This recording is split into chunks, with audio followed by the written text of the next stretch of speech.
Sir, you're charged with especially aggravated kidnapping. You're also charged with aggravated assault.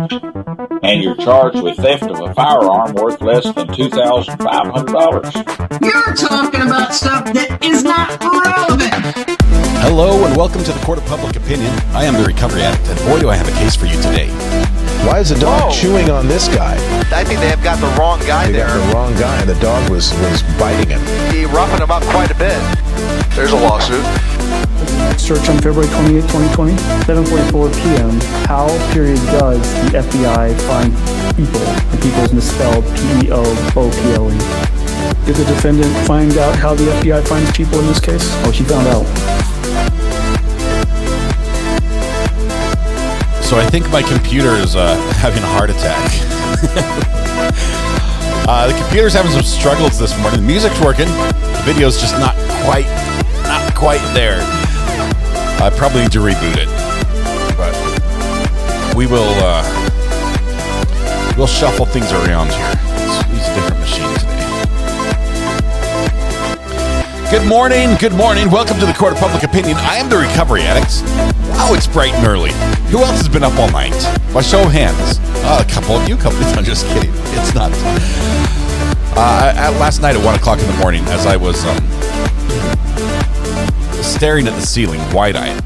I don't know why, but I'm staring at the ceiling. Oh my goodness! Yeah, today's gonna be rough. I'm so excited though to get going here. We've got things to do. We've got things to do before we do that. So hold tight. I probably need to have chat pulled up here. Let's pop out chat there. Make it full screen. A lot of things happening. Okay, a lot of things. There we go. So, is it working? No.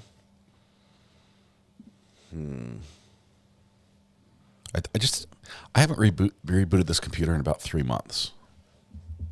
It just hasn't been off. I think it needs to be off now.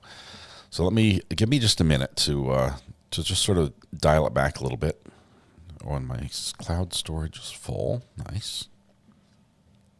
X that out. It's like dragging.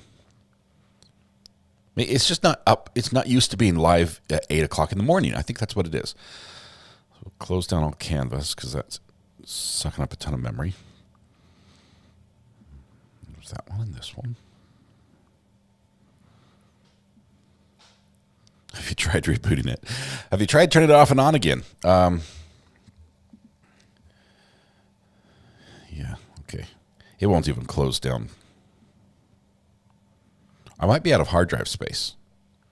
This is the sort of thing you would expect a computer to do when it has like zero capacity left. Has zero left to give. Let's see. Connect. Why is everything just... Okay, that's connected. And that's working now. Okay, welcome. Good morning, Ryan K. Ryan K, you were first in chat this morning. First in chat comes with its own prize, punishment, or penalty. Depends on how you view it. It was quiet. It was early. Ryan. I've got to give you that. It was early, about 7:30 this morning when I opened up the thumbnail. And it's sort of a surprise because I've been habitually late. But I'm not this morning, just for the record. I'm not late. Okay, close. Why is it? Okay, it's starting to... I'm freeing up some memory. Anyway, you are first in chat. Congratulations. Ryan, I think you've won once before. Is that true? Is this a second time offense for you? Repeat offender, if so. Otherwise, first time offense. It's either way. It doesn't matter. You're guilty. We're going to sentence you with internet ownership. Congratulations. Hope you learn your lesson from what you've done today. All right. Let's see. We have we're on day 3 and 4 today. I say 3 and 4 because we're hauling through this. We're skipping the breaks. We're watching 1.5 speed. We're going to catch up. I think honestly we're going to be caught up by about Monday. I think Monday we're going to catch up and be live. So that's good. That's going to be wonderful. Okay, is Google Earth? What's eating all my memory on my laptop? Let's force quit that one. Google Earth is done. Oh, wait. I have a system update. It's downloading something off the internet without my permission. Let's see what it says. Software and updates. It's still thinking. I did not give it permission to do this, just for the record. It just does this on its own.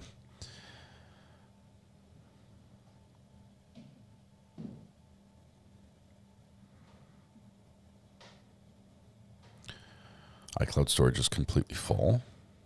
Seems normal. Nope. All right, we're slowly getting back to where it should be. Let's try the intro movie and see if it'll play again. Ready?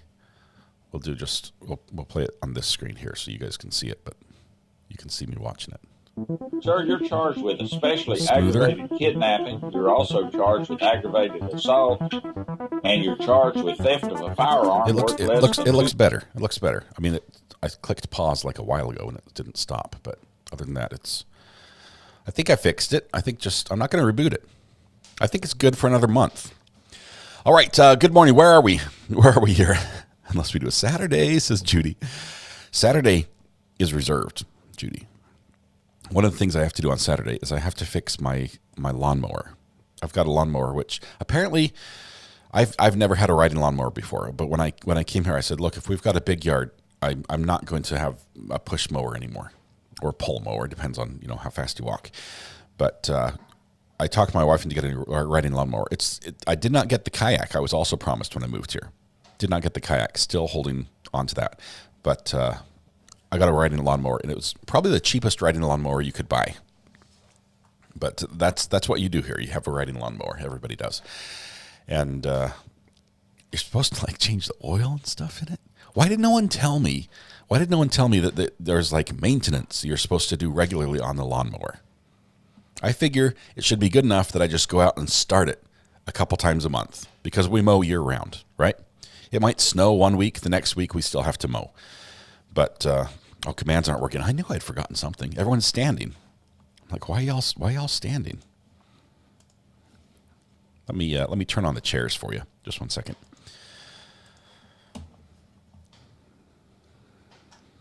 Anyway, so it's in the manual. The manual is for what happens when things go wrong. Okay, when something goes wrong, it's like, well, maybe I should read the manual. The manual isn't something like, well, here I have this brand new shiny lawnmower with a key and a steering wheel. Guys, they know how to work it from that moment on. They need nothing else. It's like, look, I know how to turn it on. I know how to steer.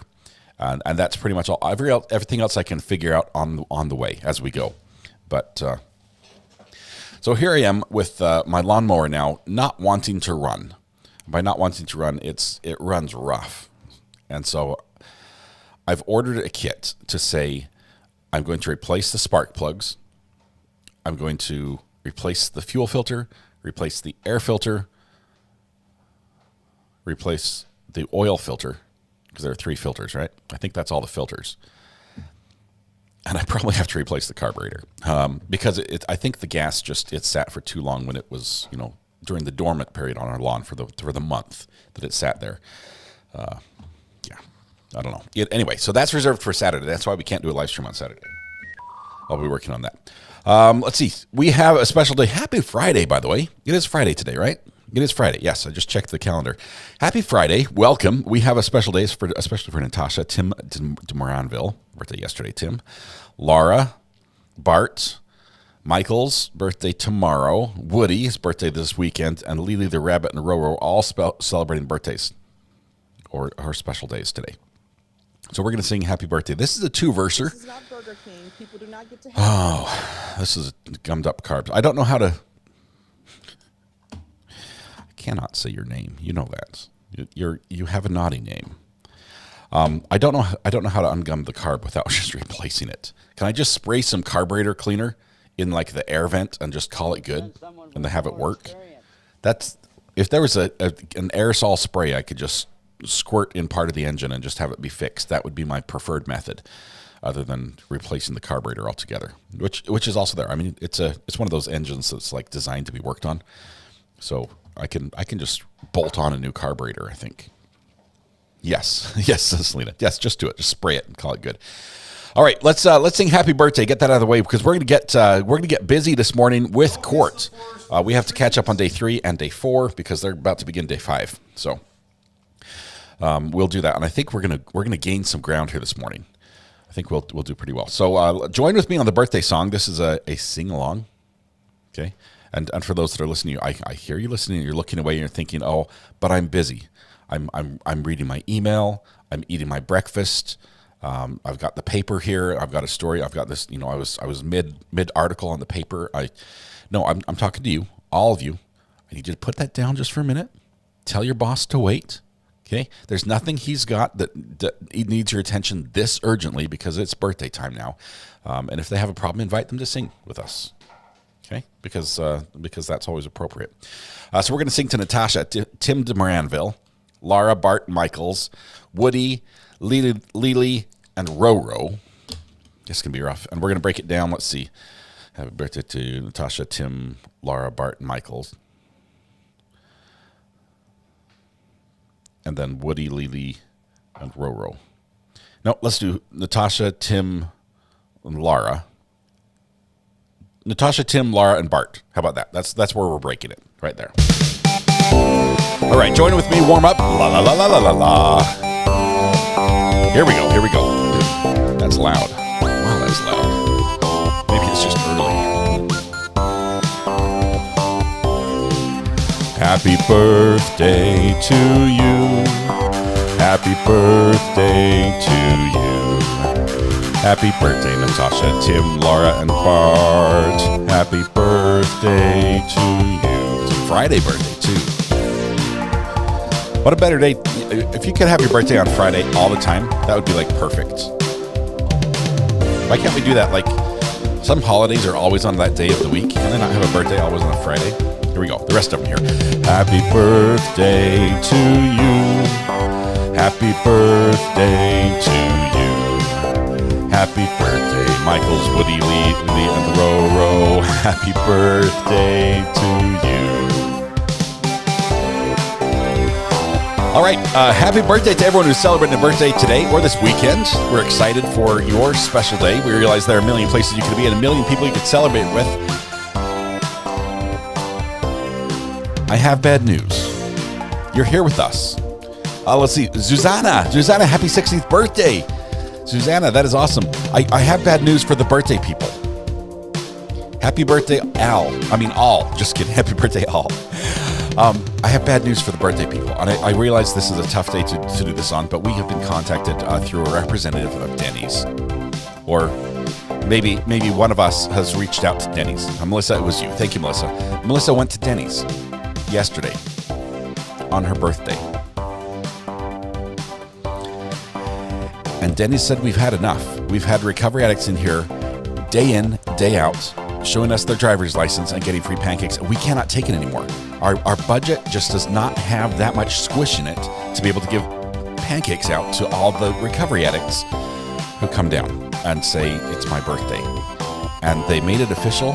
Melissa, I'm sorry, but they said, I'm sorry, no more. No free pancakes at Denny's. It was free until we started announcing it. I didn't know I had this much influence over the world and things as they are. But Denny's no longer giving free pancakes. So I don't know what to do. Maybe you guys could give me some suggestions, because I know there's some freebies out there. Now, Florida Sun Life, yes and no on IHOP. You think free who does pancakes better than IHOP, right? International House of Pancakes. They give free pancakes, but you have to be a member, and that gets a little tricky, and there might be a cost involved. Or at least like a sign-up process, which I am adverse to. I just want to show my ID, and even that, you can't touch it. You can just look, right? It's like the cop at the window on the ticket. I'm going to hold it up to the glass. You can't take it from me, right? Troublemaker. Anyway, so Denny's is a no-go for the birthday people, and I do apologize. I'm going to have to strike them from our list of preferred vendors as far as breakfasts go. But I'm willing to accept nominations from other, preferably international or at least national chains that give you something free on your birthday. Waffle House, they're not fully national. They're mostly like East Coast, South type thing. They don't really get out to the West very much. But Waffle House I've got a love-hate relationship with because I took my family there to eat one time. And we all got extremely sick immediately after. But it was an experience. It was an experience. Anyway, so let us know what's up with with where to go to get something free, and I will happily provide free $10 Kohl's cash. There you go. Sign up. You have to sign up for that too because they mail it to you, Judy. Free $10 Kohl's cash on your birthday. Did you get any sleep last night? Last night, this morning, it sort of runs together, you know. So I did not shaky ground. After telling you guys I was going to do better health-wise, I dumped out the rest of my Mountain Dew. I poured it down the drain. It was like an intervention moment. I dumped it out. It was warm, and I didn't want to drink it warm, and so that might have had something to do with it. But I dumped out the rest of my mug, and I haven't had any Mountain Dew since. It's been hours. It's been hours. My hands are shaking. Sharon McDonald, does this make me an OG? Yes, definitely, Sharon. Thank you, Scott, for making this channel a safe place for all us to hang out, and we appreciate you. Sharon, we appreciate you. This is very much a part of what you have built as well. So thank you so much for helping build this amazing community, Sharon. 14 months is incredible. Melissa Filson, feeling bright and shiny in yellow. Love y'all. Love the yellow courthouse. Melissa, looks great on you. We're excited. Somebody says, what? Any news on the Kelly trial? What I heard yesterday is that the cameraman just didn't show up. But then I also heard that there was a local news channel that did have a feed. We don't know.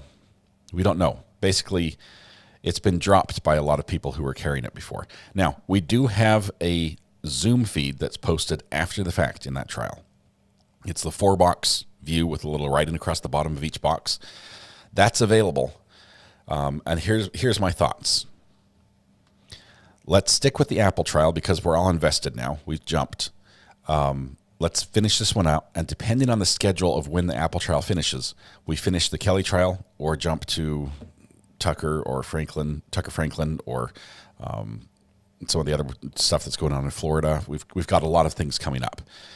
But I think we're going to hear the rest of the Apple trial out. And or the Bad Apple is what we're calling it, Bad Apple trial. And we'll go from there. All right, let's see. I thought Thomas said you were going to work on your health after you finished your Mountain Dew last night. Yes, I got like 5 hours of sleep last night. It was pretty good. Ricky, it's good to be on early. Let's not waste the time we have together, right? So I'm hesitant to put it up on this computer because it was acting funny. Let's see if I can shut some more things down, right? Let's see, Santa Cruz, Superior, we're going to shut that one down. We don't want that one right now. Anything else open? Let me shut down Canva. Don't want that one. Oh, something just crashed on my computer. That's nice. Shut down that version of Chrome. Okay, I've got 1, 2, 3. So I'm running 4 virtual monitors off the same machine, but no real other software other than that. So it's still just lagging, and I don't know why. Okay, let's do this. ATEM file, save startup state. Then we're going to shut this down and bounce it. Shut that down. Man, we're just getting rid of everything. We're about ready to start. I've got video, we've got audio ready to go. Give me just 1 second. I'm hoping that was the... I'm trying to find the memory leak. Do you know what a memory leak is?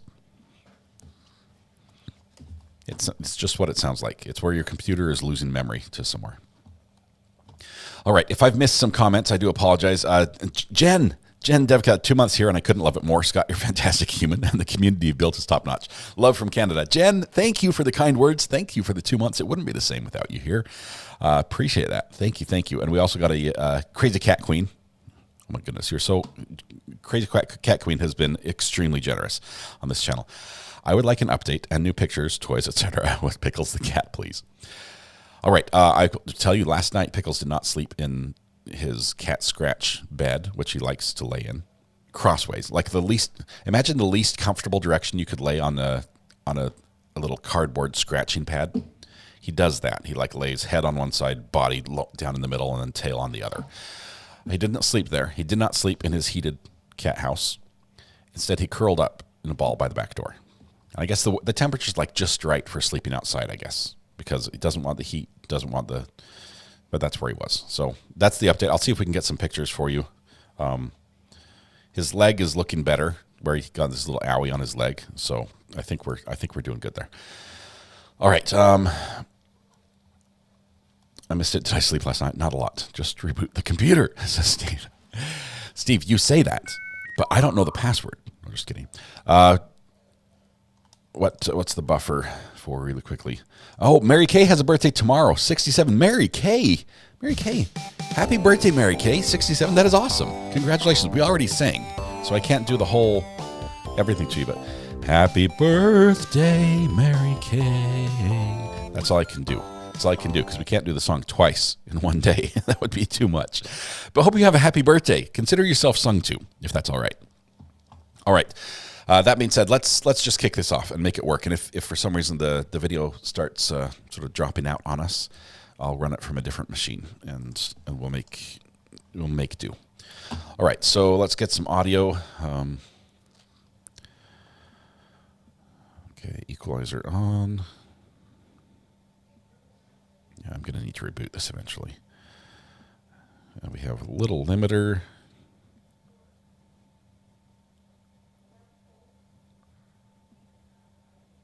Man, I'm going to click it and it's not doing anything. I realize rebooting is the answer. Okay, I hear that. But I think I could hold it out for one more day. Okay, here we go. Let's see if we get some audio here.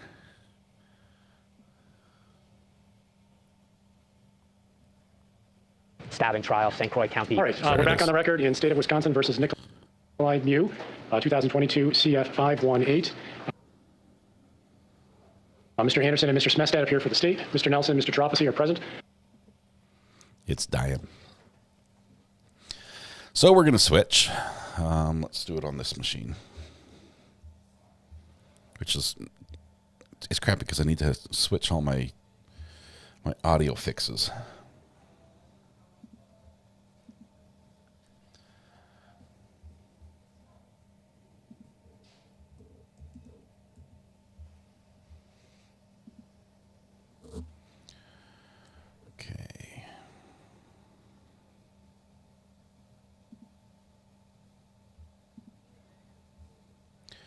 We're on day 3 and 4, right? Let's get some audio going.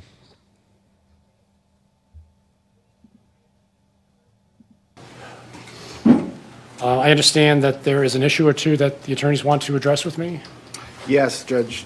And I don't know if Your Honor would prefer to take it up now or later, but now. So the state anticipates calling Sandra Mew this afternoon. That's the wife. When we spoke with her, she brought up spousal privilege. I know defense can assert it. I expect she'd be at or shortly after 1 o'clock, so I don't know if you'd rather discuss those issues now or I've got to speed this up, guys. Mr. Nelson, Mr. Tropasy, your thoughts? If we could do that this afternoon, that'd be great. Okay. I appreciate bringing it to our attention. Why don't we, maybe you're planning at 1 o'clock? I think 1 o'clock, or we might have a short witness before her, but so maybe we just bring it up at 1 o'clock to talk about it. What does their height matter?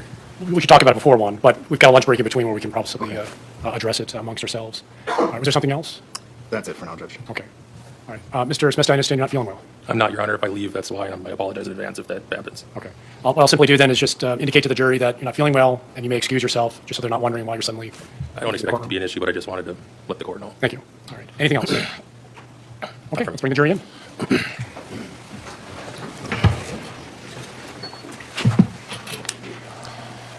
All right, just putting everything up on the screen here.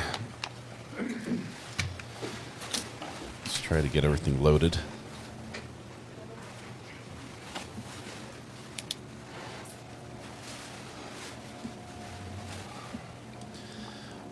I've tried to tweak the sound a little bit, and the sound gets better over time as well. So between the two of them, it's good. All rise for the jury. Cursive counter's up to 45 on the naughty words. It's basically every time they play the video, it goes up. So, and they keep playing the video.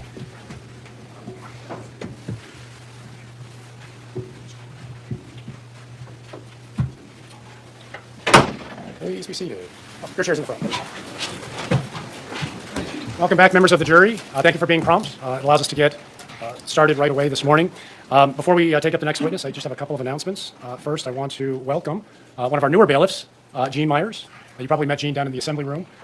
This is her first jury trial, correct? So she is shadowing Warren, who's our most experienced bailiff, to learn from him today. So welcome to Branch 4, Jean. I was also told this morning that Mr. Smestad is feeling ill, so he may excuse himself during the trial. So I just don't want you wondering why he suddenly gets up and leaves the courtroom. So that's the reason, if it happens. Mr. Anderson, who is the next witness? State calls Anthony Carlson.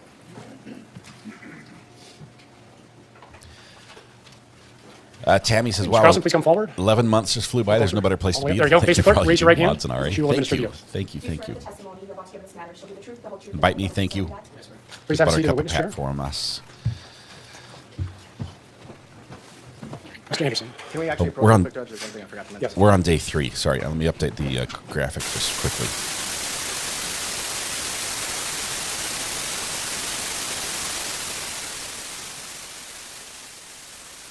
That's true white noise.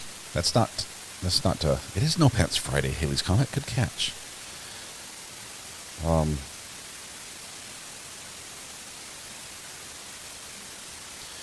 Update to say day 3.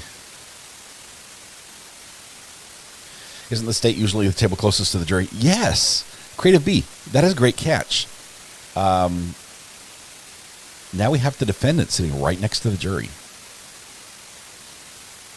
Wonder why they do it that way.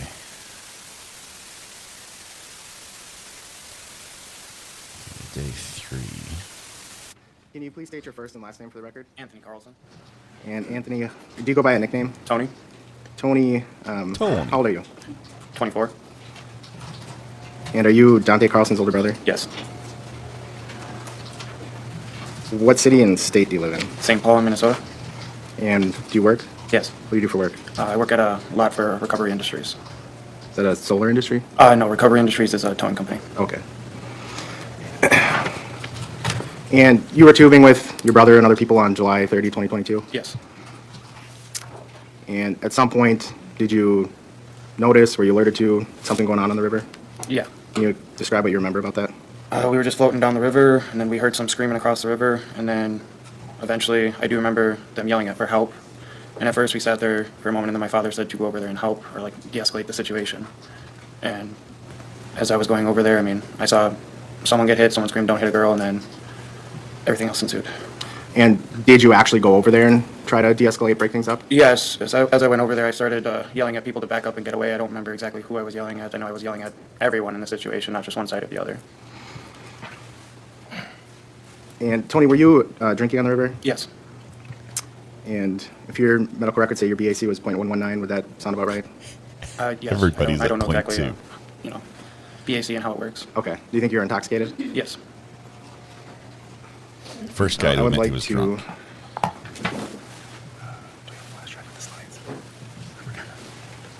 Do you have the flash drive with the slides? I forgot them. I want to go through some frames with you. 1831 on there, the layout right now. I'll let you know when I'm ready.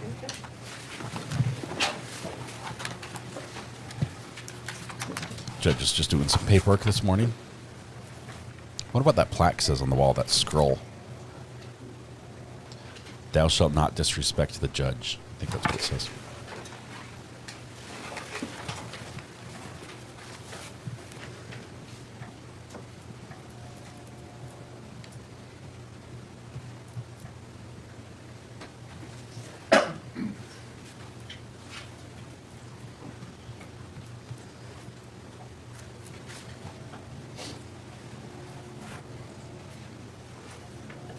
Okay. This is frame 2556. I'm just going to scroll through a little bit.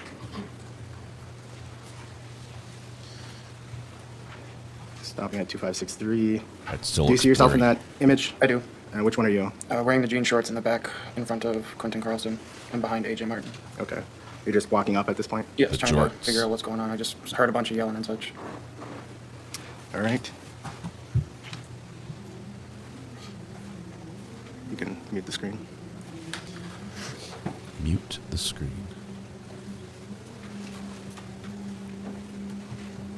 White balance. Very good.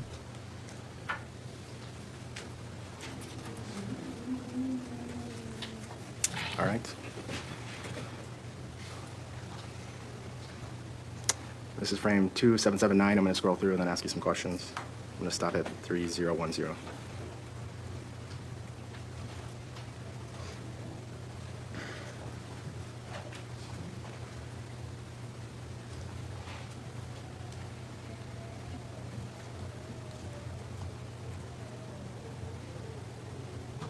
Actually, I'm going to pause here at 2826. Is that you walking by? Yes.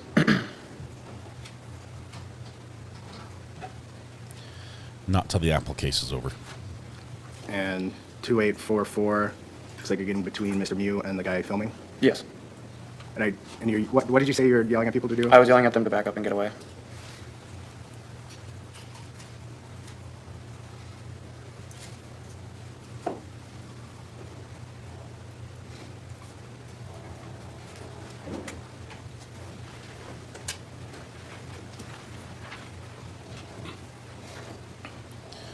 It looks like, I'm on 2900, it looks like up to this point, your attention was to somebody off to the right, now you're turning back towards Mr. Mew. I was turning back towards the group, yeah, to see who else needed to be. You know, if anybody was still escalating anything or what was going on. I was just trying to separate everyone. Anyone was still escalating anything. So he saw these kids as definitely escalating it. Kids, 17-year-old kids. And I'm going to back up here at 2924. Looks like you're pointing and yelling something in the direction of Mr. Mew. Yeah, I mean, from my recollection, I saw him, like, walking up towards the others, so I was going to him to tell him to stop and to walk away, or get away.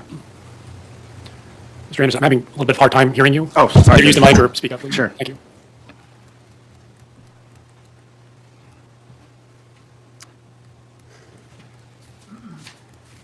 And what are you doing at this point in the video?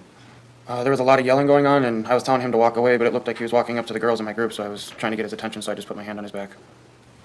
And for the record, I paused there at 2958.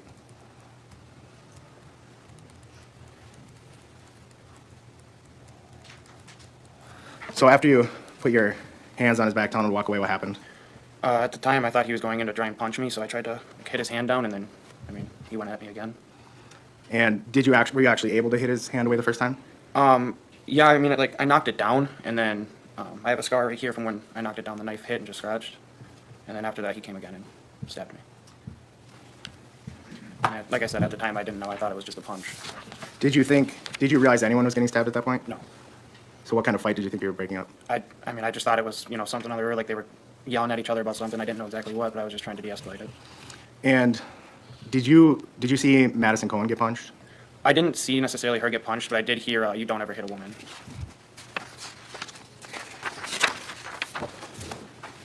Permission to approach? Yes. Showing you it's been marked as Exhibit 35. What is that? That is the scar from when I blocked the knife down. And is there something above that? Yeah, the stab wound. So, I moved to admit and ask to publish, Judge. Objection. Okay, it's received. Go ahead and publish. I'm going to do it on my computer. I'll let the clerk know when I'm ready.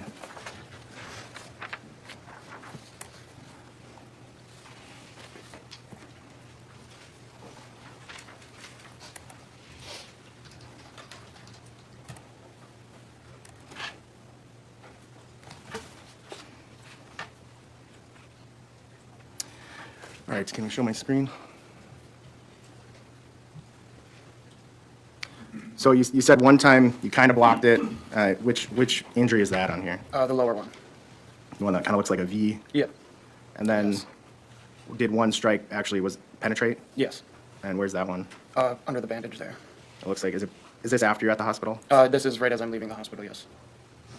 If you know, does it look like it's bleeding through the Band-Aid, or is that just the tone of Band-Aid, you know? No, I was bleeding a little bit through the Band-Aid from the stitches. Thank you.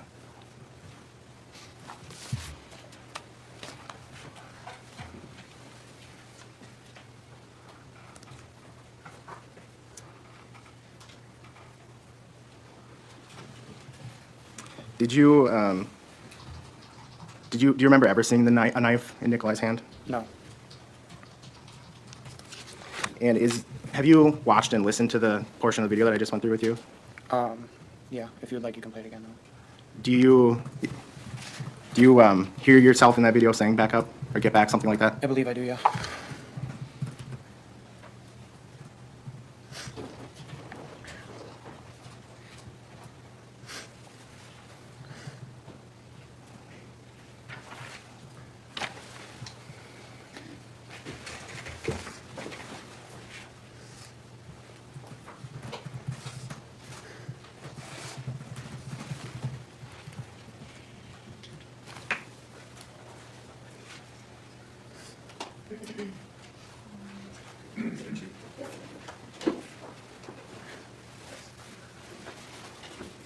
I want to show you that part of the video.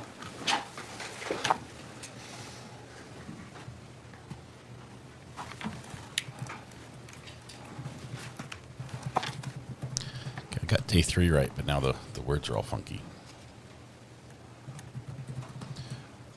We can just live with that banner for a minute. I'm just going to reboot this computer while it's running. Wish me luck. Start.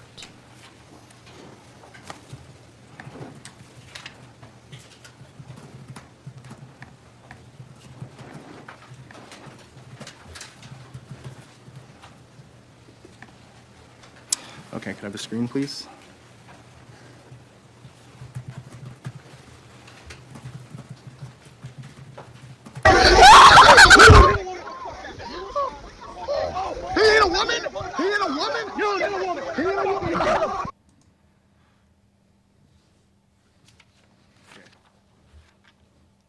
That was loud.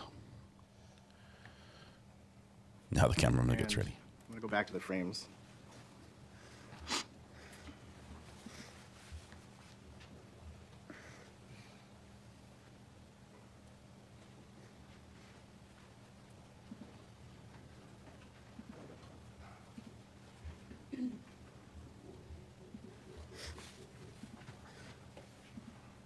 While I'm doing this, Tony, is it fair your memory's not perfect from that day? No. Is there a lot you don't remember? Yes.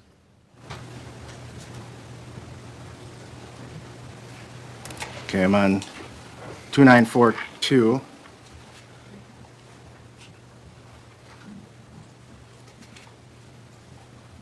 Let's scroll through. So, at this point, 2959, are you off screen to the right?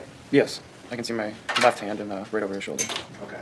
And you don't know the guy's name who's filming, right? No. Okay. So you got the, I'm just going to put a C for... A packet of fresh markers, and open them up and use them. The judge has been trying to get people to use those fresh markers since the beginning of the trial.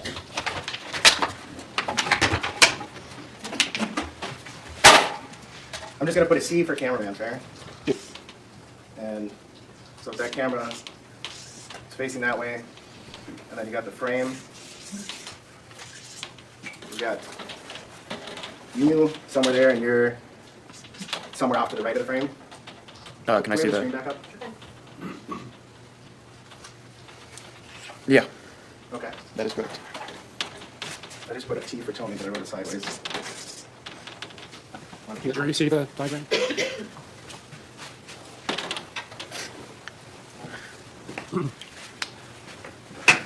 I'm going to keep scrolling here.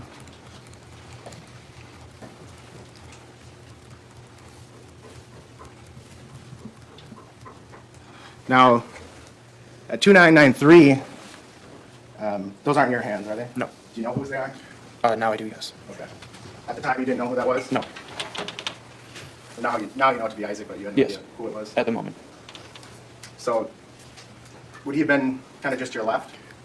It seems No foundation. Sustained. A few frames ago, were you off frame to the right? Yes. Isaac here is off frame to the right? Yes. Objection, he has no foundation, he doesn't have a memory. If I, Well, hold on. Sustained on foundation, but I think the was- questions are being framed in a way that's leading us to this place. Sure. You can rephrase your questions, it might help. Judge, I'll just move on. All right. You can take it down.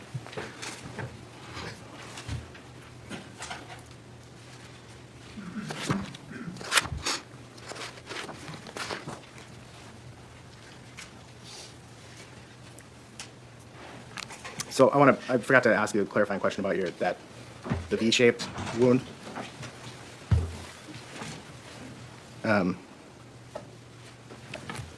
So do you remember how his hand came at you when you kind of blocked it away? I mean, it went like this, but at first, I mean, I just thought it was a punch. I think he was just going for a low jab, but I tried hitting it down with my arm, and then he came back up. The second one is the one that got you higher? Yes.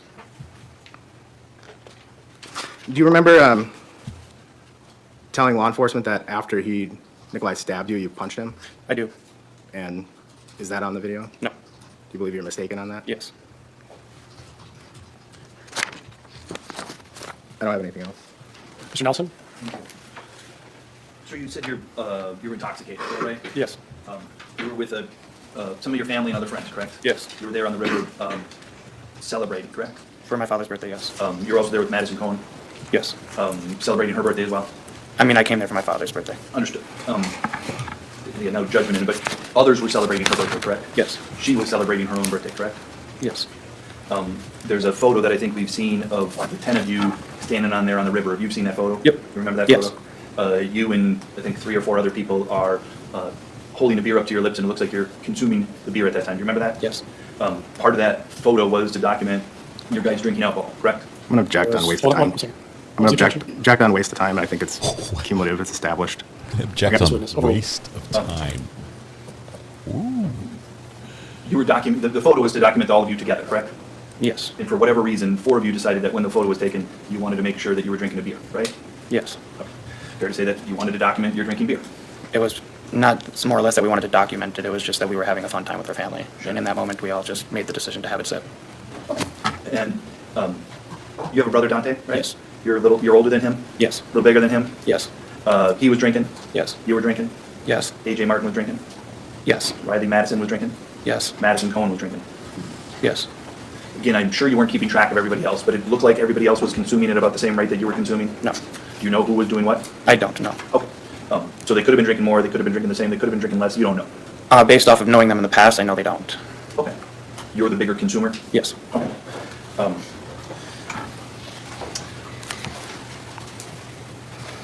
You talked to the police when you got out of that same day, or the next day on July 31st, is that right? I believe it was the same day. I don't remember You exactly. didn't stay overnight in the hospital? I don't believe so. Okay. So it must have been the same day and I got my date wrong, which is fine. But you did speak with the police, right? Yes. And you realize that that's recorded, correct? Yep. And if you, as part of your preparation for this, did you get a chance to watch that recording? No. They didn't show you that? I believe they did a while back, but I don't remember it now. Okay. I just want to go over some of the things that you said to the police then to see if how they track with today, okay? Okay. One of the first things that you said to them is, I don't remember much about it. You told them that, correct? Yes. You also said, I don't remember a lot, but what I remember is floating down the river, and then you started to give some of the details, or some of the overview of what you remember. I believe so. Make sense? Again, you said the second time, I don't remember a lot, right? Yes. And you spoke about that for about 30 seconds to 60 seconds, and then at around the 4-minute mark, you said, that's all I remember. Agreed? I don't remember, so I don't know. And right after that, you were telling them that you have a certain medical condition. Is that right? Yes. You do have a medical condition, correct? Yes. And I don't want to pry too much, but it results in your having the potential for seizures, correct? Yes. And obviously you're aware of that, correct? Yes. And I would imagine that medical condition probably changes how you go through life, correct? I would say yes. You try to avoid certain things because of this fragility that you may have, correct? No. You don't want to have seizures, right? Yes. And there are certain things that you know maybe make you more vulnerable to seizures, correct? Yes. And I would imagine you probably go through life trying to avoid those instances in which you would put yourself at risk of a seizure, correct? What are these instances? I don't know. It's not my... Wait, stop, please. We've got 3 people talking at the same time. I can't have that. And you have to speak up. Carl, I can barely hear you. I even lost track where we are. He says, Well, let me just go.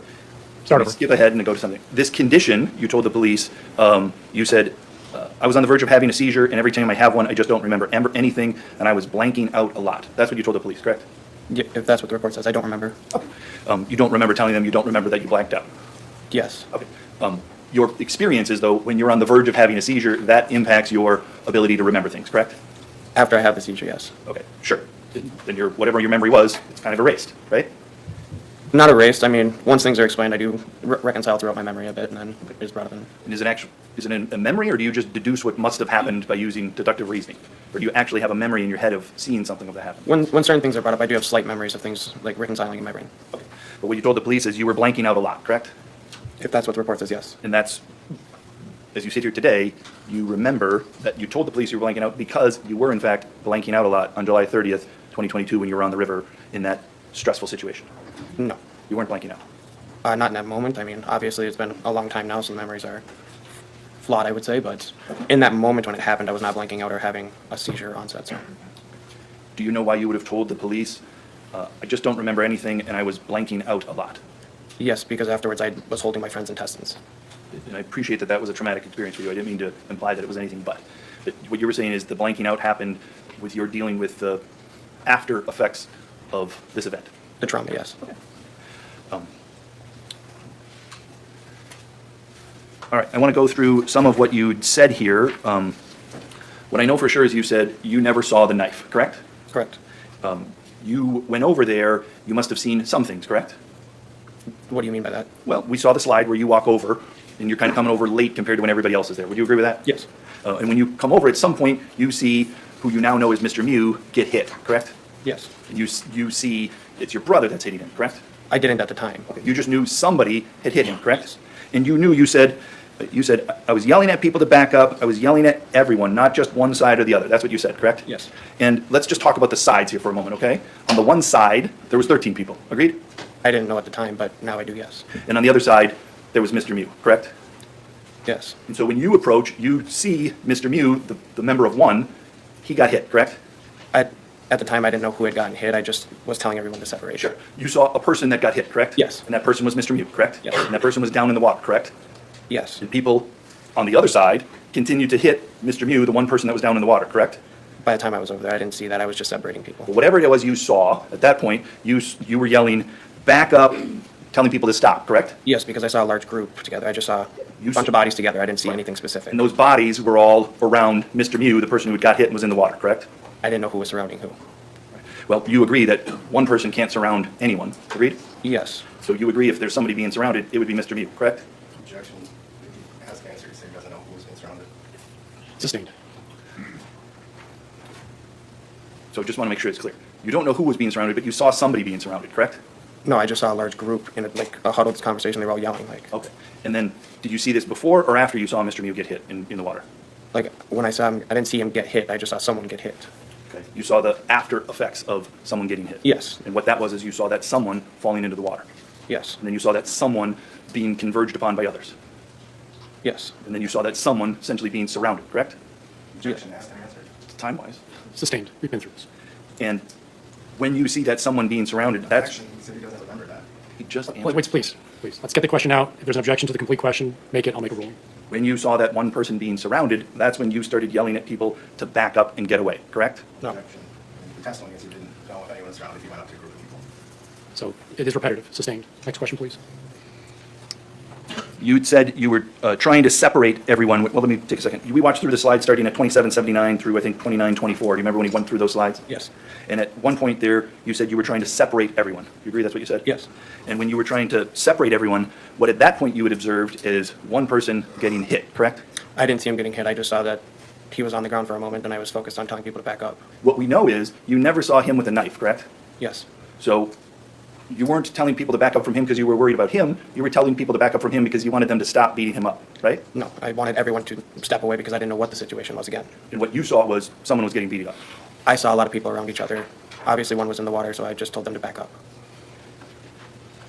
Now, I want to just go through a couple of other things. When you were there, did you hear you said there's one side and another side. Did you hear one side yelling, predator? I don't recall. Did you hear one side yelling, he's looking for little girls?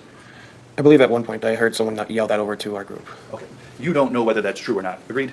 I didn't give it much thought, but no. I do You not just know if it's know true or not. You just know you heard that, correct? Yes. Whether it's true or not, that's for somebody else to decide. Agreed? Agreed. You, did you also hear them screaming when you got over there, "We got it on camera, we got it on camera, we got it on camera"? Did No, you hear I that? did not hear that. You don't know whether that's true either. No. You also heard you said, he hit a woman, correct? Yes. You don't know whether that's true, do you? No, I don't, but I mean, You didn't see it, correct? Correct. All you know is you heard somebody say something on the, right, correct? Yes. And if you watched the recording, correct? Yep. We've heard lots of things on that recording, agreed? Yes. You don't know whether those things that the people said on the recording are true or not, do you? No. If you see it, I would imagine then you know it's true. Hard not to if you see it. Agreed. When you spoke with the police, you were asked some questions, and you said, on direct, you said that you told the police, "I punched the guy," correct? Yes. And by the guy, you meant Mr. Mew. Correct. The one, correct? Yes. At that moment, when you told that to the police, you said that because you believed it was true, correct? Yes. Now, today, 20 months later, you believe it's not true, correct? Yes. And the reason you initially said it, and now, what should I say, the reason it's changed is you've watched the video? Yes. Okay. So, for whatever reason, you got it wrong to begin with, correct? Yes. And you could have got it wrong because you were intoxicated, right? That could be one reason. You could have got it wrong because there was a stressful situation, correct? Yes. I can't imagine, but you could have got it wrong because you just told an untruth, correct? Yes. It doesn't sound like you would tell an untruth to say you punched a guy when you didn't. Make sense? Yes. But that could be another reason, correct? Yes. Is there any other reason why you would have said something happened when it didn't happen other than those that I've given you? Well, after, having my memory refreshed with the video, I believed that I thought I had punched him because when he had stabbed me, he was pushed back, and in my memory, everything happened so fast, so I just thought maybe that was me that had done that. Okay. I thought maybe I had punched him. And on that day, I'm sure you were still processing all kinds of things out, right? Yes. And on that day, you hadn't had a chance to watch the video, correct? Yes. On that day, when you said those things, you weren't intentionally lying, correct? No, I was not. I think, as you said already to the jury, like, my memory might be flawed, correct? Yes. Just probably like anybody else's memory in that sort of situation, correct? I agree. You might say things that you don't intend to be a lie, but just are wrong, correct? Yes. Because you're trying to explain this traumatic event that happened, correct? Yes. All right. The extent of, we saw the picture of you, and there was the scratch on your left hip, right? Yes. And then there was a bandage on your torso on the left side, correct? Correct. Those are all in the front of your body, correct? Your injuries were to the front, correct? Yes. They were when the two of you were in contact with each other, facing each other, correct? Yes. And the extent of your injury in that situation was you got 2 stitches, correct? I don't remember how many stitches I had. Okay. I told you the medical record said 2 stitches, would you have anything reason to disagree with that? I don't remember, so no. Sound about right? Yes. All right. And what we saw in the video, do you have a memory of that, or are you just telling us what you saw in the video? Let me back up. That was a poor question. I want to ask you about the time just before you put your hands on Mr. Mew, okay? Okay. Do you have a memory of that, or are you just, for lack of a better term, and maybe there's a better term, narrating what you see on the video? No, I remember. Okay. So you remember that he's got his back to you, correct? Well, I don't necessarily remember that he had his back to me. I do remember separating everybody, though. It wasn't, intended at one person or the other. It was towards everyone back away. Okay.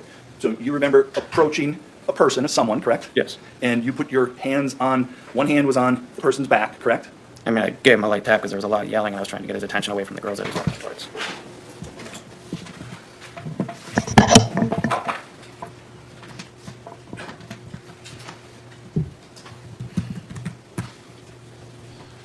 So my computer will not reboot. It won't come back up. It's having a bad day.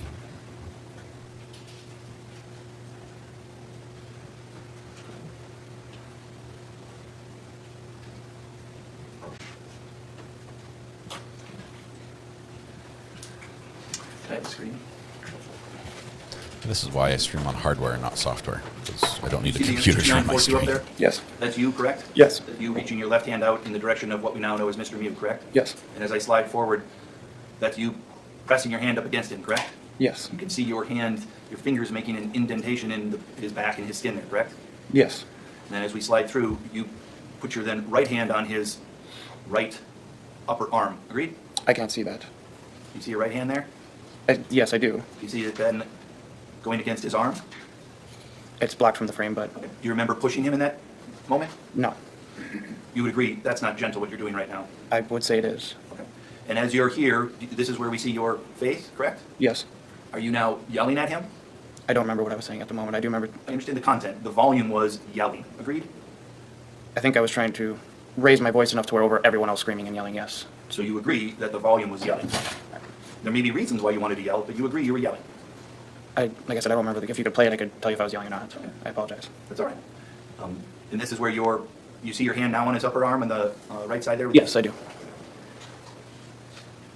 And it's this moment where you have come up from Mr. Mew from behind and put your hands on him, and if not a push, you certainly pressed against him. Agreed?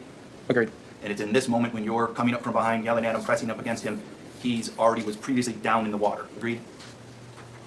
I mean, I'm not pressing against him here. I was directing him, I guess, away. All right. Let me just turn the screen off for a moment.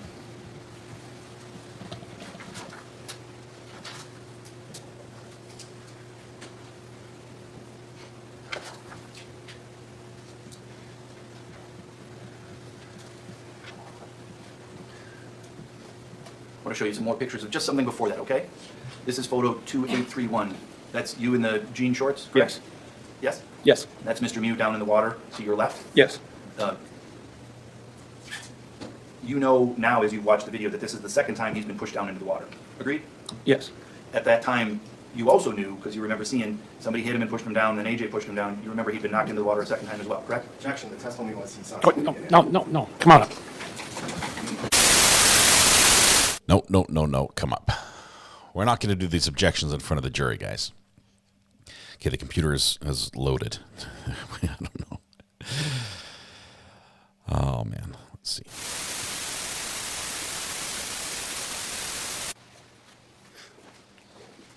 All right, let's continue. Mr. Nelson. So, continuing questions here on, at this time, if you could put yourself back, and I understand you might not be able to, you acknowledged that he'd been knocked down into the water 2 times. Fair to say? At that moment, I did not know he was knocked down 2 times. After rewatching the video, yes. Okay, so again, back on July 30th, you know he's down in the water at least, correct? Yes. He's down in the water, Yes. right? And you're near him, correct? Yes. And as I scroll through this, we can see that he reaches his left hand up to grab onto you, correct? That would appear to be? I didn't know if he was grabbing for me. I don't remember. You don't know other than it didn't cause you harm, correct? No, it did not. It didn't cause you pain, correct?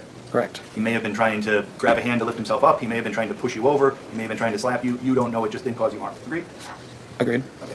Now, just before this, where we see that, it appears as if somebody's kind of pushing you out of the way. Does that look like that's the case?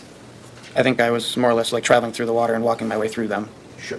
And we see a dark arm pressed up against you, correct? Yes. And we see you making an expression that appears as if you're not liking whatever contact you're receiving. Agreed? No, I think at that point I'm yelling. Okay. Or telling people to back off. You're telling people to back off, right? Yes, everyone. Back off, get away from the guy that's down in the water. I was telling everyone to get back. Sure. At that point, there's one guy in the water, correct? Yes, but I wasn't focused on that. I was focused on separating everyone. Okay. And now as we scroll through, Mr. Mew here has the knife in his right hand, correct? You see that? Yes. And as you're, just before that, that's your foot, that's your body, you're right there, correct? Yep. You are not wounded in that moment, correct? Correct. You're right in near him, correct? Correct. He does not reach the knife out and stab you, correct? Looks like he's trying to hold himself up. My question was, he doesn't reach out and stab you, agreed? Agreed. You don't receive the wound that causes the 2 stitches until after you've approached him from behind and tried to redirect him while you're yelling, correct? Yes, correct. So it's not until you engage with him that he engages with you, agreed? Agreed. Nothing else. Mr. Anderson? So you told law enforcement you didn't remember a lot of this. Is that right? Yes. You didn't tell them you didn't remember anything, No. and you did tell them what you did remember. Yes. You said you blanked out a lot, but not all of it. Yes. And did you describe the guy who stabbed you to law enforcement? I don't remember if I did or not. Would it refresh your memory to see a transcript? Yes. Can I approach? Yes. Page 2, just read it and look up when you're done. Does that refresh your memory? Yes. Did you describe what you could remember about him to law Quick enforcement? reader. He was wearing cargo shorts. And did you describe his age? No. Say, do you describe older or younger? I'm going to show you again. You actually did say... Oh, I'm sorry. Yes. And do you recall telling law enforcement what you heard specifically when you went over? I believe I said you never hit a girl, and that's when I reacted. I mean before you walked over, like what you heard being yelled that caused people to walk over? Sorry, I'm getting a bit mixed up here. I don't remember now. Okay, would it refresh your memory to see the transcript? Yes. I'll just have her read it to yourself, and then look up when you're done. You might have to turn the page. What page are you on, sir? Bottom 2. Thank you.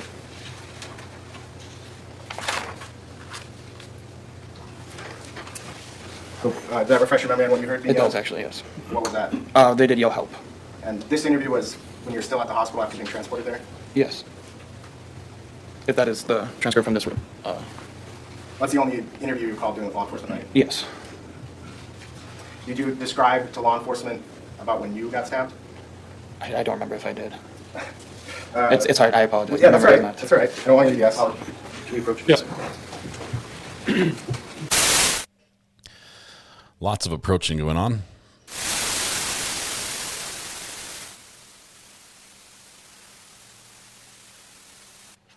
Judge, we're just going to play the interview. Any objection? No objection, Judge. Oh, we got a video. I'll let the clerk know when I'm ready. Roll tape. We got an interview. Hopefully the audio's good on this. Is that too much to ask? You guys, I have 1,164 items on my desktop that are screenshots. Is that too many? I need this. I'm just going to throw them all away. I don't need them.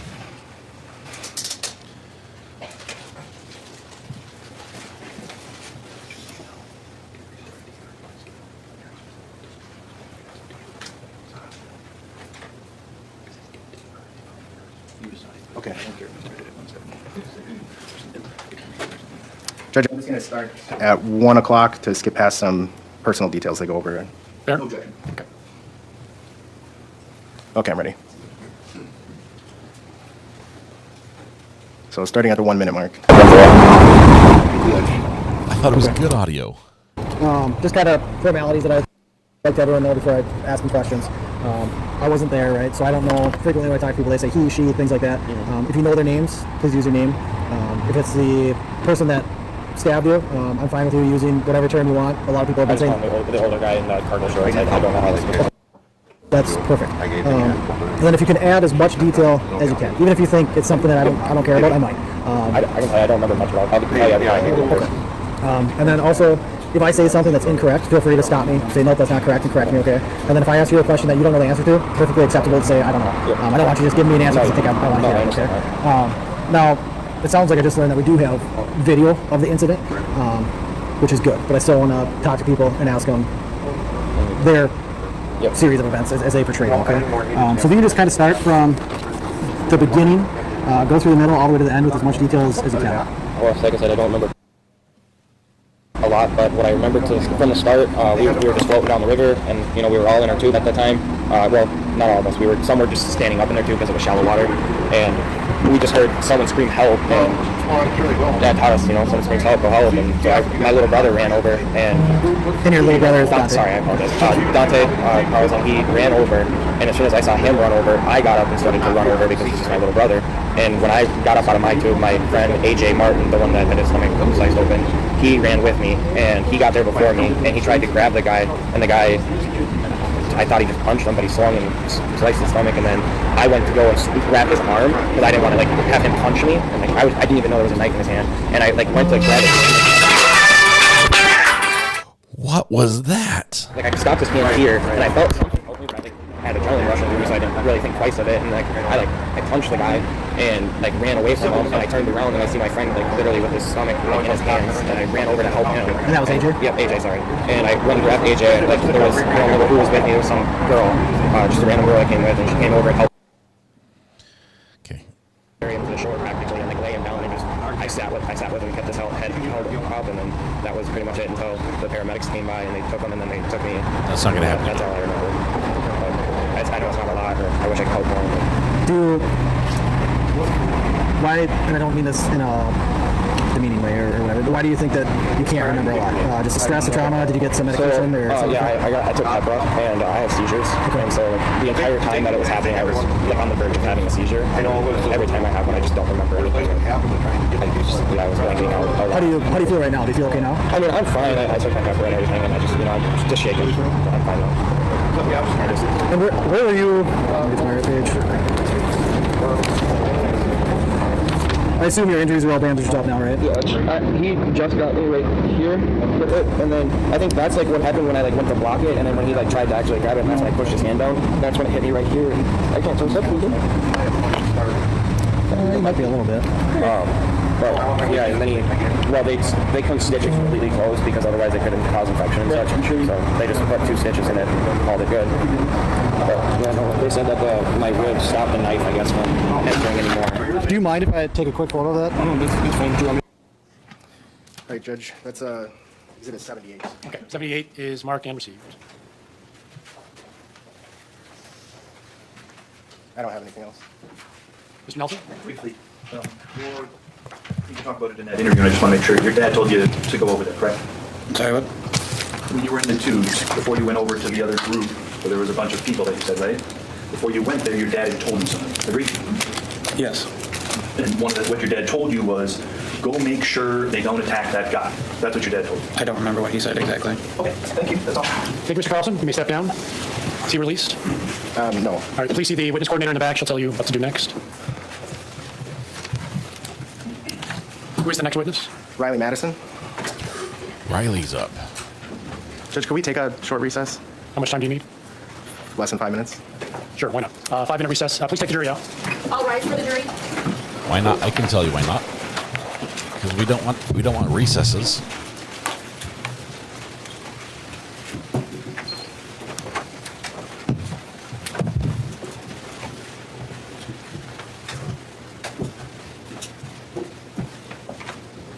Now we're going to skip ahead. Here we go. All right, we are back on the record. The attorneys are present. Mr. Muse present. The jury is present. Let's continue. Is Ms. Madison in the courtroom? Okay. Please come forward. Diana, thanks for the kind words, and thanks for 5 months. Good. Face the clerk. Raise your right hand. Thank She will you. administer the oath. Do you swear that the testimony you are about to give in this matter shall be the truth, the whole truth, and nothing but the truth, so help you God? Please have a seat in the witness chair.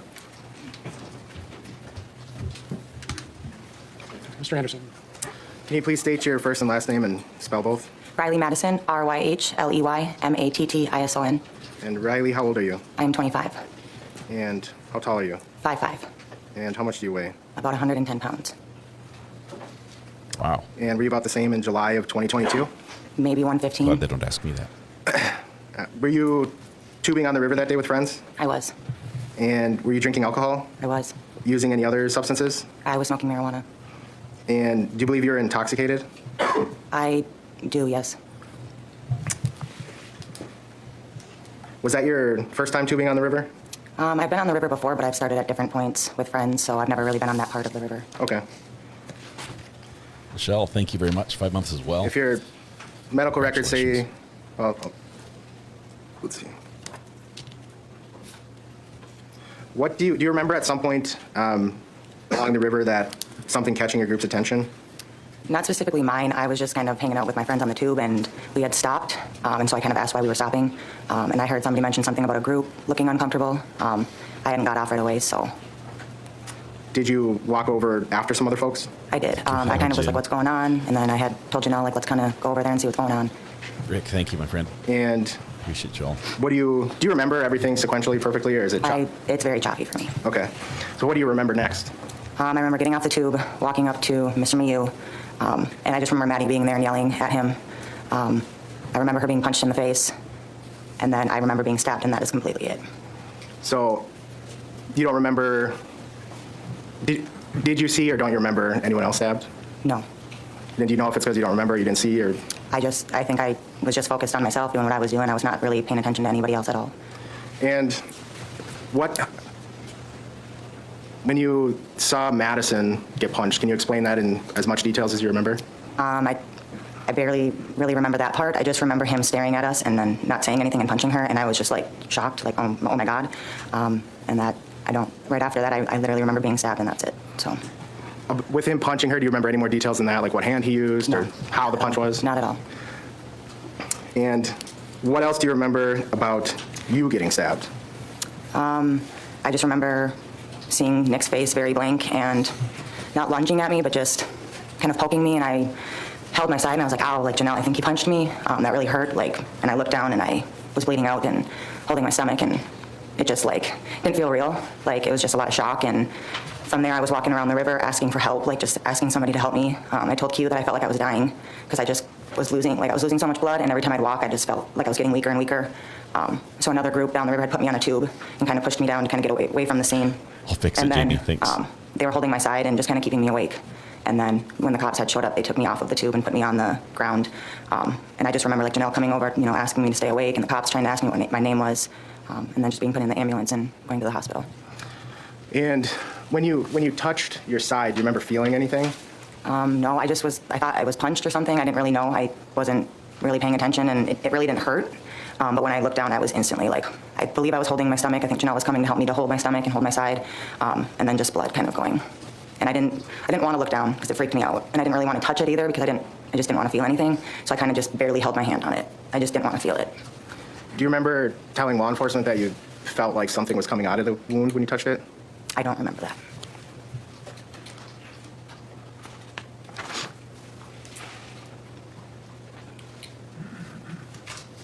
And did you have any?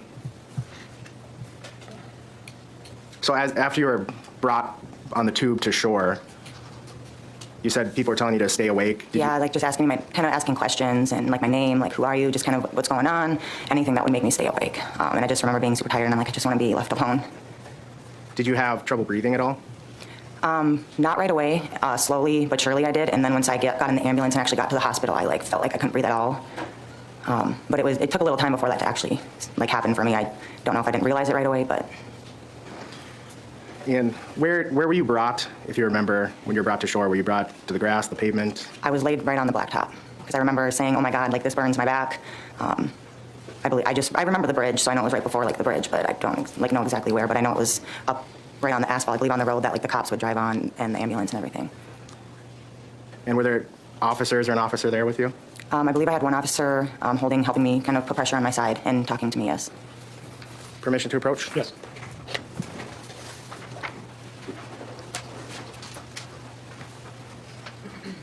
Anyone that's been marked as Exhibit 68. Is that? Ooh.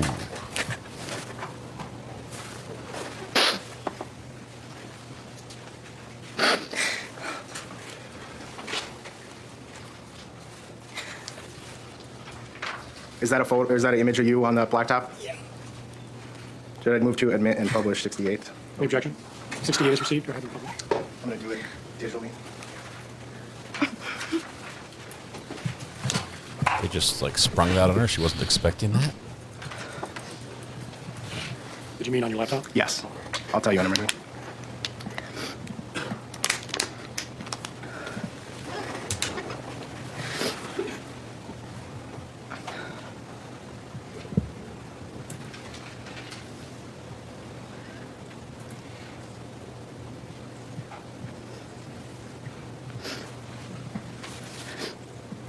Okay. Oh, fuck.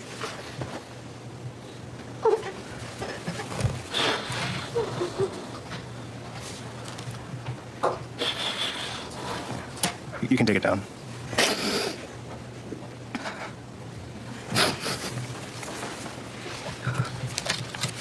She needs some help. Riley, at some point were you transported away from the scene? Yes. Do you remember how? An ambulance. Were you brought to a hospital? Yes. And did you go immediately into surgery?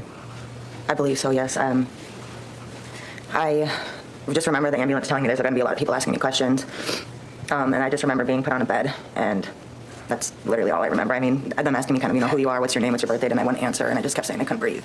And that was the last thing I remember. Until after surgery? Yeah, I barely even remember waking up from surgery. Permission to approach? Yes. The image didn't show the wounds clearly. I don't think it was the wounds that she was. And you, what's been marked as Exhibit Her reaction 33? to the whole What's that? memory of the situation. That is the incision where the doctors had to cut me up to put my stomach back in. I move to admit and publish. Yes. Okay, this could be a little. This could be a little rough. This image. They've asked to publish it. This is going to be the wound picture. So we've seen several, but She did not have a response to this picture. This is a close-up. This is like a medical picture, right? This is at the hospital, a picture taken of the wound or when it's being treated. But she had the reaction to her laying on the ground, which is why I think the PTSD is there. But the picture of a close-up of her wounds didn't trigger it at all.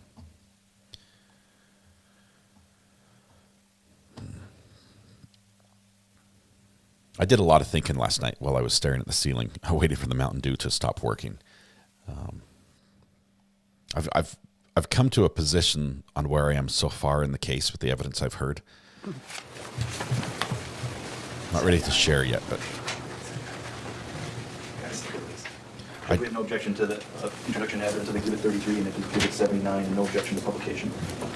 I'll tell you 33 this. is received and may be published, and 79 is in your hand? I don't think there was anyone 79 who is was in the received. right. I don't think there was anyone who was right.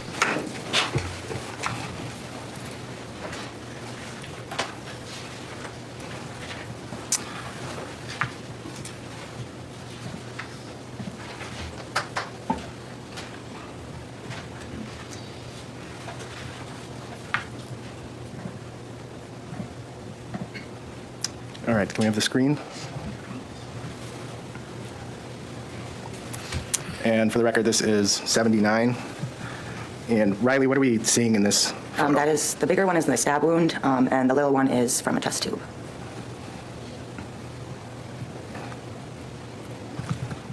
I think she means like a... And how about in this one? This is the one where they had to cut me open to get my stomach put back in. And so like here where the mouse is, that's from surgery? That's all from surgery, and then the staples. And then on over here, Yep. what's that? The incision wound? This stitch is right here. Is that the stab wound? Yep, that's the stab wound. The one we looked at? Prior, yep. Okay. So the vertical one that goes around her belly button, that was a medical procedure to open up to put things back in place. Are you, in the photo, are you taking this in a mirror? Yes. So which side is the wound actually on? On my left side. So it's reversed in this photo? Yes. You can turn off the screen. Sounds like bleeding. If she was having difficulty bleeding, she was bleeding, and the blood was probably And blocking her lungs. Or I think you testified that you remember him looking at you and then reaching over. Do you recall telling law enforcement you don't remember if you hit him or said something to make him angry? I do remember saying that. I think I was trying to maybe find a reason why he did what he did to me. Or, after he had hit Maddie, if I had maybe put my hands on him because he had hit Maddie. I think I was just finding a reason. From what you remember of being stabbed, do you have any memory of actually hitting him or saying anything? I don't remember saying anything, hitting him, touching him, nothing. I'm going to go through some slides with you. There's some still frames from the video.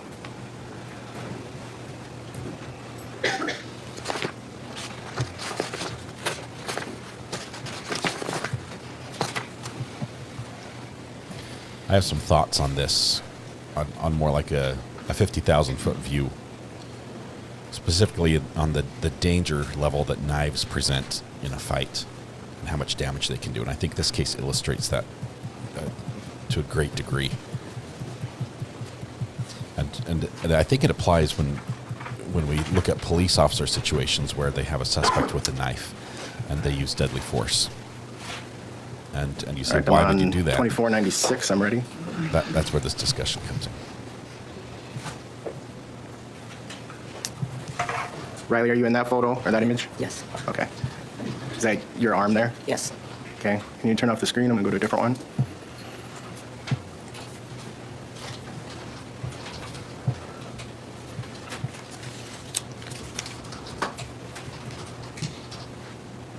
All right, I'm ready.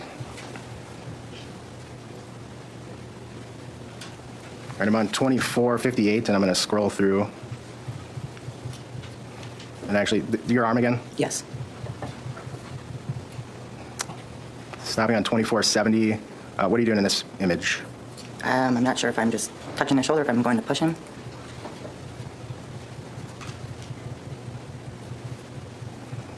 $24.92. Have you removed your hand at this point? Yes. Did you see a push? I mean, kind of like a little, I guess I don't know what to call it, but just kind of maybe brushing his shoulder. I guess push, yes. Do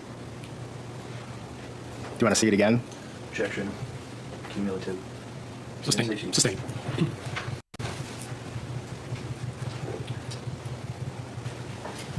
So he shows it anyway. Pausing on 2531. Did you see the knife in his hands when you were standing there? I don't remember.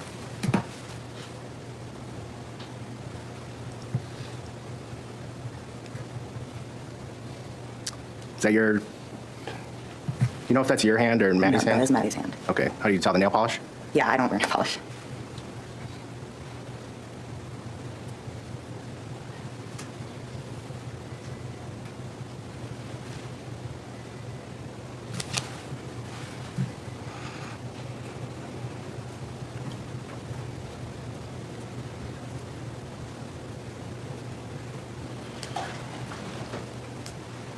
And do you see yourself in that image, 2662? I do. To the left of Dante? I do. To the right of Maddie? Yes.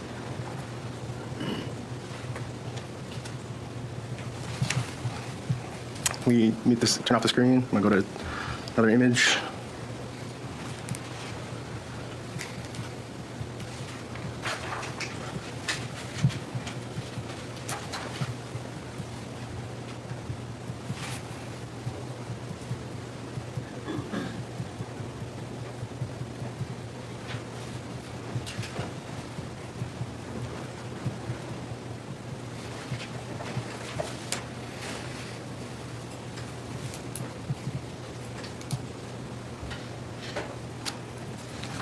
We have the screen. This is 2861. Riley, do you see yourself in this image? I do. Where are you? I am standing right behind Nick Miu. What color swimsuit? Blue with flowers. I'm going to scroll.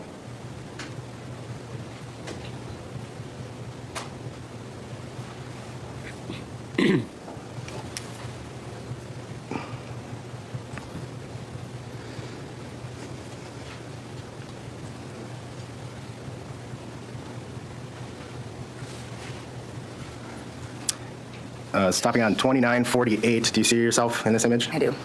Holding your side? I do. Let me keep scrolling. And you said one of your friends came to your aid after you were stabbed? Yes, Janelle. Is she in this photo? She is. She is in the black swimming suit. Okay, let me keep scrolling.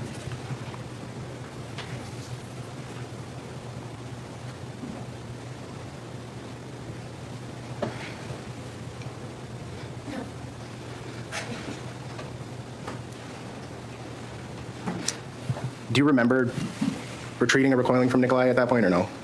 What do you mean by that? In these, I'll back up a little bit. Okay. So I'm on 3017. Like running away? Yes. Yes.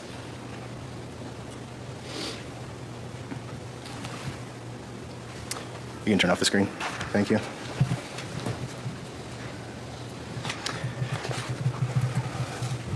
Do you remember Nikolai saying anything at all when you were standing in front of him? Not one word.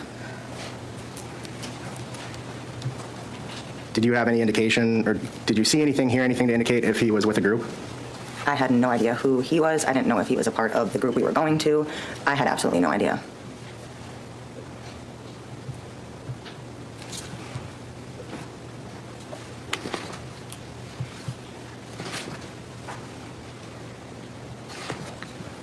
I don't have anything else.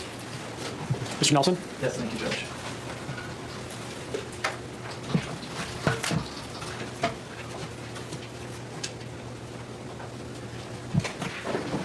Morning. Good morning. I want to ask you some questions about your intoxication and your memory, okay? Okay.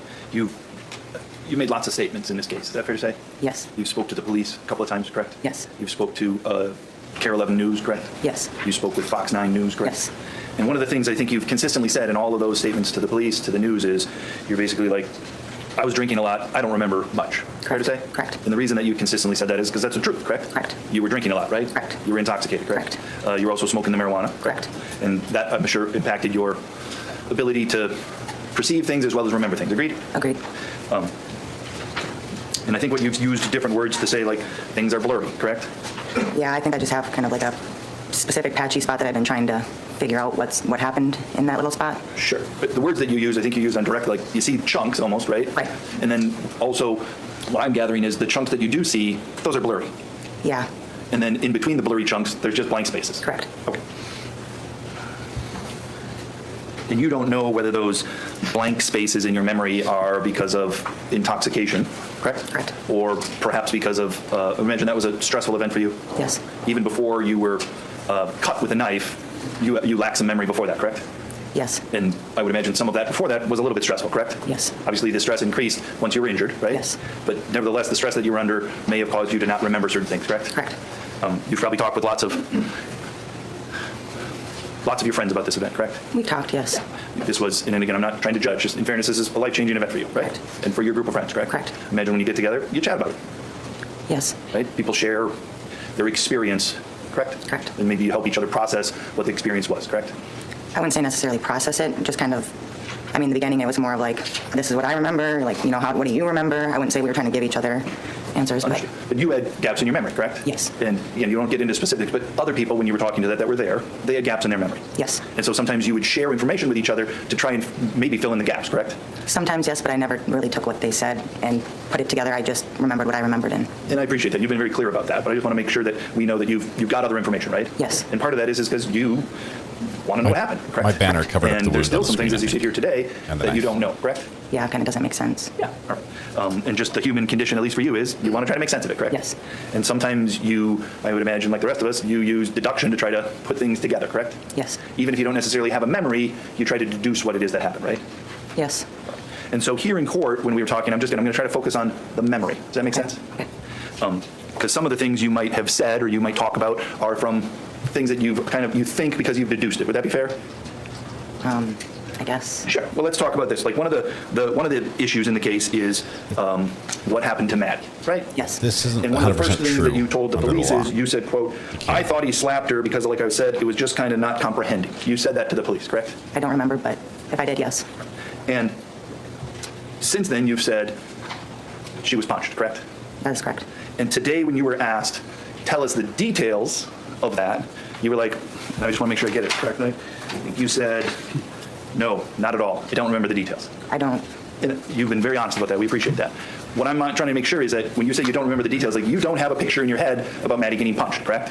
I shouldn't have said punch because I don't remember if it was a punch or a slap, but I do remember her being hit in the face. Okay, so Mr. Muse had some sort of contact with his hand to her face, correct? You don't remember which hand it was? I do not. You don't remember the context under which it was, correct? I do not. You don't remember if it was in response to something that she had done, correct? Correct. And right now, as you say that, you don't have an image, a picture in your mind about what it is that happened, correct? Correct. Fair to say, and again, that what you're telling us is you kind of deduced that something happened to Maddie based upon all of the other circumstances, correct? I know I saw Maddie get hit. Okay. And when you say you saw Maddie get hit, you can't put a picture in your mind that you can tell us, though. I cannot. I just know, even waking up from surgery, like my story was, I remember that. Sure. And your original story was, at first I thought he slapped her. Like I said, I don't know if it was a slap or a punch. So. Okay, just some sort of contact. Correct. So I want to walk through some of the things before that, and I know you may or may not have a memory, so we've got the video, right? Yes. And you've been shown that video before? Yes? Sorry. And you've been shown some of the slides before? Yes. And by slides, I mean we broke the video up into different frames. I call them slides. Does that make sense? Yes, I just kind of really saw the video. I haven't really seen a whole lot of the slides other than yesterday when I was here. Okay. Yesterday, somebody showed you some slides? No, up on the screen when you guys were doing them. As you were just here watching the trial? Correct. Which you have a right to do. And that's when the first time you saw the slides come through, Yes. correct? But before that, you haven't been shown the slides. No, just the video, basically the part of myself. And you, just to kind of, I want to get us into the space that I think is the important space when you're right in front of him. Okay. And so if I get there too quickly, tell us. But Okay. Maddie and Dante are there first, correct? When I say there, let me back up. There's a group of 6 teenage males, correct? Yes. And then there's Mr. Mute, correct? Correct. And then there's you're in a group, which we'll call the Carlson Cone group. Is that fair? Okay. And there's about 11 people in that group, correct? Correct. Of your group, the first 2 people that leave your group to join the other group are Madison Cohen and Dante Carlson, right? Correct. At some point, you go over and join Madison and Dante, correct? Correct. Prior to that, do you have a memory of what you observed? I did not observe anything. I remember coming down the river and our tubes being stopped. And like I said, I just asked what was kind of going on, why we're being stopped. We literally just got back on our tubes. Why are we stopping again? And I heard, I don't know who, but somebody say a group looks uncomfortable. Okay. I did not hear anything coming from the back of us from the group. I didn't even see the group. I was not even paying attention to them. I was just hanging out with my friends. And you didn't hear anybody call for help, correct? I did not hear anything. And I think what you told the police in one of your interviews is you even questioned some of your friends like, why are we intervening? Yeah, well, I kind of asked Janelle, like, what's going on? What are they doing? And then I was like, let's just get up and kind of go see. Okay. So at some point, you and Janelle and Gabby, you're the next 3 people that joined Madison and Dante. Is that right? I'm not sure if Gabby came with us, but Janelle and I for sure did. Okay. And do you remember there was a time when you were walking over there? Do you remember Nick Mew standing up and looking upriver and waving his hand? I do not. And do you remember then that as soon as that got done happening, Madison Cohn turned to you and Janelle and she waved her arm to have you guys come over? I don't remember that, but maybe that is why we got up. Does that make sense to you why you went there? Is because Madison's like, yes. Come on over here, right? Yeah. And then you went over, correct? Yes. And then there were times that we've seen in the video where you're standing in front of Mr. Mew, correct? Correct. Prior to your getting there, would it be fair to say that Madison Cohn was yelling at Mr. Mew? I mean, I didn't hear, like I said, I didn't hear anything. I had no idea the scene. Did you see her standing in his space? No. Until I got over there, yes. Once you got over there, you then saw her standing in his space? Yes. And you then saw her and probably heard her yelling at him, correct? Yeah, I can't really, like I said, I don't make out what she said specifically, but yes. So you don't know the content, but you know the volume was high? Yes. And would it be fair to say that she was in his face? Yes. And at some point, as we saw in there, you went up and stood next to Madison, essentially right in front of Mr. Mew as well, correct? Correct. And Dante was, if you're here, Madison's next to you, Dante's over in this area, fair to say? I did not remember Dante being even around us. Okay. I just remember it being Maddie and I, and then Janelle. Okay. And you remember, as we saw on the screen, that when you're standing there, essentially you weren't asking questions, right? I don't think I asked questions. I might have yelled, the same things they were yelling, but I don't remember. And so while you went over there with the intent to figure out what was going on, as soon as you got there and you saw Maddie doing something, you basically joined her, right? I think that's exactly what I did, yes. Yeah, you just, whatever my friend is doing, I'm going to join her and do the same thing, correct? Not just Maddie, but everybody else kind of yelling. I think maybe I was listening to everybody else yelling, and I just kind of joined the crowd. Joined the crowd, yeah. Yep. That's sometimes what happens in a crowd. Yes. You agree? Yes. And when you joined the crowd in that situation we saw on there, that's when you reached out and started putting your hands on Mr. Mew, correct? I don't remember putting my hands on him, but in the video, yes. You saw yourself, and as you described it, you kind of pushed him, is I think the words that you used, right? Yeah, I mean, I can't really tell. I just see my hand, on his shoulder, and I don't really see him fall back or anything, No. But it moves his person, not his feet. Right. Right? And then, I don't know if do you remember then standing next to you as you're doing that with the left hand, Madison Cohen is putting her right hand on his left shoulder Correct. and pushing him back as well. Correct. Right. And that, I think on the still frames, it's hard to know, but that's at around the 144-second mark. Does that make sense? Yes. And it's at about 145 where we see the picture of Mr. Mew standing there with the knife in his hand in front of him, correct? Yes. So he's not hiding it, agreed? Agreed. You, for whatever reason, didn't see it, correct? Correct. And it's while he's standing there holding the knife, that's the time that you're pushing him on the one side, and then just after that, Madison Cohen's pushing him on the other side, correct? I believe so. And it's right around there, too, in the middle of that, where he raises his left hand and calls back to his upriver to other people, correct?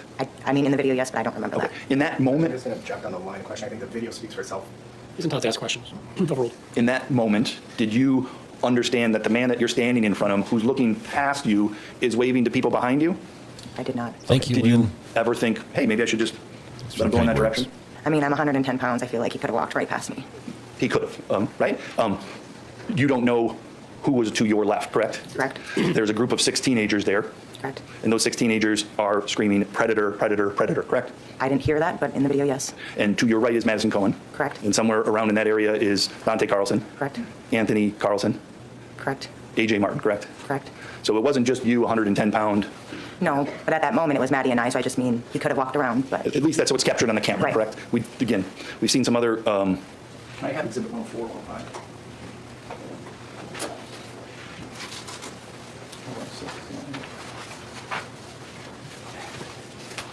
Have permission to publish 104, Judge? Yes.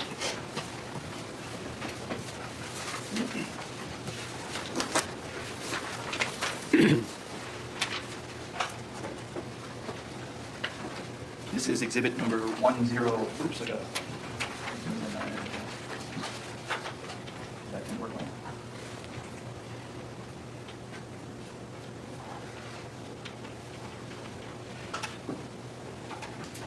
You said you were here in court yesterday. I was. Did you see exhibit number 105 when we talked about that? I believe so. There's been a lot, so yes. And you can't see on here, but this is from frame 2592 at 1:49. Does that make sense? Yes. I'm sorry, is this 105 or 104? This is 104, Judge. Thank Okay. you. I apologize. Okay. And you see the red circle with JC in it with an arrow around it, correct? I do. That appears to be about the camera angle, correct? Yes. So again, there may have been other people not in the photo, but they'd be around that area, correct? Correct. You have no reason to disagree with the positioning of people in this at that time, correct? Correct. Okay. So after the he gestures to other people, you guys continue to stand in front of him, correct? I believe so. And this is where, again, something happens and you don't have a memory of it, or you're like, he had contact with her face in some way, right? Correct. Right. And you don't necessarily know the context of that, right? Correct. I want to, if I, hold on a second, switch to my computer and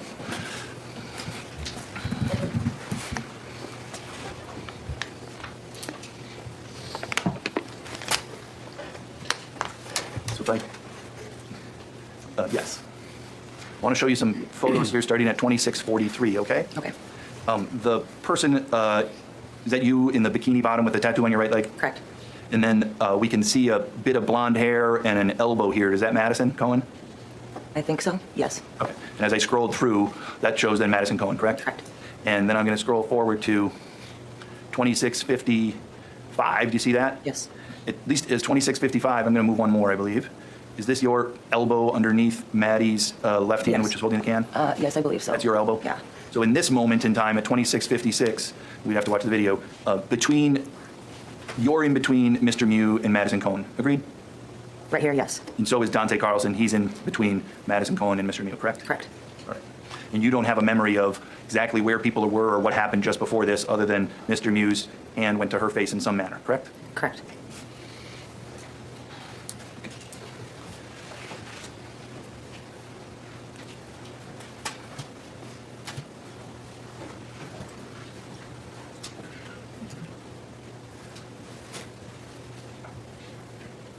I'm going to just scroll forward here to get to some other pictures quick.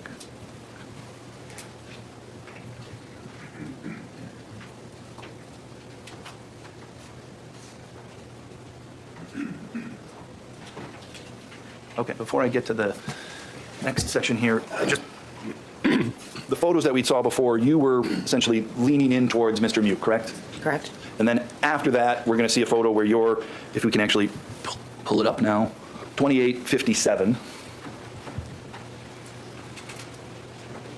That's your leg with a bikini bottom behind Mr. Mew, correct? Correct. So in between the photo that we saw and this photo, you don't remember what you were doing, correct? I have no idea, no. Correct. There's nothing to indicate that you were tending to your friend Maddie Carlson, correct? Correct. Because as we saw in the photo before this, you weren't actually going to your friend, you were going to Mr. Mew, correct? In the photo, it looks like that, yes. So whatever happened to your friend, it wasn't something that caused you to say, I better take care of her. I think I just was shocked that he had hit her, so like I said, I don't know if I reacted, I don't really know what I said, I don't know. Whatever it was, you didn't focus your attention on your friend, correct? I did not. Obviously, this is somebody that you care for, right? Yes. You worry about her, right? Yes. And if you were worried for her safety, you might have had an instinct to turn to her right away, correct? Correct, and I don't know if I did say something right away and then just... All we know is what's in the photo, and that is you don't turn your attention to her, you're focusing your attention on Mr. Mew, correct? So now in 2857, you're behind Mr. Mew, correct? Your back is to him? Yes. And his back is to you, correct? Correct. Right.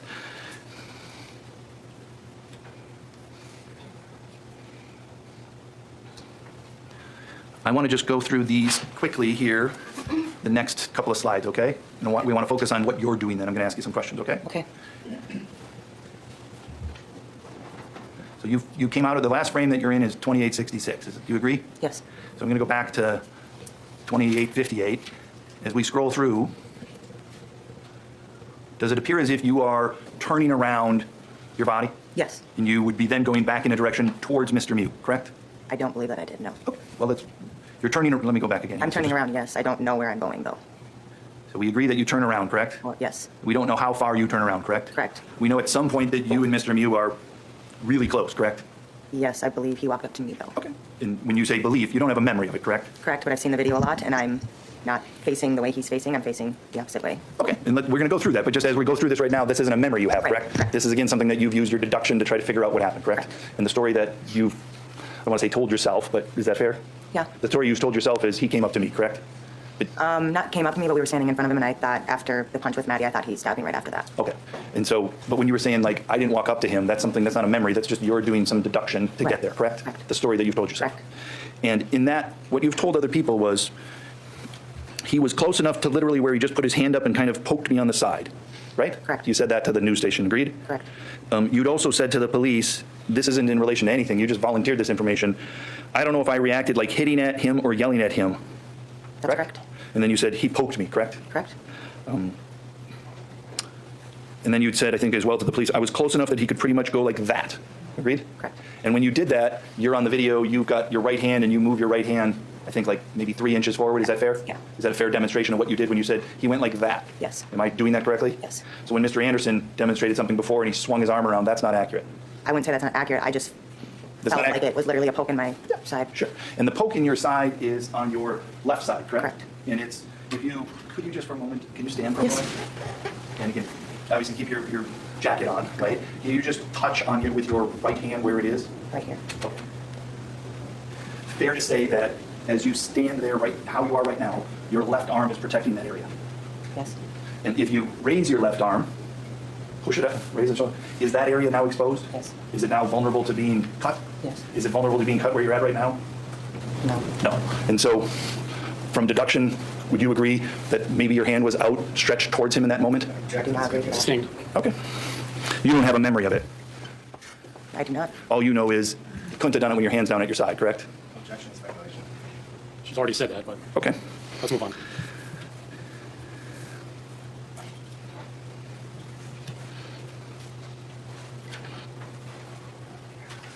Nothing else, thank you. Oh, I apologize. Yes, I do have something else, sorry. Sorry.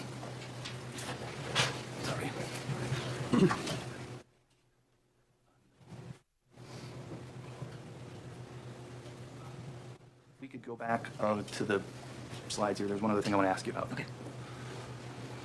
Yes, please.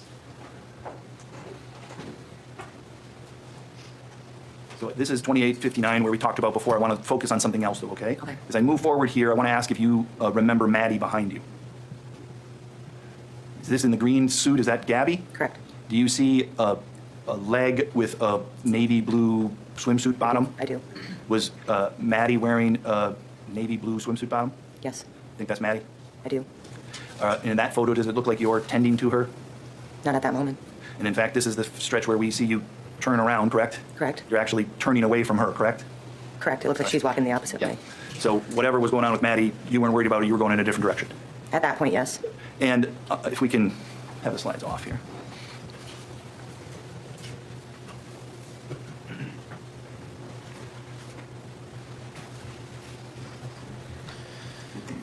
Didn't somebody testify that the river was rocky? It was like rough in that area? So walking would have been difficult. I mean, everyone would have been like tripping and sort of stumbling around, especially drunk. Just Put saying. the slide back on, thank you. This is slide 2969. That's you after he'd made that little jabbing motion towards you, correct? Correct. This is you with the injury that we just talked about, correct? Correct. Can you see your friend Janelle there in the background? Yeah. She's clearly reacting to you, correct? Correct. And then she goes and she gives you attention, for lack of a better term, correct? Correct. It's at that point that Janelle was, prior to that, you can take it down. Prior to that, Janelle was turned facing towards Mr. Mew and kind of everybody. She was kind of in the background, is that right? Yes. You didn't see Janelle go tend to Maddie Cohen, correct? I don't remember. What we know is when you were injured, she went and tended to you, correct? Correct. But prior to that, she's not tending to any other women. Agreed? Correct. After, at some point after this, you walk over to your group, what I'm called Group 2, correct? Correct. And as you're standing over there, some people are tending to you, correct? I don't know if I walked over to the group. I walked kind of a little away from him, I believe. Hold on a second.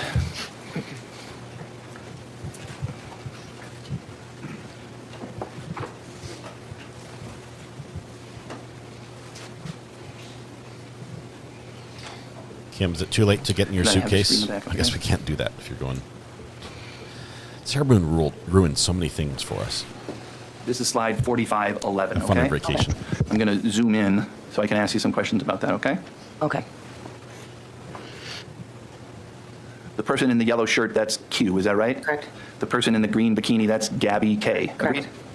And the person over here in the navy blue suit, that's Madison Cohen, correct? Correct. She appears to be on her phone, correct? Correct. Holding a beer in her left hand, correct? Correct. So while you're injured, correct? Correct. And looks like Quentin's coming over to, again, care and attention to you, correct? I believe so. I remember talking to him. Okay. And do you see here, do you remember Maddie standing there with the phone in her right hand, the beer in her left hand, and her glasses on her forehead? No, I don't. I just remember, screaming to call for 911 and then asking, just like I said, kind of walking around and asking for help. Okay, so you don't know if in that moment in time, Madison Cohen had both of her hands full with the items that she'd had previously? I had no idea. You don't know what the condition of her sunglasses were that were on her head? No. Objection, Judge. Objection. She doesn't remember. Yes. That was a sneaky question. You don't remember the condition of her sunglasses that were on her head. Basically, the answer was they're on her head. They're probably not broken or lost in the river from being punched if they're on her head. Oh man, this entire video is going to get played at one point or another, I'm sure, throughout this trial, many times. Kevin, I don't believe we have a feed. I do not.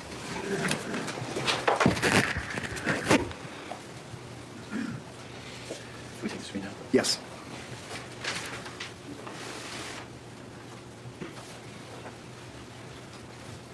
We are still on catch up. That's why we're going fast. We're trying to catch up. We'll probably catch up on Monday. When I was first questioning, I asked you what you remember specifically, your personal memory, and you talked about him Nikolai hitting Madison and Nikolai stabbing you. Is that right? Correct. And then on cross, defense asked a lot of questions about the video and what you asked you to interpret things from the still frames. Objection mischaracterizes what I Again, please. I'll just say this for the jury's benefit. You are the judges of the facts. What the lawyers say is not evidence. So you can just disregard whatever they say. Focus on what the witness says. Disregard everything the lawyers say. I love that. It's true, but it's harsh. Apart from what you remember that you've testified about, is the video is the best evidence. Would you agree with that? We don't need her to say what the best. Again, please, no speaking objections. It's a leading question. Sustained. When you spoke to police originally, did you tell them that you saw Nikolai hit Madison? I believe so. Do you believe you told that to law enforcement in the second interview as well as the two media statements? I'm not exactly sure, but I believe so. Defense asked you about how you described first to law enforcement about that hit. Do you recall that questioning? Do you recall the questioning about you saying it was a slap and that was how you first described it? I really don't remember being questioned in the hospital. I was just coming out of surgery and... Would seeing a transcript help refresh your memory on how you first described that to law enforcement? Yes. Permission to approach? Yes.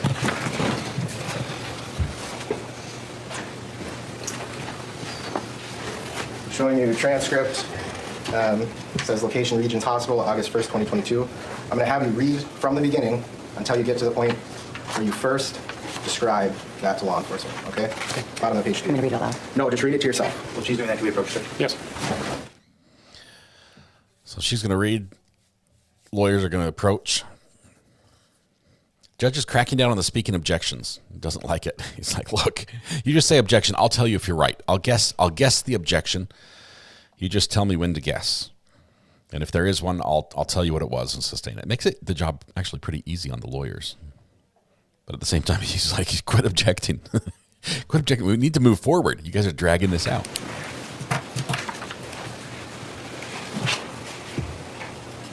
How long did you want me to read it down to? Till the end of page 3.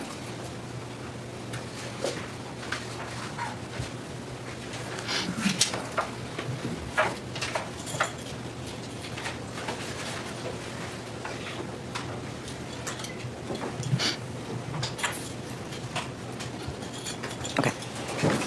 Does that refresh your recollection of how you first described it to law enforcement? Hey, Cheryl, that's different. And what was it? How did you describe it? What word? I can straighten that out for you. About being hit? Yeah, do you say punch, slap? I said he went to go punch her in the face.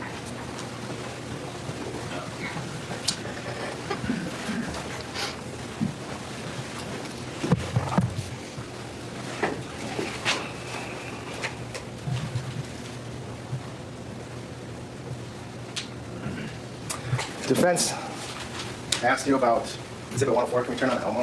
Thank you, no name viewer. Thank you, 5 months. And defense asked, you have no reason to disagree with this, and you agreed. Do you recall that? What did you say? Defense asked that you have any reason to disagree with Exhibit 104, and you said you have no reason to disagree with it. Agree with that? Yes. Do you have personal memory of who was where at that point in the video? No. Cheryl, I'm not sure where you're going to go into the woods part. That didn't happen unless it was... Can we bring up my screen? Many minutes before these groups met. So this is the image of your surgery scar, and then you can see the stab scar on the side. Correct. And are you holding your phone up with your arms here? Correct. And your stab wound is visible in this photo? Correct. So defense asks you, if your hands are like this, that area is protected. If your hands are like this, it's not. Correct. Your hand could be a lot of places, and it could be exposed. And do you remember where your hand was? Do I do not. you remember hitting or pushing Nikolai before he stabbed you? I do not. What do you remember doing before he stabbed you? Nothing. Just standing there? Just standing there and being stabbed.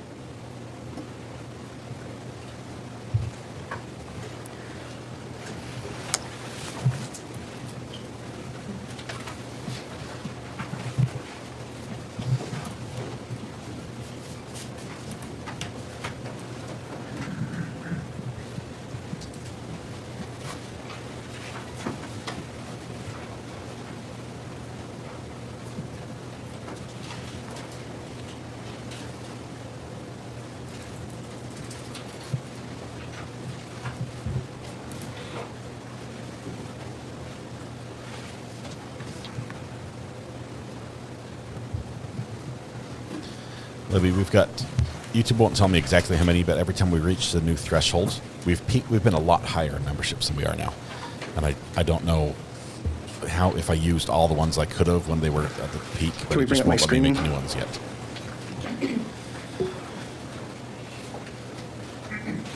So we're on 2860. This is that frame where defense asked you about the Navy swimsuit where you can just see the very edge on the top left. You recall that? Correct.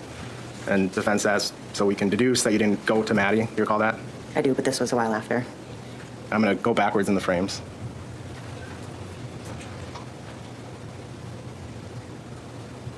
And here, do you see yourself? I do. And do you see another leg, somebody standing right in front of you? I do. So we could also deduce you did go to her? Correct. Nothing else, Judge. Keep that up. Mr. Nelson? Do you know who's standing in front of you? I don't. You see a white leg? I do. There were 13 people, 14 if you include Mr. Mew, correct? Correct. We know it's not Mr. Mew, correct? Correct. We know it's not Janelle, correct? Correct. We know it's not you, correct? Correct. You know it's not Dante, correct? Correct. There's lots of other legs that it could be, correct? That is correct. You don't know whether that's Madison or not. I don't. The only reason you were able to identify Madison and the other one is she's the only one wearing that Navy suit, correct? Correct. All right. What I want to ask you is about some things that you'd said previously, okay, just to make sure we're on the same page, about, firstly, about what happened with Madison, okay? Okay. You told Fox 9 Noon in an interview from the hospital bed, you said these words that are on the recording. Quote, at first I thought he had slapped her because I was like I said, I was just kind of not comprehensive. You said those words?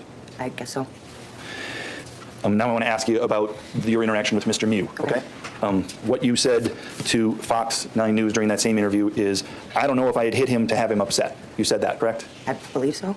To Care 11 News, you said, I'm not sure if I hit him because I was so upset. Okay. Agreed? I guess so. And then to the police, you said, I don't know if I reacted like hitting him or yelling at him or something, correct? Correct. You mentioned to Care 11 News, Fox 9 News, and to the police, at least your opinion at that time is you might have hit him, correct? You actually asked an answer. That's all three already.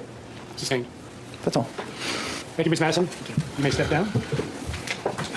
Please see the witness coordinator in the back, and she'll give you instructions. It's about 10:30. Why don't we take our mid-morning recess? We'll reconvene at about 10:35. Please take the jury out. All rise for the jury. Let's see if they talk about anything before they go to break. We're going to skip the breaks because we're catching up. A couple of you are talking about some things that you may have seen in the trial, but we haven't got to yet. That's called a spoiler. Please don't do that. It does confuse everybody. So if you're saying, "Hey, I remember this happened," and none of the rest of us have heard it, that's might be what the problem is. So if you're talking about stuff that we haven't heard about yet, then let's save that. Let's not do that. AZ DCS Oversight Group member for 5 months. Thanks, RA Chat Mods, and Justice for all who can afford it. Justice for all who can afford it. Love it, love it. Okay, we are going to skip really quickly here. We're at 1.5 speed for those that are curious about the math, about how long this is taking.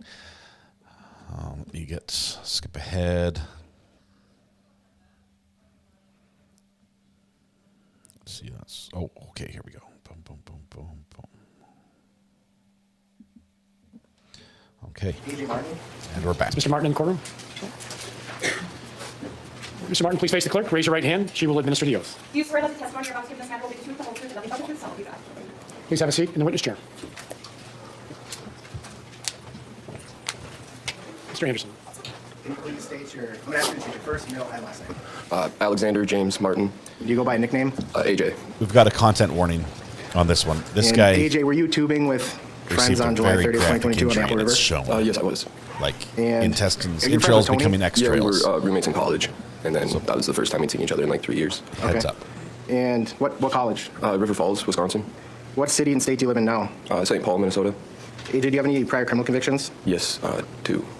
And what do you do for work? I'm a electrical apprentice. I install solar panels. And how tall are you? 5'9"3/4".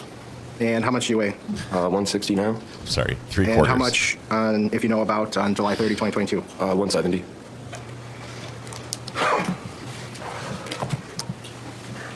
What do you, at some point when you're tubing on the river, did something catch your attention or people's attention that you're with? Yeah. What do you recall about that?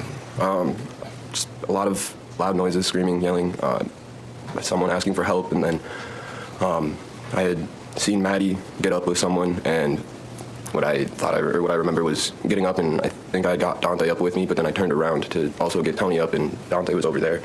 I turned back around from trying to get Tony up, and I believe I saw Maddie get pulled in the back of her hair and then punched in the face. It could also be that she just got punched in the face, and I'd seen like after like her face get flung, and that's why I thought her head got pulled. And then. So, do you recall like how far away you were when you saw what happened to Maddie? I was probably about halfway in between the groups. I was, or maybe a little closer to, we're group 2, right? So I would be a little closer to group 1, the teens group. Still on your way over? Yeah. And after that, did you hurry over?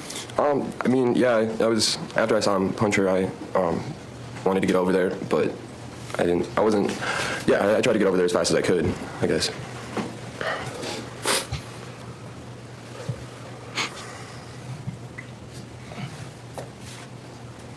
And what do you recall after that? Well, after he had hit Maddie in the face, I saw someone else hit him, and I wasn't sure who. I saw him fall into the water, and my intention was, because I used to work at elementary schools and had experience breaking up fights with little kids and stuff like that, so my intention was to go over there and try and break it up. I saw him in the water, and I saw people going around him, so I went to push his shoulder in the front, but ultimately didn't. But I was going to try and just get him to stay down for another second and then tell everyone to back up, and then we could have figured out what was going on. But as I reached down to push him in the shoulders, he reached up and, I guess, I don't know if you call it a stab, but got me with a knife. What was your injury? Well, there was a lot, I guess. The most apparent thing, obviously, was that my stomach was open and my intestines were in my hands. I don't know what other parts were there, but, I mean, they were in my hands, and I know that from there, but afterwards with like the medical records and stuff, I know other injuries. I don't know if you want me to go into that or not. Did you, after you're holding your intestines, did you see much of anything after that? Not much. I mean, after that, I remember screaming pretty viscerally, I think is the word.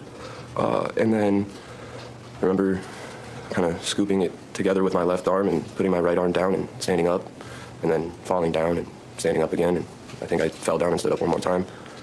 And then I was kind of, I was still conscious. I was talking. But after that, really all I remember is that, and then telling Tony that I was going to die, and him telling me I was going to be fine and that I wasn't. And my response every time was, 100%, I'm going to die today. And then I remember waking up in the hospital with a breathing tube and my parents looking at me. And do you know how long you were in the hospital for that first time? Yeah, 27 days. And after, when you woke up the first time, was that after surgery? Yeah, it was around 11:30 that night, I believe. Did you have follow-up surgeries? Incredible that you survived. A few, yeah. Wow. Was your wound stitch closed right away? No. They put what they call a wound vac on it. I assume that acts as kind of like a fake flesh or skin. And they left that on for about a week, doing other exploratory surgeries just to make sure that they didn't miss any other lacerations or injuries. And then after almost a week or so, they had done internal stitches but left the top open so that it would heal better, and they put another smaller wound vac over that. Did you have to have any sort of devices to assist with digestion, eating, feeding? Yeah, I had a few feeding tubes, some NG tubes to help with just the extra fluids in my stomach. But yeah, I had the feeding tube because after the surgeries, I had developed a hematoma in my intestine, and it was completely blocked off. There was no food, no water, and the IV nutrition wasn't doing enough. I had lost 50 pounds in that 27-day stint. AJ, were you drinking on the river that day? Yes. Do you believe you're intoxicated? Probably, yeah.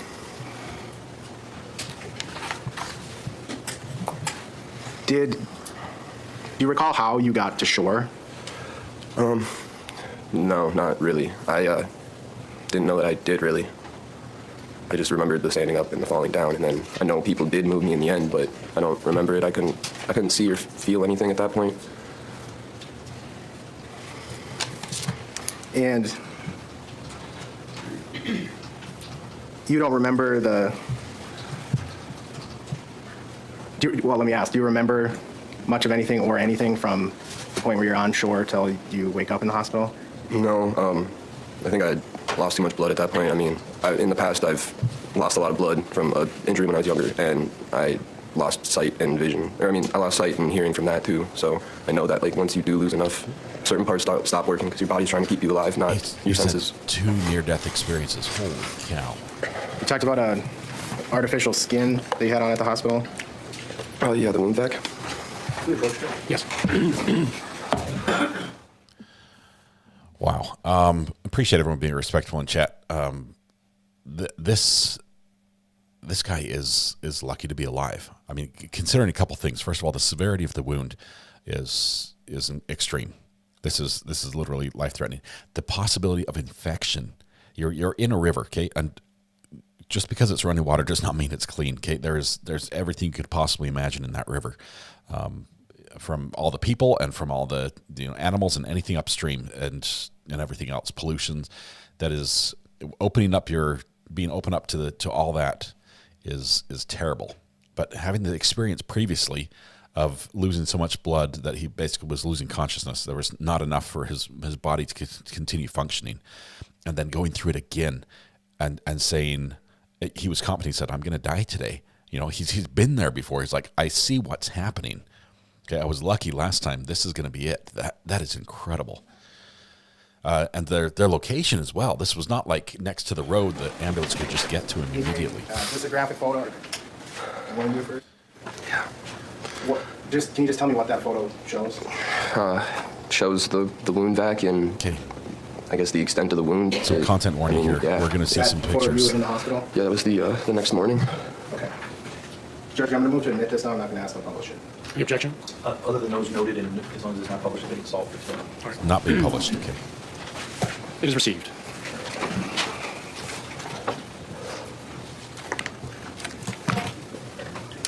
And so what was the number? Oh, sorry. 29. What was it? 29. 29? Correct. So 29 is received. Did the witness say 29? He's like, what's the evidence number? That's 29. That's funny that he knows. Nathan, I hear you. That Arizona trial, just the cameraman stopped showing up. So, guess they didn't like taking the heat from the judge. AJ, do you recall telling law enforcement, I don't think I touched him, but if I was, my hand was on his shoulder, it wasn't forceful? Yeah. And did you tell law enforcement your goal was to try to break it up? Yes, I remember that. I'm going to go through some slides with you.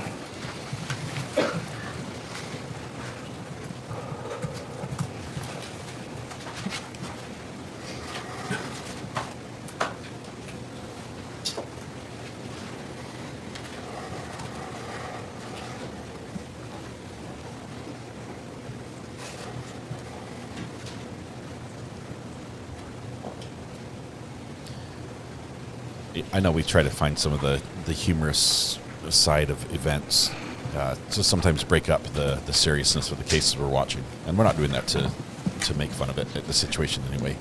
But it does strike me how everyone seemed to get to the same blood alcohol content level. Like everyone's just about at 0.2, no matter how big they were, how little. Everyone got to 0.2. 2573, are you in this frame, AJ? Yeah, in the yellow shorts. Okay, you can take the screen down, please.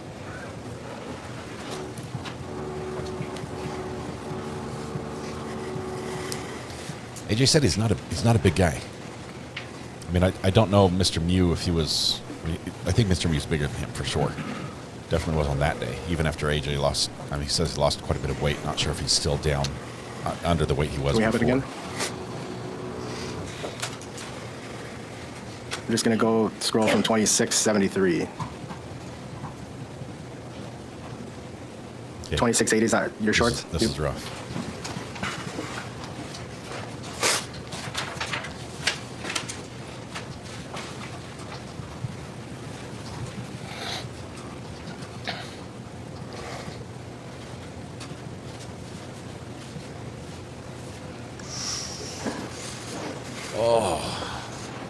Stopped at 2800.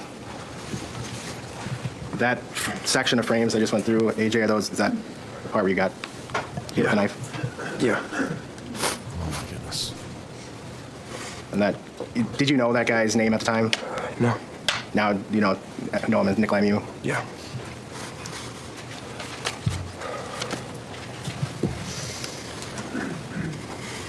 Oh man, the width. I don't know if we see the scar width, but the motion, the distance of time that his hand holding the knife traveled across his body was enormous. It's like left to right, traversed the whole length. That's got to be terrible. Oh my goodness.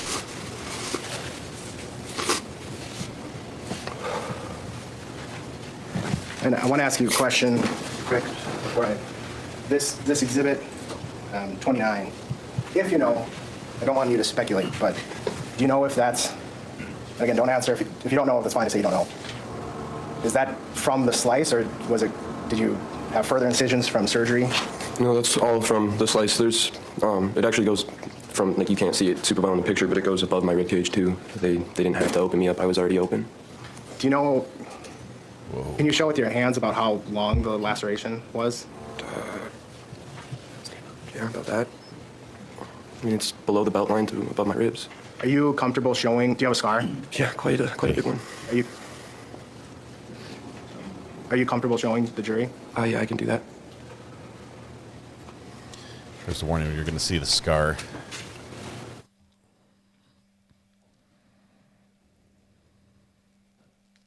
Oh my goodness. Yeah. You sure? Yeah. Okay. Actually, make it faster. Just don't tuck it.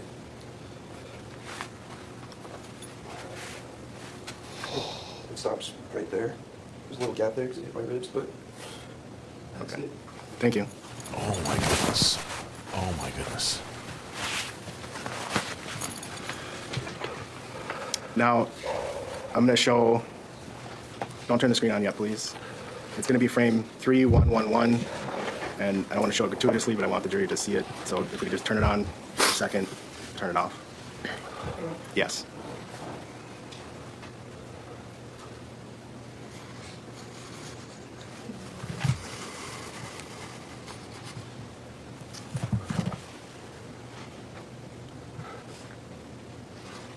AJ's a wreck. I don't have This is anything terrible. else. Mr. Nelson?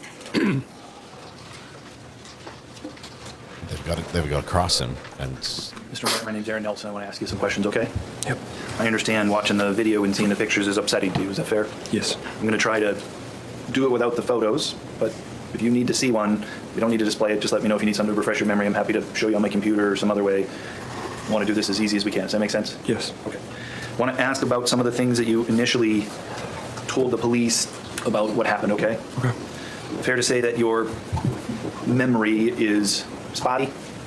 I wouldn't say spotty. I would say I remember everything up until I got stabbed pretty well, at least everything that I saw. Okay. For the most part. And fair to say that's not what you told the police when you first met with them? I mean, it was days after, and I was on a bunch of pain meds. It's pretty understandable, I think, to not have the greatest memory at the time. Maybe. I'm just trying to establish the fact that at that time, you didn't tell the police of certain things that you remembered. Agreed? Sure, yeah. Since that time, what you're saying is your memory has improved, correct? I think that shock has worn off, and I was able to remember things that I might have subconsciously blocked off, yes. Okay. So again, I understand you have your reasons to explain why you think your memory got better, but we can agree your memory has changed from when you first talked to the police to what you're telling the jury today. Right? I just said that in different words, but yes. And in that time frame, I would imagine you spoke with your friends and family about what happened, correct?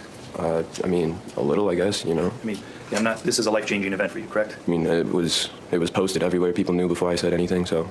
Imagine probably a day doesn't go by where somebody asks you questions about it, right? Maybe not so much now, but remember when it happened, yeah. And amongst your group of friends, it sounds like you're really close with Tony Carlson, right? I mean, yeah. Do you live with him now? Yeah. Okay. And as a result of living with Tony now, I imagine you also see his brother Dante Carlson, correct? A few times, but he lives in Wisconsin. I've only seen Dante maybe 3 or 4 times since the incident. Okay. And that includes yesterday. All right.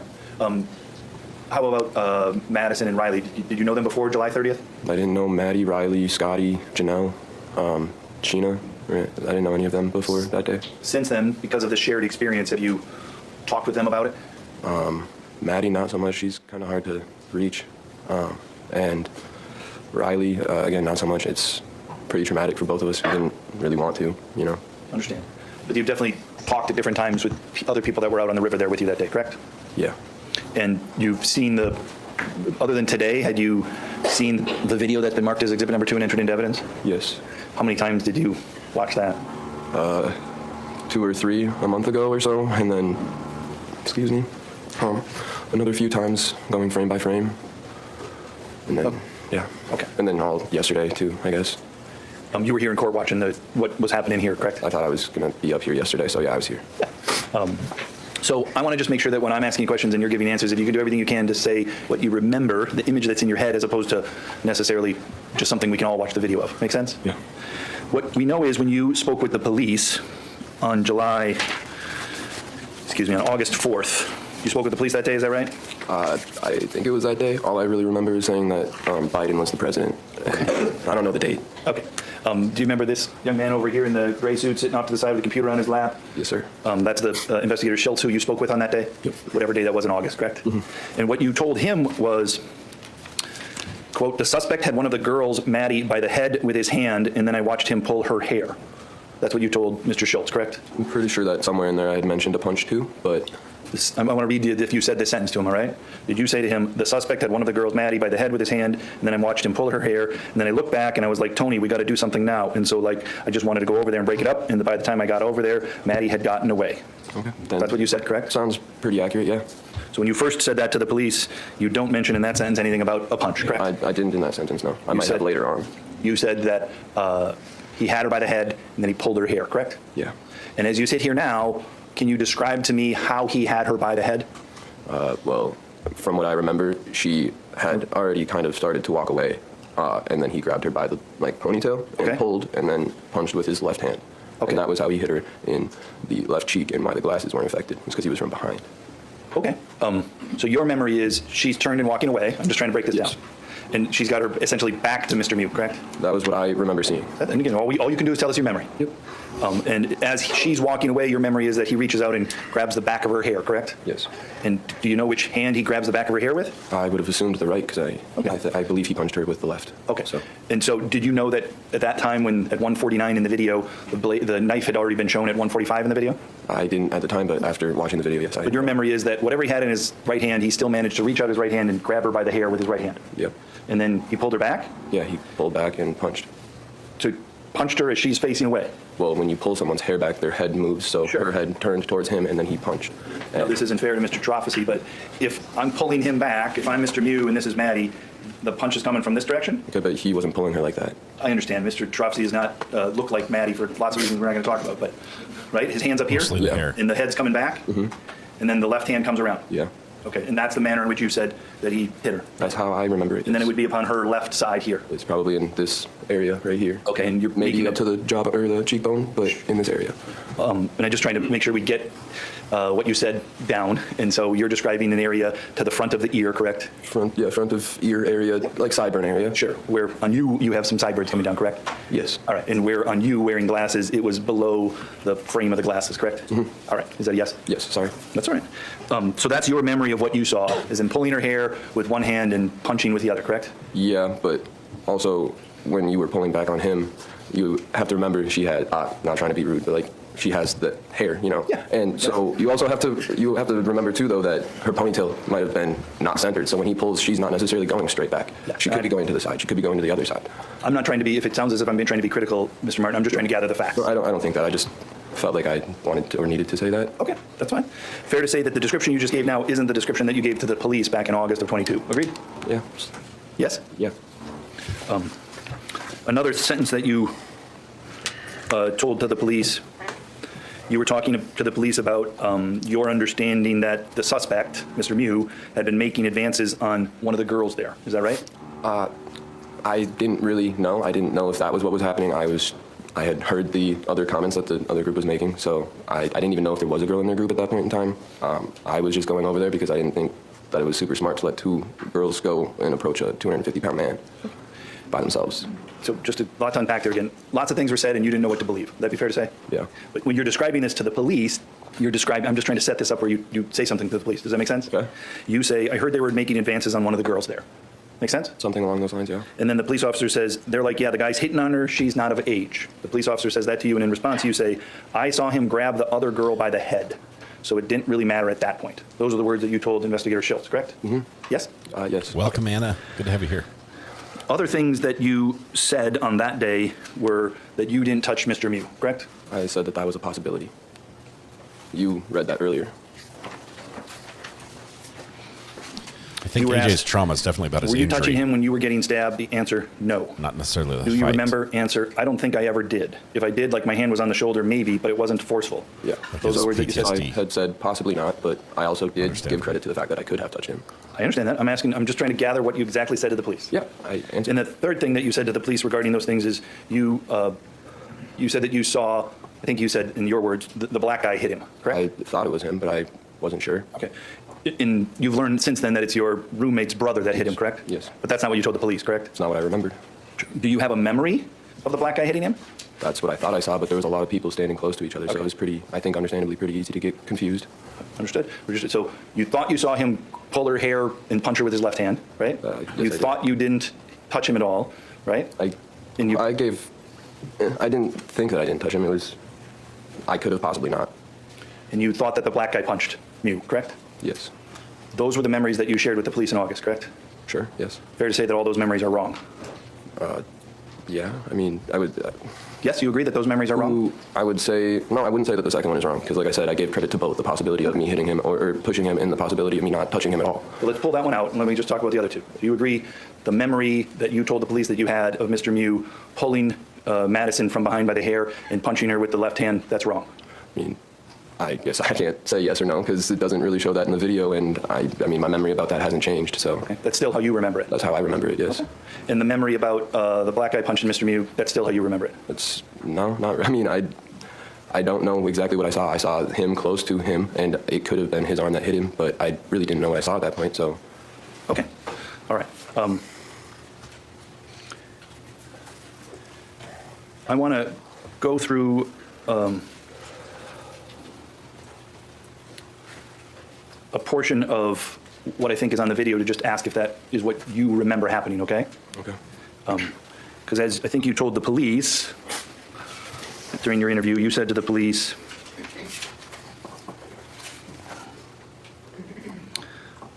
I wanted to get the guy away from us, but I wasn't going to try and like punch him. I'm not a fighter. I'm tiny. That's what you told the police, right? Yeah, I was the biggest I'd ever been in my life, and I was still not a super big guy. He had 80 pounds on me. Understand. I'm just trying to, again, the words that you said to the police were, I'm not a fighter. Yes. All right. We saw in the slides there that at some point Mr. Mew goes down into the water from Mr. Dante Carlson punching him, right? Yes. And just to put it into context. And then we see in the slides, your leg, you kind of approach and stand over him, correct? I wouldn't say over him. I would say I'm to the side of him, and then he starts moving, and my body position plus where he moved himself would make it appear that way. Sure. He's on the ground, correct? Yep. In the water, correct? You're standing on 2 feet, correct? Yes. You weren't leaning over him, but it might appear that way if somebody is down in the water looking up, correct? It could, yeah. And when that happens, you don't push your friend Dante away, do you? I didn't even know that Dante was there at the moment. I didn't see the second hit or slap or the third one. I had wet hair. My hair was hanging down. I was looking down. I wasn't focused on other people. I was focused on getting this man away from everyone else. So this man, Nikolai, this man at that point, you knew he had been punched and knocked to the ground and he's in the water, correct? Yep. And you're telling the jury that what you were trying to do is you were trying to get him away from other people while he's down on the ground in the water. Get people away in some way, shape, or form. It didn't need to be him. I wanted him to stay down so he couldn't go and punch another person. And then I was going to tell everyone there to back away because, you know. So there's a lot to unpack there again. As you said, you wanted to get other people away, but you didn't go to the other people. You went to Mr. Mew, correct? Yeah, I went to the guy who was punching people first. Correct. Again, based upon your memory that he pulled someone's hair and punched them from behind, correct? Based on the memory that I know that he punched someone, yes, Okay. it doesn't matter how he punched them. I know he punched them, and he shouldn't have. Okay. And you were going to make him pay for that? No. So when he's down in the water on the ground and you're standing there trying to be the peacemaker because you're not a fighter, you thought it was going to be peaceful to you to keep him down in the water? I mean, it was shallow water. His head wasn't below. All we needed was an extra second to get people to move away from him, and then he could get up, and we could possibly have a conversation. But, I mean, he hadn't used any words up until that point, so probably not. So when you're standing there next to him when he's on the water, you don't see your friend Dante come up and smack him across the face a second time. You don't see that? I saw him get dropped into the water, and I was looking down at him. My hair was over my eyes here. I mean, it was shorter than it is now, but you can imagine. So you didn't see him go back into the water the second time in response to Dante hitting him? You didn't see that? He went down into the water, and then he never got up. Sure, because Dante hit him when he was in the water, correct? Okay, but you said the second time he was in the water. That's the first time still. The second time came after he stabbed me. Okay, understood.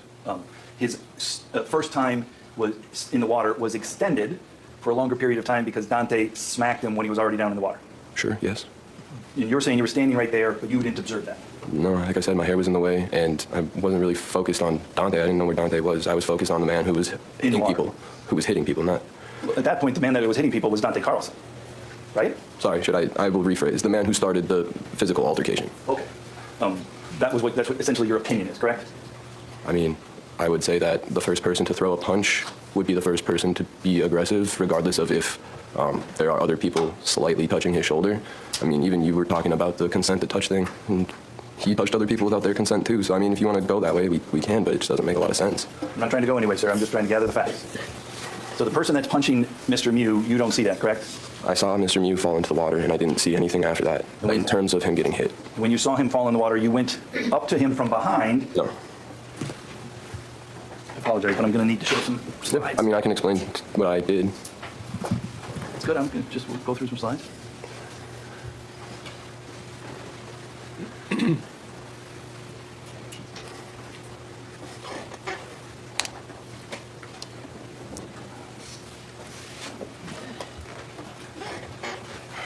Please show my screen, please.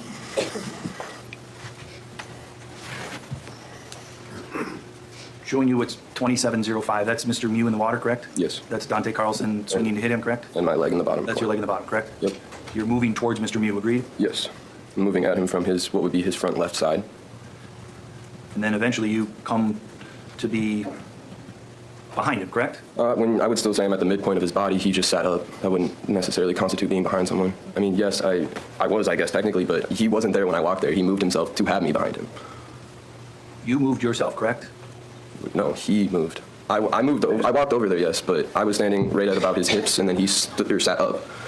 So is it your testimony that in some way Mr. Mew was aware of your presence and intentionally turned to have you behind him? Is that what you're saying? I'm not saying he did it intentionally. I'm just saying that that's what happened. Okay. So, again, you're behind him, correct? In sort of on his side. Until he This starts. is you with your left hand on his back shoulder and his right hand on his back shoulder. You're behind him, correct? Yeah, I have both hands on one shoulder. I'm not completely behind him. You can see I'm somewhat on the side. But yes, I'm somewhat behind him due to his repositioning. You're pushing him, correct? Yeah, that's where I had said that I thought I'd push him in the front left shoulder to keep him down. But I was there too late, so I didn't get that shoulder. I guess I got the back of it. And you said you're a peacemaker, right? You like to mediate? Yeah, that's what I was trying to do. You can understand how somebody who'd been down in the water and hit 2 times, getting pushed from behind, may not understand that you're trying to mediate. It goes to his mindset. Overruled. You can answer the question if you're able to. Sorry, what was the question? Sure. As somebody who likes to mediate and was attempting to mediate, you can understand how a person in Mr. Mew's position who'd been hit twice in the water might not understand or appreciate your intent to try to de-escalate by pushing him in the behind. I guess. Might misunderstand that, right? He could misunderstand that. Sure. I mean, could have been solved if he tried to use words at all, too. Could have. And let me just go from 2745 to 2747. Do you see that? That's you still, that's your body behind him, correct? Yes. That's your right hand on the right side of his back, correct? Yeah. That's your left hand on the left side of his back, correct? I'd say right's more in the middle, but the left one is definitely on his left shoulder. And that's your roommate's brother, who is your friend Dante Carlson. That's his hand that we can see underneath your underarm there that's hitting Mr. Mew, correct? Like I said, I didn't see it, but the video showed it, so, I mean, so your based off of memory, I can't say yes. Okay. Your face is right there, and you're saying you didn't see Dante hit Mr. Mew there? No, like I explained, my hair was down in front of my eyes. It's wet my hair's thick and black, so it's not super easy to see through. What you did say is Mr. Mew wasn't saying anything. You could agree that in this position, with somebody pushing him from behind and somebody hitting him in the front, it might be a difficult time to use your words to make peace. Yeah, the right time to use your words would have been before he punched a woman in the face. We can get to that later. You extend your body in an attempt to push him down, as you say, correct? Well, I was pushing down, and then he got up, and I fell forward, so. I was asking about your intent. Your intent was to push him down in the water, agreed? It was to push his shoulder down so that he stayed down, and I could tell everyone to back up, yes. You agree? Your intent was to push him down and keep him in the water. To keep him down. If the water, if the ground was there, I would have done the same thing. I wasn't worried about there being water or not. It was shallow. His head wasn't going below. He was going to be okay. You can understand how perhaps somebody in the position getting pushed from behind in the water might not appreciate that you were trying to protect him and keep him okay, right? I guess. His head appear to be getting wet there? Not his face. That's where your mouth is. I see maybe the right cheek dip in a little bit, but as soon as you go a few slides further, and you'll see his head sit back up again. Sure. Safe as can be, right? I don't know. It is. Yeah, please, let's focus on the facts. Just clean Q&A, please. Just back up a little bit more here. When you said his head didn't go in the water. Fair to say that's his head making a wave, correct? I would say that's his back making a wave, and his head still not in the water. Have you ever fallen back after getting laid out in the water like that? Yeah, I have. Did it feel like maybe the water was coming up on you, even if it technically didn't? No, water usually has a pretty distinct feeling on your skin. When you had that experience where you got laid out and fell back into the water, did someone come up and attack you a second time in that situation? Sustained. I'm going to go forward back to the where are you at? Position where we were before. I apologize. So again, you said here at 2754, you're attempting to keep him down, and he manages to move away from you, the person who's pushing him somewhere in the back area, right? Yes? Yes. I was trying to push him in the front left shoulder, and I got the back left shoulder. Sure. Because he was getting up, and I was not fast enough to get the front left shoulder. And I'm going to go through some other photos here that might be difficult. Are you okay with that? Yeah. Content warning. This is going to be really in this rough. position now, that's you in the yellow shorts, correct? Correct. And to your right is Dante Carlson, correct? I believe so. I don't know. I don't remember seeing anyone else there. I remember pushing down and feeling strange. Sure. Is this person, you knew what Dante looks like, correct? Yes. Is that Dante in the two-tone gray shorts with the Truly in his hand? I believe so, yeah. And then that's the same person that's legs are right there, correct? Correct. So you and Dante are standing very near Mr. Mew as he's beginning to try to get up out of the water, correct? Correct. And as he begins to get up out of the water, you move towards him, correct? Yeah. You didn't know that he had a knife, correct? No. You were going at him, correct? I don't know. I don't remember anything after your first push. This is where you're trying to, you push him down again, correct? I would say we kind of attacked each other at that one, if anything, but I mean, I don't remember this, so I can't tell you. He got me before I did anything to him, so. This is your hands on him, agreed? Okay, maybe my hand is on his arm, yeah. This is you, as you said, attacking him, correct? I didn't mean attacking, sorry. Those are the words that you used to the jury. I mean. You were attacking him. I wasn't attacking him. Okay. You were trying to push him down in the water. I was trying to separate, or get him isolated so that we could separate everyone else from him. So we could get everyone away, and then we could figure out what was actually going on. Because you hear teenagers asking for help, you hear people yelling that he's a whatever, and at that point, and you see minors, you're going to be more worried about getting him away from them before you ask the questions. And you chose to do that by using your hands on his body to push him, correct? Yes? I tried to keep him down with my arms, yes, and then I was going to tell everyone to back up and give him some space. So as you said, you're not a fighter, correct? Yes. You were trying to mediate, correct? All right. We've been through this before. Let's move on to a new topic. You'd heard that people calling him a predator, correct? I don't know what I heard. I heard them saying stuff about a little girl, and I don't know what else it was.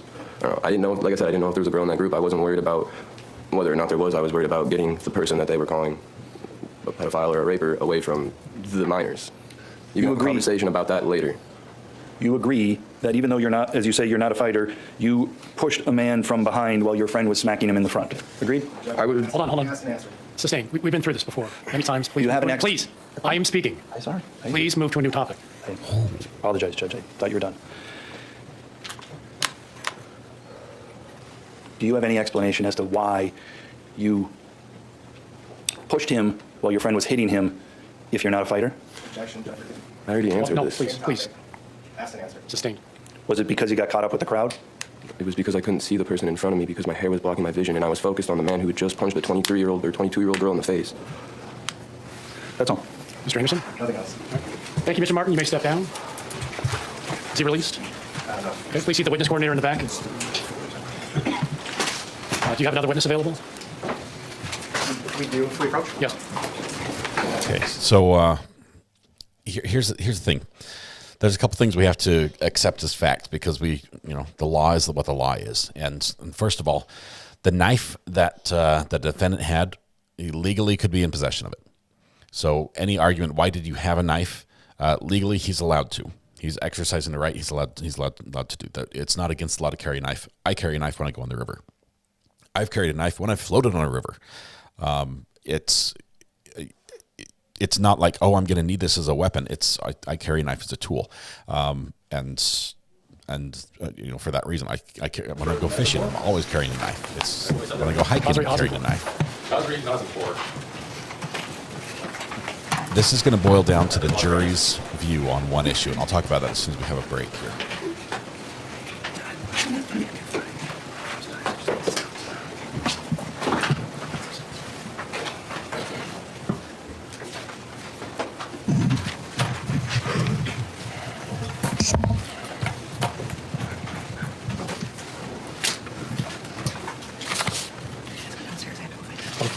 Your Honor, she may have stepped downstairs. We've got folks looking for her. Okay. We can take So while we're in between witnesses, if you want to stand and stretch, please do so. It just might be a moment or two before she comes back upstairs. So, What I'd like to do is get as far as we can, and then we'll break for lunch. while they're talking, let me see if I can tell you this. This is going to boil down to what the juries perceive the defendant's reasonable mindset was, because in Wisconsin, a person is privileged to threaten or intentionally use force against another for the purpose of preventing or terminating what that person reasonably believes to be an unlawful interference with his or her body or with his or her person by such other person. The actor may intentionally use only such force or threat thereof as the actor reasonably believes is necessary to prevent or terminate the interference. I mean, you can't set off a nuclear bomb because somebody's going to punch you, okay? This does not mean you have to meet equal force with equal force. It means you can only use as much as you reasonably believe is necessary to prevent something. Ms. Kazari-Nazanpour, please come forward. There's more. The actor may not intentionally use force, which is intended Raise your right hand. She will administer the oath. or likely to cause death or great bodily harm unless the actor reasonably believes that that force is necessary to prevent imminent death or great bodily harm to himself or herself. So he has to be fearful of his life. My name is Gabriella Kazari-Nazanpour, and how to spell Kazari-Nazanpour is Kazrainazanpour. She used all the letters. 25 years old. Wow. What do you do for a living? What? What do you do for a living? I work as a phlebotomist at Octapharma in Maplewood. Where do you live? What town? I live in Centuria, Wisconsin. Were you part of a group with Carlson family tubing on the Apple River back on July 30th of 2022? I'm sorry, can you repeat that? I can't hear you. I'm going to pull the microphone closer. Sorry. She's so Do you have some hearing loss? She ran. Yeah, I was deaf as a baby. Okay. Were you part of a group of people that were tubing down the Apple River back on July 30th of 2022, including the Carlson family? Yes, I was. If I can approach, Judge? Yes. Do you go by nickname? You can call me Gabby. Gabby, I'm going to show you what's been marked as exhibit number 26. Do you recognize that document? Yes. Can you tell us what it is? It's a picture of me and all my friends on the Upper River. Is it from that day, July 30th, 2022? Yes, it was. Which one are you? I'm the one standing next to Q and Dante. Is there a yellow label showing your name? Yes, there is. In that picture, are you drinking any alcoholic beverages? No, I am not. Have you been drinking that day? Yes, I was. Do you remember what you had to drink? No, I do not. Do you remember how many drinks you had? If I had to guess, maybe 5. All right. And is that 5 over the course of the day? Yeah, throughout the whole Apple River, tubing down the river. Guys, At some point, does your no group name is going calling. down We're the going to start river, timing do you people come out across for the full disturbance day of some if you're going to kind? be calling Yes. names. What did So you see yourself? appreciate different I saw a group opinions, of kids but no asking name for calling. help. Did you know who these kids were? No, I did not. Did you figure out why they were asking for help? They said that this guy was saying that he was a pet. I'm sorry. Hold on. You got time. They were asking for help because he said he was a pedophile. All right. He said that or they said that? They said that. All right. Did your group stop when you came across this disturbance? Not originally, no. It took us a little bit before we did stop. All right. Eventually you did. Did you stop? Eventually, did your group stop? Yes. Did someone from your group go over to this group that was asking for help? Yes. Do you know who that was? It was Madison. All right. What did you see Maddie do? I saw Maddie ask this guy to leave multiple times, and he chose not to. All right. Did he react to her telling him to leave multiple times? Eventually, yes. What did you see him do? I saw it hit her in the face. All right. At that point, were you on your tube, or were you in the area? Where were you located? It was probably in between the tubes of where my group was and then where everyone else was dealing with the situation. All right. Do you know about how far away you were when you saw Maddie get hit by the other person? Maybe from me to you. Did you see what happened to Maddie after she was struck? I saw Dante punch him in the face and he went down. All right. Did you see where Maddie went? I saw Madison was still standing behind, far away from the situation. All right. Do you know, or were you close enough to see what hand he used to punch her? His right hand. All right. And did you see what part of her face that he struck? The side right here. Okay. You're saying, are you pointing to your right cheek? It would have been her left. Left cheek? Yes. Do you know whether he used a fist or an open hand? I don't fully remember. All right. After Dante, you said you saw Dante punch the gentleman. Did he fall down? Yes, he did. Eventually, did he get back up? Yes, he did. What did you see him do when he got back up? I don't really remember what I saw. I just blinked and then everyone was bleeding. All right. Did you see him stab anybody? No, I did not. Right. Blinked. Let's show you a still frame from the video. Are you aware that there was a video taken that day? After the math, yes. All right. Did you, have you ever seen it? I saw it for the first time on March 18th. All right. Your Honor, I'm asking to show it's slide 2993. We're ready.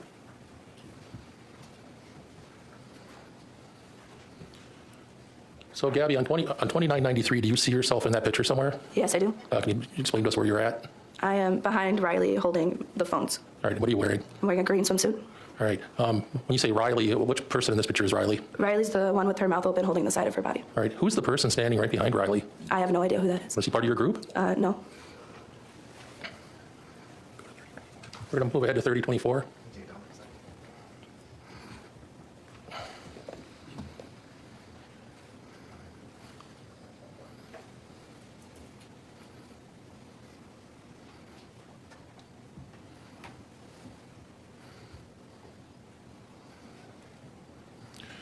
All right, Gabby, we're showing you slide 3024 from the video. Do you still see yourself in that video? Yes, I do. Was that you in the middle, still in the green bikini? Yes, sir. The gentleman that you didn't recognize with the sunglasses, where's he located in relation to you? No relation, I don't know him. I mean, but where's he located? In front of me? Who's that directly to his, would be his left? With the swimsuit? Right. That'd be Riley.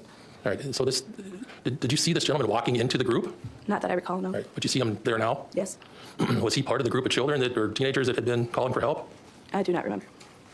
All right, we're going to go forward. We're gonna scroll through, and we're going to try to stop at 4511 here, if you can just watch the screen. Just keep going, I'll tell you when to stop.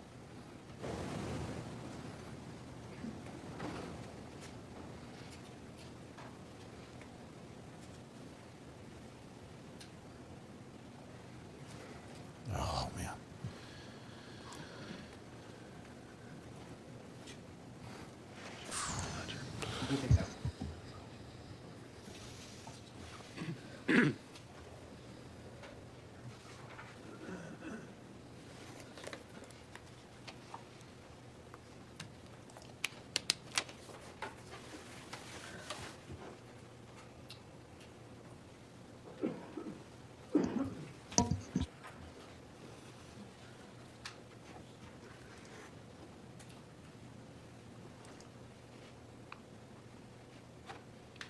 She is shaking. Like she's nearly in shock. I mean, someone needs to get her a blanket. Okay, we're ready.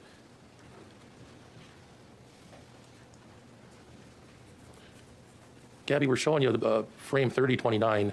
Are you in that frame, if you can tell? I think I'm behind the guy in the black shirt. All right, the black shirt and the sunglasses? Yes. Did he appear to be walking up to Mr. Mew? Yes. Do you remember that, or are you just remembering it because it's on the slides? Just because it's on the slides. At the time, did you make a mental note of who was this person? No. I may have already asked you this, but you didn't see Mr. Mew stab anybody? Correct. At some point, did you realize that some people had been stabbed? Yes. Was one of those folks Riley Madison? Yes, it was. She came up to me. When did she come up to you? While I was on the phone with 911. All right. That's my next question. At some point, did you call 911? Yes, I did. While this incident was going on? Yes. When Riley came up to you while you were on the phone with 911, what did she look like? She looked like she was having a hard time breathing and was bleeding down the side of her.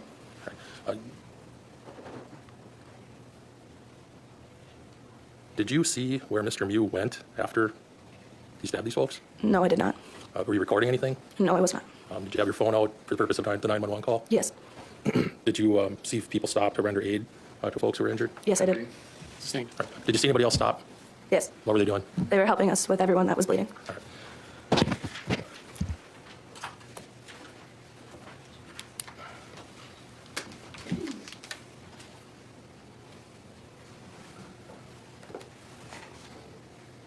I don't know how she's holding it together. She is. Wow.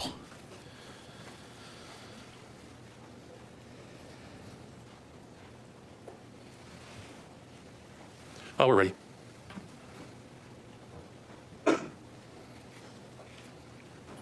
Gabby, I'm showing you it's a zoomed in view of slide 4511. Do you see yourself on that slide? Yes, I do. Whereabouts are you located generally? I'm on the, with the green swimsuit, lip sunburned like a lobster. All right, are you to the left or the right of the gentleman in the yellow shirt? I'm not good with my left and rights. I'm sorry. You see a gentleman in the yellow shirt? Yes, I do. You see a person that's off to the, I'm behind. someone who appears to be on the telephone? Yes, that's me. Is that, what are you doing with the phone at that point? Far right. I think I'm on the phone with 911. All right. You remember how long you were on the phone with them? No. All right. I don't have any other questions. Officer? Ma'am, in terms of your memory of what had happened, tell me if I have this right. You have a recollection of it up until what point? What do you mean? Well, I think you said you blanked at some point and have no and don't remember what happened after a certain point that day, right? Is that true? Yes. Okay. Do you remember when that was? Probably the most I don't remember is when everyone was getting stabbed. Okay. You do remember floating and hearing people, I think you said the group was saying that he was a pedophile. Yes. Is that right? Yes. And that certainly made you feel a certain way, right? Well, yes. Okay, how did it make you feel? Uncomfortable. Okay. Concerned? Yes. And it got Madison Cohen off of her tube. Is that fair? Yes. Okay. And I think you heard, or you indicated, that Madison asked him to leave multiple times. Is that right? Correct. Okay.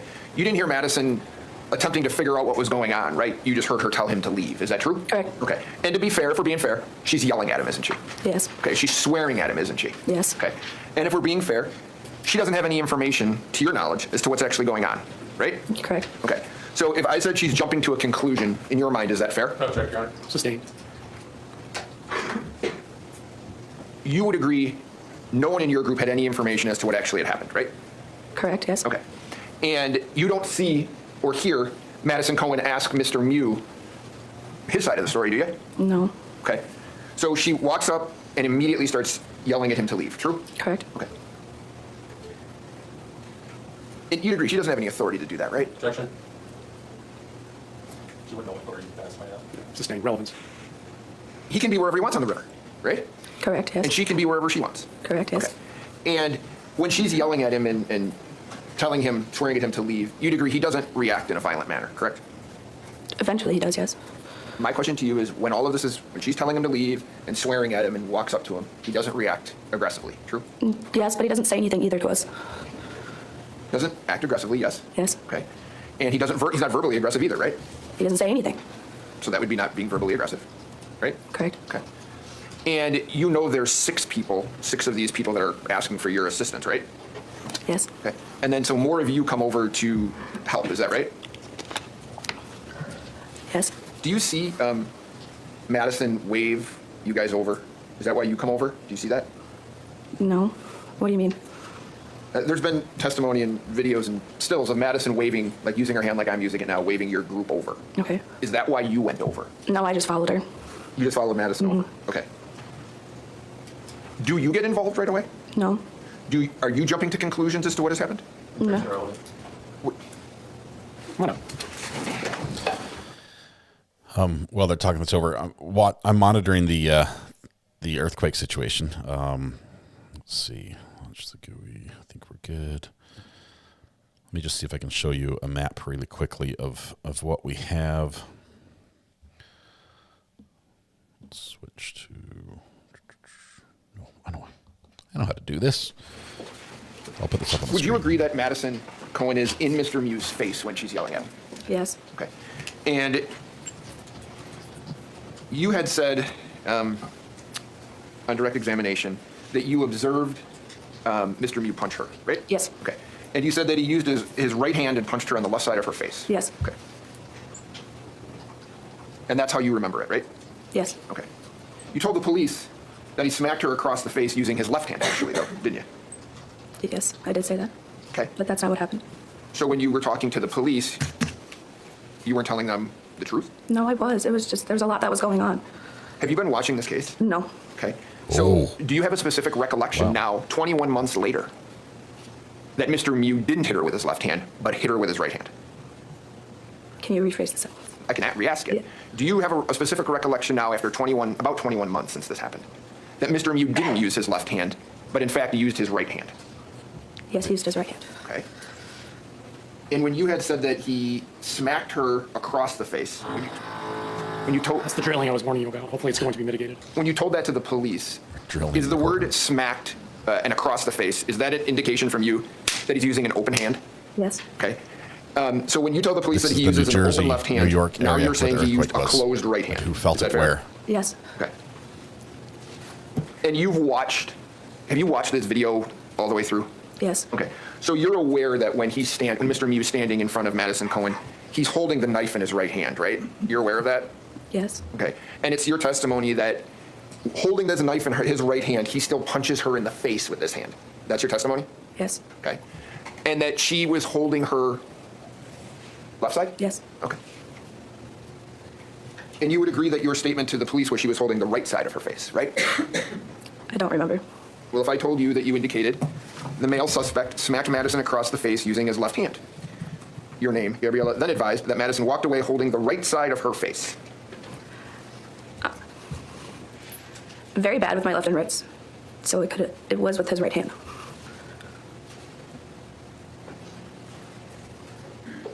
And she needs I'm going to show you emotional support and I'm going to show you she is just one or two stills. Okay? I'm amazed she's able to move forward. This is incredible. She's scared to death. We're ready. Now I'm going to tell you, I don't know if you know this. The guy in the yellow shorts is A.J. Martin, right? Yes, it is. Okay, and he's walking toward Mr. Mew and toward Madison, right? Is that fair? Maybe. Okay. Not really facing that direction to see. You're standing there just watching what's going on, is that right? Yes. Okay, and if I submit to you that this is moments before you're saying this punch occurs, you're not looking at what's going on, are you? Not in the picture, no. Okay. And you're holding a telephone? Yes. Are you recording on that telephone? No. Okay.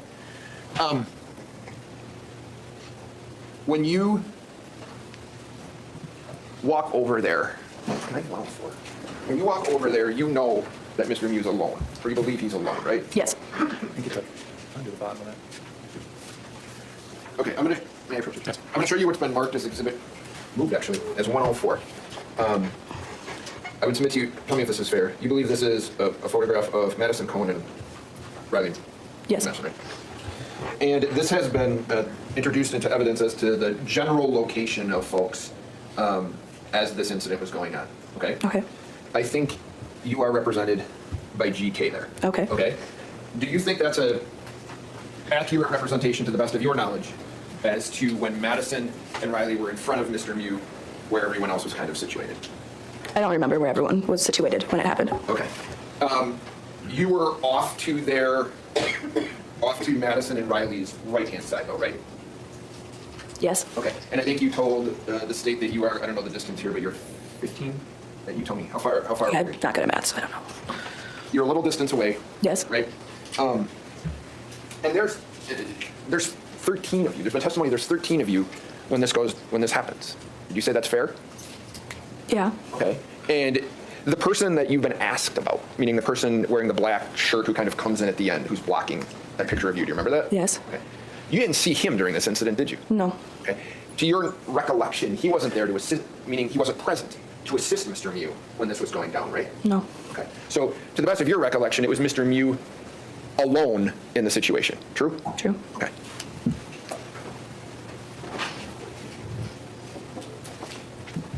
You remember, tell me if this is fair. You remember Dante Carlson punching Mr. Mew in the face? Yes, I do. Okay. And do you remember seeing Mr. Mew fall down? Yes, I do. Okay. Do you recall Dante Carlson smacking Mr. Mew across the face again? No. You don't recall that? No. Okay. Do you recall A.J. Martin pushing Mr. Mew from behind? No. Okay. Do you have any recollection after that as to kind of what happened? Like, what happened during all of that? Yeah. No. Okay, that's okay. I'm not being critical. I'm just trying to make sure that I'm getting what you know. Okay.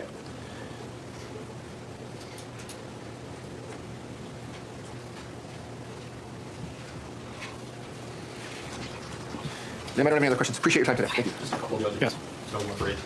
Gabby, defense attorney asked you a lot about which hand he used, what you told police. Can you hear me? Yeah. So regardless of what hand he may have used, do you have any doubt that Mr. Mew struck Maddie in the face? Oh, he did.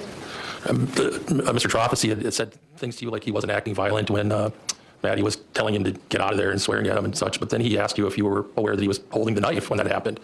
Did you see him holding the knife? No, I did not. I'm going to show you some slides starting at 2504. We're going to scroll through from 2504. And before we start, do you remember this moment in time on the river? Where it looks like Riley's in front of him, looking at him? No, I do not. All right. Can you, as we scroll through, I want you to look and see what's in his right hand. Judge, I'm going to object. She has no recollection of it in the video. I don't like speaking objections. If you want to talk, come on up and we can talk all you want. So, judge doesn't like speaking objections. He's getting frustrated. He's really getting frustrated. After this is done, I think we're almost done with this witness. It might be a couple more minutes. As soon as they're done, we're going to take a break, which we're going to skip, and we're going to just plow through because we're catching up, and we will catch up. Let's move on. Did you know he had a knife in his right hand? No, I did not.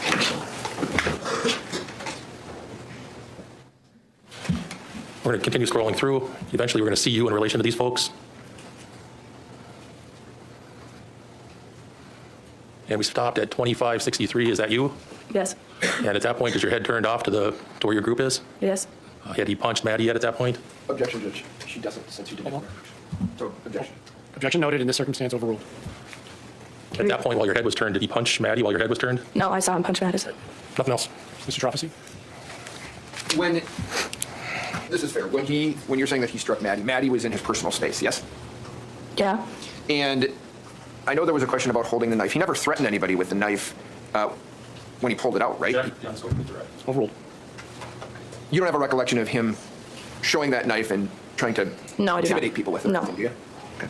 That's all I've been. Thank you for your time. Thank you, Ms. Khazri Azenpour. You may step down. Please see the coordinator in the back should give you further instructions. It's a little afternoon. I understand lunch has just arrived, so we're going to break. Just to remind you, do not begin your deliberations. Do not discuss the case with yourselves or with the attorneys, discuss it with public, yourselves. media, or anybody else. Do not conduct any independent research or investigation. Do not watch or read any accounts of this trial on your devices. The bailiff will take you downstairs for lunch, and we will reconvene at 1 o'clock. All rise for the jury. Okay, so as they leave, let me just see if the judge has anything. I don't think they do. I don't stand between the judge and lunch. I don't think that's a good idea.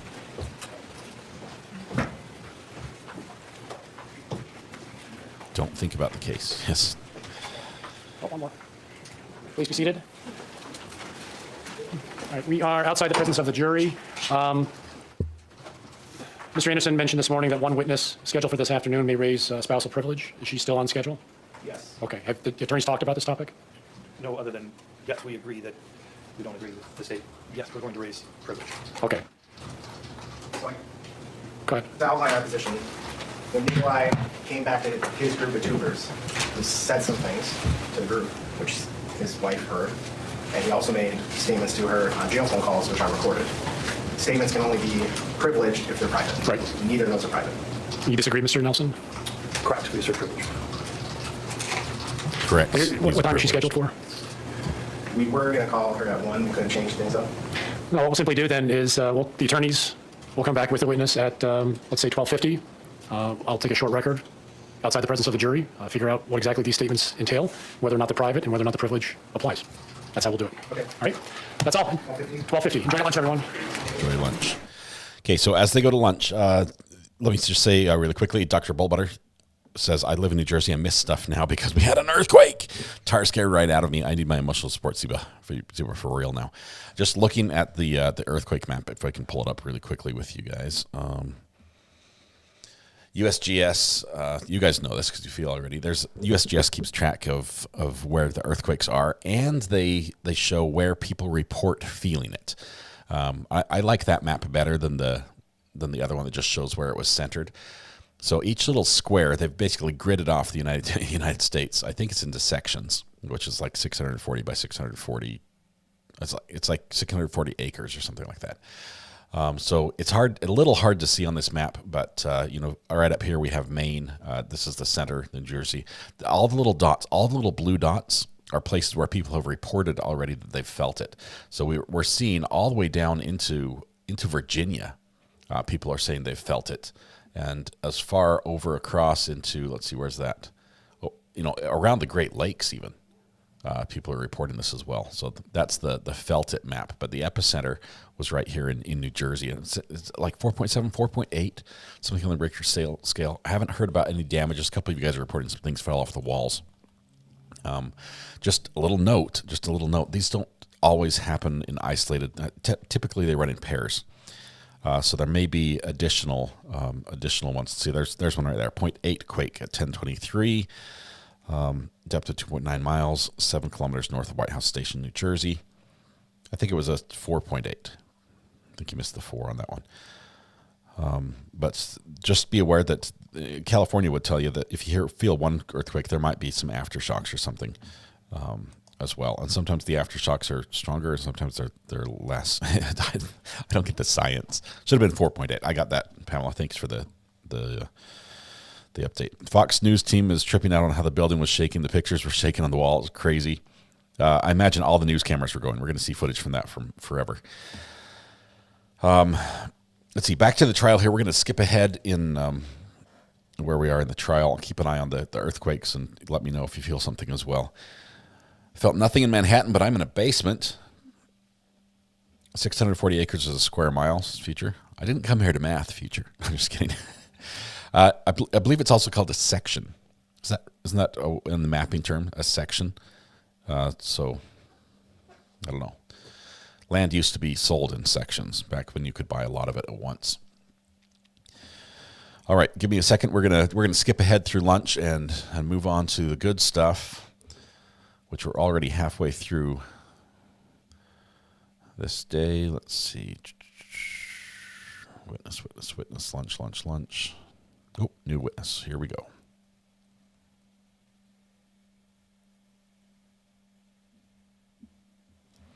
Let's turn on the audio. Witness. Apparently there are some issues about spousal privilege the defense is going to claim here. Yeah, they're going to talk about that in just a second. We're going to skip ahead. Still waiting. Here we go. Any of it right now? I believe the microphones are muted. I'll be quiet. Back on the record. Here we go. Back on the record. Judge Michael Waterman. Mr. Mew is present in the courtroom. We want to conduct a short voir dire of the next witness. Jury is see whether not or not here. spousal privilege applies. Jury is not here. General rule is that a person has the privilege to prevent that person's spouse or former spouse from testifying about something that was said between them in private. That communication has to be made during the marriage.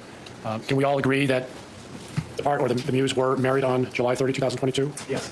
They remain married today? No, they divorced, I think, a couple weeks ago. 2-3 weeks ago. Okay.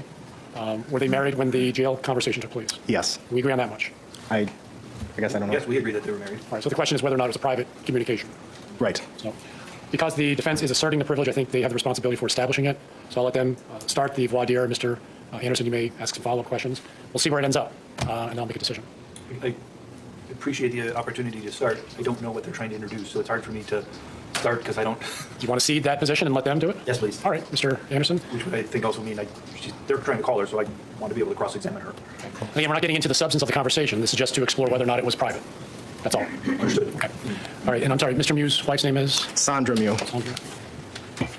This is going to be Is she in the spicy. courtroom? Yes. All right, Ms. Mew? All right. Is she outside? She's outside, Judge. So, former spouse, they divorced a couple of weeks ago. Judge, while we're waiting, when she does testify, the defense moves that any information about the divorce be inadmissible as it's irrelevant. It's going to open up other reasons irrelevant to this? Is there any relevance to the marital status? I think it goes to bias or lack thereof because they're divorced now. The divorce is. Well, here she comes. We'll talk about it later. Ms. Mew, please come forward. Please face the clerk. Raise your right hand. She will administer the oath. You swear that the testimony you are about to give in this matter shall be the truth, the whole truth, and nothing but the truth, so help you God? Yes. Please have a seat in the witness chair.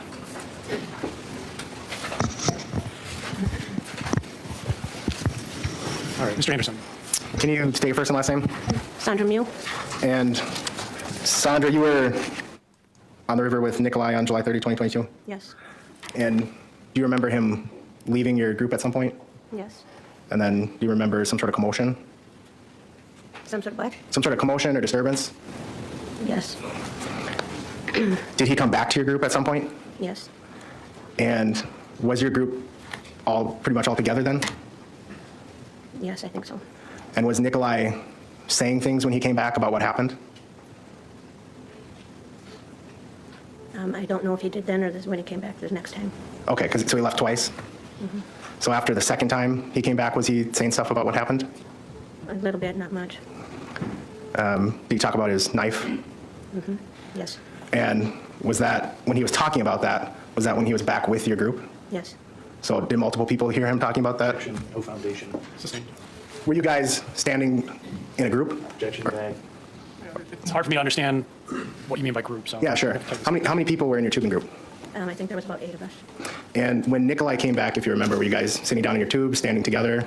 Objection, bag. My point is, I think it's about whether Nick was talking to Sandra. So when he says you guys, is he talking about the entire group? Is he talking about these two? When he came back and was talking about what happened, was it to just you or multiple people? I think it was just me at the beginning. And then later?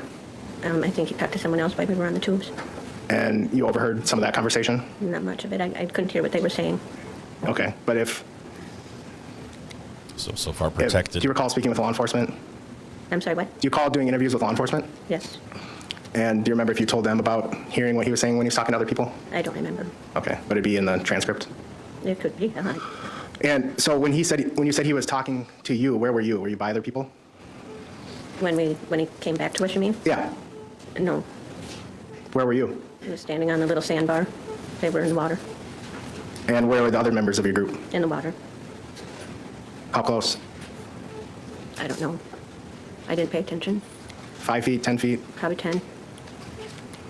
Okay, so this is important to Was see Nikolai if it's privileged speaking communication. Loud enough for other people to hear? Objection, no foundation. Was he whispering, talking in a normal voice, I don't remember. animated? I don't remember. You...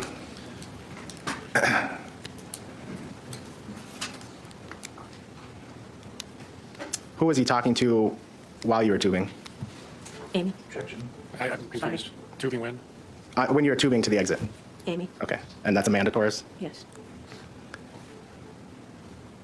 If other people talked about what Nikolai said when he came back, is that, if you know, did you tell them about it or would they have overheard it? I didn't We're on tell day anybody. 3. Okay, so if other people knew what he said when he came back, it means they overheard what he was saying? Objection, leading. Yeah, this is a lot here, so I'm going to give some latitude so we can get to the core of this. So overruled. You didn't tell anyone else what he told you? No. Okay. And then while Nikolai has been in jail, you guys have spoken on the phone? Yes. And on those recordings, does it say these are being recorded? Yes. And that's at the start of every phone call? Yes. And at points, Nikolai has talked about the case? He tried. I stopped him.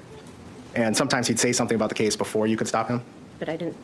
All I kept saying, if you're going to talk about it, I'm hanging up the phone. I don't want to hear it. Sure. And He never got out very much. no, Couple but words. some stuff he did. Yeah. Yeah. And I think that's it. Mr. Nelson? So you were asking questions about the conversations that you and Nick had after he came back the second time and you're standing on the sandbar. Mm-hmm. Okay. Yeah. During that, you consider that to be a private conversation, correct? Yes. He was, you two were engaged, just the two of you, correct? Yes. And no one else was within 10 feet of you, correct? Not that I know of, no. After that, there may have been times where other people talked to Nick between the time you spoke with him until he was arrested. Agreed? Yes. You don't know what Nick said in those other times, right? No. Because you weren't a party to those conversations. No, and I don't hear very well, so I wouldn't hurt him. I wear hearing aids, so I don't hear, and I didn't wear them on the river, obviously. So all you know about is what Nick told you when the two of you were alone? Yes. That's what you remember regarding Nick's statements about what may or may not have happened? Yes. The phone calls on the jail, I want to ask you about that, okay? Okay. You still consider those private, agreed? Yes. There was you didn't know for sure whether somebody was or was not listening live, correct? That I don't know. I just know they say it's recorded. What they do with the recording, you don't know? No. Doesn't say, okay, that's all. Anything else? You'd purposely tell him to stop talking sometimes because you knew somebody might be listening to those calls, right? Only if you started talking about what happened, I do. Okay. No. Mr. Nelson? The reason you stopped that is you weren't worried about somebody else hearing, you just didn't want to hear about the case. Fair to say? No, both. Okay. Nothing else. Thank you, Ms. Mew. Please have a seat in the back. Do you have other witnesses? I think the jail calls are coming in. Yes. I have a 911 call where you can also hear Nikolai talking in the background. Well, that's different. And as far as this question of whether or not the statements to Ms. Mew were private? No. Mr. Nelson? No, we assert privilege. All right. The privilege has been asserted. It's a statutory privilege. As I mentioned, a spouse may prevent another spouse, the other spouse, from talking about private conversations that were made during the marriage.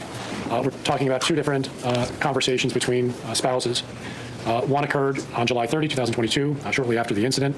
On this record, I'm convinced that it was a private conversation because it was engaged between two people standing apart as far as 10 feet away from others. I consider that to be a private conversation and will allow the privilege to be asserted for that communication. As far as the jail communication is concerned, that clearly is not private. Ms. Mew testified that she knew it was being recorded.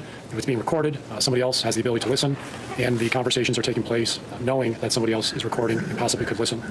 So that conversation was not private, and the state may inquire about the substance of those conversations. How does I don't know how the court wants me to handle that. I know it's very publicized that he's in custody. The jury probably knows, but I know we're trying to not make it obvious. He's in civilian clothes. So should I just not ask a time frame so they might think it's shortly after the arrest, or I don't know, or do I just say jail phone calls? Did he say this? Well, what do you propose to say? Well, you frame the question for me, and let's find out whether or not there's an objection. Can I weigh in before that? Well, you want to give him a shot? Give him a chance to, unless you don't care. Want to give him a shot? Well, I care. Okay, let's hear what he proposes that he's going to say, and you tell me your thoughts after that. I would just ask, while your husband, well, actually, I guess we got to address that too, but when Nikolai was in jail, did you have conversations with him? And did you talk about this? Did he say this? And we essentially leave it at that? I would permit the state to lead, and I don't think that there would be any reason why they would need to go beyond between now and July 30th. Did you have conversations with your husband? Yes. Did your husband tell you X, Y, Z? She says yes. She says no. She says yes. We're done. If she says no, they play the recording. I mean, the fact that there's a recording, the fact that where it is irrelevant. The only issue is that there's a recording. Your Honor's already ruled on that, and if she doesn't agree with it, they can play the recording. But I don't think we need to know why they have the recording. Mr. Anderson? That's fine. I'll just say... Usually use leading questions. Yes. And if she deviates from the script, then you're going to be able to impeach her on things that may be more sensitive. All right, what else? I don't think there's any... My request is that we don't say it's a jail recording. It's a recording. It doesn't matter where it came from. That's what I understood the agreement to be. Okay. Correct, Mr. Anderson? Yeah, so I'll just say, did you have recorded phone calls with Nikolai? No, did you have conversation? Okay, sure. And in that conversation was X, Y, and Z said. All right, let's circle back on the relevance of the divorce. How is it relevant? Well, for one, defense said in their opening she is his wife, present tense. So, I mean, I think they could have just... I'm not his divorce lawyer. Well, okay, well... Also, I mean, it goes to bias or prejudice. And, we're asking all these witnesses, what are their relations with each other? Are they friends? Do they still talk to each other? So they're divorced. The finances are done. She doesn't have a financial stake in this trial because the divorce is finalized. So it goes to bias or prejudice. Who's saying she's biased? I mean, we're not claiming she's biased. Is the state claiming that she's biased because she's divorced? I'm not tracking the rationale behind the relevancy. Okay. Are they going to... Well, let's put it this way. The relationship of the witness to the defendant is relevant. What is their relationship? That's where the relevance lies. You said that if we get into the fact that they were divorced, it's going to open up a lot of other issues. What are those issues? Well, I think I get to ask her, you didn't divorce him because you don't love him anymore. You didn't divorce him because you disapprove of his behavior on 7/30th. This was a financial decision, and other than the, state of Minnesota's financial, you still care and support. And I mean, I think I get to say all of those things if they get into that. Okay, well, I think the relationship is relevant. I don't think there's any unfair prejudice if the jury knows that they're divorced. And it'll be subject to cross-examination if you want to explore these other topics to rehabilitate. So if you want to ask that question, that's what you're going to receive on the other end. I just want to point out one thing, though. At the beginning of the trial, when I was asked to make an exception for the sequestration rule, it was represented to me that they were married. And now I'm learning that they're divorced. I didn't know that the divorce was final. I'm not his divorce attorney. I apologize if I was misleading. I don't believe she sat in the trial at all. So it was not my intent to. I did not know the status of their proceedings. All right. Is there anything else we need to address? Judge upset about that one. I don't think so. Mr. Nelson? All right, let's bring the jury in. Brian, We'll have a seat in the back, and then we'll call you back up to the witness stand. She's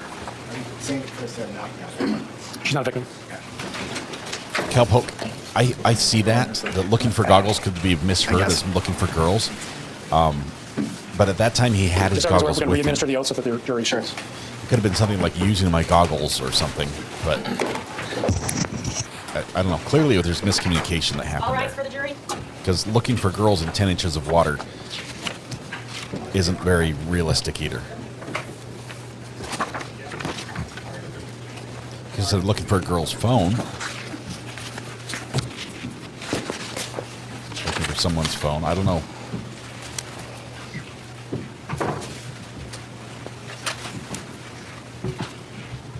All right, please be seated. Welcome back, members of the jury. We are ready to continue with the next witness. Who is that witness, Mr. Anderson? Sandra Mew. Ms. Mew, would you please come forward? Please face the clerk, raise your right hand, and she'll administer the oath. Do you swear that the testimony Wow, you will they offer in this redo matter it. shall be the truth, the whole truth, and nothing but the truth, so help you God? Please have a seat in the witness chair.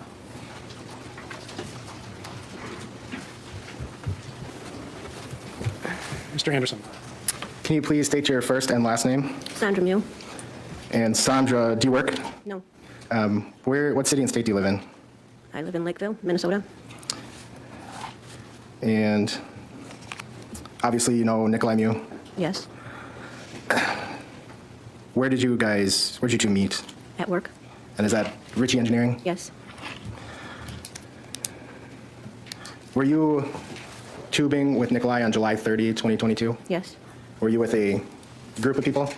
I'm sorry, what? Were you with a group of people? Yes. Permission to approach? Yes.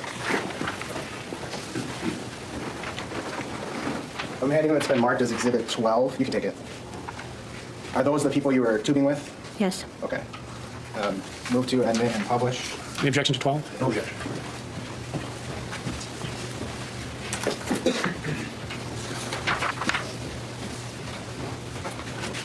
And Sandra, can you see that? Do you go by Sandy or Sandra? Sandy. Okay. Far left person, who's that? It's Ariel. And how do you know Ariel? He's Ernesto's nephew, and Ernesto used to work with us. Okay.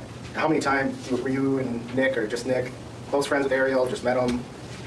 We sort of were close friends with him. We'd go over to Amy and Ernesto's house, and he would be there. Okay. And how about the woman next to Ariel? I don't know her very well. That's Ariel's girlfriend. Okay. And then guy third from right? I don't know him. That was the first time he had been there. Okay. And then that's Nikolai next to fourth from right? Yes. Okay. Where are you in this one? I'm in the inner tube, in the middle. Okay. And then where's Ernesto? Ernesto is in between Amy and Rosie. Okay. Maybe I'll go back. Can you still see it? Yeah, sort of. Okay. And who's Rosie? Rosie is Ernesto's sister. And how do you know Ernesto and Rosie? I know Ernesto because we worked with him. Rosie's been over at his house when we would go over there. Okay. How long have you known Ernesto? I don't even know, 10 some years, probably maybe a little bit more. 10 to 15? Yeah, I'd go 10 to 15. Okay. Do you guys, you and Nick, would you socialize with them a lot? Yes, we go to their house. Do they come to your house? Yes. Okay. So decent, close friends? Yes. How about Amanda or Amy? That's Ernesto's wife. Okay. You knew her pretty well too? Yes. And Tatiana, did you know her? I only knew her a little bit. I met her a couple of times when we'd go over to Amy and Ernesto's house. Okay. And same with Peachy. I only met him when we'd go over there, and I only met him maybe 3 times. Okay. And that's what you know him as, Peachy? Mm-hmm. Yes? Yes. Okay. Sorry.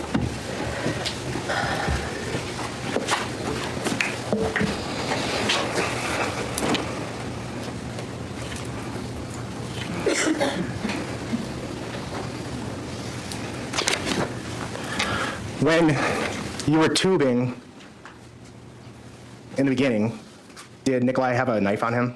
I don't know if he did when we were tubing. In the beginning, at the start? He only did to cut the strings on the tubes. He went back to the Jeep, and I thought he put it away. Okay. And as you guys were tubing, So you didn't see him put it there, you just thought he put it in the Jeep when he went back to the Jeep? Yes, And is that what he brought it for, to cut the string? yes, So you could tie up at the beginning? yes. Actually, Ernesto called Nick and asked him to bring it. Okay. So he could cut the string. Did your group stop on the way? Did you stop anywhere on the way while tubing? While we were tubing, No, did you stop? before we got there? Yeah, did you stop somewhere to eat or No. hang out on a beach or anything like that? No, Do you remember telling law enforcement you stopped and you were eating for like 30 minutes or so and using the bathrooms? that was why we were tubing. What do you mean? Can you explain that? We were tubing down the river, and there's a spot that is covered where they must have played a band or something there once in a Okay. while. It was on the river while we were tubing. We stopped to eat. Gotcha. You thought I was asking about before tubing? Yes. Okay, sorry. And did Nikolai have snorkel goggles with him? Yes. And was he snorkeling by a group of young guys at one point? I don't know. He just took the snorkel and went out there. Did you see him by a group of young guys at some point? I did later, Okay. when the incident started. And was there actually a couple times that Nikolai went over to that group? That I don't know for sure. Did you tell law enforcement that he went over there twice? I know I think he went to that group and he came back. And then I didn't know he went back to that group until later I saw him over there. Okay. So he had gone to the group of the young guys, came back, and then at some point he went back there, but you didn't see him go back there again? No, I didn't keep track of him. Okay. How long was he back that you remember before you noticed he was gone again? I don't know, maybe 5 minutes. I don't know for sure. Do you remember saying maybe 10 minutes? I may have. And then when he went, Judge, can we approach? Yes. It's interesting. Her memory's a little. She says, I didn't keep track of him. She's saying he went back and forth a couple times. I think it's because that group was stopped and he was looking for that phone. That would make sense. So he might have gone back looking for that phone. Because the other group was floating. The other group testified that they were floating down and they just saw him the one time. So her memory of this incident doesn't match with what everyone else is saying, how they first encountered him.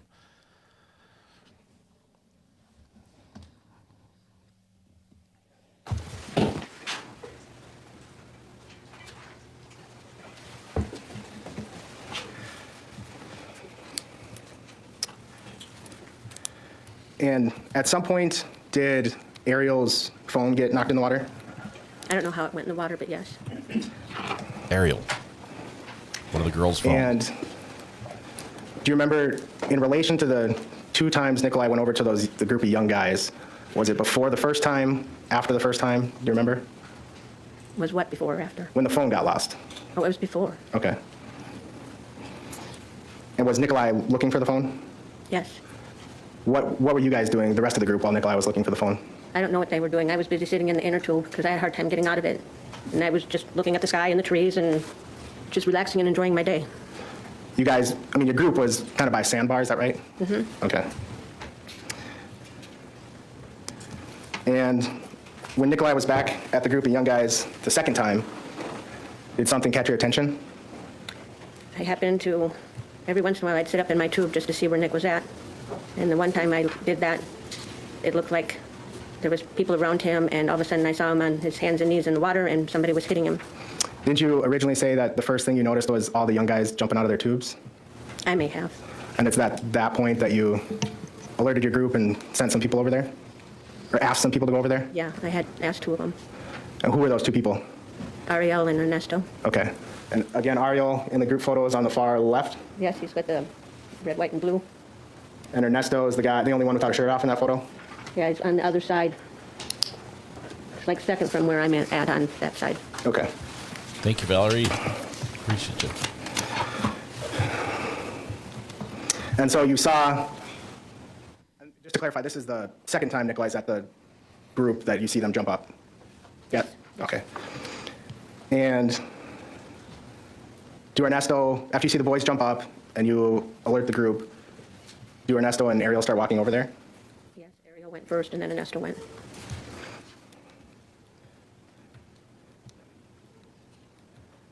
And then I think you said the next thing remember was he was on his hands and knees in the water and somebody hit him? Yep. And then did you see anything after that? I did not. And how, at some point after, what do you remember happening after that? This was a guy's phone. They just brought him back. And I saw the police come and people were screaming and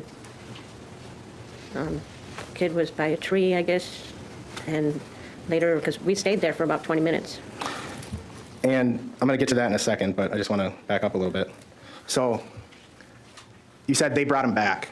Did Nikolai come back before or after or with Ernesto and Ariel, if you remember? With them, I think. Did you actually see Nikolai walking back from the group, or was he just there, like next thing you noticed? I saw him coming.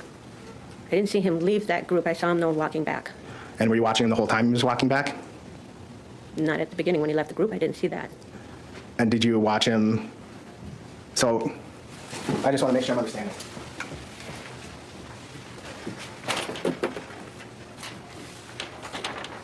Let's draw some circles and Sheet initials. of paper? Yes. One of the bailiffs, I think there's another pack just outside this door, leaning up against the wall.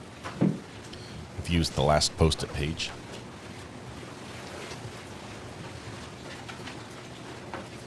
Sketcher bailiff is off to get a refill. Not sketchy, sketcher.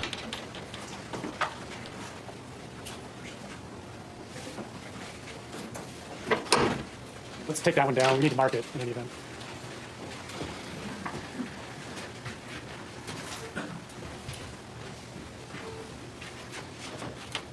So if this is the river, let's say this is the sandbar, okay, you with me? Okay. Were you guys are somewhere around here? Yeah, right next to it. Okay, in the water? Yes. Okay, like right here? Yep. Okay. And then do you remember where the young boys were, or young kids, or adults? Yeah, they were on that side. The other side of the river? Yes, they weren't on the same side we were on. And were they downstream a ways? Yes. Okay, so right, I mean, there's no scale, so Yeah. I'll just draw them generally here. So at some point, Nikolai walked back, and you said you didn't see him when he left at first. Do you know, like, if you know, I don't want you to guess, like, when he was halfway, did you start to watch him come back when he was almost back to your group? Probably a little less or a little more than halfway. Okay, so maybe like around here? No, the other way. Lower? Oh, this? Down Yeah, here? probably saw him about in there. And did he walk straight back to your group from there? Yes. And you watched him walk back? Yes. Okay. Do you remember, you met with essentially the people sitting at this table prior to testifying, is that right? Yes.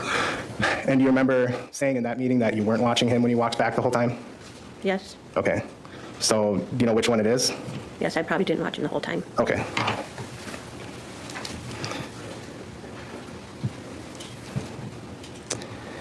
And after Nikolai was back by you, your group, what did you see? What did you hear?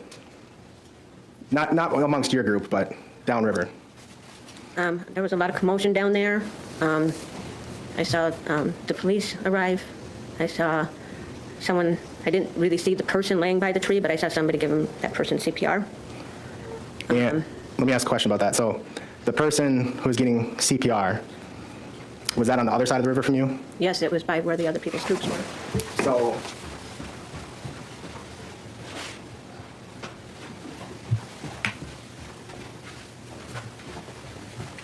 somewhere down here? Yeah. And did you see that CPR going on? You said you were there about 20 minutes? Yeah, I think it was about 20 minutes. I don't know for sure, but it seemed like 20 minutes. And was somebody getting CPR on the shore that whole time? Pretty much. Okay. About 20 minutes. Did you see, and the commotion, can you describe the commotion? People were more frantic, it seemed. They were just going to people that needed help. And what do you mean needed help? Did you see people who were injured? No, like I said, I didn't see the one by the tree either. I'm just assuming, but no. So what did you see to know they were doing CPR?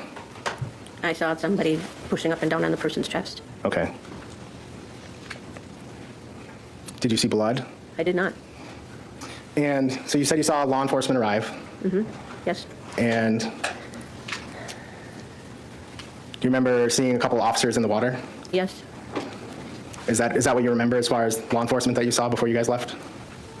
Yes, there may have been an ambulance, but I'm not sure. Do you remember telling us in the meeting that you saw a police SUV, a couple officers in the water, and no ambulance? Yes, I do remember that. Okay. So, did anyone from your group, once Ariel, Ernesto, and Nikolai are back with you, did anyone walk over to where the commotion was going on? I heard somebody did. I didn't see them.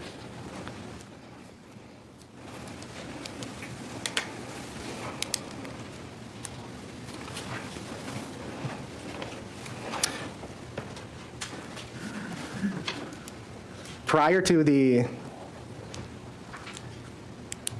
incident, I'll call it, what was the atmosphere like among your group? Were you guys drinking, listening to music?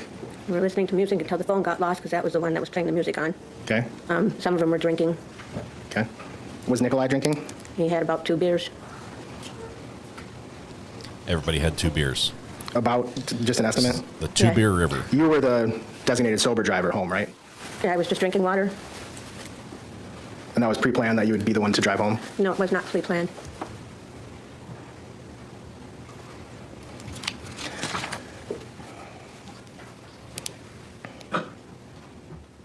And then after the incident, what was the mood like when you're tubing down the river? Quiet.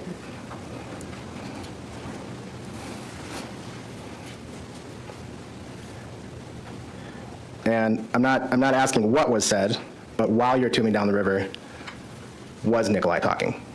I think he was talking to Amy, but I'm not positive. Okay. I didn't look to see. So fair to say when you guys tubed down, the person was still getting CPR? I don't remember. Was the scene still chaotic? I don't think it was back then, no. No? But it was before ambulances arrived, right? I don't know for sure. Well, you said you saw a police SUV, 2 officers in the water, no ambulances, right? I don't know for sure. I didn't pay attention, but I told you before there was no ambulance, so I guess not. Betsy, welcome to the gallery. Thanks for joining us. You'd agree that when you told us that, we just asked you to tell us what you remember, right? Yes. You weren't crying or? No, but, I've been trying to block this out, so even since I talked to you, I don't remember. I'm not going to sit here and read the transcripts you gave me. I don't remember. Okay. I imagine, and I want to be respectful, I imagine this is extremely difficult for you.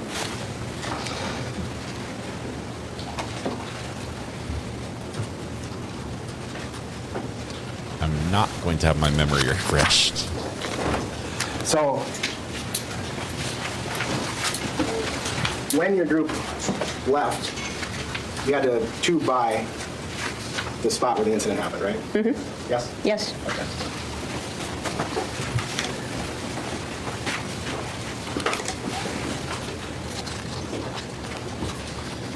What she's basically saying is they won't refresh my recollection because I don't have that memory. Since this incident, you've had conversations with Nikolai about, briefly, about some parts of the incident, agreed? Yes. And Nikolai has expressed to you frustration with you and your group because you didn't hear him yelling for help, right? Right. And he cast some blame on you and your group for not coming in response to his yells for help. Yes.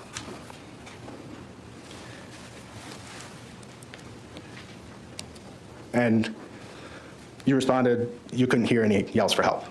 No, couldn't hear it, not over the water.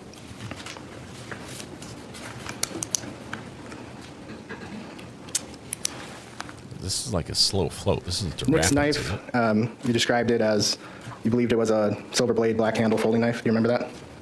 I don't remember. It could have been.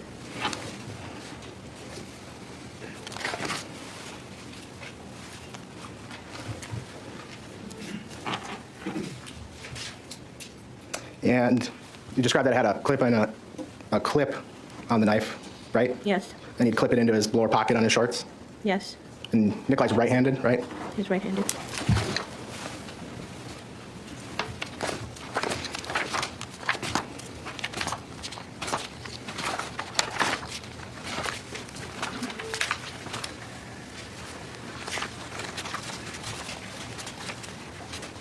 Guys, please be respectful of the witnesses, or we're going to start timing people out. Do you remember telling law enforcement that you heard screaming? I don't remember. I may have. I just don't remember.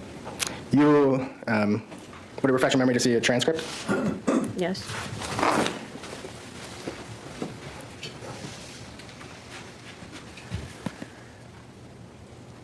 Okay. Does that refresh your memory? No, but it says it, so I must have said it. Okay.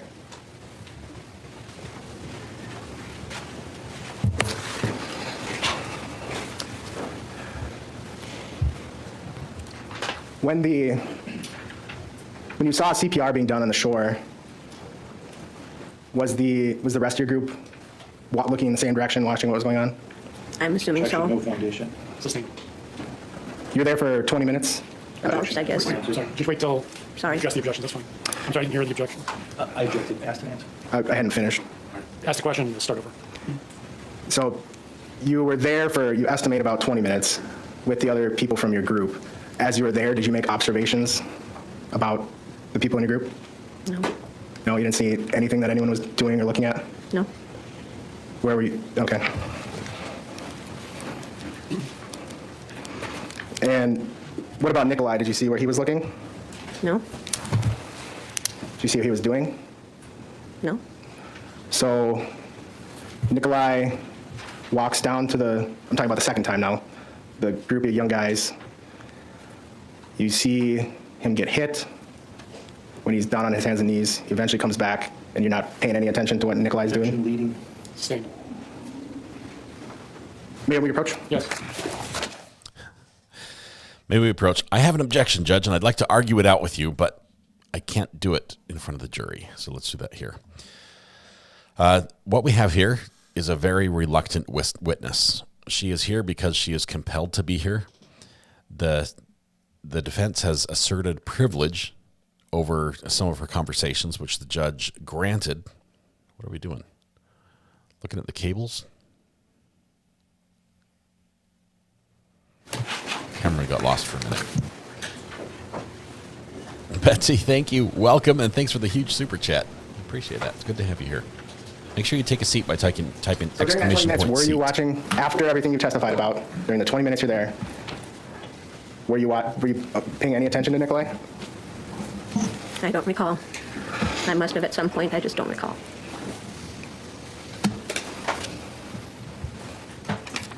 Did Nikolai have any injuries that you saw? I didn't notice any, but I didn't pay attention either. And the people that Nikolai was downstream, were they bigger, smaller, same size as Nikolai? I noticed some of them were skinnier, some of them were bigger. They were all younger. Do you remember telling law enforcement that they're all smaller than Nikolai? Nikolai's a big guy. No, I don't remember saying that, but if I did. Do you remember saying it didn't look like Nikolai got hit that hard? I don't remember.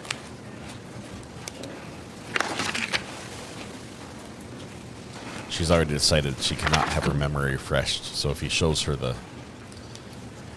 transcript, she'll say the same thing she said before. Doesn't refresh my recollection. I must have said it.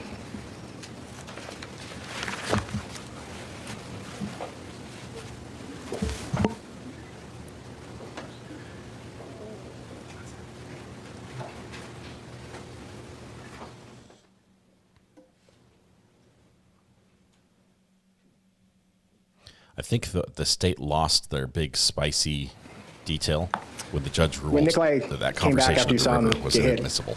did you go to him, render any aid, anything like that? Did I what? Go to him and render any aid or anything like that? I just made sure it didn't have any, I didn't see any blood or anything, so I'm assuming he was not too badly hurt. Okay.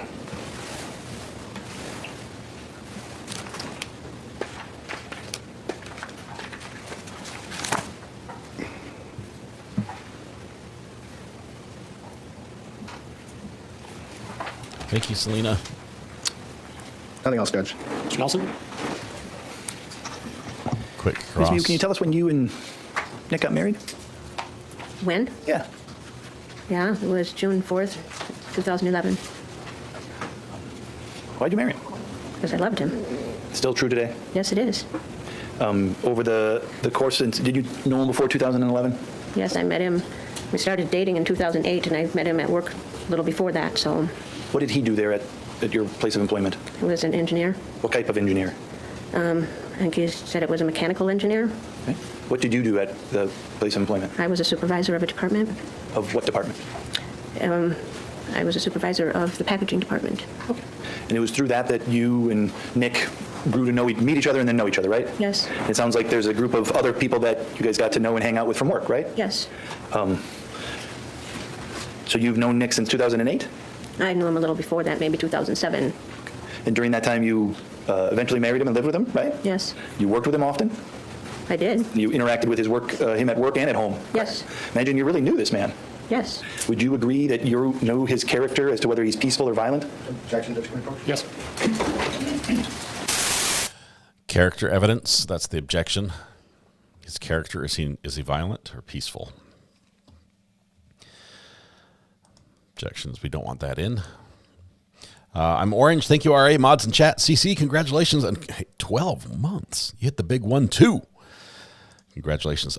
Anyone know about the drinking law? Wisconsin has weird laws about drinking, okay? First of all, the national minimum age is 21. The Wisconsin allows you to drink underage if you're with your parents. Do you have an opinion as his character for peacefulness? Nick is a very peaceful person. I want to ask you some other questions about what you know about Nick, okay? All right. Was there a time when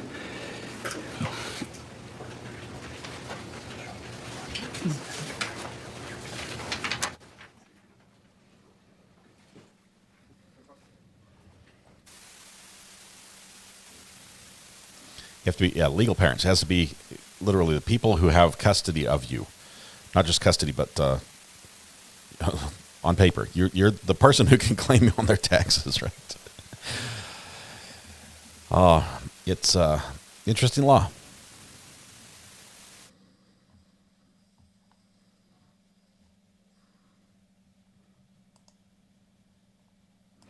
Melissa, thanks for letting us know last night about that. Hope everything goes really, really well for that. Fingers crossed.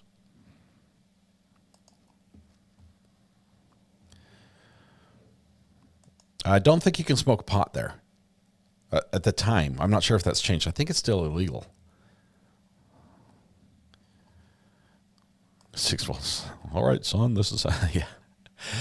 You know, there are some things that are best learned. No, I don't know. Would you rather have, I hear this argument, would you rather have your kids learn this from their friends at school? There's some things that the parents, I think, have a responsibility to teach. Responsibility being the key word.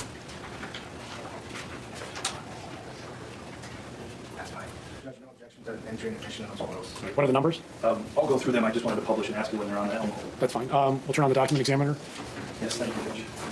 So I'm going to show you some photos and ask you some questions about those, okay? Yes. This is exhibit number 106. You see that? Yes. What's that picture of? It's a picture of Nick and I. When is that from, do you know? I don't remember the exact date. Probably about 2009, 2010. Okay. And you might not know roughly where you at. I don't remember. We went to some park and for the day and just decided to take some pictures of us while we were there. Did you and Nick often enjoy outdoor activities? We tried to when we could. Sure. And so is this unusual in any way for you guys to be out someplace in the outdoors enjoying yourselves? No, it's not. Looks like Showing a boat you what's just marked as went exhibit by. number 107. You see that sticker? Who's that? It's Nick and I and our little boy, Tiki. Okay. Who's Tiki? Our dog. All right.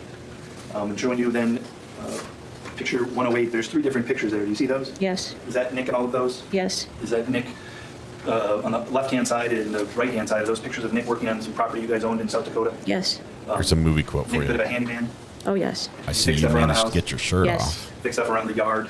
Yes. Is he good with tools? Yes, he is. Do his friends sometimes call him if they've got some sort of problem that they want fixed? Yes. He's the guy to go to? Yes. And does he solve it often with tools? Yes. Have you seen him carry a pocket knife before? All the time. You've seen it? You know, in this case, I think we've called it a utility knife or a pocket knife, but it's a small knife that he puts in his pocket, right? Yep.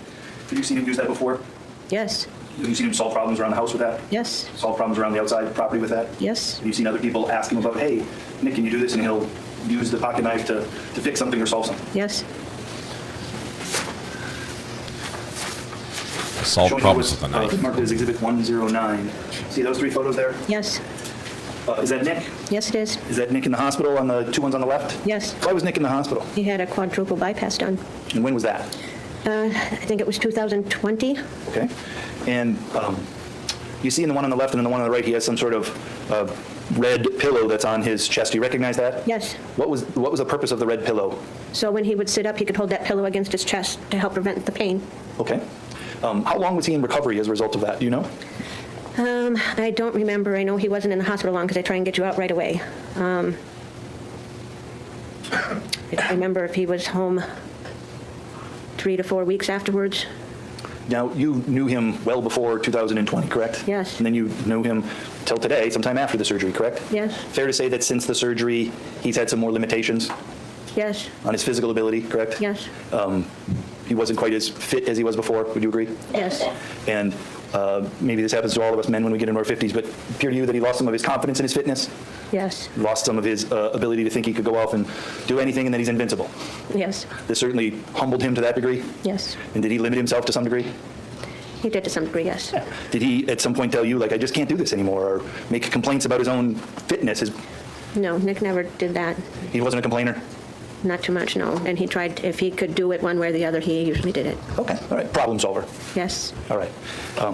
Was he on any sort of, like, exercise regime that you saw him do, or is he just somebody that stayed, like, active working around the house? It was just active working around the house. He's not like a jogger, a biker, no, or a lifter, or anything along those lines? No. Okay.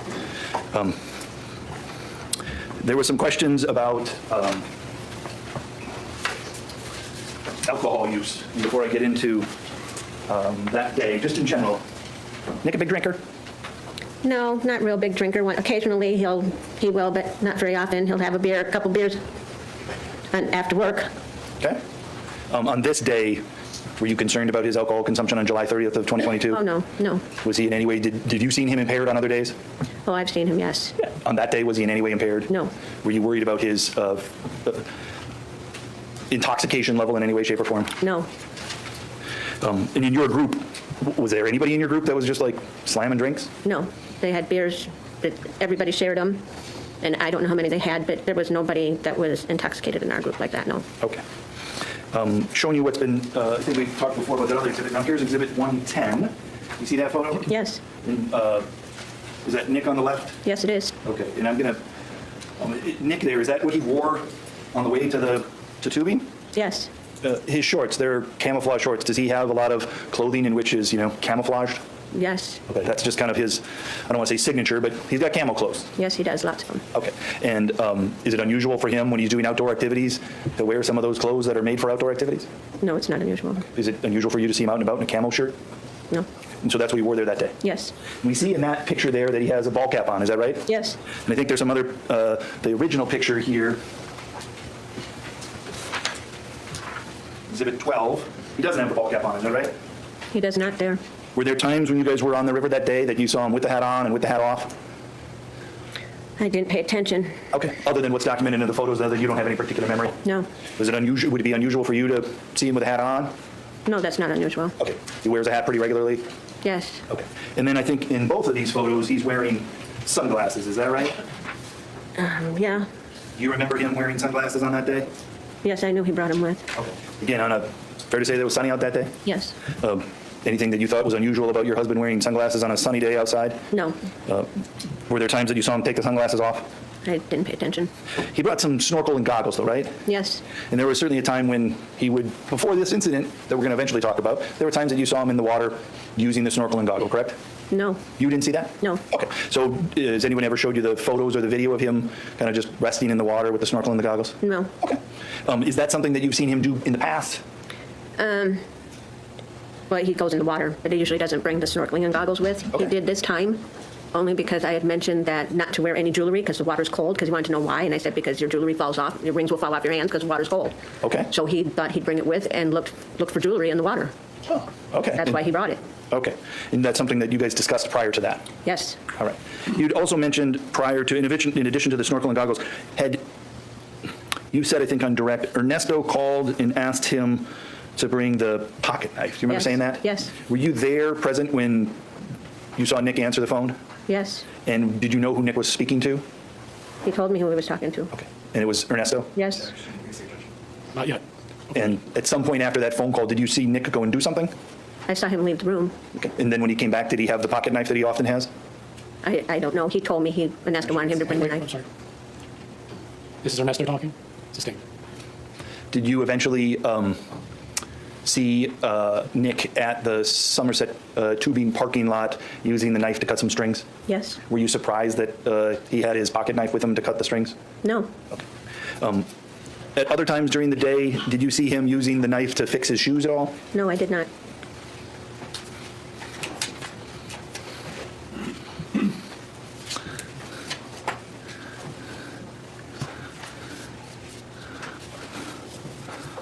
So I want to ask you some questions now, focusing on really about July 30th, okay? At some point, there was a time when somebody in your party lost a phone, correct? Yes. And that was Ariel, correct? Yes. And there was a discussion about what you guys were going to do, correct? Yes. And eventually, Nick went off looking for the phone, correct? Yes. And when you saw him leave looking for the phone, you saw him with the snorkel and the goggles, correct? Yes. And at that point, when he left, he didn't have his hat on or his sunglasses on. Agreed? Right. And his shirt, had he been taking his shirt on and off that day? He may have. Okay. Do you remember when he walked away that time, did he have his shirt on or his shirt off? I think it was off because he was going in the water. Okay. Did you find it unusual when Nick decided to go help a friend and go look for a phone? No. Is that just kind of what Nick does? Yes.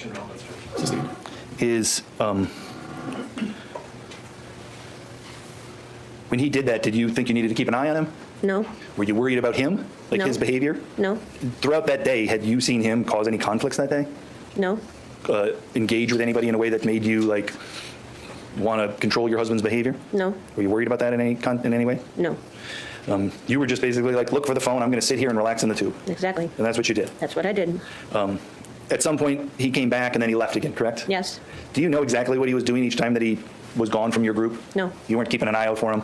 No, I would sit up in the tube once in a while just to see where he was. Okay. And so this first time, you saw him down in the same area that you eventually saw him the second time. Is that fair to say? Yes. But you couldn't hear what was going on? No. You didn't see any conflict, right? No. You just basically saw Nick in the middle, walking around or occasionally putting his face in the water, looking for the phone? Yes. That's what you saw? Yes. No conflict at all? No. Agreed? Yes. And then at some point, you said he comes back and then he leaves. Is that right? Yes. And some point during the second trip is when you notice, when you sit up in the tube, at some point you notice that there's something going on down there, correct? Yes. And it causes you concern? Yes. Causes you concern for the safety of your husband? Yes. Because you heard stuff, right? You heard like commotion noises? I don't know if I heard anything. Okay. But when I sat up in the tube, I saw stuff. And when you saw them, did you see him surrounded by other people? Trying to think if I saw that. I don't remember if I saw him surrounded by people. Did you see him raise his left hand and make a motion towards you or other people in the group? No, I did not see that. Okay. Had you seen that, would you have responded? Oh, yes. Is your husband somebody that takes calling for help lightly? No. You ever seen him in a situation before where he calls for help? No. This is the first time? Yes. Have you ever seen a situation before where you felt like he needed help? No. So what you saw, that must have been pretty scary. Yes. What exactly did you see that raised your level of fear so much that you said these other guys, they got to go down there? I don't remember if I saw anything before, but I remember seeing him in the water on his hands and knees and getting hit. Okay. Did he look to be in a safe space? No. And that's why you sent your friends down there for him? Yes. And you were worried about him? Yes. The prosecutor asked questions about what his injuries were. Why didn't you just wait to see if they drowned him? Objection, Judge. Why'd you send the help when you did? Because I wanted my husband back safe. Why didn't you wait until you wanted it to get more serious? Why? You don't do that. I wanted him safe. I wanted him back. You wanted to get him in a safe spot before it got so bad that it couldn't be fixed? Yes. And you were worried that it might get so bad that it couldn't be fixed? Exactly. That testimony and the testimony of that's all. Dante's dad, both of them testify that they were worried about his safety. And that's going to be something the jury has to weigh when they say, was it a reasonable fear? Did he fear for his life? If he did, and it was reasonable, then under Wisconsin law, he can use the necessary force needed to stop that threat. I'm not sure. I can't put myself. Oh, look at the bubbles on the screen. The screensaver. That's funny. I can't put myself in the minds of the jury, and I don't know. The reasonable is the key word. Reasonable. So many things happened that day that were not reasonable on both sides. I will tell you this: there are no heroes in this story. Okay, unless we're talking about somebody who stepped into, who wasn't part of this altercation and stepped in to heal or save lives. That's it. But Sandy, you testified on direct. The thing that you saw. This is not a good guy, bad guy situation. Sent people over was the young guys getting up out of their tubes, right? Yeah. Okay, and then that's when Ariel and Ernesto walked over. I don't remember, I guess. I thought it was when he was in the water getting hit, but it may have been before that. Do you remember what you said to law enforcement? If it was when the kids, or the young guys, however you want to describe them, got out of their tubes? I don't remember.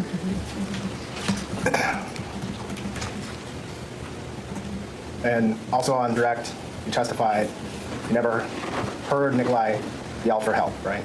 No, I did not. And would you agree smiling and going like this? No. No what? No, I didn't see that. Okay, so you didn't see anything, you didn't see a visual call for help, you didn't hear a call for help? No, like I said, I wear hearing aids. I can't wear them in the water, and the water's loud. I wouldn't have heard him. Okay. When was Nikolai's surgery? I want to say it was August of 2020. So about 2 years before July of 2022? Yes. And you said the recovery was about 4 to 5 weeks? 3 to 4. 3 to 4, okay. And then after that, you said it didn't really slow Nikolai down. He still did what he did before? Well, it slowed him down some because sometimes it took him a little bit longer. He always got everything done, but he just couldn't do it as fast as what he did before because he didn't have the strength. Okay. Still did yard work, chores around the house, that kind of stuff? Right. Wasn't feeble? He wasn't feeble? No. Could still run? Yeah, he just had the pain. Okay.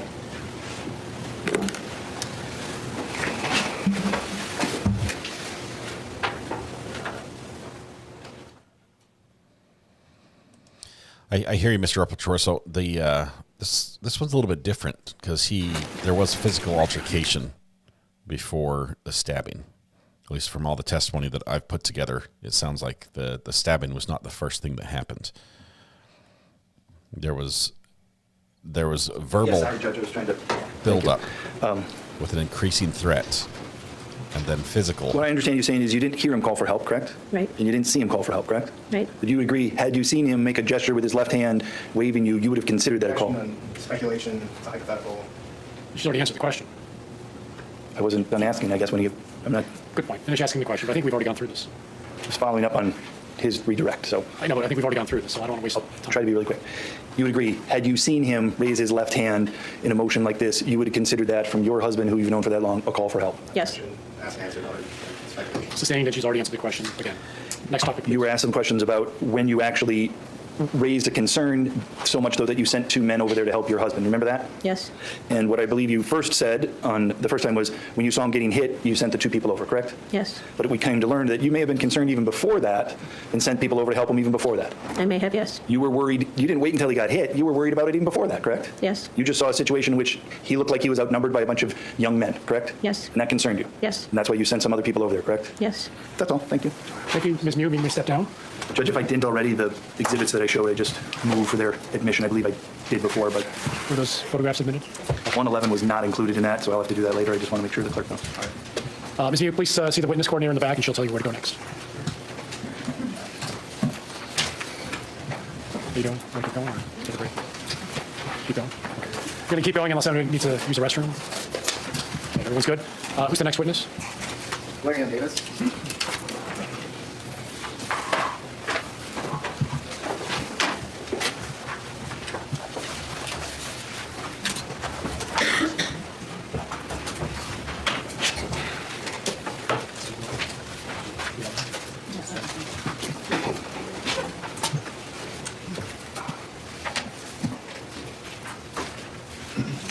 Judge, I guess I should know for the record that Mr. Davis has requested that he also not be recorded. I know how the court feels about it, but I'm making a request. Is he a victim? No, he's a witness. Statute allows an exception for victims. Is he a victim? No. The statute allows exceptions for victims. That means the camera can film him, even if he doesn't want to be on camera. Victims are the only ones who can assert that privilege. Please come forward. Please face the clerk, raise your right hand. She will administer the oath.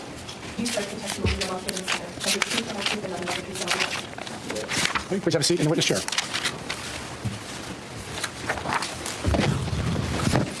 Mr. Mr. Can we state your name for the record, please? Valerian Davis. Mr. Davis, how old are you? 24. What city do you live in? Minneapolis. Were you tubing on the Apple River near Somerset, Wisconsin on July 30th of 2022? Yes. Were you with a group of your friends? Yes. How many folks, if you remember? It was 4 of us in total. Were you drinking some alcohol that day? Yeah. Do you think you were impaired? No. At some point, did your group have contact with a group of teenagers having a confrontation with an older male? Yes. Do you remember what time that was? I don't remember the specific time, but it was during the day while we was on the river. All right, and your group of folks, do you remember how many tubes you had? We had like 4 strung together. All right, I'm going to show you, we have a video from parts of the river. I'm going to show you a still frame from that video. It's number 2670. It's going to pop up right here. It will in a second, once they are ready.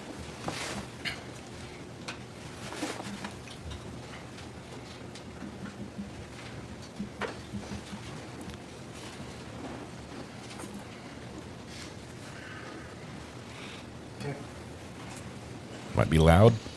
Usually the volume is way off. Mr. Davis, if you can look at the monitor on the jury box there, showing you still 2670 from our video. Do you see yourself in that still frame? Yeah, right there with my hand up. All right, is that you standing up? Yeah. Taking a selfie? Yeah. Is that your group? Yes. In the foreground, you see a gentleman who's splashing down into the water? Yes. In this particular still frame, is your back to the person going in the water? Yes. All right. What are you holding up in your hand? My phone. Were you taking a picture or something? Yeah, I was recording the video. Of yourself? Yeah. At some point when you were recording that video, did you realize something was going on behind you? Yeah, when I was recording the video, and I was showing the whole, like when I was recording my video, I was showing my whole view, and that's how I noticed what was going on in the background. All right. Did eventually you turn around and start actually recording what was happening? Yes. Do you remember when you first started recording, how many seconds or minutes was it after that picture where you're doing the selfie? I'll say it was like right after that, because I was on Snapchat, so I saved that video and then I tried to take another video. All right.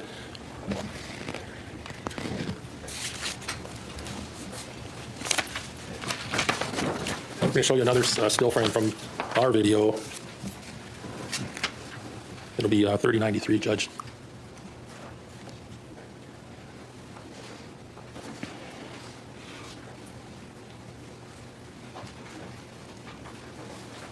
We're ready. Went tubing down a river last year with my kids. One of them nearly drowned, but Larry, and still 3093, do you see yourself in that photo? Yes. Are you standing or sitting? Standing. What are you doing in this particular frame? I'm recording the incident. All right.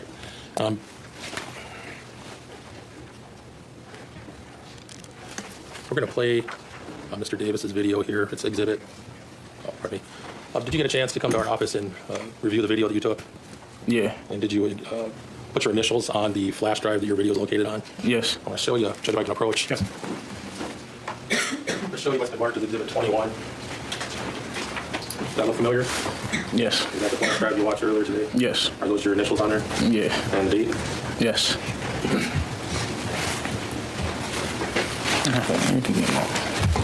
And I guess before we play, I'll ask you a few more questions. At some point, after you were finished recording, and we'll get to that part, did you tell law enforcement that you had a video of the incident? Yeah. And did you try to transfer that to a law enforcement officer? Yes. Was there a problem with the transfer? Yes. With the video that you transferred, is it garbled in some sense? It's the video. It's like, what's the word? It's like blurry because I sent it from my iPhone to the officer's Android phone. Right. After that initial transfer of the video, did you have an issue with your phone? Yes, it had water damage. All right. Did you drop it in the river that day? Yes. Did you try to figure out a way to extract your original video out of the phone? Yeah, I tried to do the iCloud because with iPhones you got your iCloud storage, and with Snapchat I tried to see with with your storage on Snapchat it'll back up to the cloud too. I tried to see if that was going to work, but it never worked. Did you eventually send your phone in to try to be repaired? Yeah. Were they ever able to retrieve the original video you took? No, they only got that video. All right. At some point, did you tell the police where your phone was, where they were trying to repair it? Yes. And then did you give them permission to take it? Yes. All right. We're going to play it, Judge. It's exhibit 21. I move to admit and publish to the jury. Objection to 21. The 21 is received. Go ahead and play it. Could be loud. Buckle up. Wait till they give us the cue.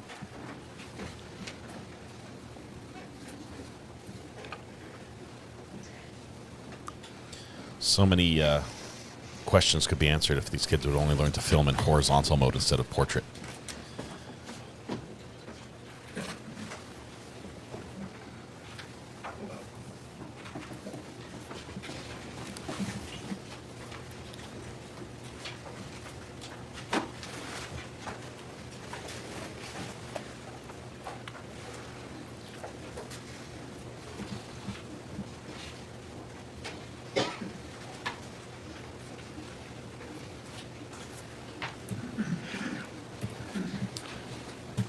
Judge, we're having some technical issues with the video here. If you can just bear with us. Hey, use VLC. It always works. We're ready. Here we go.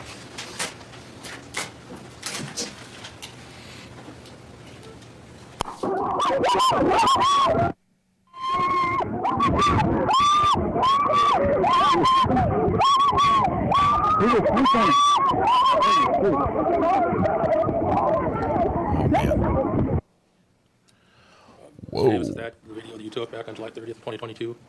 Yes.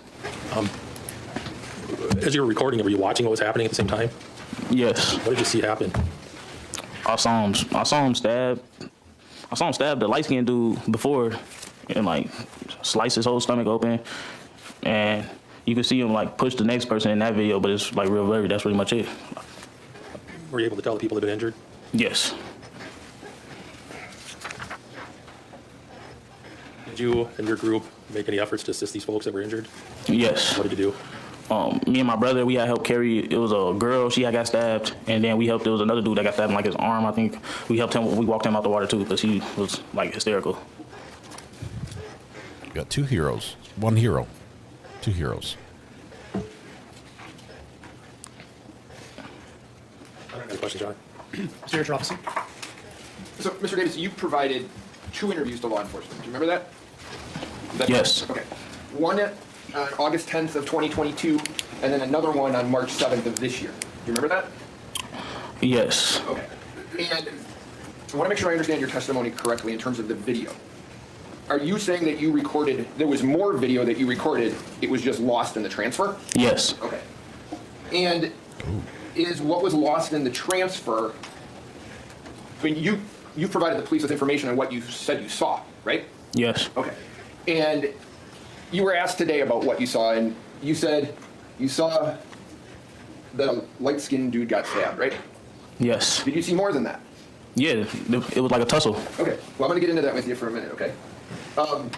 So what you provided to the state in terms of what you say you observed, there's much more than that. True? Yes. Okay. And your, can I ask you this? Is your memory of events, so you give 2 statements, one about 11 days after the incident, 12 days, and one 21 months after the incident. Which memory, in terms of the dates when you give those statements, is one better than the other? Well, it'd be the one that was closer to the event, that'd be better. But I gave a statement to the officer that day. Okay. So if I said to you, memory's normally better closer in time to an event, would you agree with that? Yes. All right. Now, on the interview that you gave in March of this year, though, you told the police that you remember it like it was yesterday. Remember that? I don't remember saying them exact words, but... Officer or investigator, Investigator O'Keefe said to you, you said you remember it like it was yesterday, though, and you say, yeah. Okay? Yep. Okay. Now, and you had described, at least in your interview with the police, that you were really kind of paying attention to what was going on. Yes. Okay. In your statement in March of 2024, you say, how many of you remember this? I remember he had a hat on. He had on. Like, he looked like he wasn't supposed to be in the water. Like, he just came out of the bushes. He just came out. Do you remember that? Yeah. So is it your testimony today, under oath, that the person involved in this incident had a hat on and came out of the bushes? No. You told the police. I told them that, yes, but I don't, like you said, it could be foggy. I don't think that's what it was no more, though. Okay, well, this is less than a month ago. You had this conversation with them, right? Yes? Yes. Okay. And were you intentionally lying to the police? No. Okay. So where do you come up with the idea that he came out of the bushes? Because that's why I saw him running to the bushes after the incident. Okay. And tell me if this is fair. You tell the police he walks in the water. He had pants on and everything. He had a jacket on. Right? Yeah, I don't recall that. Well, the police say you said it. Do you deny saying it? If that's what y'all got, I guess, yeah, I said it. I don't remember saying it, I should say. You don't remember March of this year talking to the police? Yeah, I remember talking to him. I don't remember saying he had a jacket and a coat on. Okay. See, I remember he had on a hat. Okay. And he had on shorts. Okay. I don't recall no jacket though. All right, but you don't dispute that you told the police that? No. Why would you tell the police that? like you said, our memory is a little joggy over 2 years ago. But you told him that you remembered it like it was yesterday. Right? Yeah. Do you? That was a month ago I said that, though. Okay. So a month ago you remembered 21 months ago like yesterday. In the 26 days that have passed since then, it's all faded. I object argumentative. Sustained. You made your point. Okay. Whoa. You also said to the police, he came out of the bushes and he was taking pictures of the girls. Yes, I said that. You saw that? No, I said that. I understand you said it. Did you see it? Yes. So you saw Mr. Mew with his camera that afternoon taking pictures of little girls. That's what you're telling this jury. Oh, no. No, that's what I said. No, like I said, I understand you said it. Is it true? Oh, I don't know. Why would you say it if you don't know if it's true? It was a lot going on. A lot was going on March 7th of 2024? No, that. Objection argumentative. Overruled. Say it one more time for me. I just want to make sure you understand. Okay, on March 7th of 2024, you have a recorded interview with investigators O'Keefe and Justice, I think is how you pronounce his name. They speak to you about this incident, right? Yes? Yes. And on March 7th of 2024, you tell these law enforcement officers that he comes out of the bushes and that he's taking pictures of girls, right? Yes. Yes. That's not true, is it? I guess so. It's hard to say because like that's what I recall from the date that happened. That's what I was telling the officer. Okay. You'd agree when you were interviewed by the officers back in 2022, you never said anything about him taking photos of little girls, right? I don't remember that. Okay. You don't remember ever telling them that he came out of the bushes either, do you? I know I said that. You certain of that, sir? Well, no, it's over 2 years ago. Okay. But I believe that's what I told them. Okay. And you didn't tell him that he was wearing a hat and a jacket and pants back in 2022, did you? But also 2022, we were on the water, we were drinking and everything. What I saw was a scuffle and a man stabbing people. Okay, you said much, much more to the police on your interview in March of 2024. You provided far greater details, okay? And that's the stuff that I want to talk to you about. He's like, you told the police he walked into the water fully clothed. That's not true, is it? No. You told the police he got caught taking pictures of little girls. Objection, asked and answered. Overruled. That's not true, is it? I guess not, no. Actually, can I say I don't know on that one? With the pictures and the girl taking pictures? Let him ask the question and please give an answer. Okay. This is nuts. When this whole thing kind of starts, you're making a video, you said, right? Yes. Okay, and I think back in August of 2022, you said that you were taking a video, and I don't want to get this wrong. You're recording your girl because you said she was kind of arguing with you. Is that true? No. No? So if you said that, that wouldn't be true. Wait, you said I was recording my girl because she was arguing with me. I can just tell you what you said and you can tell me. I'm recording me and my girl because she has an attitude. Yeah, that sounds more. Yeah, that sounds more like it. Very good. So you were recording the person you were with because she had an attitude, according to you. Right? But in a sense, I was still using this camera. So when I say I did that, I was like this. Okay. And that's how I seen what was going on behind me. Now, you indicated back in August of 2022, they asked you about what you saw when I say they, law enforcement. And you said, you know, we just drinking and stuff. I wasn't even paying attention. Is that true? Yes. So you weren't paying attention to what was going on, you were just, and that's okay, you were just drinking and stuff. Objection, asked and answered. Overruled. Great. That was another thing that I said that was, yes. Did I say that? But I can't just say, you can't say I wasn't paying attention. If I noticed in my phone camera, I was still paying attention. That's how. Mr. Davis, I'm not saying you weren't paying attention, that's what you said. Fact. Okay. So Facts. In August of 2022, you say you weren't paying attention. In March of 2024, you said you remembered it like yesterday and were paying close attention. Which one's true? Both of them. That's how I felt when I said it, right? So you have the ability to not pay attention and pay close attention at the same time? No. Then how can they both be true, sir? Objection. You made your point. Okay. You don't have to answer. Whoa.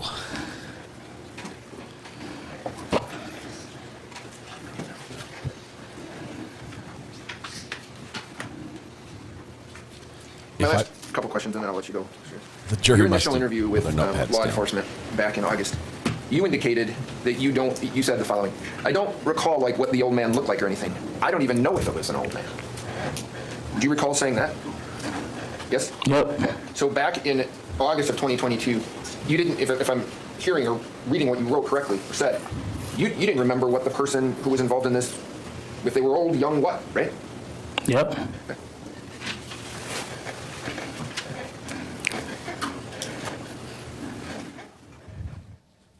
Have you, as this has been going on, the case, have you been following it, like on media, social media? I'm not just talking about the trial, I'm talking about from the time this happened up until now. Have you been trying to gather information from those sources? No, the only thing that I ever seen was right after it happened, the little news article about the stabbing and stuff, and that was pretty much it. All right, Mr. Davis, thank you for your attention. Any questions? Just one question. Mr. Davis, did you know any of these folks other than the people on your tube? Didn't know nobody but my girl, my sister, and her boyfriend, my brother. Nothing else. Thank you. Mr. Tropacy? All right, thank you, Mr. Davis. The witness coordinator in the back will tell you where to go next. It's 2:45. This is a good time for our afternoon break. Let's come back at 3 o'clock. Please take the jury out. All rise for the jury. Okay, I realize why they had to call him. Because he's the only one that can lay the foundation for that video. And they had to get the video in. But man, the state's looking at this and like, do we really have to? Oh man, we've got to bring him up on the stand. He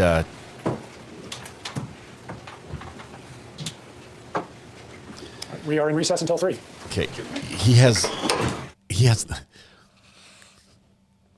Have you ever run into people who say that that what my present truth is? This is my present truth. He seems to be okay with truth being more fluid than firm and set. So this is what I believed then, this is what I believed now, and so they're both true because that's what I believed. Interesting, very interesting to see that on the stand from a witness. But he's spitting facts. Truth is a spectrum. He's spitting facts. I will say that first of all, his video, as blurry as it was, I believe everything he says about his phone. That it was water damage. He probably did have the other video. He was trying to get it off. He tried to get something from Snapchat, which didn't work. Snapchat, for those that don't know, typically deletes stuff over time, but he was able to get just this one blurry video of what happens, which was a mismatch between Apple and Android, and it does show more of the scattering of the right in the moment of when this happened. So interesting, just everybody running, and you see, I mean, there's even with a blurry picture you can see blood, just a lot of blood. All right, so we're gonna go ahead and skip this break and just plow on through because that's what we do. Let's see. Oh, I need this mouse over here. Oh, we're almost done. We're almost done with the day. Let's skip ahead for lunch. Okay, we're about to get a new witness.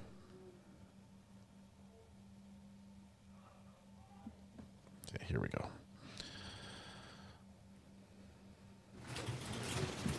All right, please be seated. Back from lunch. Here we go. We are back on the record. The jury is present. The attorneys are present. Mr. Mew is present. We're ready to continue. Mr. Anderson, who is the next witness? I'm sorry, what's the name? Lowell. Lowell? Okay. Ms. Lowell, please come forward. Yep, keep going. You're good. Please face the clerk. Raise your right hand. She will administer the oath. Do you swear that the testimony you're about to give in this matter will be the truth, the whole truth, and nothing but the truth, so help you God? Yes. Please have a seat in the witness chair. Noni, if it has, we haven't heard it because we're on day 3. So. Sheena Lowell, Lowell. Sheena, where do you currently live? Nebraska. And did you used to live closer to the area? Wisconsin, yes. When did you move? 2 years ago. And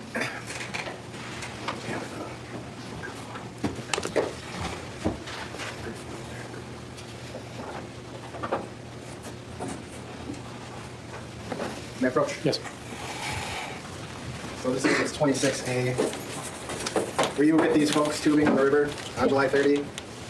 Yes. 2022? And did you actually take this photo? Yes, I did. Okay. And then So you're not in kind it? of cropped in there on the bottom? Yes. Okay. She's the photographer.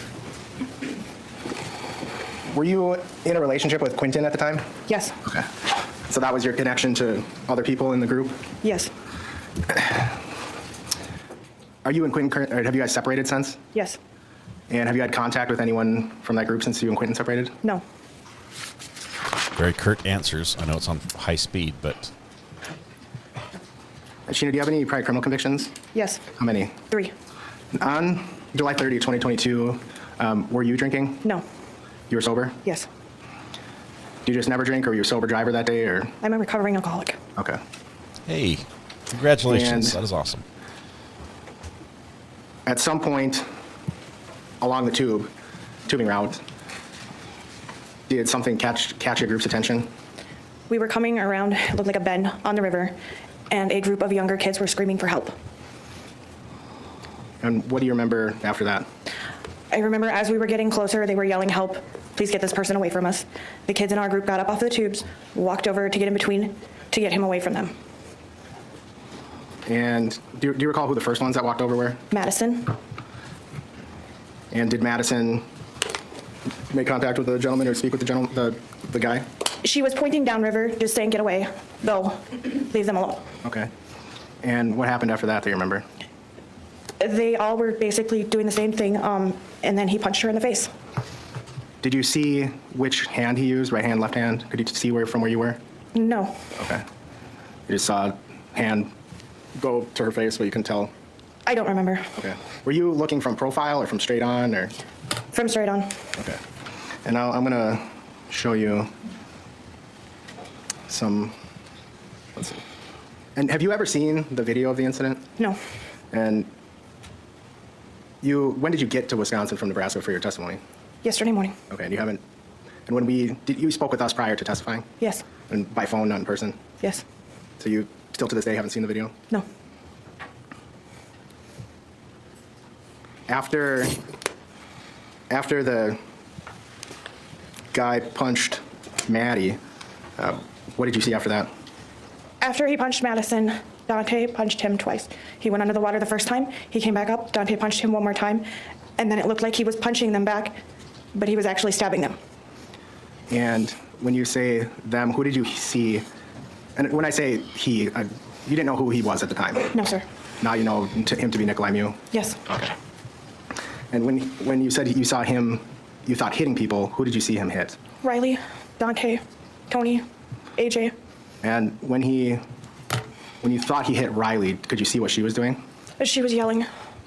Did you see her push or strike at Mew at all? No, she turned around and started running. And what about, what do you recall about seeing Dante hit?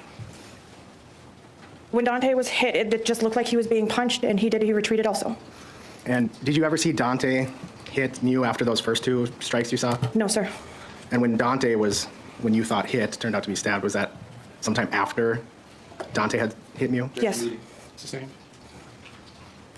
Why don't you, as best as you can remember, what do you remember do you remember this specific sequence? No. Okay. They stopped pool coverage of that trial. Final Legion. And I Not want sure to why. bring up some stills here. Can we bring up 1980?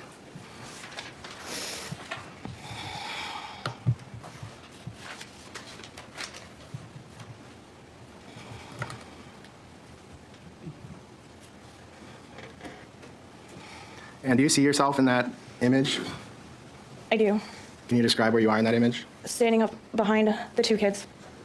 And are you in the white bikini top there in the background? Yes. Was your hair light back then? Yes.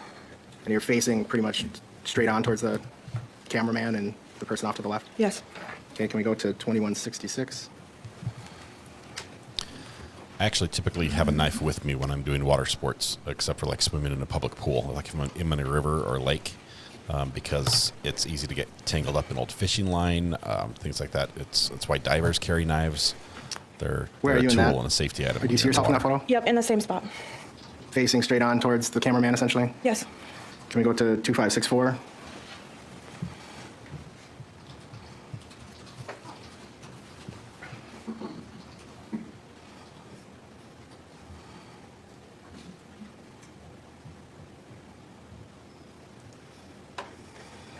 see yourself in that still frame? Yes.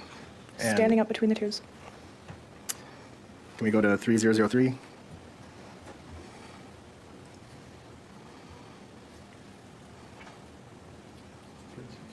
Do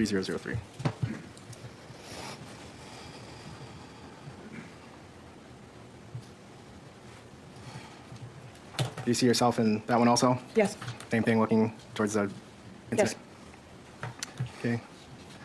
Do you recall seeing where Nikolai went afterwards? Straight back up into the woods. Do you see him go towards the woods or into the woods? Towards the woods. And then when you saw him going towards the woods, did you look away before you actually saw where he went? Yes. Did something else catch your attention? Yes, Riley did.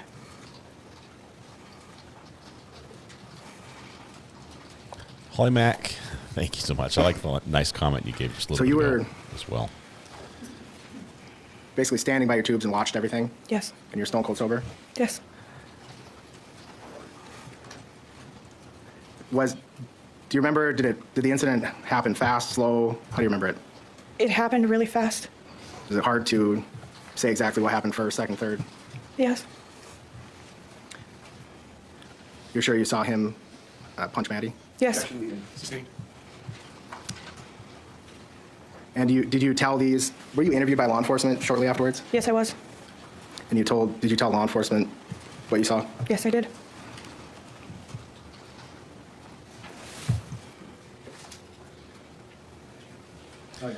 So, did I hear that correctly? She was in recovery at the time, and that she was sober, completely sober on the river.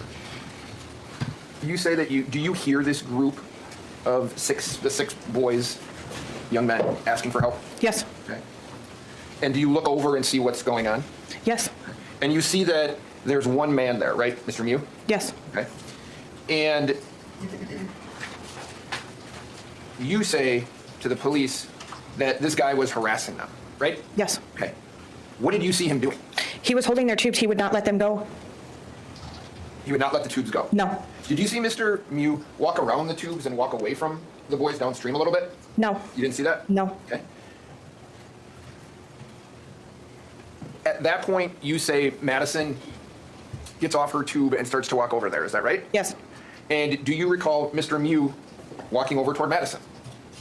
No, Madison met him at the tube. At the tubes? Yes. So you're saying that Mr. Mew didn't walk towards Madison at all? No.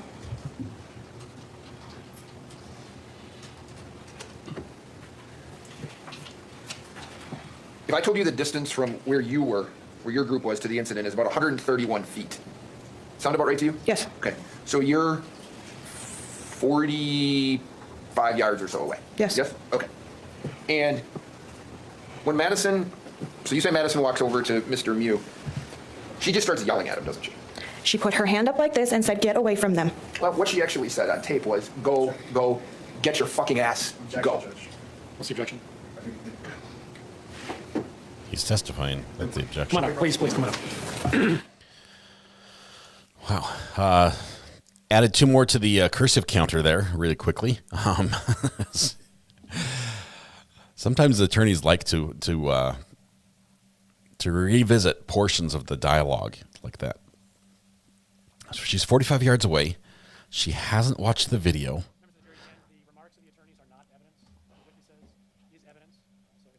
Says something different than what the attorney says, you may disregard the attorney's suggestion entirely. Next question, please. I'm intrigued by this witness and what she has to say.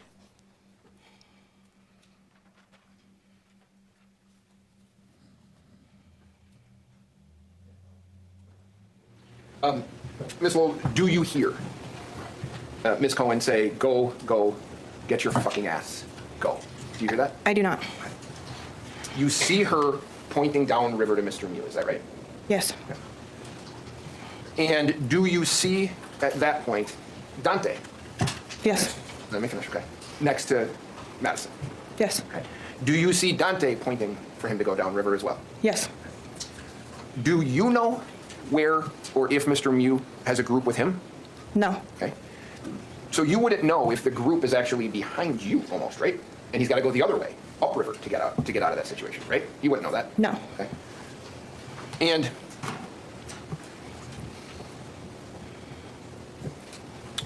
Would you describe Madison Cohen as getting in Mr. Mew's face?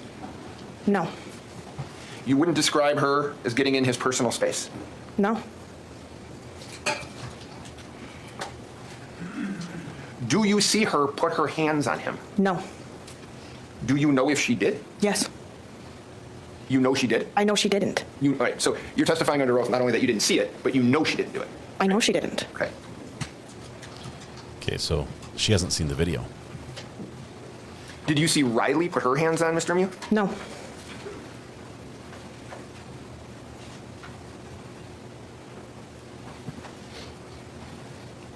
And you've testified that you saw Mr. Mew punch Madison, yes? Yes. Okay. You don't recall with which hand, is that fair? That's fair. Do you see Madison come back to your group? Yes. Okay. Is she holding her face? Yes, she came straight to me. What side of her face is she holding? Her right. Her right. Switch. Do you have a phone with you? I do. It shut off. No, I don't mean right now. Yes. Back then I meant. No. That's a good, funny comment. On that day, it's okay. On that day, you didn't have a phone with you. No. There's comes a time when I think Madison is calling 911 though, so she has a phone, right? To your knowledge? We found a phone and hit a button to call 911. Okay, here's my question. Do you recall anyone taking photographs of Madison's face? No, the police. You saw the police take photos of her Yes. face? Okay. We found a phone? Hang on. Can I ask you this? There's a gentleman on the end there with a beard. See the gentleman who was taking the photographs of her? There were several police there, not just one, Okay, so I you don't know. recognize that? I believe I spoke with him once, but I spoke with probably 6 or 7 officers.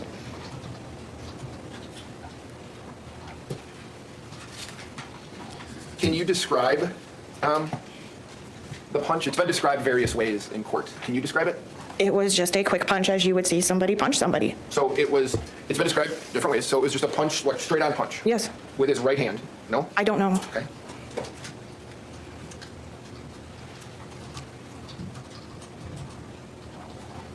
And at that point, you see Dante punch Mr. Mew in the face? Yes. And you see Mr. Mew go down, is that right? Yes. Okay. And you see Dante hit him again? He comes back up and Dante hits him one more time. Do you recall Dante hitting Mr. Mew while Mr. Mew was on his back in the water? No. Okay. Are you saying that you saw Mr. Mew rise to his feet and Dante hit him again? Yes.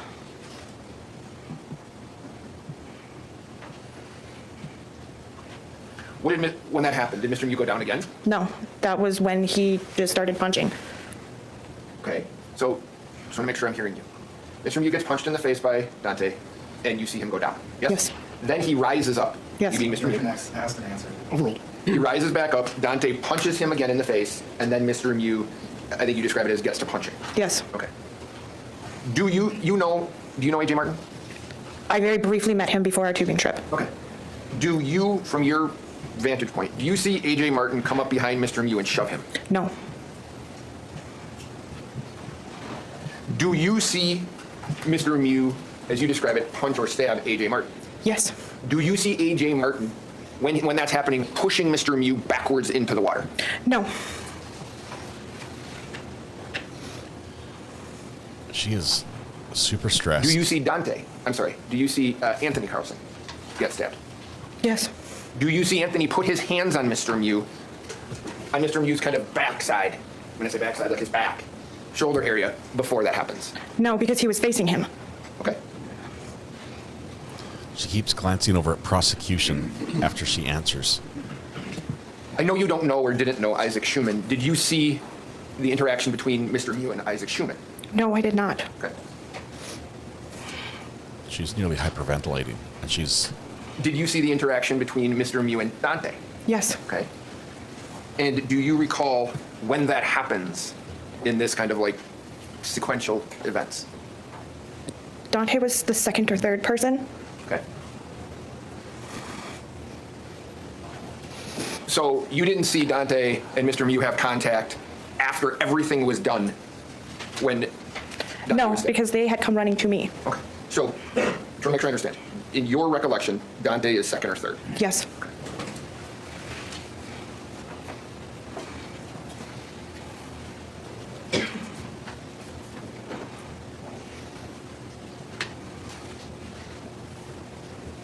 She's got a lot of details, different different from the video, different from other testimony.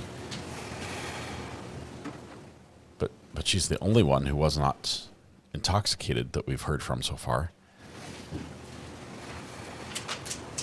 Just 1 second, Julie.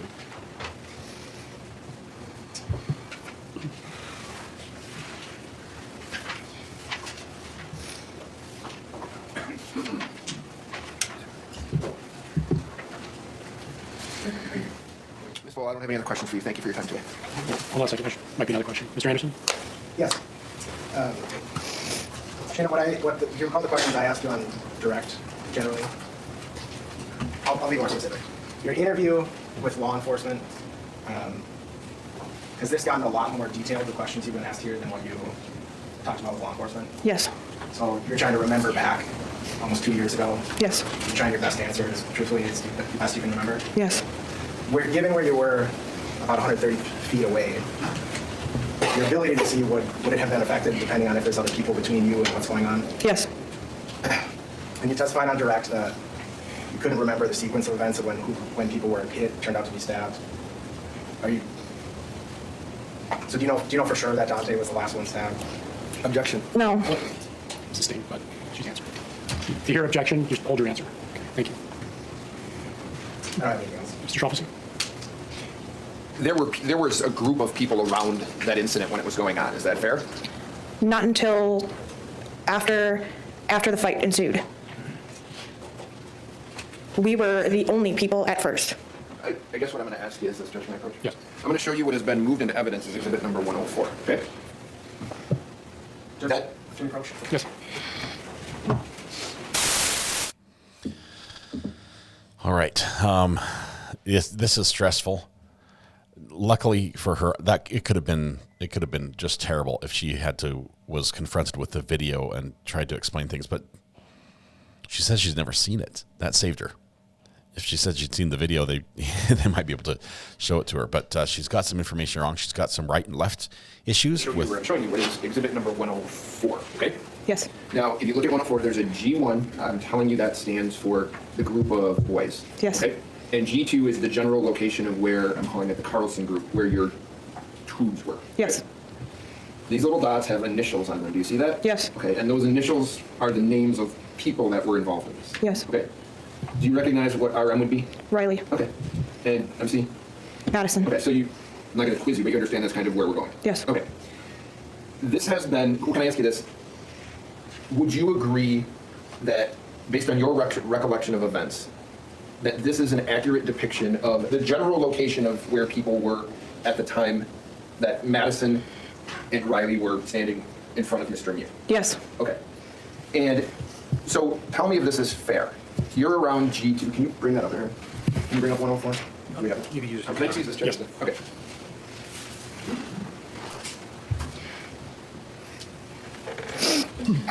There's the document camera. All right, can you see that okay? Is that okay, ma'am? Yep. Okay. So you're standing in the general direction of where it says G2, is that fair? Yes. Okay. And you're looking toward what's going on, right? Yes. All right. And would you agree there are people between you and Madison? Yes. Okay. And having people between you and Madison could impact your ability to see specifics, right? Yes. Okay, and is that one of the reasons it was difficult for you to see how she was struck? Yes. Okay. That's all I have. Judge, can I approach real quick? Yes. Judge, that wasn't fair. She didn't testify that she had difficulty seeing how she was struck. We're just trying to save that you thought it was the other side of the face. Change the title to Bad Apples River. Well, here's the problem. If I say bad apples, that could insinuate that the groups, the two groups were bad.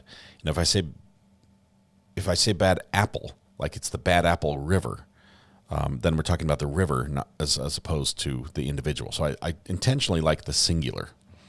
River of bad apples. Yes, says Mandy Strong. Switch it. Oh, man. Hopefully this girl's able to get off the stand here and move on. This is so traumatic for so many of these kids. I say kids, but I say anyone who's younger than me as a kid. Say mixed apples, a mixed batch of apples.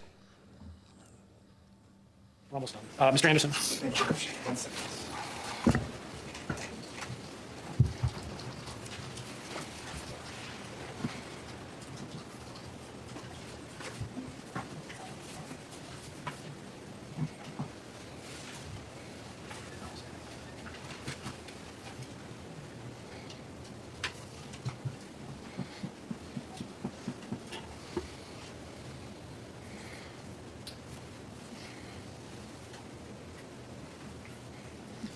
How about we mix it and say, too bad Apple Beer River? Is that a fair compromise?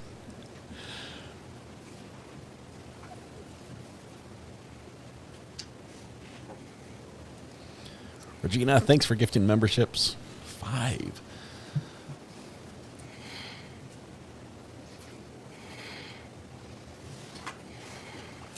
Frame 2166. We're calling it the bad Apple River because of what happened on it.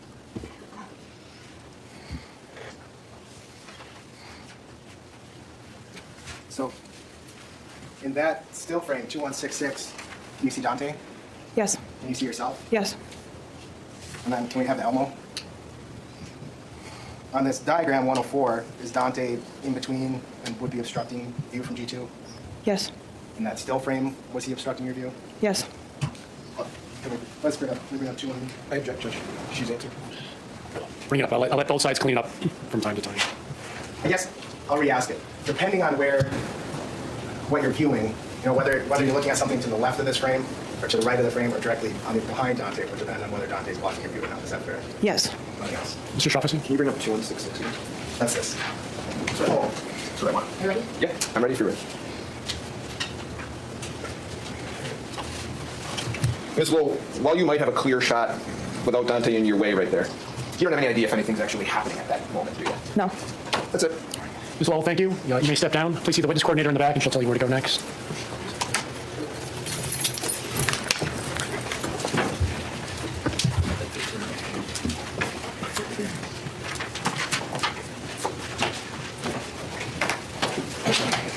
Who is the next witness?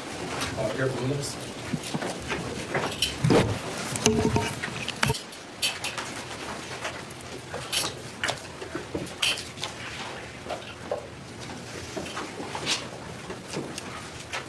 Mr. Williams, please come forward.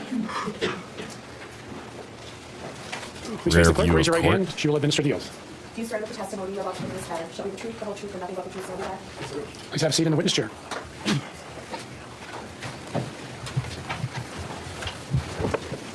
Mr. Smith. I need 1 second here. I'm having a computer malfunction.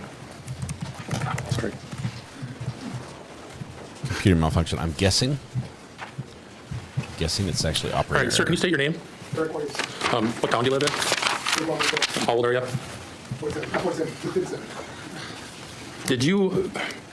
Were you part of a group of folks that were tubing down the river, the Apple River, near Somerset back on July 30th, 2022? Was part of that group, did that include Nikolai Mew? Did you know Mr. Mew? How did you get invited to their He needs to tubing move party? forward. We can't hear him. Did you know all the folks that were in the group? Yeah. Oh, was Mr. Mew a coworker of yours? No. Was he the only person that wasn't a coworker of yours? No. Right. Did you ever spend any time with him before that day? No. At some point, as you're going down the river, did one of your party lose a phone? Yes. Do you remember who that was? No, I don't. Was there any concern by the person who lost the phone? Objection, no foundation. Sustained. Did you hear the person who lost the phone make any comments about that? Objection, no foundation. Sustained. Is your group of tubes, are they connected together with rope? Yes. How many tubes did you have, if you remember? Maybe about 8. All right. Were you able, as you were going down the river that day, to converse with the other folks in your party? Yes. Once the phone was lost, were you able to hear the conversation about the phone being lost? Yes. All right. Did Mr. Mew at some point indicate that you wanted to go look for the phone? Yes. Did you see him do that? Yes. All right. At some point, first, did you see where he went? Yeah. Where did he go? He went down riverboat. I don't know how far it was. It's probably good. I have it. I'll say about 20 yards, 30 yards. All right. Did you see him near any other groups? No. eventually, did you realize that he was getting close to a group? Oh, God. See him. I don't know if it was an argument. I don't know what it was. I seen him in confrontation. And pretty much all I seen him. I looked away for a quick second. When I looked back, that's when I seen him going down. All right. I rushed toward him. Well, you're getting ahead of me, Mr. Williams. So when you saw him go off to look for the phone, was he wearing snorkeling gear? All right.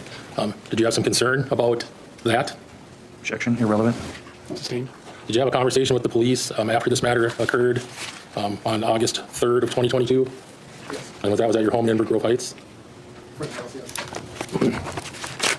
And do you remember telling the police that you had some concern? Objection, leading and irrelevant. Sustained. I don't understand why his concern is our concern today. So that's why it's not relevant. It is a leading question.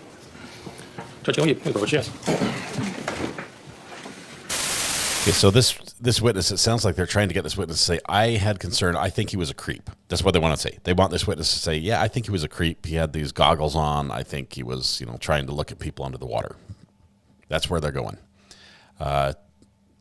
They haven't laid the foundation. I think what we hear is it's in the police report, but the judge has sustained the objection because his concern is sort of irrelevant, even though most of us are thinking, well, that's sort of the main issue, okay, between the argument, right? This is the argument. If he's concerned about that, I wonder if the judge will let this in.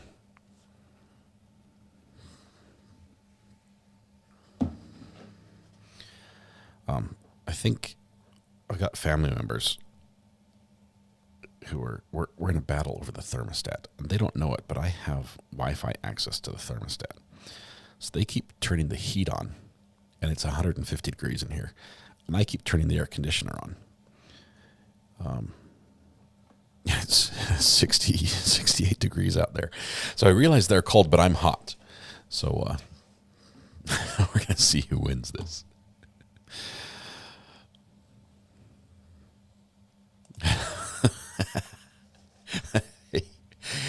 Hey, wife, how are you doing? I'm literally, if I was a lobster, I would be done by now. I would be red and ready to eat. I am cooked. I'm thoroughly cooked right now.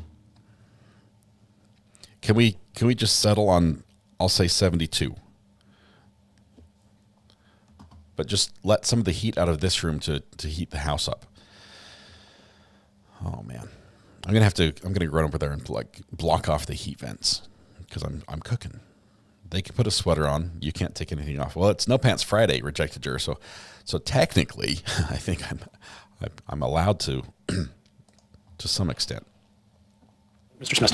Mr. Williams, if I showed you a transcript of your conversation with Investigator Sheppy from August 3rd of 2022, would that help you refresh your mind with regard to our memory, with regard to any concern you have? Objection. He never said his memory's not refreshed. He's not been asked the question because the previous...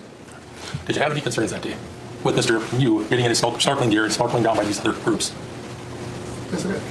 All right. And do you remember telling the officer what your concern was?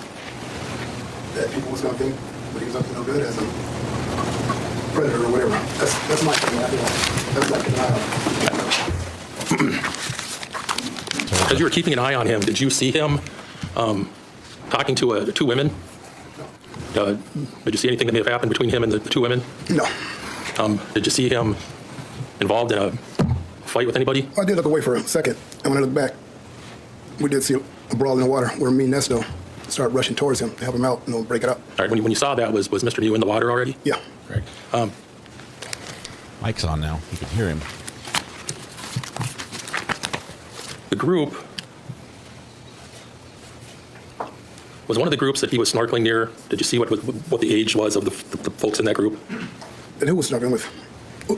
Ask me when he was snorkeling downriver from where your group was, are you able to determine the ages of any of the people downriver that he was snorkeling by? No. All right. Do you remember having a conversation with Investigator Williams, or pardon me, Investigator Sheppy about that? I might have. I don't remember. All right. If I showed you the transcript, would that refresh your memory? This one. What page? Okay, approach, Judge. Yeah. Mr. Williams, I'll ask you to read from the middle of the page down a couple lines and let me know when you're done. Does that refresh your memory? Yeah. What did you tell the police you thought the ages of the boys were? Say that again? What did you think the ages of the people were in the tubes downriver? 17 to 20. Is that what you told the police? Could be, yeah. One thing I forgot to ask you. Start that.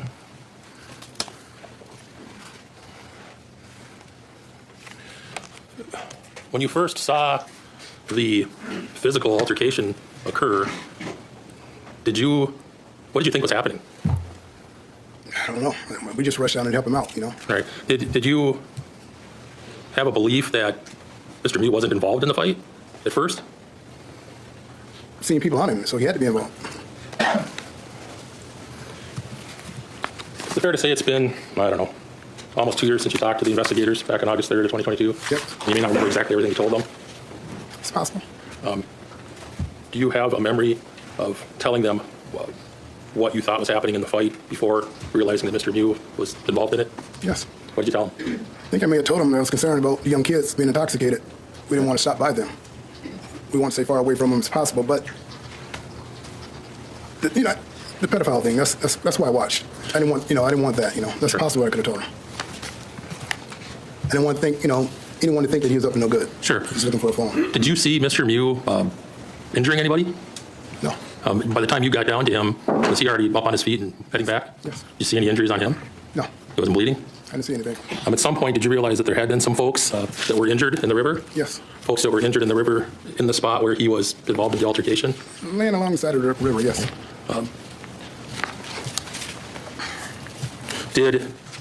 As you walked up to Mr. Mew, did he say anything to you as he came up to you? No. Did he ever say anything to you about what happened?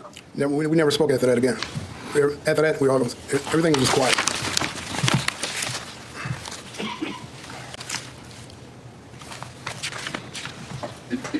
How serious were the injuries of the folks that you saw injured? Objection beyond his opinion, I guess. What did you see? Pardon me. What did you see as far as the injuries of the folks in the river? Bad. Did you call 911? Yes, I did. Did you call 911 more than once? Probably about 2 or 3 times, but I'm not sure. Why did you do that? Concerned about the people laying on the bank of the river. Did you attempt to give other assistance? No, I just went and met paramedics at the river, at the bridge, and kind of walked them back where everybody were, With those paramedics, were there some law enforcement folks too? You just headbutted the microphone. Yes, it were. And I think if I understand what you're saying, you sort of directed them to where these injured people were? Yes. Anybody else from your group do that? No. You're the only person from your group that came over to help? I think so, no.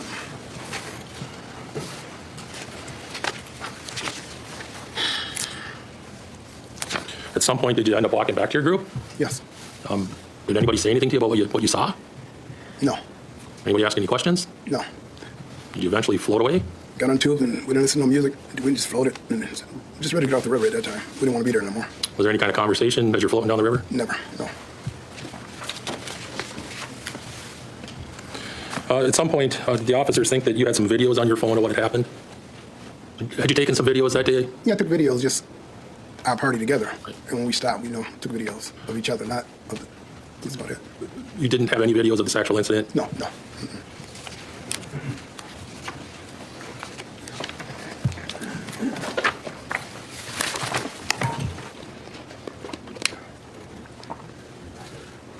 You know how long your crew stayed in that area before floating down the river to the end? Could have been about 15 minutes.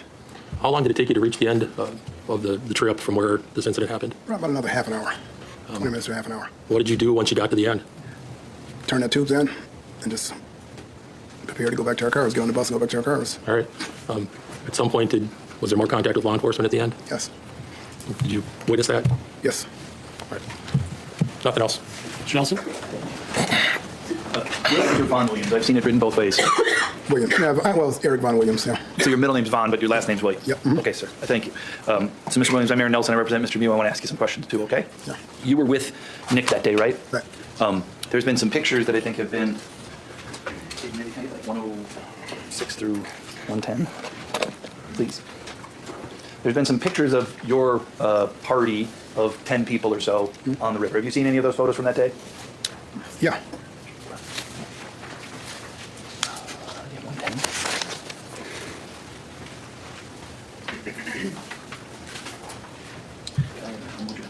Yes.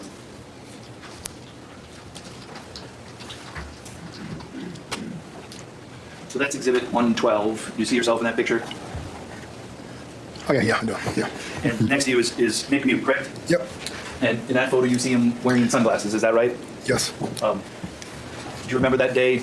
Did he have sunglasses on most of the time? Yes. Were there times that you saw him? You said he saw him with a snorkel and goggles, right? Yes. He certainly went up to look for the phone, and I'm going to get to that. Yes. Prior to looking for the phone, had you seen him resting in the river or using his snorkel and the goggles any time in the river? No. You didn't see that? No. Had you seen him at times without his sunglasses on during that trip? No. And then here's a photo 110. This photo, you see Mr. Mute with a hat on? Mm-hmm. Is that yes? Yes, yes. Sorry. Were there times that day that you saw him with a hat on? I'm not sure. With a hat on? Yes. I'm not sure. I can't remember. I'll be honest, I can't remember. Okay. Do you remember whether it was, do you remember not having a hat on or having a hat on, or you're unsure about either? I'm not sure about either. Okay, that's fair.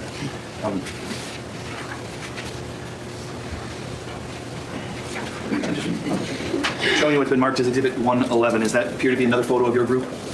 Yep, yes. Move the admission to 111. Any objection? No. 111 is received. And you see Mr. Mew in that photo there, he's got sunglasses and a hat on, correct? Yes, I do. You're not in that photo? No. Is that right? No. So sometimes people would wander off from the group maybe and do something else? Yes. Or you're just perhaps just not in that photo. You might be just behind the person or taking a picture. I can't remember. Okay.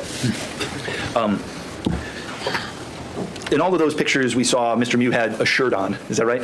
Right. Do you? And then I believe when he went with his snorkel to look for the phone, do you remember, was his shirt on or was his shirt off? I can't remember. Did you have a shirt that day?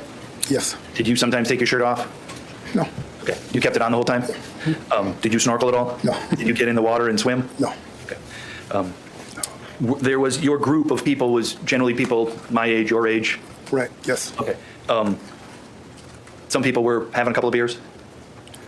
Yeah, yes. Did you observe, were you intoxicated? No, no. Did you observe anybody in your group that you thought was intoxicated? No. Were you worried about anyone being loud or obnoxious or rowdy or anything along those lines? No, no. You'd said that you had, I think, and I want to really make sure we get this, you were concerned people were going to think he was up to no good, that he was a predator. You said that, right? Yes. I want to really get into that, okay, a little bit? Mm-hmm. That's something that you had in your own mind, right? Yes? Yes, yes. And that's a concern that you had when you learned he was going to go snorkel down the river, correct? Right. You didn't think he was up to no good, agreed? No, no. You agree? I agree, I agree. You didn't think he was a predator, you agree? I agree. You had no reason to believe, based upon what you had seen him do that day, that he was preying on little girls? No. You agree with that? I agree with that. But you, like a lot of us, are able to kind of think about what are other people going to think, right? Exactly, yes. And I would imagine on the river that day you saw other groups of people, right? Yes. And some of those other groups of people appeared to be intoxicated? Yes. And some of those, you said young people, right? Yep, yep, yes. And you look about my age, like, how old does somebody need to be to not be considered young by you? How? You said how old? Yeah, so when you say young people, do you mean like littles, or do you just mean like 25 and under? Teenagers and 25 and under 30. Okay, all right. Yep. So it's not like they're young. No. So the people that you saw on there, you saw some people in this age group, and teenagers, 20-somethings that were intoxicated, correct? Yes. And based upon your observations, you were kind of worried about some of those people, right? Yes. Based upon your life experiences, you know a group of drunk young men might not be people you want to be around, correct? Yes. And that was a concern that you had, right?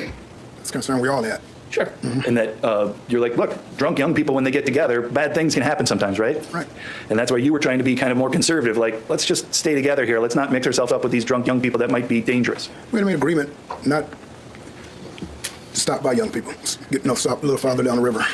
And why were you, personally, all you can talk about is you, why were you concerned about not stopping by young people? Intoxication. Okay, and why were you worried about young people that were intoxicated? Do they cause problems sometimes? They could. It's a possibility, but do they have conflict sometimes? It could be conflicts. All right. Do they sometimes, are you concerned about their decision making when they're intoxicated in a group of young men? I was just worried about what Nick was doing, looking for a phone. I didn't want anybody to think he was up to no good. And if there were non-intoxicated people, you wouldn't be worried about that, correct? I'll still be worried about that. What was that? I would still be worried about that. But you were more worried because they were intoxicated. Right. And I imagine you were more worried because there's more of them, correct? Check, Your Honor. Sustained. You had said, I think you'd said before, we were out there with his wife and these young guys, they're quick to test us. That's what you told the police, right? I think you're talking in general, not that day, but in general, did you feel as if sometimes young men, as a group, are quick to test you older men? Well, yeah, I do remember that conversation that they. You did say that. Yeah. And that's because in your life experience, sometimes young men get a kick out of challenging perhaps an older guy, right? Objection, Your Honor. Overruled. It's an answer if you argue this week. Yeah, I ran into it a couple of times. So yes. And that's why you were concerned, right?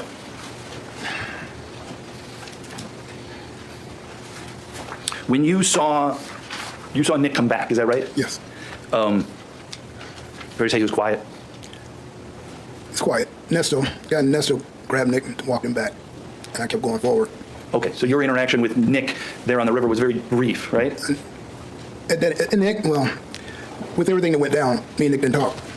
It sounds like you're walking in this direction towards Nick, and then Ernesto gets there first, is that right? Right. And then Ernesto grabs Nick and helps Nick get back to the group in some manner, right? Yes. You don't know because you're not looking at it, right? No. Because you continue on in that direction to go down to see what all the yelling and the screaming is about, correct? Yes. And at some point, 15 minutes or so, you eventually go back to the group where Nick is, correct? Yes. And at that point, Nick is sitting there quietly, correct? Yes. You don't hear him say anything, agreed? No. Do you make observations of his person? Yes. He appears to be somber. Yes? Quiet, yes. Have you heard the expression white as a ghost before? Yes, sir. Yeah, yes, I did. Did he have that look about him? He had a look, just say he had a look, and yes, he did. Have you seen people when they're in shock before? No, I personally, no. Okay. Would you know what that looked like if you saw it? Probably would, yeah. You look like he was in shock. Object, Your Honor. Consolidation. Sustained. Wait for the next question. That's all. Mr. Smith, anything else?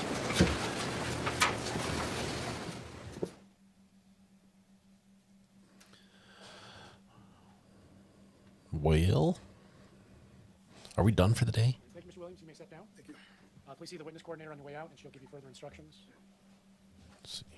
It's 4:10. Do you have a short witness? Is there any administrative matters that we can tend to? Volume, please. Exhibits that need to come in? Yes, and probably the things we can talk about outside. Anything we can do in the presence of the jury is my point. Mr. Shropsy?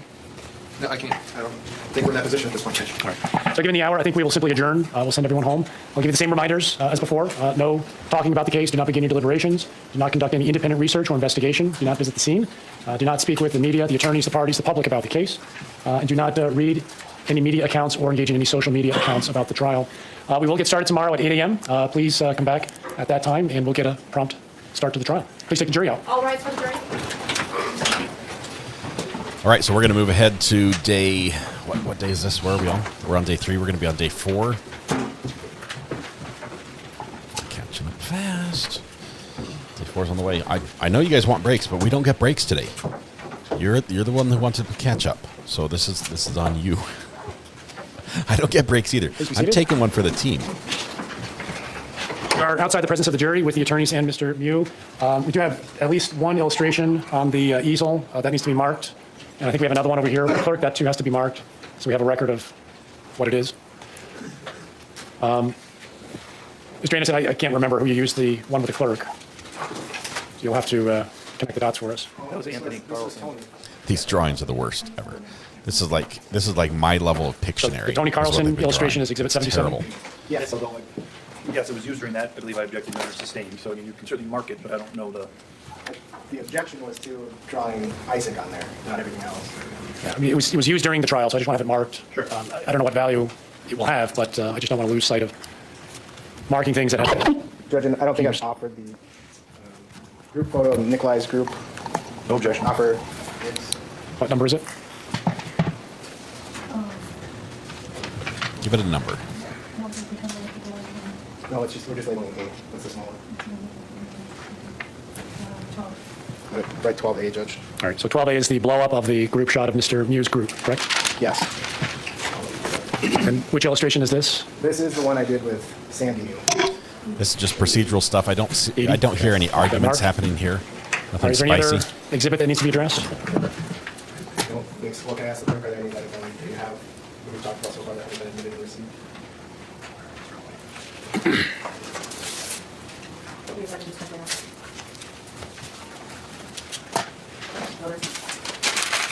Mr. Shropsy, any exhibits that we need to tend to? I think we marked one. Got them all? Yep. Okay. Is there something you want to talk about outside the presence of the jury? Well, I don't know if you want to put on the record the objection. There was a discussion at the bench. You want to make a sidebar record, Mr. Let's do it. I think it was Mr. Trophecy with the third round of questioning, maybe is probably the... No, I think the one we're talking about is Mr. Williams and his concern about Mr. Miu's intentions being misunderstood by others. We had a lengthy sidebar about that, whether it was relevant or irrelevant. And you made an objection. I objected that it was irrelevant. Your Honor listened to arguments and eventually ruled that it was minimal probative value, but enough to be relevant, and so we did what we did. If you want to add to the record, Mr. Mr. Anderson? I think our point was there's been significant challenges against the children's credibility in that they were just, they jumped to conclusions, but then we have an adult who had the same concerns, so I think that's why we thought it was highly relevant. And that's what persuaded me, was drawing the connection back to the Schumann group, and it validated their perceptions or concerns. Again, it had minimal probative value, but it was relevant. We weren't dwelling on that topic, so I don't think there's any unfair prejudice to the defense. Something else? No, I was going to just articulate my argument, but probably not necessary. All right. Okay, we will resume tomorrow, 8 a.m. We're in recess. Okay, so now we're going to jump ahead. We're going to teleport to the next day. Give me just a minute. Whew, good stuff, man. We were hauling. I love this case. I really do. I love this case. It has, at its core, a strong question. And it's not as clear cut. I mean, you guys said this. It's not as clear cut as it seems. What's my? We're on day 4, right? Was that day 3? We're on day 3. That was day 3. So we're going to day 4. Sorry. Let's see, day 4, which was yesterday. We're going to get all through this and caught up. See, is it a full day?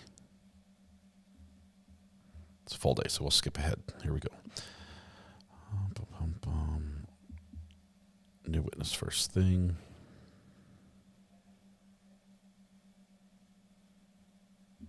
Okay. Here we go. Here we go. Judge taking the bench. Jury coming in. We need some audio. He has been very punctual now as we enter the 4th day of witness testimony. Again, the state presenting its case in chief against Nikolai Miu. Yeah. Talking head. Here we go. This is a judge's worst nightmare. Okay. We're missing a juror. When the remaining juror comes in, we're all going to rise out of respect for that juror, because all jurors deserve respect. Please be seated. Likely stands up to the jury. Warren, now we have 2 humorous stories to share with jurors. Warren and I have worked together for many, many years, and over the course of all of the jury trials, sometimes mistakes happen, and that was one of the, I think, funnier ones. But Warren's one of our most experienced and most reliable bailiffs, so he does a wonderful job. We're back on the record, state versus Miu. The attorneys are present. Mr. Miu is present. The jury is present. We are ready to resume the testimony. Mr. Smestad, who is the next witness? Janelle Duxbury.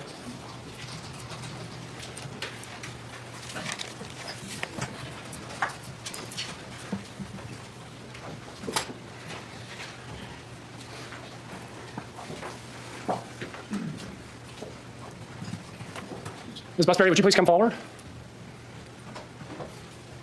Please face the clerk, raise your right hand. She will administer the oath. Do you swear that the testimony you are about to give in this matter shall be the truth, the whole truth, and nothing but the truth, so help you God? Yes, sir. Please have a seat in the witness chair.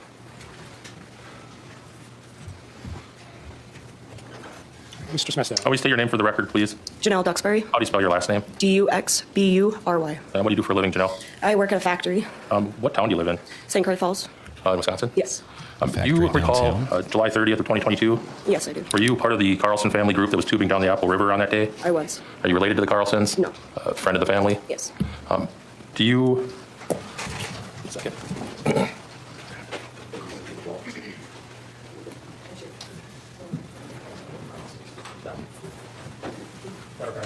Yes, you may. Janelle, I'm going to show you what's been marked as Exhibit 26A. You recognize that? I do. Can you tell us what it is? It's a photo of all of us together. All right, and are you in this picture? I am in the black swimming suit. All right. Are you drinking or not drinking? In that photo, I am not drinking. Okay. Is it fair to say that you did have some drinks that day, though? I did. Can you tell us what you had to drink? We had stopped at a riverbank. I got offered a shot of butterscotch schnapps, and then I had, I believe it was a Truly's or Budweiser, Actually, it was probably both. I cannot remember exactly what I drank. You know how many drinks you had? For sure the one shot and probably a total of 1 beer. I had been trying different flavors of everybody else's, but I never finished the full beer of my own. You feel like you were impaired that day? I only had one. All right. And At then I some had point, half of while you were everybody going down the else's. river, did you come across a disturbance of some sort? We did. What did you see when you first noticed the disturbance? I was laying back in my inner tube and I was taking a little nap, and all of a sudden my friend Riley had tapped me on the shoulder saying, hey, let's go check it out. So I got up and I followed behind her. I could hear a lot of commotion, but I could not make out distinctive voices or what they were saying or anything. And yeah, that's how it started. When you followed Riley over, did you hear any specific words or phrases? I did not hear anything specific. It's fair to say there was some yelling going on. Oh, for sure, yes. Did you see Madison Cohen when that occurred? I did. She was already up there by the time I had gotten there. What was Madison Cohen doing? I actually did hear Maddie yelling, swearing at the gentleman and telling him to get the F out of here. Okay, which gentleman was that? Huh? Who was she yelling at? Oh, it was Nikolai Mew. All right. At the time, did you know who he was? I did not. You know now? Yes. Did you see Maddie yelling at Mr. Mew? Yes. And you heard it? Yes. Did you see Mr. Mew react in some fashion? At first, he was just standing there, kind of like looking at everybody, and then I could not see his hand punch her, but I could see like his left shoulder had dropped like a little bit, and then I could see, I believe maybe it was part of his elbow, because Maddie was impairing my view of everything. But I had seen the right side of her face turn towards me, and she kind of stumbled down and got back up and then walked away. Did you see Mr. Mew's hand or fist make contact with Maddie's face? I did not see it make contact, no. Right. You saw the reaction? Yes. After Mr. Mew did whatever he did to Maddie, what happened next? A lot of chaos and yelling broke out. I remember seeing Dante run up immediately and punch him in the face, yelling, "You never hit a woman." I saw Nikolai punch Dante back. Then I believe that I saw Dante hit Nikolai once more. I thought it was a punch, but I did watch the video and later found out that he was smacking him. All right. Whereabouts were you standing when that all occurred, when Dante hit Mr. Mew? I was a little ways behind Riley. I don't know any of the boys in the group that I was standing next to, but I was standing back a little ways. All right. To the back and to the right of Maddie and Riley, a little ways. Did you see AJ Martin get stabbed? I did not. Did you see Dante get stabbed? I did not. Do you know who Isaac Schumann is? I do. I know of him now, but no, I do not know him. All right. At the time, did you see Isaac Schumann get stabbed? I did not. Did you see Riley Madison get stabbed? I did. All right. Can you describe what happened when you saw Riley get stabbed? She had backed up away from the commotion a little bit, and I had seen Nikolai walk up to him, and then he came and I thought it was like a little punch towards her ribs, and until he had removed his hand, I saw the knife come out of my friend's side. All right. Can you describe the knife? It was no more than like 2 inches. It was very small. All right. That's all I could see. And just so I understand, you didn't see the knife until he removed it from her body? Correct. What did he do after he stabbed Riley? I didn't pay too much attention to him after he did that. I was a little preoccupied and trying to grab her and remove her from the situation. I did take one last look at him. It looked like he was coming towards me, so I and walked away with Riley. All right. Did you render assistance to Riley? Yes, I did. I got her back to Q and Sheena and told them to take her downriver and get help. And then when I turned back around, I had seen Tony standing next to AJ, so I ran up to them and I helped Tony drag AJ to the shore.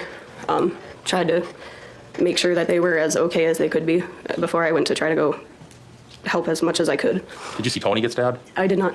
Did you see that he was injured when you? I did. We're going to show you some still frames from the video. We're going to start at 28:59. Your Honor, I guess I'll caution there are some graphic portions of the string I'm going to play, so just fair warning to everybody if there's people in the courtroom who want to leave or whatever. Thank you for alerting everyone to that fact. All right, now I'm showing you still frame 28:59 from the video. Who's the woman up in the upper left corner with the blue and pink swimsuit? That is Riley Madison. All right, in this picture, is she bleeding yet? No, it does not appear to be so. Who's the person in the middle? Nikolai. Stop. All right, we're showing you a photo 28:59. Who's the woman in the black swimsuit up in the upper right corner? That is me. Is that where you were standing when this all occurred? Yes. Pardon me, Judge, it was 28:71. In this frame, is Riley off to your right, Yes, she is. behind Mr. Mew? Yes. All right. At the time that Mr. Mew stabbed Riley, had she done anything to him in this context? From what I remember seeing, no, I would have sworn that she did not touch him, but after seeing the footage, I saw that she did. Well, I'm talking about this portion of the... I would not be able to pinpoint if that was before or after she was... All right. We're going to continue to play the stills here. Okay.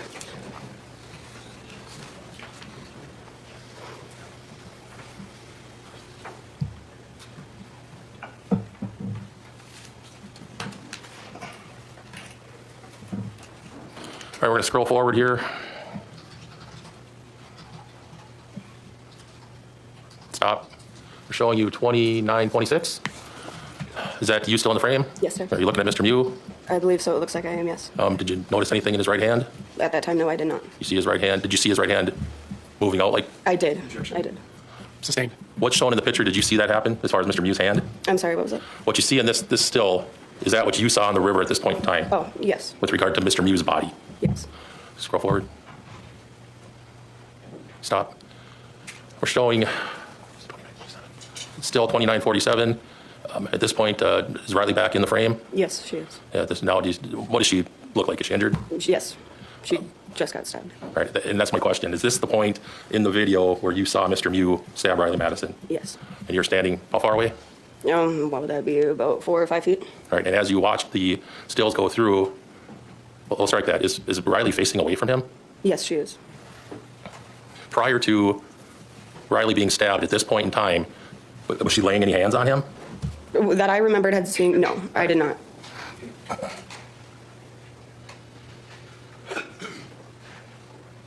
You had testified that at one point you do remember seeing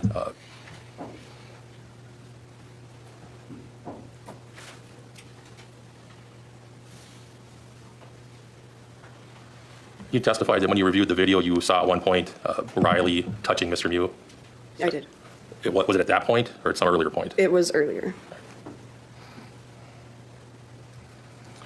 After, we'll strike that. You've answered that. We're going to continue to scroll through from where we stopped.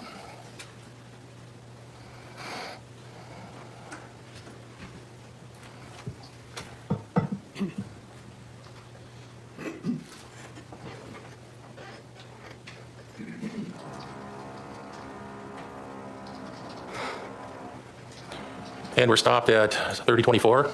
Did you watch that string of frames? I did. Did you see yourself in that string? I did. What were you doing? Judge, can we approach for 2 seconds? Yes.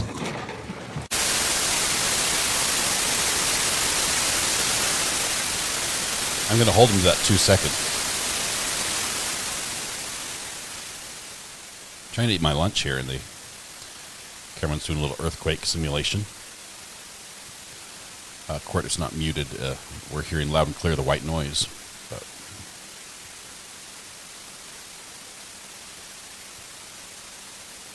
She gave the wrong answer, I think. She says that the girl touched Mr. Mew first. Now, I have to say, reasonably, I don't think Mr. Mew should have been concerned about that girl, about what she did. Let's continue. I don't think Excuse me, let's continue. Did that string of frames show what you did after she was stabbed? Yeah, you can briefly see me grab her arm and try to get her out. All right. After this all happened, did you call for help? It was after I had turned and told Riley to go to Q and to Sheena. After I turned around and saw AJ, I ran up to him, and I was helping kind of hold him together. And I had looked at Gabby, Kay, and I had yelled 3 times to call the police. I did not have a phone on me that day. All right. I don't have any other questions. Mr. Troffice? Ms. Duxbury, in terms of, you watched the video in preparation for your testimony? Correct. Okay. What I'm going to ask is that you try your best to testify from your memory. Understood. Okay. And do you recall, so I guess I'll ask it this way. Initially, you said that you were kind of laying in your tube with your head back, just kind of relaxing, right? Correct. Okay.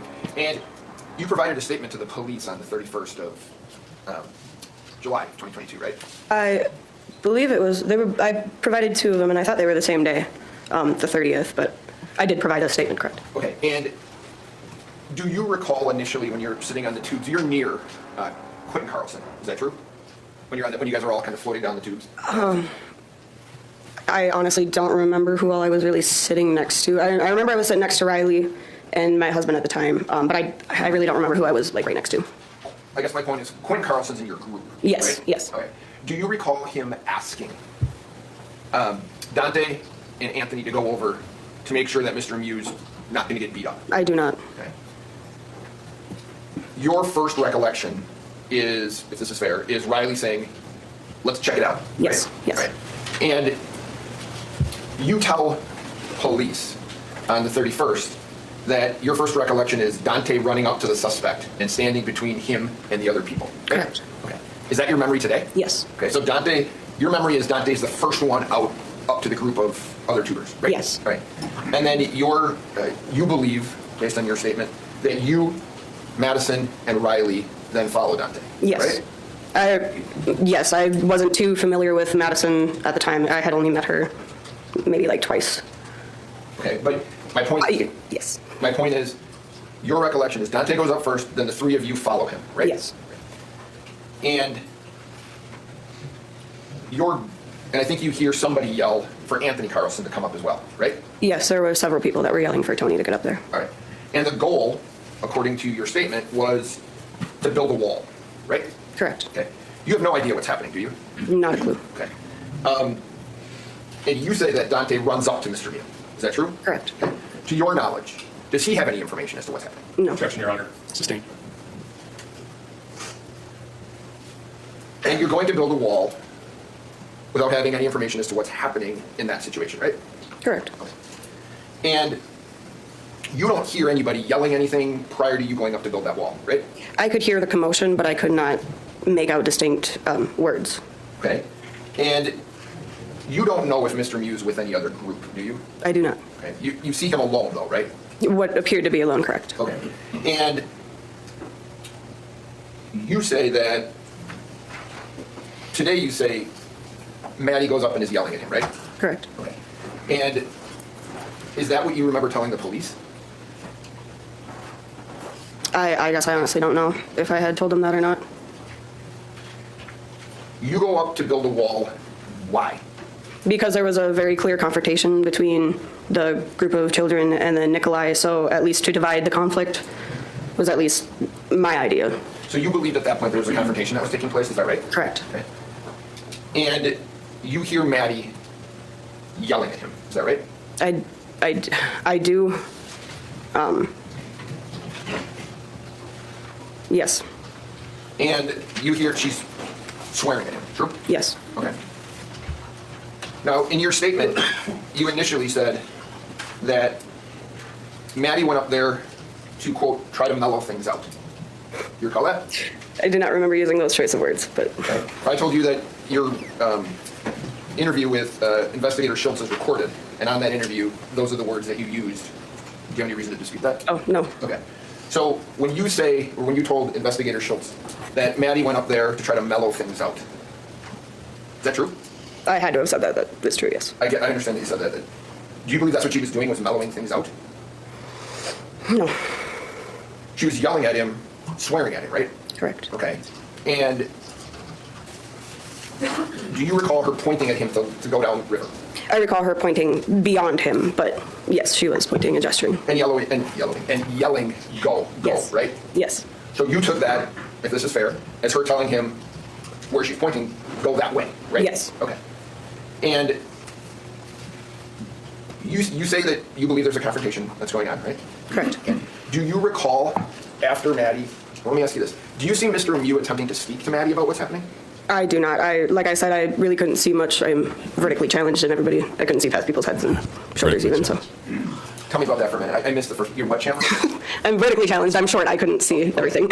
Sorry. You'd never So heard of your that before. Your height, Roro, thank you for or lack 10 thereof, gifted memberships. I'm has sorry, I some- missed that. It makes it sometimes difficult for you to see things. Yeah, I couldn't see past people's shoulders or heads or anything. No. Okay. And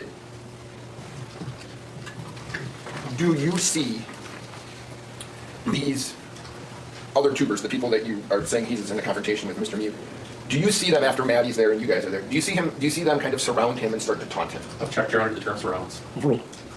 I did not notice that. I did definitely notice it did seem to be a little taunting, yes. Okay, and the taunting was going on by the other tubers in part, right? Correct. Okay. But you don't have a recollection specifically of what they were doing in terms of the taunting? No, I heard some people still yelling. It sounded like some laughter, but it wasn't necessarily distinct. And that was by the time that we had actually gotten up there. Right, so when you get up there, then is when you can probably see a little better and hear a little better, right? Correct. Okay.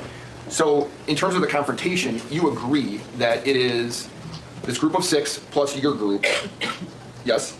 Together? Correct, yes. And Mr. Mew's alone, right? Yes. Okay. So at that point, is it fair to say that you have some concern, because Mr. Mew's alone, that this confrontation can go poorly for him, right? Oh, I still had concern it could go poorly for either party. But I see what you're saying, and yes, he was a part of the concern. Okay. And to be fair, part of that is based on him being by himself, true? Correct. Okay. Would you agree that Maddie was in Mr. Mew's face? Do you agree with that? I would agree with that. Okay. She was in his, as it's been described, in his personal space, true? True. Okay. And tell me if this is fair.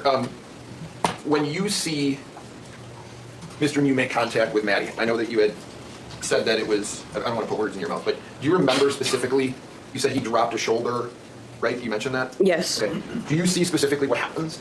I could not see, but putting puzzle pieces together, yes, I could tell that he had punched her. Okay, so you didn't see the punch, you just believe, based on reasoning, that that's what happened? Yes. Okay.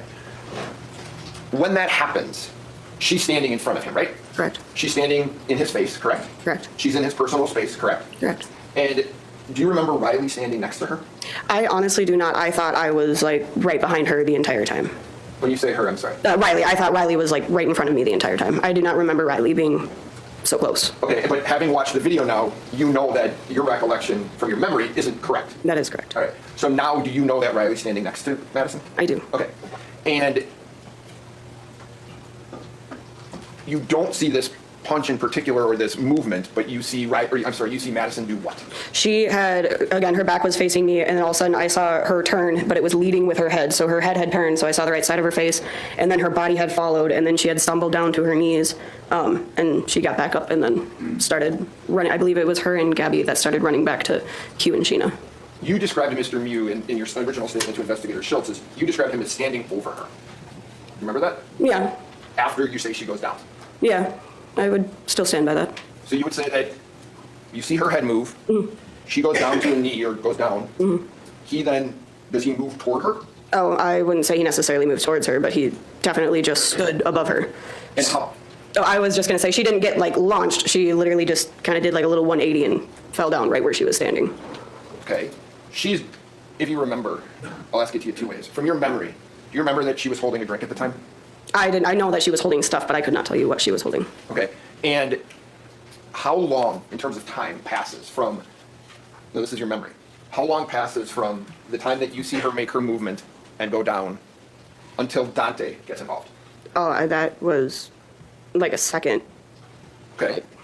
And do you agree on you've watched the video? Yes.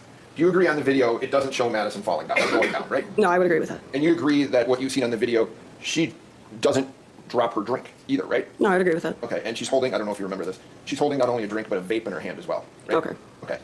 Those things don't fall, right? Correct. Even though she falls, they stay in her hand, right? Correct. And her cell phone, do you remember her cell phone is like up in her swimsuit? But I don't recall, but I'm not surprised. Okay. And do you remember on the video, her cell phone doesn't fall either, right? I don't believe so, no. Okay. Now, do you ever see her being Madison? Do you ever see her stop and pick up her sunglasses? No, that wasn't anything that I did, no. Okay. Prior to Madison getting in Mr. Mew's personal space and in his face, you don't see him being aggressive, true? True. Okay. He doesn't verbally say anything that you would describe as being aggressive, right? Correct, he said nothing at all, that I heard. Okay. And you don't see him doing anything physically that you would consider to be aggressive either, right? Aggressive, no, but the way he was standing there and just, it was a very expressionless, hollow, almost like a demonic look in his face. Like I don't know how else to describe it other than his eyes did not look human. Very daunting. You would agree at that point there's approximately 13 people around him, yes? It had to have been somewhere around that number, correct. Okay.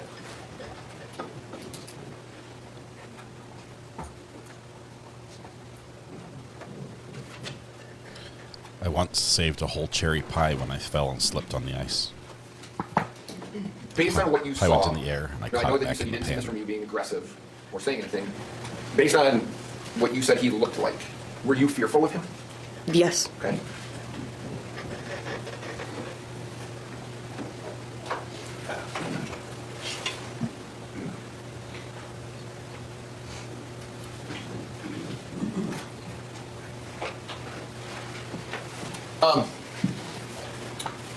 You then say that you see Dante strike Mr. Mew, right? Correct. Okay. And you believe from your memory that Mr. Mew goes down? Yes? Yes. Okay. And then Mr. Mew stands back up? Correct. And then you believe that Mr. Mew punches Dante? Correct. Okay. Then you believe that Dante punched Mr. Mew again and knocked him into the water again, right? Correct. You know that's not true after watching the video, right? I do.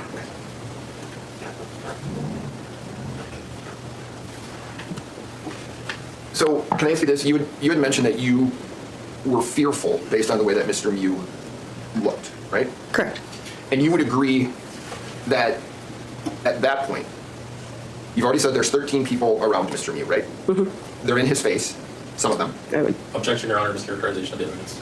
Again, members of the jury, you are the judges of the facts. The statements of the lawyers are not evidence. Rely on what the witness says, not what the lawyers say. You've testified that at least Madison Cohen's in his face. Correct. She has people next to her and around her, right? Correct. They're clearly supporting her, right? Correct. He's alone. Objection has been answered. Overruled. Yes? Correct. She's yelled at him, swore at him, and she's, as you say, she's screaming at him, right? Correct. Okay. Reasonable that he's in fear as well, right? Objection, Your Honor. Sustained. Do you see A.J. Martin come in after Mr. Mew is punched in the face? Do you see him shove Mr. Mew from behind? I did not. You didn't see that? I did not see it. You know after watching the video that's what happened, though, right? I do know that, yes. And you did or did not see when Mr. Martin, I know you said you didn't see Mr. Martin shove him. Did you see Dante come up and strike Mr. Mew in the face for the third time? Did you see that? I did not see that. Okay. But you know from the video that's true, right? Yes. Okay.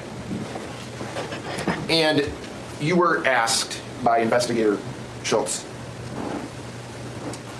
when the suspect was stabbing people, what were those people doing? And your answer was, nobody was touching him, right? I believe that was my answer, correct, yes. Okay. And you know that's not true, though, right? Obviously, yes. You know from watching the video that everyone that we can see on the video that's injured had put their hands on Mr. Mew, right? Objection, Your Honor. Again, mischaracterization. I'll say the same thing. Jury, you are the judges of the facts. What the lawyers say is not evidence. Listen to the witnesses. You know that from watching the video, right? I know that Tony did not touch him in a violent way, but that is correct. Okay. And Tag. You didn't put your hands on him at all, right? I did not. And nothing happened to you, right? The way he was looking at me and the way he was starting to step towards me, it is all speculation, but I was 1,000% sure I was going to get a knife in the back as I was running away with Riley. Did you get a knife? Obviously did not. Did he touch you in any way? No, he did not. 8,000% is very precise. And you also agree that it's also very big.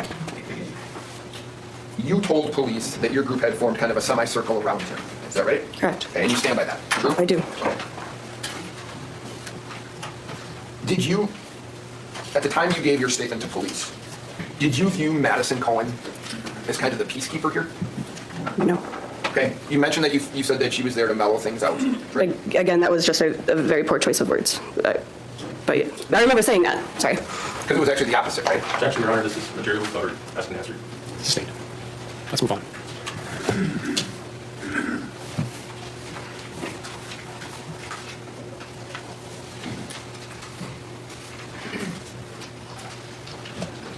Do you have a specific recollection of seeing Riley get stabbed from your memory? I remember seeing the knife exiting her body. Okay. Do you have a specific recollection of what Riley was doing prior to that? Prior to that? Yeah. I'm sorry, do you mean like moments before the knife entered? She was just standing there from my recollection. You don't have a recollection of her moving toward Mr. Mew? No, I do not. Okay.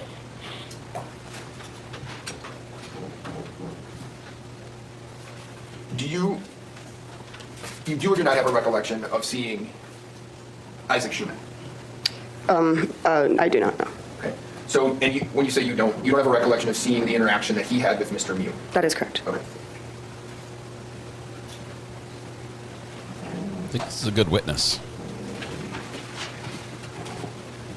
She ranks high on the credibility score for me, even though she's got some things wrong. She admits it. She seems truthful in her mannerisms. Mr. Smithstead? Okay. Mr. Smithstead, do you have any more questions? I don't, Your Honor. All right. Now, Ms. Dexter, you may get up and leave. Please see the witness coordinator in the back. She'll tell you where to go next. That witness coordinator is always telling people where to go. Who is the next witness? Recall Andrea Baldazzo.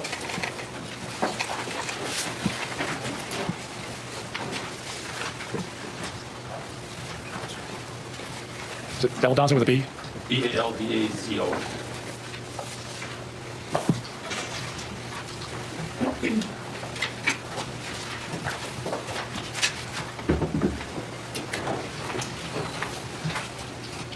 Ms. Baldazzo, would you please come forward? Keep coming. There you Kim, go. have a Please great face the clerk, raise your right vacation. We hand. miss you She will already. administer the oath. Do you swear that the testimony you are about to give in this matter shall be the truth, the whole truth, and nothing but the truth, so help you God? I do. Please have a seat in the witness chair. Andrea Baldazzo, B-A-L. Put it on the Apple River. Where we put in? Yeah, at some point, as you're floating down the river, you become involved with an incident where some folks... On the river's edge. Whoa. Did you know What's that happening? By somebody else, you mean somebody else? Like, and continue that for. Did you make a... Okay, we're having some trouble with our feed here. 1 second. A large cut. At first, I thought he had been impaled on the set of roots and branches that were hanging down just prior to that. But then I looked and it was a slash mark, not an impale thing. It was a long and thin and clean cut. Where was it located on his body? On his left chest, upper chest. The video and his ribs. jumps like crazy. So what?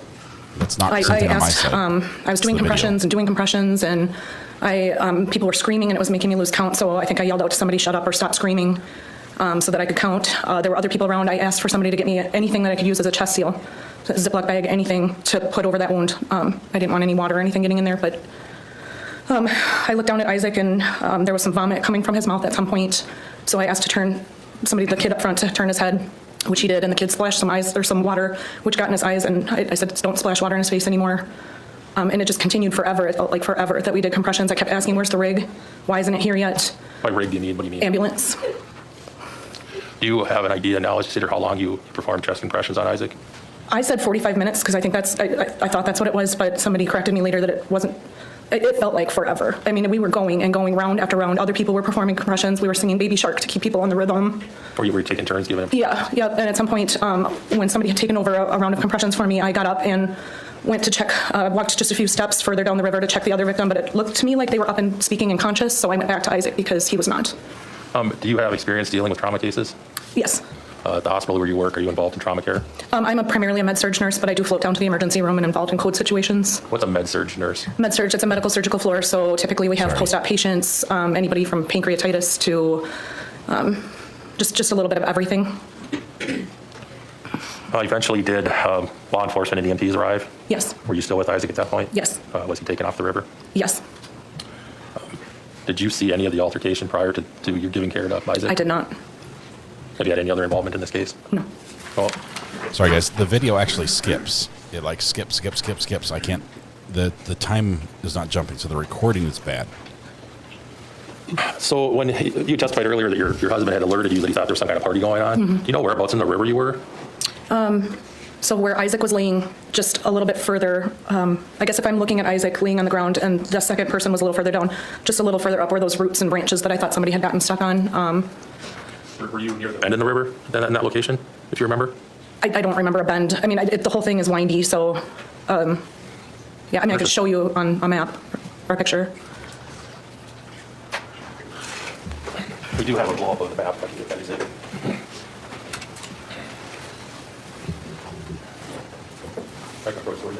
Yes. Ma'am, I'm going to show you what's been marked as Exhibit 25A. I'll really do this so that the jury can see. Do you recognize this? Yes. Can you tell us what it is? The Apple River. You indicated you started at River's Edge? Correct. So we came down this way. I would have been right here. We came around. Yeah, let me give this a It's okay. So we were floating this way, and I guess, yes, then we must have just come around a little bend because I'm guessing that copse of trees was right here. And so I was floating backwards, and it was on my right. And you pointed at the area on the exhibit that says incident location? Correct. So your testimony, you're coming Oh, I'm around. sorry. Yes, this is the river. That's the highway. So, Coming around that bend? yeah, this bend. I'm sorry. Okay, if this is the end down here and this is the start, but you've been going this way? I know it's hard to see. Yeah, I guess I just don't know which way the river goes. Oh, so yeah, so this is the start and this is the exit? Right. Yeah, so we would have come down this way, and I would have been going backwards here, and it was on my right.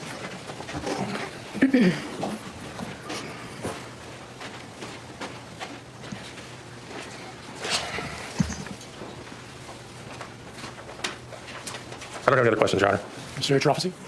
I just have a couple questions for you, man. I think you said that you were tubing with your family, is that right? Correct. Okay, and your husband was with you, is that right? Correct. Okay. And your group, or you and your husband and your children, Your husband brought a knife, didn't he? Correct. Okay. And can you tell us what was that for? We bring paracord with us when we go tubing. So if we don't bring paracord, we'll use the twine at the river's edge, and we pull all our tubes together to carry our coolers, our food, and just kind of generally keep the group together because it's a bigger group when we go. Okay. And he uses the knife to cut that paracord. Apologies. That's okay. And do you remember or can you describe the knife that your husband had? It was a flip one where you flip it open and it locks into place, and then you move the lever and it relocks. Okay. And it had a clip on it. If I said to you it's kind of like a pocket knife that is closed and then you can take the blade and you can open and lock the blade, is that fair? Correct. Okay. And only answer this if you know. Your husband followed you after you jumped off your tube to run over to see what was going on or to render aid, is that right? That's correct. Okay. Do you know whether or not your husband pulled out his knife? I don't. Have you talked to your husband about the case or about the incident? Previous, but we were asked not to speak about it later, so we didn't. But we've talked about it off and on over the years prior to this. Okay. Do you know that your husband's knife was lost? I did after. Okay. I found out after that it had been lost.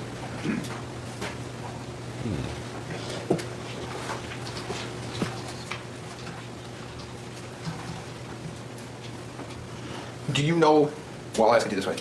His knife was lost near the incident, right? I don't know at what point it was lost. Okay. He is, I don't know. Okay. Do you, your statement talks about that your husband picked up a snorkel. Did you see that? I saw him pick it up, yes. Okay. When he picked it up, did you see a confrontation happen then? When he picked it up? Or shortly thereafter? When I say confrontation, did you see people starting to yell or confront your husband about picking that up? No. No? Okay. Did you see your husband give that snorkel to the police?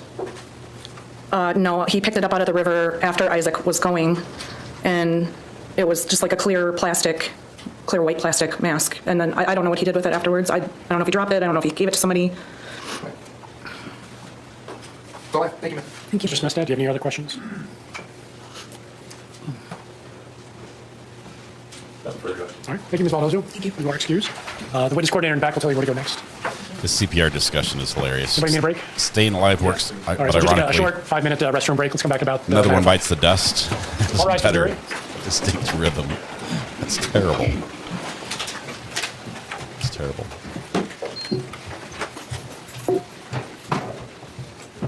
Sounds like the husband's going to have to testify about his knife and the snorkel here soon. Are we going to be taking the break, Judge, or We are in recess, 9:05. We're taking a break. We're going to skip ahead. Oh, let's see, where are we? We're over here. We're already an hour in. Short break.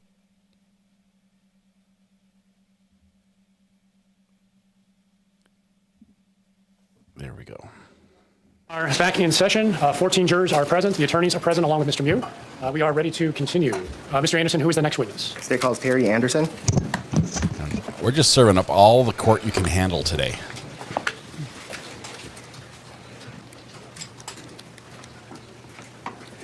Mr. Anderson, please face the clerk. Raise your right hand. She will administer the oath. Do you swear that the testimony about the Pickles matter shall be the truth, the whole truth, and nothing but the truth, so help you God? Please have a seat in the witness chair.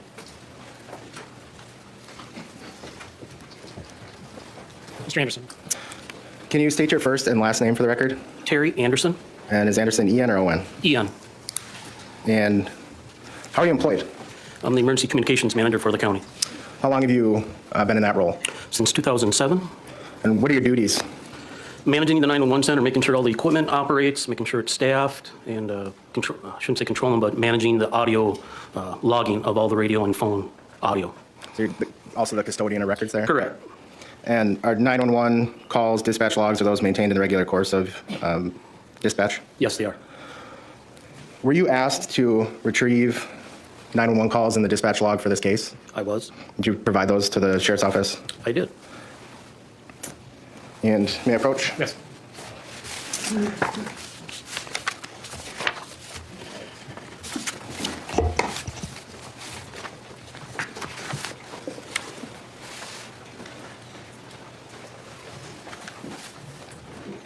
Handing you what's been marked as Exhibit 40. You identify what that is?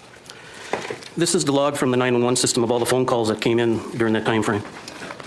And what was the time of the first 911 call? 15:47, which is 3:47 p.m.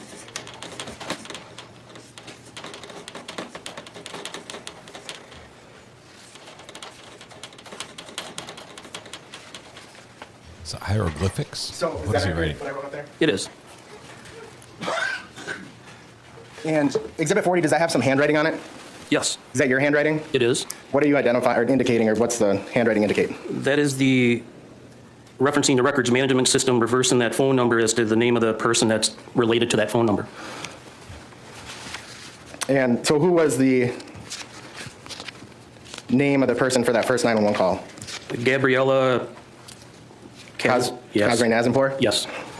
And can you go through the names of the other callers or owners of the numbers that you identified that called into 911?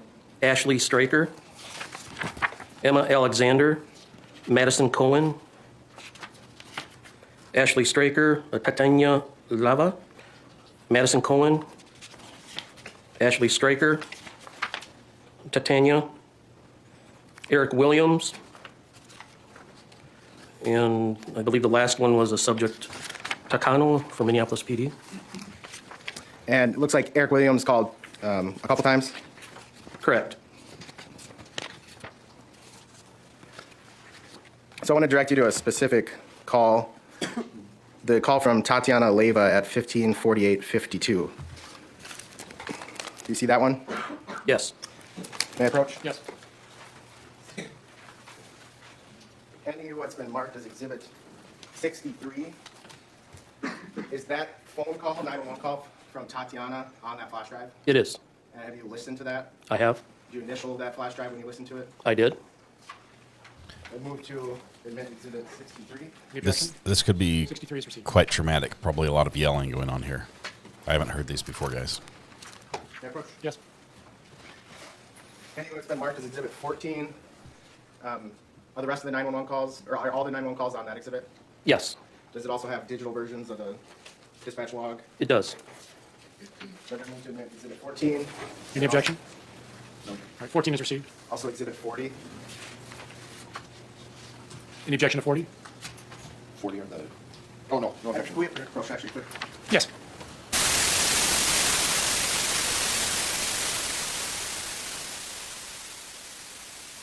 Turn the sound down here a bit.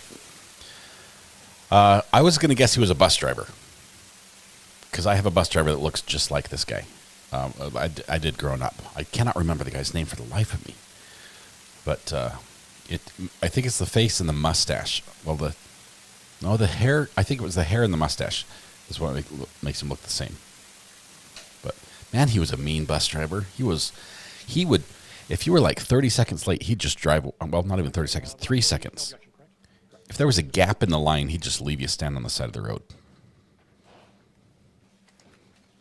I have to tell you stories about that. Judge, I'd move to publish a portion of Exhibit 63. I can see that, Maisla. I can see the resemblance. Yes.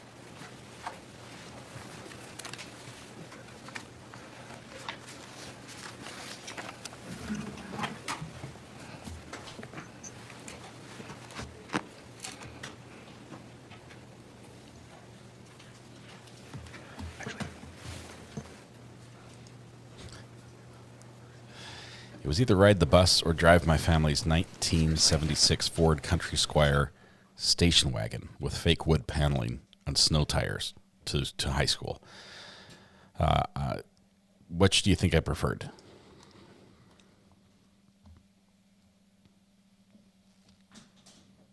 You can Google 1976 Ford Country Squire station wagon. It's exactly how you imagine. Judge, timestamp is 1:20. He pulled a knife. Okay, so we're on the river. Do you know where the man with the knife is? And we are here, and somebody attacked one of our friends. Do you know where the man with the knife is? My knife. Okay. Everybody calm down. Pause at 138, Judge. Now I'm just going to play the whole thing from the start. Okay, here we go. Content warning.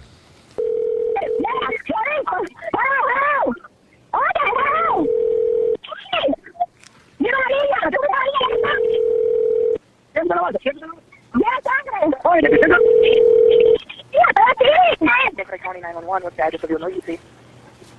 Hello, Recovery County 911.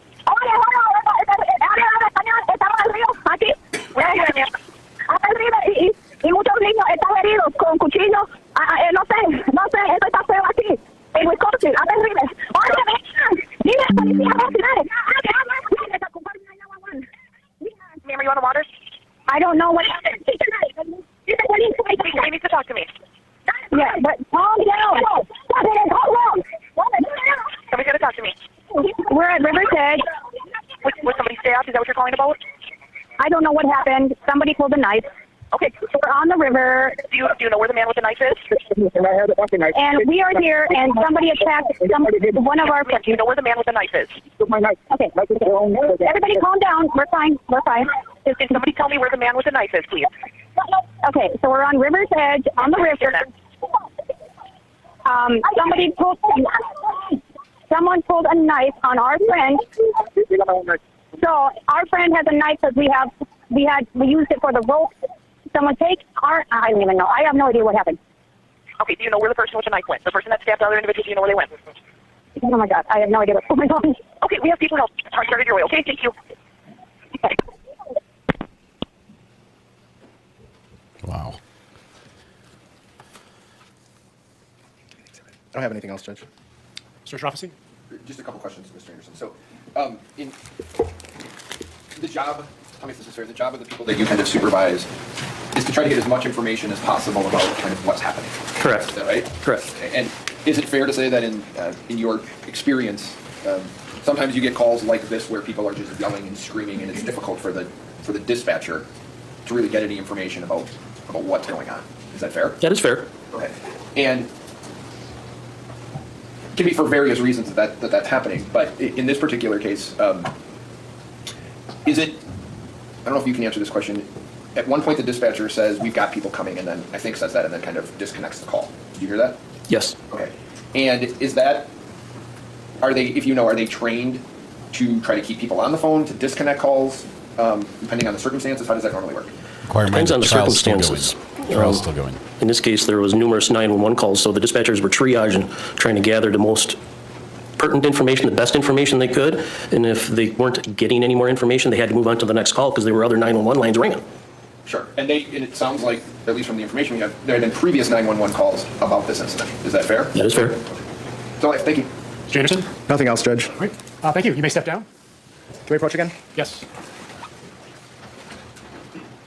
Okay, I'm looking at the update, or I'm looking at the description. My description says on July 30th, 2022, an altercation occurred on the Apple River. Portions of the incident were filmed.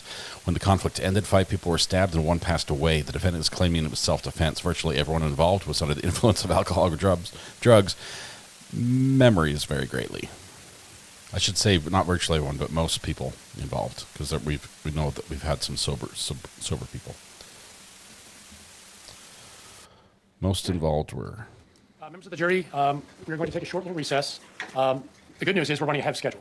So the next witness hasn't arrived yet. She'll be here at 9:30. So take a 5-minute break. We'll come back and then pick up the trial.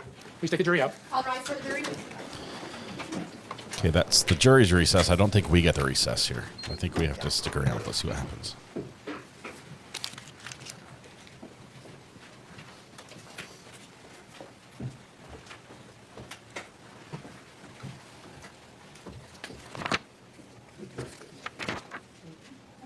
Please be seated. While we are outside the presence of the jury, Mr. Anderson, you've advanced your schedule of witnesses? Yes. So we've actually, a lot of witnesses that we had scheduled for Monday, we're having them come in now.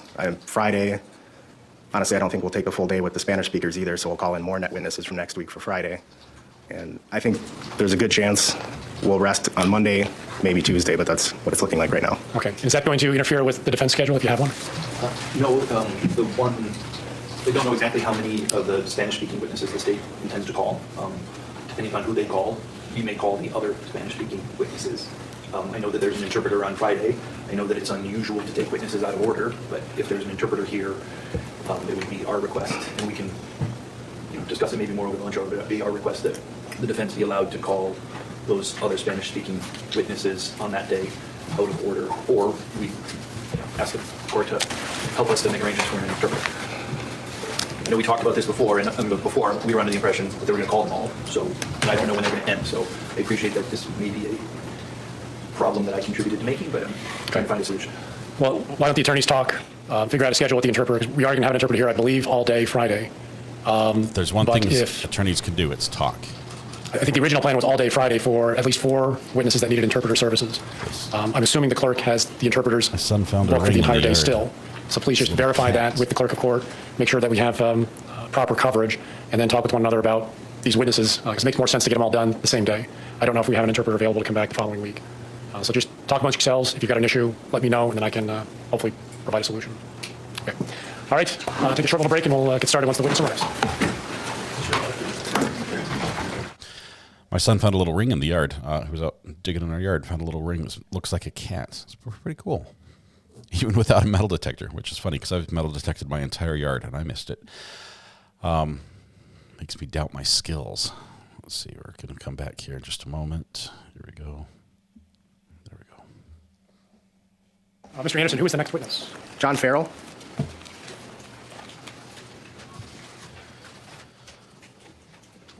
Officer Farrell, please come forward. Blackbird Squeaks. Please face the clerk, raise your right hand. She will administer the oath. Do you swear that the testimony you are about to give in this matter shall be the truth, the whole truth, and nothing but the truth, so help you God? Please have a seat in the witness chair. Mr. Anderson. Can you please state your first and last name and spell your last name? John Farrell, F-A-R-R-E-L-L. We might. And are you employed? I'm a sergeant with the Somerset Police Department. How long have you worked in law enforcement? Since June of 2013. And do you also have training in first aid or emergency response? I do. I'm currently licensed as an emergency medical responder. And were you working on July 30th of 2022? Yes. On that day were you dispatched to the Apple River stabbing? I was. What was the, if you recall, what was the initial information from dispatch? Initial information was people stabbed on the river, possibly one dead. I believe it was 3 victims as we were responding to the scene. And did you head immediately to the scene, or did you have to go somewhere else first? I had to grab a set of bolt cutters out of the PD garage, and then I went to the Sunrise Camp entry and had to cut the lock to get in, and then I went directly to the scene. And is that the Sunrise Camp entry, is that private property? Yeah. And was that the best access to get to where the incident was reported to have happened? Yeah, there's a road that you can get on off Sunrise Drive in Somerset, and then it'll take you back to where the scene was. And is that a campground that's in operation or no? No. And the owner's given permission for law enforcement to use that when needed? Yeah, we had spoken to him in the past about it. Were you one of the first officers to arrive on scene? I was. And how many officers, if you recall, arrived there originally? I don't recall the specific number. I know as I was approaching the scene, I saw a Deputy Durand come down from the highway, and then Officer Stumo was behind me, and there was also another deputy that was behind me that was at the gate when I opened it. And so can you kind of describe what the situation was when you got to the river? Yeah, there was, I was being flagged down initially by people at the river bank. As I approached them, I saw one guy come out that was holding his side. It was later determined that he had a stab wound on his side that was being directed down into the river where a female was sitting in a tube while bystanders were holding pressure on her left side. When I got down into the river, when I looked at her, I noticed that I could see what I believed to be her bodily organs outside of her body. Deputy Durand and I worked with bystanders to get her out of the river. During that time, we were trying to determine what was going on, where's the suspect. There's a lot of information coming in at once, a lot of people in one spot. We were able to get her out. The other person that was there that was stabbed came up as well. I retrieved the medical kit from my squad car, provided some medical equipment to the other officers before I went into the river, and then headed upriver to where the other victims were. And while you were at the river when you initially got there, were there still groups of tubers going down the river? Yeah. And was there a good crowd of tubers around also? Yeah. Did you know who was witnesses, who were just bystanders, or was it kind of just people everywhere? There was people everywhere. I didn't know who was who. I mean, it was obvious to me who was injured, but other than that, I didn't know who witnesses were, suspects were, what anyone else's involvement was. Did you have a body cam on? I did. Does your body camera indicate rough. the date and the time of the footage on the bottom of the screen? It does. Permission to approach? Yes. Can you, what's been marked as Exhibit 22, what's that labeled as? Farrell BC video? BC body cam? Yes. Judge, I move to publish portions of it. I'm going to skip around a little bit to not show some of the up-close graphic parts. So first, any objection to Exhibit 22? All right, received. Go ahead and publish the portions you wish to show. Irene Garcia, welcome. Good to have you here. Okay, so we're going to get some graphic images here. Just heads up, content warning. If this is not the type of evidence you're interested in seeing, you might want to make a light lunch. I'll ask another question. If we watch the first minute, would it just be you driving there? Yeah. Let's watch that one. We're going to start at 57 seconds, Judge. I'm going to turn it down a bit because it's probably going to be loud. We're going to play to about the 5-minute mark for this first segment. I got a cutter. A19 to SQ. Call the on-call.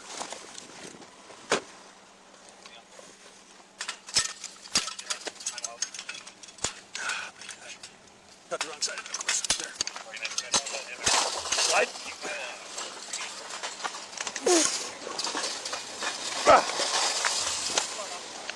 Good enough.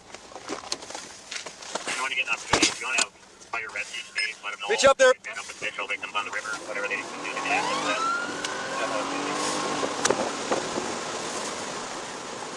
Wow, he's moving.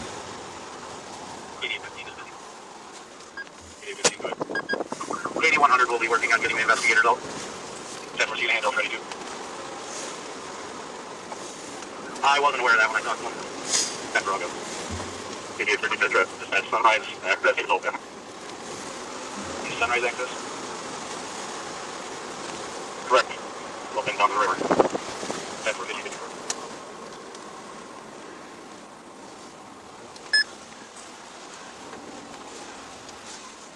45 dispatch should be on scene. Just underneath, getting flagged down by people. So we're paused at 2:53. Can you see the timestamp on the bottom there? I can. What's the time? 15:54:45, which was 3:54 p.m. The time of law enforcement's first arrival on scene? Yeah. Yes.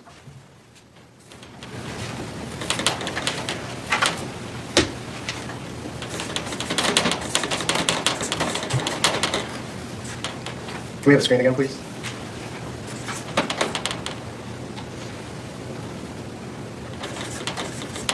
And 15:54 would be 3:54 p.m.? Yes. Is that right, what I wrote up there? Yes. They're going to keep playing until about the 5-minute mark? They're all down where? We have to take the river down. We got someone who can't move. Yep, come on up. We got someone who can't move. Go help him. Please. Yeah, we got one. Where'd the suspect go? I don't know. No, but we got. She got stabbed. Her right there. She got stabbed. Okay. And there's two down there yet too. It's shallow water. So Yep, we're going. We're going. Shallow. Y'all get that. Just, we got one stabbing already up here. The one kid that walked by you missed too. Yep, we saw that.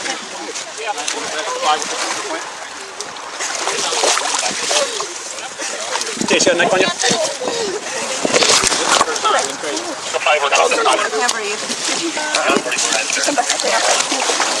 can't breathe. I gotta go one more cut here. I have to hold this back. Yep, keep holding up here.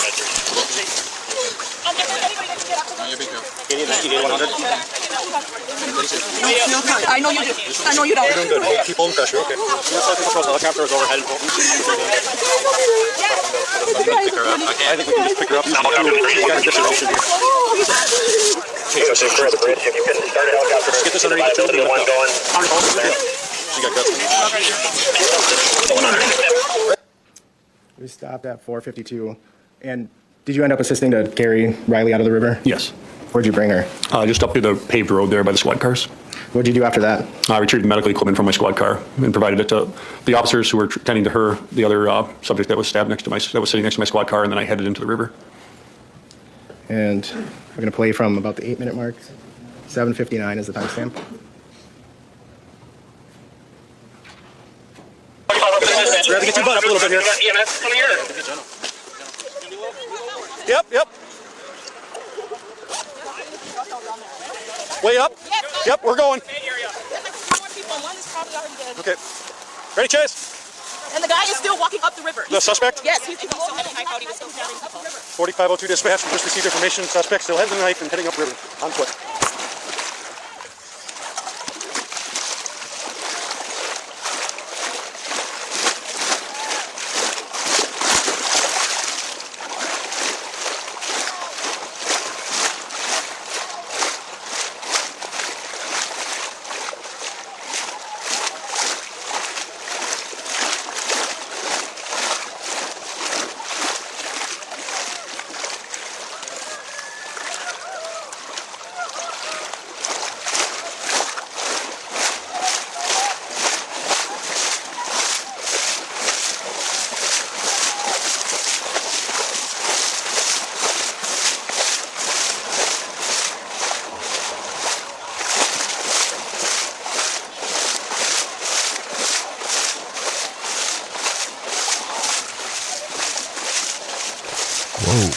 ton of people.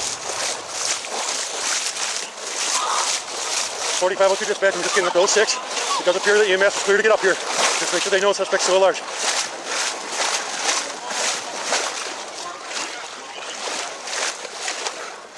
We got officers up there at our entry point. If we can get a boat, that'd be great. Yep. Okay, all right. Seals? You got we need a seal? Yeah, I need to get some Okay, yep. We stopped at 10:50. That first victim you stopped at and dropped off a chest seal, yeah. Did you later learn that was AJ, or don't you know? I don't know. Okay. You know who that is up in the background there? Which? On the bank to the right, that kind of obstructed by other people, but... The person that's being tended to medically and CPR is in progress. I don't remember his exact name, but I believe his first name was Isaac. Okay. What did you do after this point? I went up to the group that was doing CPR on him and then assisted with that. Did you eventually assist getting people off the river? Yeah, when paramedics arrived, they came up the river, then I assisted in getting him out of there. How did you get Isaac off the river when you had to wade up like that? Yeah, a backboard was placed on inner tubes and then floated down the river. I don't have anything else. Mr. Prophecy? Just briefly, so it appears initially you're in kind of responder, kind of assist mode. Is that fair? Yes. Okay. And at that point, I'm assuming you're training. You're not. I don't want to say you're not interested, but you're focused on kind of what's going on, and the investigation can kind of happen at a later point. That's correct. That's correct. Okay. At some point, your report indicates that you make it to the village park. Is that right? Yes. Okay. So from what we saw there in the times, how much later or how much time passes until you make it up to village park? Oh, I don't know the exact time. It's not immediate. It's a significant time, but I don't know the exact time. Okay.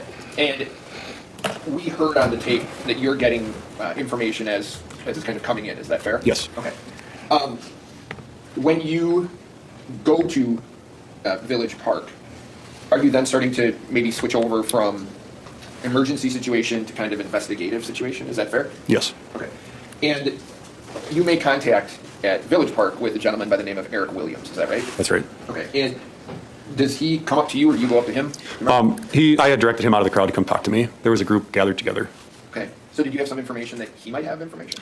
I had information that the people in the group may have information, but as to who knew what and who was where, no, I didn't have that until I started talking to him. Okay. And he had provided you at least some brief information about kind of what was going on, right? Yes. Okay. And he had provided you information that he was with Mr. Mew, right? Yeah, in the same group, yes. And he had provided you information as to kind of what Mr. Mew was doing previously, right? Yes. Okay. That he was looking for a phone, right? That's correct. Okay. At that point, do not take this as critical. At that point, you don't have any other information as to what had actually happened. Is that fair? What I mean by that is, I know you saw people that had been injured, but how they were injured, the circumstances surrounding that, you didn't have that information, right? Some of the witnesses on the scene had mentioned stabbing, that's what had happened, but other than that, no. Okay. And you locate tell me if this is fair, you locate various pieces of what may be physical evidence in your mind? Yes. Okay. And that was a shirt and a pair of swim goggles? Yes. Okay. Are the goggles like you would see, are they snorkel goggles or are they goggles like a swimmer who's competing? I don't remember exactly what they were. Okay. After your interview with Mr. Williams, and you're walking kind of by the river, is that your involvement in the case? Yeah, that's the involvement, yeah. I was, I had been given a ride back, and that's when you said, when I assisted with finding the evidence in the river, the t-shirt, the goggles. So there's that space between Village Park and where the incident actually had occurred, where I initially responded to. So I had gone from there back to that spot, and that's when I assisted in that searching where I found the t-shirt and the swim goggles. I just want to make sure I'm not missing anything. So after that's done, your involvement in kind of what happened here has concluded. Is that fair? Yes. Okay. So thank you. Janice, anything else? Nothing else. All right, thank you, Sergeant. You may step down. Who is the next witness? Chase Duran.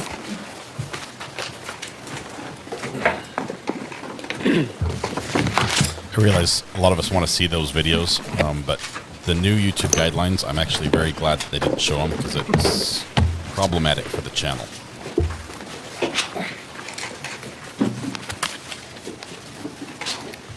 Sergeant Duran, please come forward. Please face the clerk, raise your right hand. She will administer the oath. Please have a seat in the witness chair. Mr. Smithstead. Will you state your name for the record, please? Chase Durand. Can you spell your last name? D-U-R-A-N-D. What do you do for a living? Patrol sergeant with Sheriff's Office, St. Clair County. How long have you worked in law enforcement? About 10 years. How long have you been a sergeant? About 5 years, I believe. Can you briefly describe your training to be a police officer? Basic recruit school, 720 hours, and then attended several other FTO through the department, and then several other schools following that, SWAT school, boat patrol, several other trainings. Do you have any EMT training? Yes. Was that included as part of your law enforcement training or something you did separately? We receive a basic first responder level training in the academy, and then through our emergency response unit, we receive follow-on medical training from our tactical medics that's assigned to our unit, and have attended a 3-day trauma care training. Were you working back on July 30th of 2022? Yes, I was. Did you get dispatched to the incident on the Apple River? I did. What information were you given in the initial call? It was aired to us from dispatch that there have been several people stabbed on the Apple River, and dispatch said it was near the 64 bridge in Somerset Township. Where were you located when you first got called? I was in the Holton area. About how far away? About how far away? 9 miles. Guys, if you found somebody you just can't agree with, let's just let it drop. Yes, I responded emergent, and the area I'm familiar with, there's a private road underneath the bridge with no off-ramp on the highway there on 64. I parked up on top of the overpass and then went down the embankment to the river. When you arrived, were there other officers on scene? I first saw Officer Farrell, or Sergeant Farrell from Somerset PD. Do you remember any other officers you saw? Once I got upriver, when we waded to the river, and then came across Officer Stumo at that location where the 2 victims were in the water still. All right, so before you get into the river, did you get involved in some of the activities that were going on shore? Yes. When I first arrived and made my way down the embankment, I came across, it was hectic and there was a lot of people near the bridge. There was one male subject who was able to walk, who had observed looked like a stab wound. And then I was directed with Sergeant Farrell to to another female laying in an inner tube that had a wound to her left side. We used my soft stretcher with help of bystanders to evacuate her out of the water up to the road where I passed her off to another officer, deputy arriving. And after you did that, did you enter the river? Yes. At that point, had you been given any information as to who the suspect was or what they looked like? Once I entered the water, people were yelling that it was a guy wearing scuba gear and he went back upriver. You didn't have a physical description? At that time, no. Were you wearing a body camera at the time that you responded to the river? I was. On my first arrival with the first 2 victims I came across, it wasn't recording. And then when I checked it going upriver, I had to open up, it was our old body cam system, I had to open up the phone app and activate it. It wasn't turning on with the button. All right. So if I understand you, part of what you did isn't on your body cam? Correct. Would that have been the activities that you were involved in with Sergeant Farrell? The initial response with the first 2 victims we located, and then once I entered the water to go upriver, that's when my body cam turned on. Can I approach witness, Sharon? Yes, you may. Sergeant, I'm going to show you what's been marked as Exhibit 43. Can you help what that is? Flash drive. And how's it labeled? Durand evidence with 43 on the... Does it BC at the top? All right. Durand BC video. And BC stands for? Body cam. I'm going to ask to move for admission of 43 and ask to publish. The objection to 43? Exhibit 43 is received. Go ahead and play it.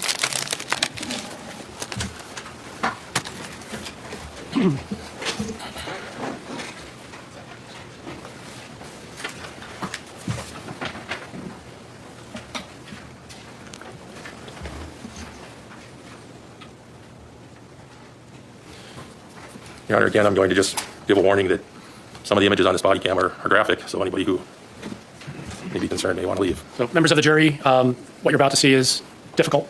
It is evidence. You may consider it. Watch as much as you can. If you need to avert your eyes for a moment, you may. But I ask that you pay as close attention as you can because this is evidence in the trial. Mr. Smithstead.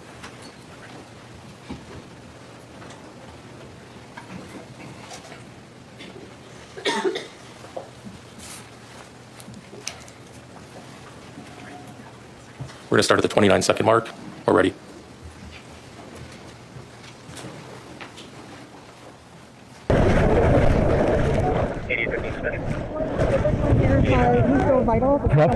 Okay. What is you see what the suspect was? Hey guys, this is graphic. I warned you.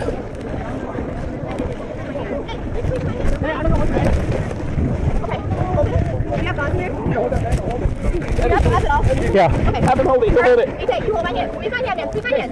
So good, AJ. You're doing so good. So good. Squeeze my hand right now. Squeeze it. Squeeze it. Right now. Right now. So good.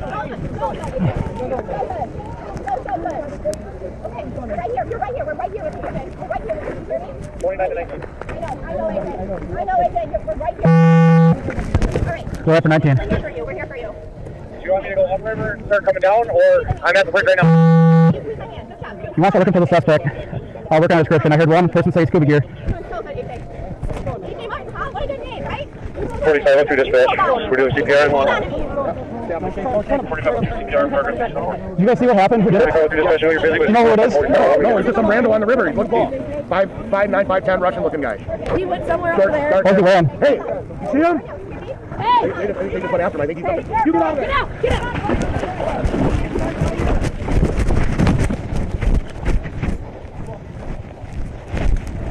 Hey, where are you guys going? What? We need to know what it looks like. We got a lot of cops in the area. What does he look like? I don't fucking know. Hey, we got K9 coming. We can't track him if you guys tear up the whole central. 36. What's our furthest downriver casualty point? 64 bridge. 10-4 believed to be going downriver. I can head straight down there. Negative. Suspect went into the woods at the initial location, quarter mile upriver from the 64 bridge. 10-4. Did he go off on the north or south bank? South bank. The side of cars are on. Chase, do you want me to continue up to you, or do you want me to take my slot up the road farther into the woods? Yep. Up the river. They're catching Eric. Go to the woods. We need to EMS here. Get these people out of here. 10-4. I just talked to rescue. They're working on getting the boat into the water. So good, man. So good. You keep holding on. You hear me? Okay. Great. And when you hold his hand?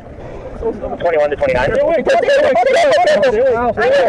Careful, please be careful. The road ahead of you up along the riverbank. If you can get guys, Watch it out, buddy. head that way up there. The road is back far from the river. Just hold up there, okay? Just leave it there. AJ, you hold on, okay? 10-4. You'll have to squeeze past their slots and stuff. Copy, I'll point that way. What does suspect wearing? Swim shorts, clothes? Swim shirts and a t-shirt. Okay. A white t-shirt. I know, a t-shirt off of belly. Older man, he's in his 50s, 60s, he just has a knife. 46 to 29. Good. I'm just coming through the ridge. Hold pressure on his stomach. Perimeter. Hold what? Pressure. Yep, I'll go to the end of the Sunrise Trail and we'll link up there. 8019 dispatch. Suspect information. 8019, go suspect. Being told a white male, swim shorts, shirtless, armed with a knife, possibly 50 years old. When this person described him as Russian looking. 10-4, do we have a color on those swim shorts? Negative. Can't get that yet. Also, two of the friends of the person ran up into the woods are looking for the suspects. We have some other people contaminating the area. 10-4, adult male, approximately 50 years of age, shirtless, wearing unknown color swim shorts with a knife, and two friends of victims are out looking for the suspect as well. 1608. 8019 dispatch. 8019. Disregard. Where'd the suspect go into the woods at? I didn't see that. This way, we have a canine coming. Yeah, I'm sorry. I know. I saw him before the fight started. I have a rag. I don't know how much it's going to help, but if it's going to help anybody, if Okay. you want to apply it with a rag. One here, one there. 8844 to 8829. They don't know. No one knows. They said this region. They don't know exactly where. I have these two trauma bandages. I got a tourniquet and some quick clot Z-fold. His guts are hanging out the other one. I haven't been over to that one yet. Let's throw that on the person. 8844 to 8829, I don't know if those frauds. We're just getting out of the 6. Where do you need us? I think 29 up the road here farther. Try to set up perimeter. At the end of Sunrise Trail here, it's pretty thick. I'm not going to be able to see much down here. I would say go to the highway and start looking on that way. Hold on, wait up there somewhere. 10-4, we'll be north the highway. 26 dispatch, somebody want to know? Here we go. You're so good, man. Hold on to me, okay? 8019 to the dispatch. You too? 8019. Our two most critical patients are up here, upriver. Is this? No. You guys see him? 8019 has 2 critical patients upriver. Do you have a team to go extract them? I didn't catch that. We're a quarter mile upriver from the bridge. We can see the squads. One, no vitals. CPR in progress. 10-40-19. I believe I have EMS in the area. Do we have any helicopters en route for Lakeview or Lakelink? Affirmative. 2 helicopters this time. 8821 dispatch. About a tenth of a mile upriver from the bridge. We have a male subject with a abdominal stab wound and a left into the leg. We have another male subject with a lateral slash across his abdomen. And we have one subject with a stab wound to the chest. CPR in progress. Central 3 victims, 1/10 of a mile upriver. Leg stab, open abdomen, and a chest stab. CPR in progress. I know I'm annoying. 16-80-19. Go ahead.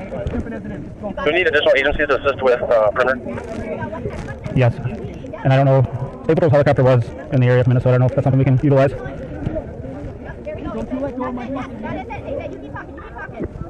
Hey, 16 dispatch. If nurse is available in Polk County, I can send some deputies on. Keep talking. You feel so And for nursing cars, copy. Keep going. You got this. Sergeant Rand, were you able to watch that as we all watched it? Yes. At some point in your body cam, did you run up into the woods? Yes. What was that all about? There was movement up in the woods, people yelling at somebody. I ran up there, determined those two people that were going to go try to find the suspect. I told them to come back due to us having a canine coming, not to mess up the scent for the dog, and then confuse the perimeter or any type of aerial drone or helicopter assets coming to assist searching. Did you know who those folks were up in the woods that were looking for the suspect? No. Did you see yourself on your body cam saying that they were friends of the victims? Yes, through the yelling in the crowd, I determined there was some type of relationship with people. He's not trying to block the As of camera. today, you don't know if they had any connection to these victims? I don't know their exact connection. And when you went up into the woods, you asked one of the people up there what the victim or the suspect looked like? Yes. And what was his response? He didn't know. So it appears that from your body cam, at least, you were coordinating the response to this incident? Yes. Part of your duties as a sergeant? Yes, it is. At the same time, you're trying to get any info you could gather about who did it? Yes. And you were able to get some bits and pieces of that information?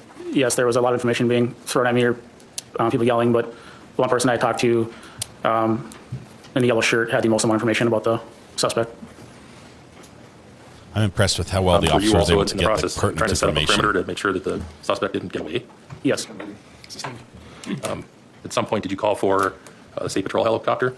Yes, when I was in Holton, I saw that Minnesota's State Patrol helicopter was over Stillwater prior to coming to the call. And what was the purpose of calling the Minnesota State Patrol helicopter? Their air assets have thermal cameras. Wisconsin's airplanes do not. Did the Minnesota State Patrol helicopter respond to the area? I do not know. Nothing further. Mr. Shropsy? Going to. You had indicated that on direct examination that you saw those, as you said, people that were friends with. You said friends with the victims who were up in the woods, right? Yes. And you asked them. Now they tell you what they're doing, right? Yes. They say to go find the motherfucker, right? Yes. Okay. And you took that to, tell me if this is fair, you took that as they wanted to go see if they could locate where this person was, right?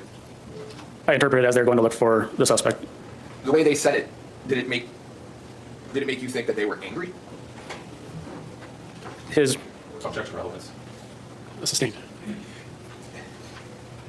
You say one of your, tell me if this is fair, one of your concerns about them running up into the woods was that you were sending a canine, right?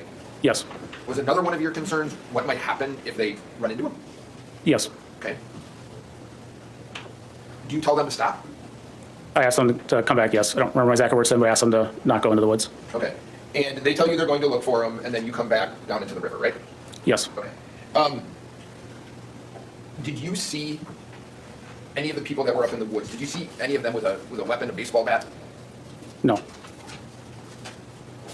And you were initially told that this suspect was wearing, and I think you said scuba gear? Yes. Okay. What did you take that to mean? I interpret it as some type of swim mask and unknown what facet, ranging from a snorkel and a mask to scuba tanks and that type of gear. Okay. And it looked like to me the people that were, some of the civilians that were tending to a person that we know as A.J. Martin, told you that the suspect had gone up into the woods. Is that fair? Yes.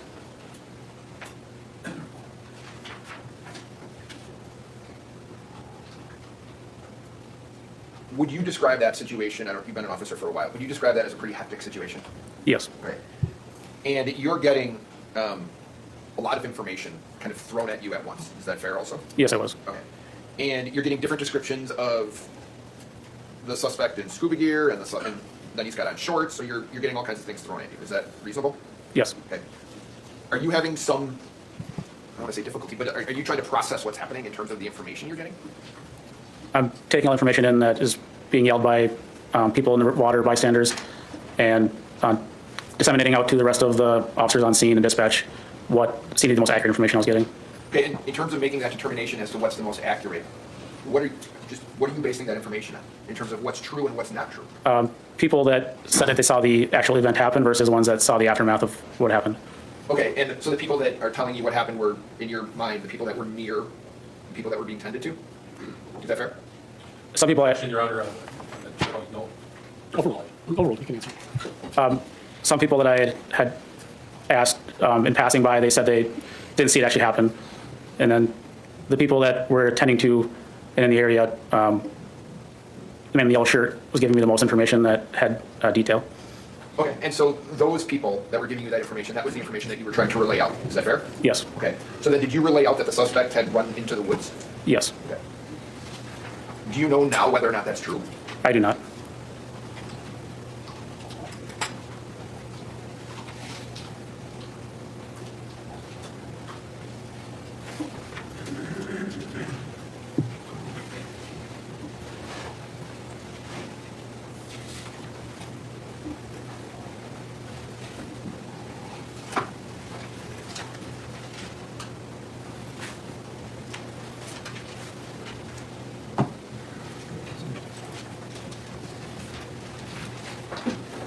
Sergeant, I don't have any other questions for you. Thank you for your time today. Mr. Smestad? All right, thank you, Sergeant. You may step down. Everyone okay? Continuing? Anybody need a break? Let's continue. Mr. Smestad, who's next? Pickles, Levi Stumo. Last name again? Levi Stumo, S-T-U-M-O. We're making sure he's here. Paging Levi. Paging Levi. Please come to courtroom 4.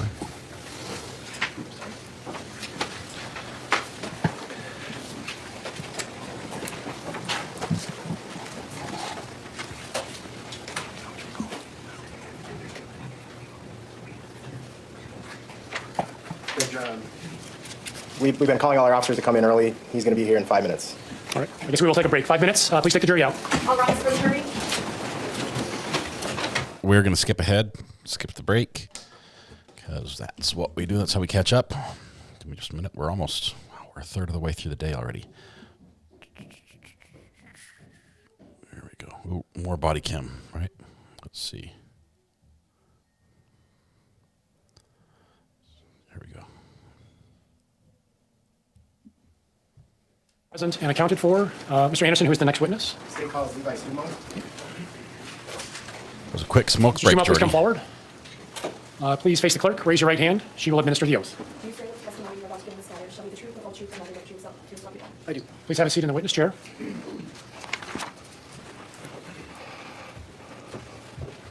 Mr. Anderson. Can you please state your name and spell your last name? Levi Stumo, S-T-U-M-O. And did you previously work for the Somerset Police Department? Yes. You employed by a different law enforcement agency currently? Yes. So back in July, on the 30th of 22, were you dispatched to the stabbing on the Apple River? Yes. Did you respond to that bridge area? I did, yes. And did you arrive with some other officers? Yes. Do you recall who they were? Sergeant Farrell and another deputy. And of the three of you, do you know who the first one to head upstream was, upriver? Are you referring to after getting onto the river itself? Yes. I believe that was me. And did you have body camera on at the time? I did. Have a, may I approach? Yes. Any, what's been marked as Exhibit 42, what's that labeled as? Stumo, body camera. Director move to admit and publish portions. All right, 42 is received. Go ahead and play the portions you wish to show. I'll just do it.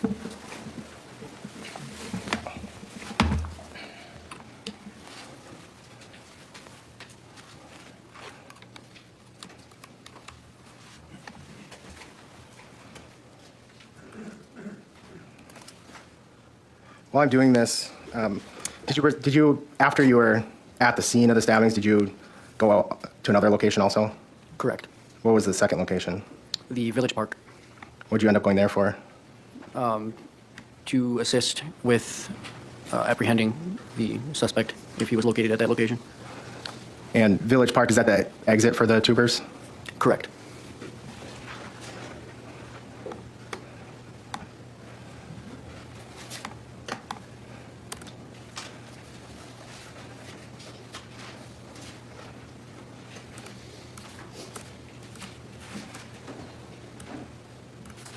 All right. Can we have the screen? Looks. I'm on 1 minute, 54 seconds. If we would have watched earlier, just be you driving to the scene. That is correct. 8815, go ahead. 8100 will be working on getting the investigators out. 10 proceed handles ready to. I wasn't aware of that when I talked to him. 10 broken. 8830 bed drive. Dispatch Sunrise access is open. The Sunrise access? While this is playing, is this that private road for an old campground? Open down to the river. Yes, it is. 10 for 5054. I will do dispatch from the on scene. Just underneath. You can flag down the vehicle. You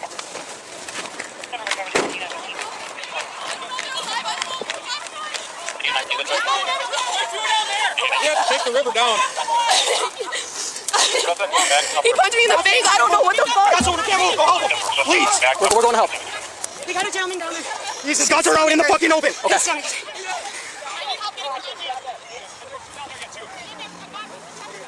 All right, I'm stopping at 3 minutes, 30 seconds. I'm going to jump ahead. I'm going to mute the screen, please.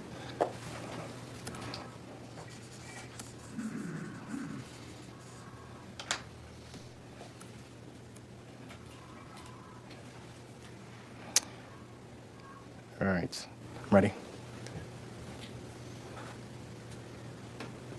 I'm going to play from 4 minutes, 29 seconds. How far at?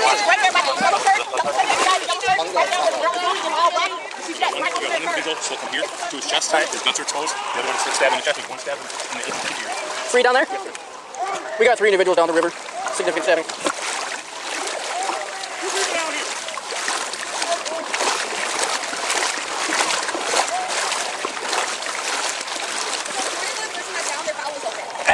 The other person, their lung is popped. Okay, how deep? Not deep? It's bleeding out. The person's balls are out. He's about to lose consciousness. All right. They're doing CPR on the one whose lung is popped. Right here. The one.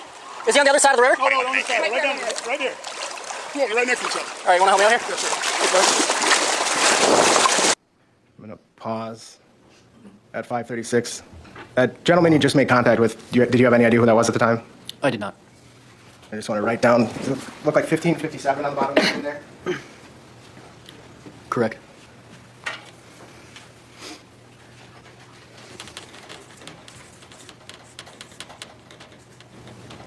I think Wisconsin does do lesser includeds.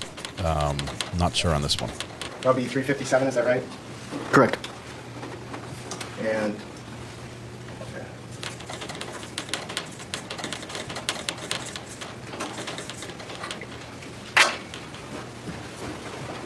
I'm going to continue playing. Where's the guy? Okay, where's the stabber? I don't know. I'm going to have to nobody knows. Yeah. Y'all get into it.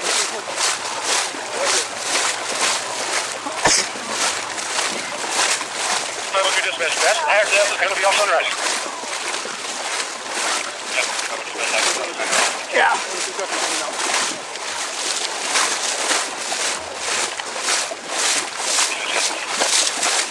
Can't go fast. This is hard work running upriver.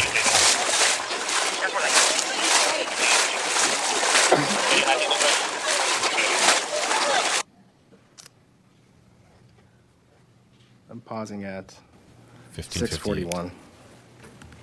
You can take the screen down.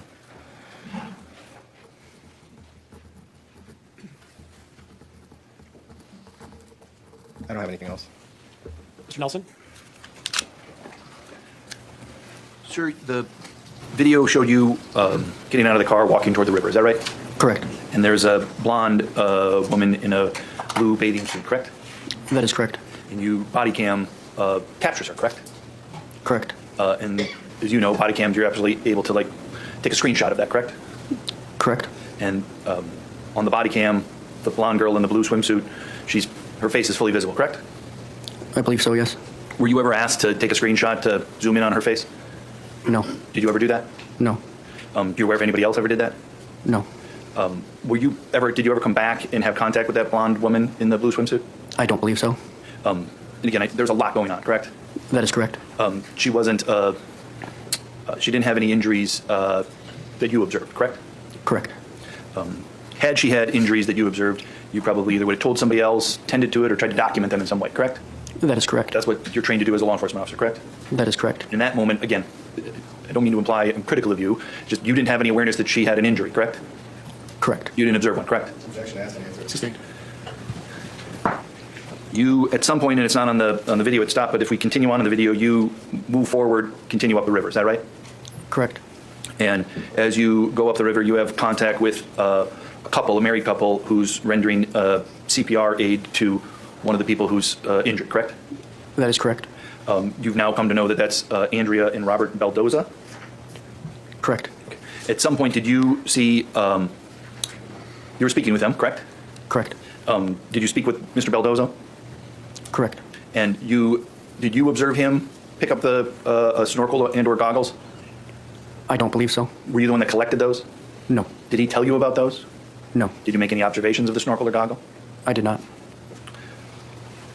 Did you speak with Mr. Baldozo about his knife? I did not. You want to ask you a little bit about the search for the suspect, okay? Sure. You heard different things, or let me take back. You were a part of that, correct? Correct. At some point, right? Correct. At first it was all about rendering aid, correct? Yes. Taking care of people's safety, right? Yes. And making sure you could secure the safety of everybody else, considering you didn't know what was going on, right? Yes. You at some point learned that there were citizens that were looking for the suspect, correct? Yes. And you came to learn that at least one of those citizens had a bat, correct? I apologize, had a what? Had a baseball bat? I do not recall at this time. Okay. When you were at Village Park, were you aware of that? You didn't remember that guy looking around for Mr. Me with a bat? I do not remember. You certainly remember that there were non-law enforcement citizens that were looking for Mr. Mew, correct? Correct. And did you didn't know what their intent was, correct? That is correct. You, as a law enforcement officer, wanted to secure the suspect, correct? Correct. Both to keep everybody else safe from the suspect, correct? Correct. As well as to keep the suspect safe from everybody else, correct? Yes. You certainly don't want a lynch mob going after somebody, correct? Correct. And that was probably one of your concerns, is that the temperature on that river on that day at that time was extremely high and intense, right? That is correct. Lots of strong emotions, correct? Yes. And when you have and there were strong, intense emotions coming from numerous people, correct? Yes. And you, as a trained officer, were concerned about how those strong and intense emotions from numerous people could kind of escalate each other, correct?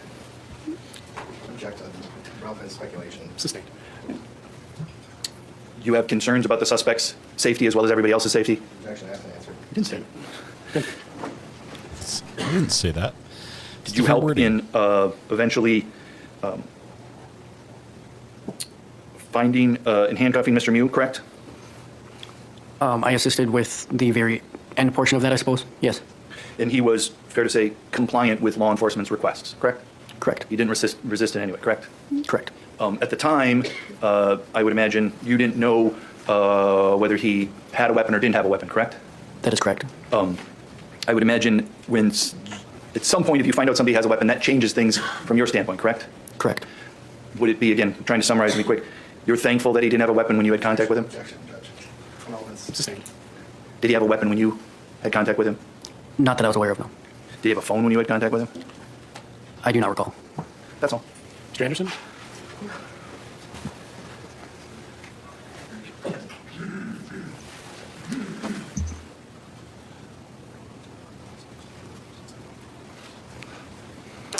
When we're responding to this incident, what was your primary concern? My primary concern was the victims on the river. The stabbing victims? That is correct. Were you looking to see if other people had bruises or scratches or slight swelling or anything like that, or not paying attention to that kind of thing? Only what was immediately directed to me. So significant injuries? Correct. Nothing else, Judge. Mr. Nelson? This guy reminds me of like Maybe Justin Officer Dumont, Timberlake's step down. uncle. Is that a similarity? Who is the next witness?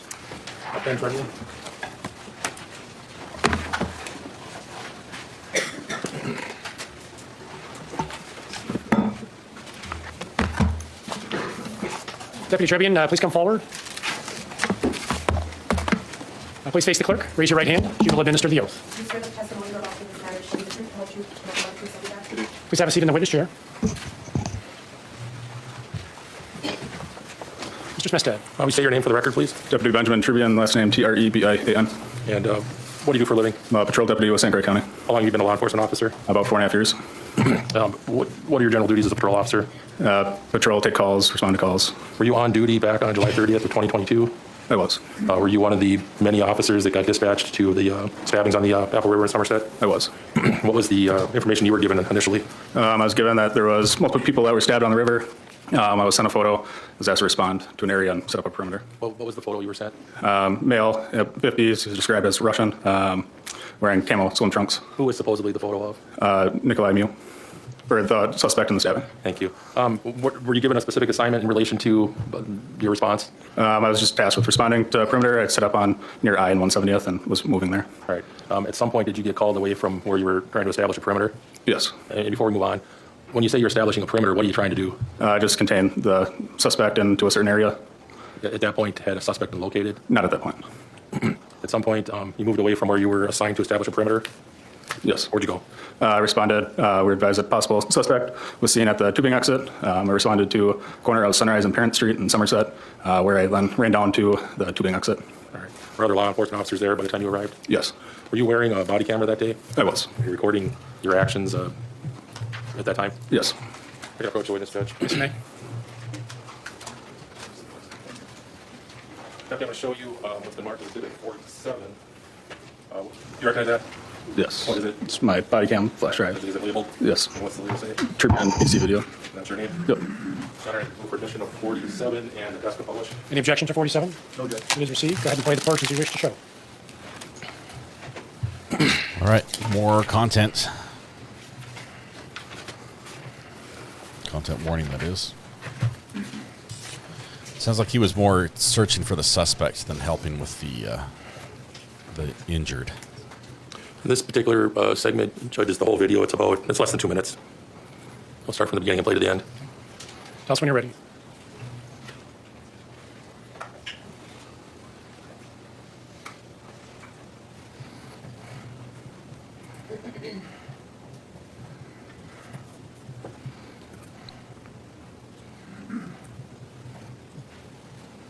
It's 2 minutes, 8 seconds, Judge. We're starting right at the beginning. We're ready.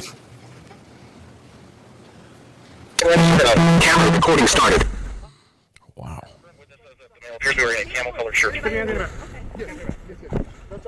I'm sorry, yeah. No, it's okay. At this point, okay? Yes.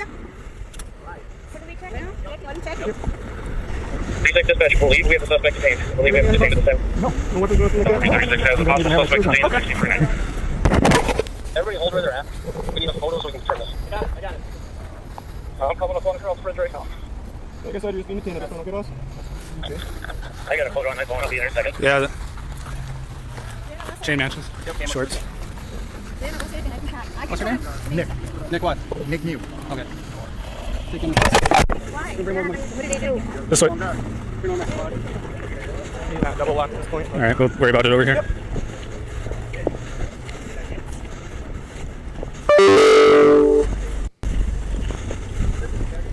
He's got a silver chain. It matches. Silver blockchain. Same shorts. Yes. Let me double lock this quick. Over there, front of it. Like I said, sir, you're just detained at this point, okay? We'll explain anything in a second here. You got some pretty good markings on his hand, too. Alright. Someone else take pictures of that? Has some pretty good markings on his Was that your hands. body cam, or a portion of your body cam from that day? Yes. When you made contact with Mr. Mew at the park, Did his clothing match what his clothing was in the photo you were sent with the suspect you were looking for? In the photo, he was just wearing shorts at the time. And the video there, he's wearing a camel button-down shirt. He's got glasses and a hat on. When he was first detained, did you know for sure that he was the person you were looking for? Not initially when I observed him, but once we pulled up the photos and confirmed the markings, then we did. Did you have to remove his hat and his glasses to confirm that? I believe so, yes. You indicated in the body cam that he had some markings on his hands? Yes. Can you describe those? Just cuts and nicks on knuckles and on his hands. Did you take some pictures of those? I did.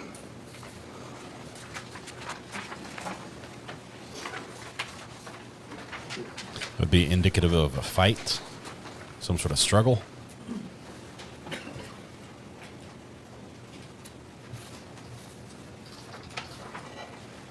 Yes, you may. Deputy, I'm showing you what's been marked as Exhibit 40B. Can you tell me what that is? Pictures of Mr. Mew's hands that I took. How many pages? 2. How many actual photographs? 2. Is that what you described as the markings that were on his hands? Yes. And was the photos you took that day? Yes. Your permission of Exhibit 48? Any objection? No objection. 48 is received. Ask for permission to publish? Yes, you may. I'll do it on the demo.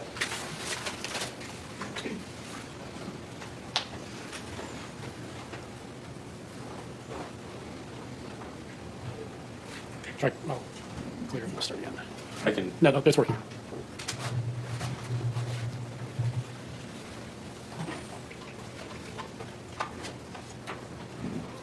I'll say for the record that's page 1 of the exhibit.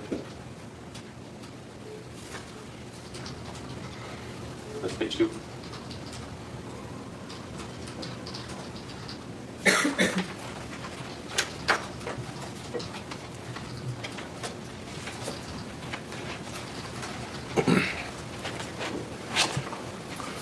After Mr. Mew was taken into custody, did you have any more involvement in this case that day? Once he was taken into custody, I then searched his person, didn't locate anything on his person.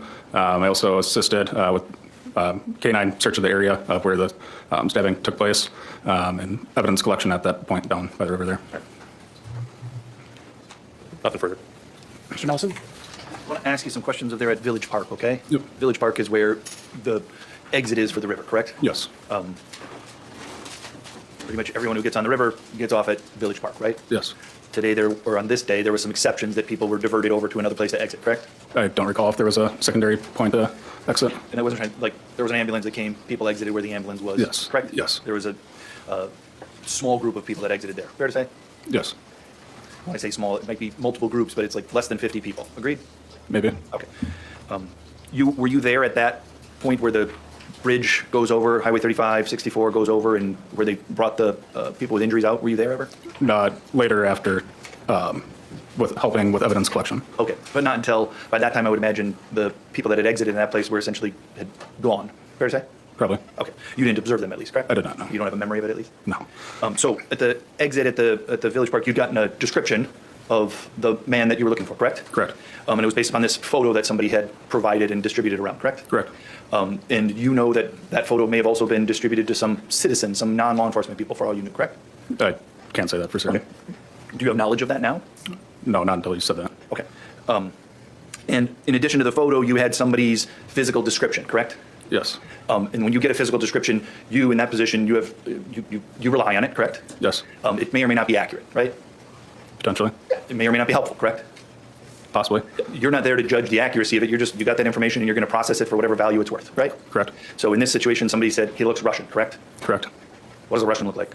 Objection, Your Honor. Sustained. Was that helpful to you in any manner? They fit Not inside particularly. each other Okay. like nesting dolls.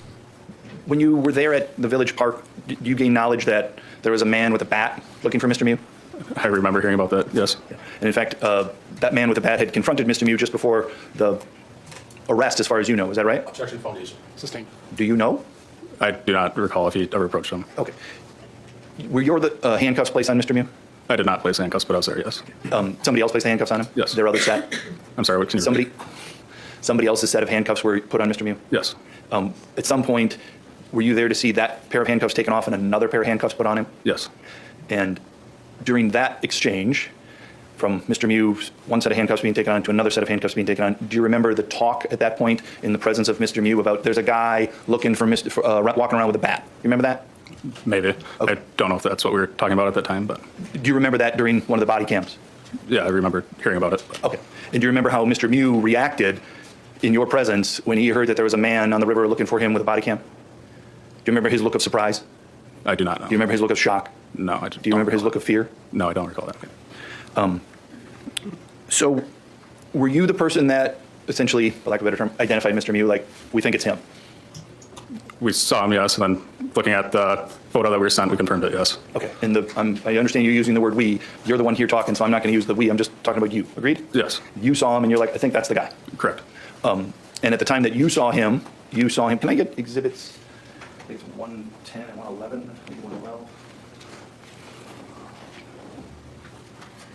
All of those if I could. Thank you.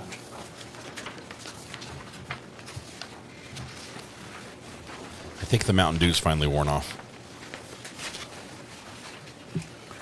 When you saw Mr. Mew, he had on a hat, is that right? Yes. Do you know if when he started the day on that trip he had a hat on? I do not. When you saw Mr. Mew, you saw him with glasses on, correct? Sunglasses, yes. Do you know if when he started that trip he had sunglasses on? I do not.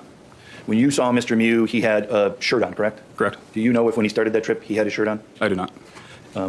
Did you ever, We he also had lost shorts on? the camera. Yes. Do you know if when he started the trip he had shorts There's on? no cameraman there. I don't for sure, but I'd assume so. And when you saw him, he had a necklace on, correct? Yes. Do you know if when he started the trip he had the necklace on? I don't. And then when you saw him, he had shoes on, correct? Yeah, sandals. And do you know if he started the trip with those shoes on? I do not. Essentially, those are the 6 things that you saw that he was wearing at the end of the trip when you saw him, correct? Correct. You don't know what of those 6 things he was wearing at the beginning, correct? When you saw him, you saw the necklace and the shorts. I'm sorry, the picture showed him with necklace and shorts, correct? Correct. You were still able to say, when you saw him wearing all 6 of the items, you were still able to say, I think that's the guy, correct? Yes. And when you essentially, you and other law enforcement officers said something along the lines of, come with us, right? You verbally told the person who we now know as Mr. Mew to, like, stop, something along those lines. Is that fair to say? Yes. And when he was given that verbal command, he complied, correct? Yes. He was very, as we saw through it there, very cooperative, correct? Yes. The first words out of his mouth were something like, I'm sorry, something like that? I don't recall. That's what it was. And then you had close contact with him, correct? Yes. And you're a trained police officer. You're trying to both make sure everybody's safe as well as at some point maybe do some investigation, collect evidence, correct? Yes. It's all going on at the same time, right? Yes. So at some point during that, you make observations of his hands, correct? Yes. And when you made those observations, you made a point to document it, correct? Yes. Because that's what police do, right? Yeah. When they see evidence, they make sure they document it, correct? Yes. Can you imagine a world in which if you saw a mark on his hands, you wouldn't take a photo? Objection, Your Honor, is relevant. Sustained. You took a photo of his hands. Yes. Why? Evidence of potential evidence of crime. You would agree the marks on his hands, you don't know how he got those, right? I do not know. They would be consistent with somebody perhaps falling in the river and having their hands hit the bottom of the river. Objection, Your Honor, foundation irrelevant. Sustained on foundation. Have you seen people with marks on their hands before? Yes. Have you seen people fall in the river before? Yes. You've seen people's hands hit rocks and dirt and ground before? Yes. Would you say what you observed on his hands are consistent with someone obtaining those marks from falling in the river and having their hand hit rocks and dirt and ground? Potentially.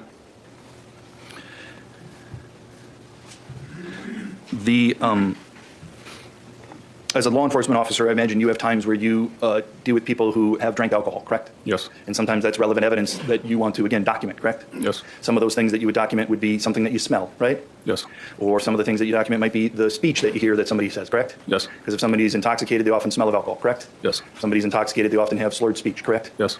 When you notice those things, you might document them in a report, correct? Yes. And then you might do further investigation to try to collect additional information to confirm your observations, right? Yes. That might be simply to ask somebody a question, right?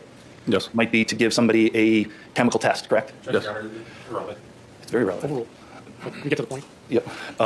And if you have that observation, sometimes you don't only document it, you might give it on to somebody else that you're working with, correct? Yes. And in this case, you pass none of that information on to anybody else. Agreed? Agreed. And you didn't document anything regarding any particular smell of alcohol or signs of intoxication or alcohol use, correct? I did not know. And you didn't document those because when you were in close contact with Mr. Mew, you had no evidence, no reason to believe that he'd been consuming alcohol to the point that it would have been relevant evidence for you to collect, right? My contact with him, I didn't notice any signs. Sure. You were certainly, appropriately so, in your role as a law enforcement officer, you were right there next to him, correct? Correct. For at least several minutes, correct? Yes. That's all. Mr. Smith? That's all. Part of the other information you had, in addition to what he looked like on the river, the picture, were you told whether he was alone or in a group? I don't recall that. When you made contact with him at the village park, was he with other folks? Yes. How many? Roughly 12 to 15 maybe. Had you ever been given information to look for a group of 12 to 15 people that he might be in it? Not that I recall. Fair to say there was a number of law enforcement officers located at the village park when Mr. Mew came up from the beach? Yes. Did you see him approach any law enforcement officers? I did not, no. Did you see officers approach him? When we approached him, yes. So in a situation where you surrendered? Yes. Did you, once he was detained, Mr. Nelson had asked you some questions about his, I guess, his expression. Do you remember any shocked expression on his face? I do not know. Do you remember, what do you remember about what his face looked like? That he was kind of in a trance, didn't really say anything. I just remember him saying his name, and when he was told that he was detained, he said yes, and kind of in a trance-like state almost. Nothing further. Mr. Nelson?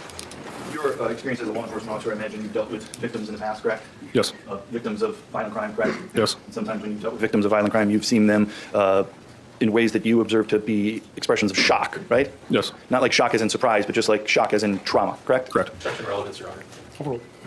And sometimes in those observations that you've seen of people who have been victims of violent crime, that can be expressed in a manner of like a trance-like state, correct? Potentially, yes. And that's what you saw from Mr. Mew was consistent with that shock-like trauma, correct? Shock or something similar. That's all. Thank you, Deputy. You may step down. Who is the next witness? Sure. We are burning through the witnesses, which is good. Yeah, Mitch Thompson. Do we have to talk about his body cam? Yes. All right. Members of the jury, I do need to speak with the attorneys about a matter, so we're going to excuse you to the deliberation room. Now they know. I hope this won't take very long, but please be patient. Do we have to talk about his body cam? Hey, jury, out you go. Get a little spicy discussion here, maybe some argument back and forth about this footage, whether or not it'll be accepted and played for the jury.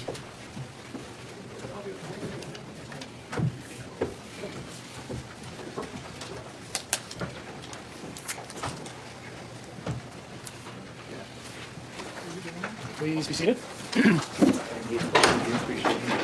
We are outside the presence of the jury. The attorneys and Mr. Mew are present. At the beginning of trial, Mr. Nelson submitted a letter with a motion of sorts objecting to a portion of Deputy Thompson's body camera footage. Mr. Anderson, you've received a copy of that letter? Yes. Who's arguing the motion? I can. Okay. Are you intending to play the portions that he's objecting to? Yes. All right. What's the basis? So Miranda only applies if it's a question likely to elicit an incriminating response. They said, you're under arrest for homicide and attempted homicide. Okay. And he says, okay. That's it. They're not interrogating him. They're not asking him questions about the incident. They're just asking if he heard what they said. He says, okay. Mr. Nelson?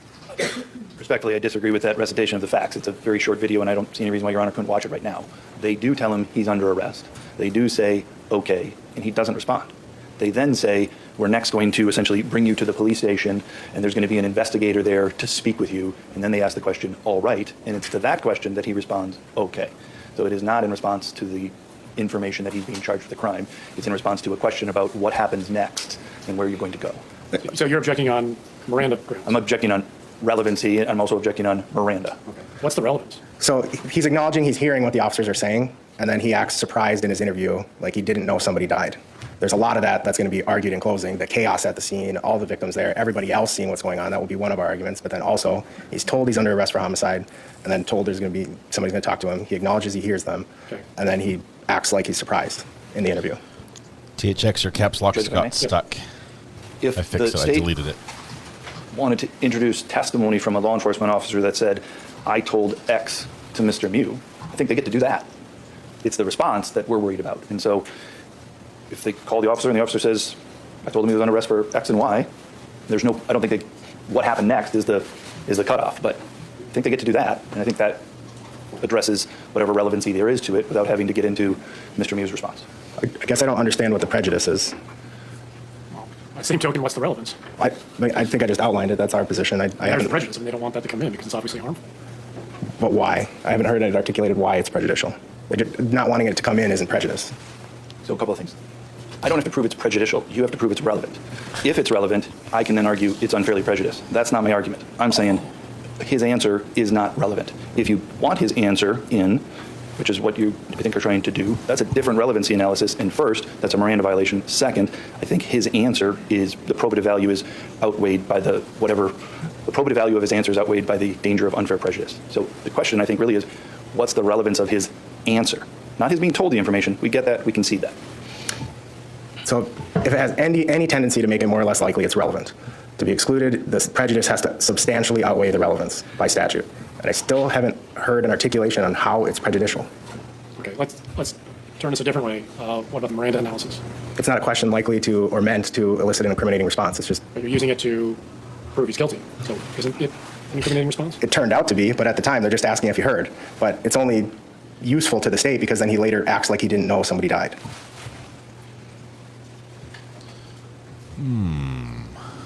Just lastly, Judge, again, his answer isn't to the information about his arrest.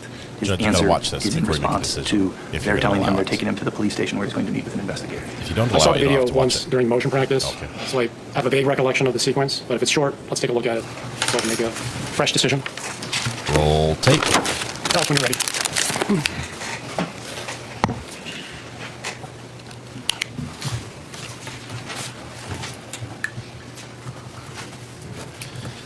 We added the bad part, but there is an Apple River.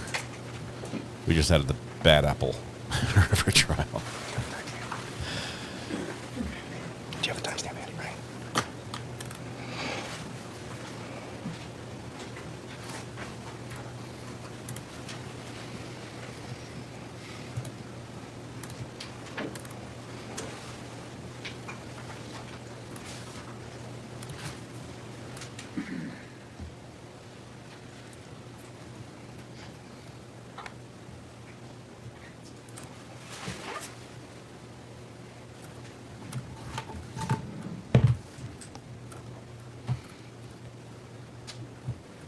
All right, I'm ready.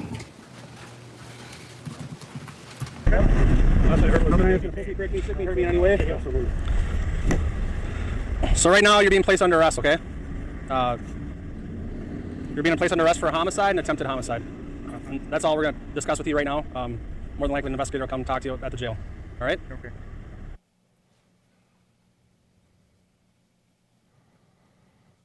That was it. Further thoughts? Anything else? No. All right. The video, in my judgment, has evidentiary value to a point. If it is the state's contention that Mr. Mew acted like he didn't know what was going on or acted surprised during the jail interview, I think it's relevant to show that he had advanced knowledge about the circumstances of his arrest. So clearly the portion of the video where he's being taken into custody, the deputy tells him the reason for it, I think is relevant for that purpose. We can see on the video, Mr. Mew appears to be alert. He appears to be paying attention. So I think that will feed into the state's argument. That much is relevant. The portion where Mr. Mew acknowledges what was being said had to do with the investigator coming to see him. That does not have the same relevance that you're describing here, because it has nothing to do with Mr. Mew being told about the charges. He's being told about something else, which is not relevant to the jury's task. So I'm ruling portion of the video after the reason for the arrest is announced is irrelevant. I don't know what mark that was in the sequence, so I'll have to go through one more to identify exactly the point where it's going to stop. Okay.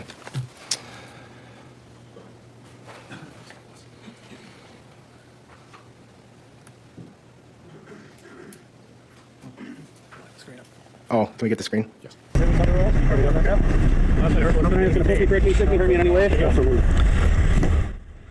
So right now you're being placed under arrest, okay? You're being placed under arrest for a homicide and attempted homicide. That's the point. 2036. Obviously, if it's a second or so off, as long as I'm not getting the part that Your Honor said I could. Continue playing. Let's see how close it is. That's all we're going to discuss with you right now. More than likely an investigator.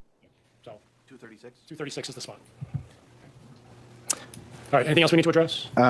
We made for Sheriff Knutson, given Your Honor's order on the suppression motion, we actually clipped it, so we didn't, because that one happens really fast, the follow-up. So we clipped it down to 23 seconds. So I was just going to play that to make sure that Your Honor agrees it's in line with the order, defense does, so there's no surprises. You've seen the clipped version? We. Okay. Let's play it then. If Knutson is next, let's play it. We can roll right into the next witness. Roll tape We actually are again. doing Thomason first, so it'll be Thomason, then Knutson. Okay.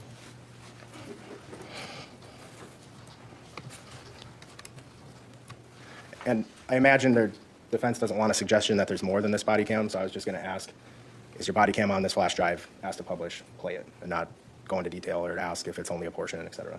Sounds fair. Okay.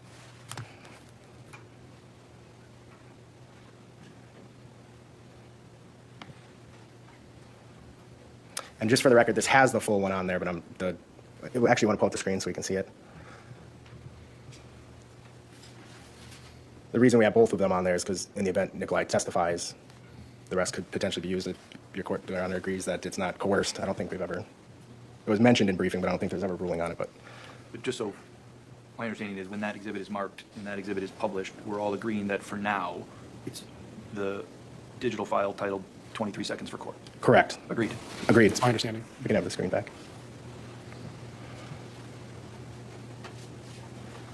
Good play. Camera recording started. Still doing all right? Yeah. Okay. What's going Temperature's on? okay here? Yeah. Okay. Somebody, All I right. hear somebody got stabbed. And I fit the description. Yes, you do. All right. Yep. So we're working through that now. We tried to end it too on a spot that seemed like it's not cutting off and it feels natural. I agree that that portion of the video is consistent with the court's ruling, so other than our previous objections, I understand and don't add any more. I agree the 23 seconds portion is consistent with my ruling as well, so that will be admissible and played to the jury when the time comes. As long as we're outside of the presence of the jury, when Mr. Thomason is called, I understand this, they're going to play this clip. Mr. Thomason has another video. I don't know if the state intends to call that portion of the video. I intend to play a portion of that video in which the presence of the baseball bat is discussed in front of Mr. Mew. So as long as we're out, I don't know if they're going to have an objection. If so, I just wanted to let everybody know right now. And it's on exhibit number, or it's on previously marked discovery video number 105, approximately the 3-minute mark. I'm happy to pull it up right now when we can. I have the actual exhibit here, so. We didn't have advance warning that they wanted to do that, so I have not watched that portion recently. So I don't know how long their direct is. If we can deal with it now, we can sort it out over the lunch hour, whatever Your Honor wants to do. How long's your direct? Your Honor, it might be the portions of the video that I was planning on playing are very short, obviously. So we'll probably get to your cross. Okay. How much cross do you have? Do you have a lot of cross? It depends on your definition of a lot. But no, I don't think so, Judge. Okay. So potentially we could get to your portion of the video before noon. Yes, potentially. All right, let's take a look. Who's going to be pulling it up? I am. If you could start it at You get to see all the 2:55, videos just so I know ahead of that time. I think it starts at the 3-minute mark. You can turn it on. When the jury's out, you can.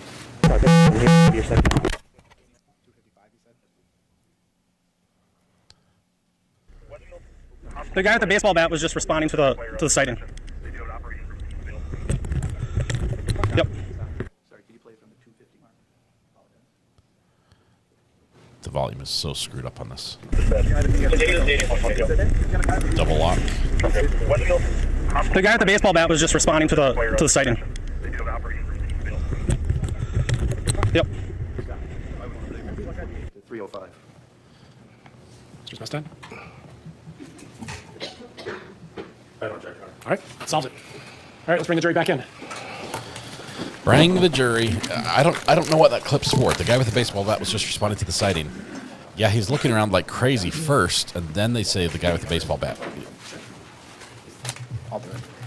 Yeah, who brings a bat on a river float trip? I'm just kidding. I'm sorry. I don't know where the bat came from, Jordy. Yeah, no, we're not going to be. Baseball bat on the judging river. Foundation. All rise for the jury. For snakes. Turn the mic if Mr. Smith wants to do these.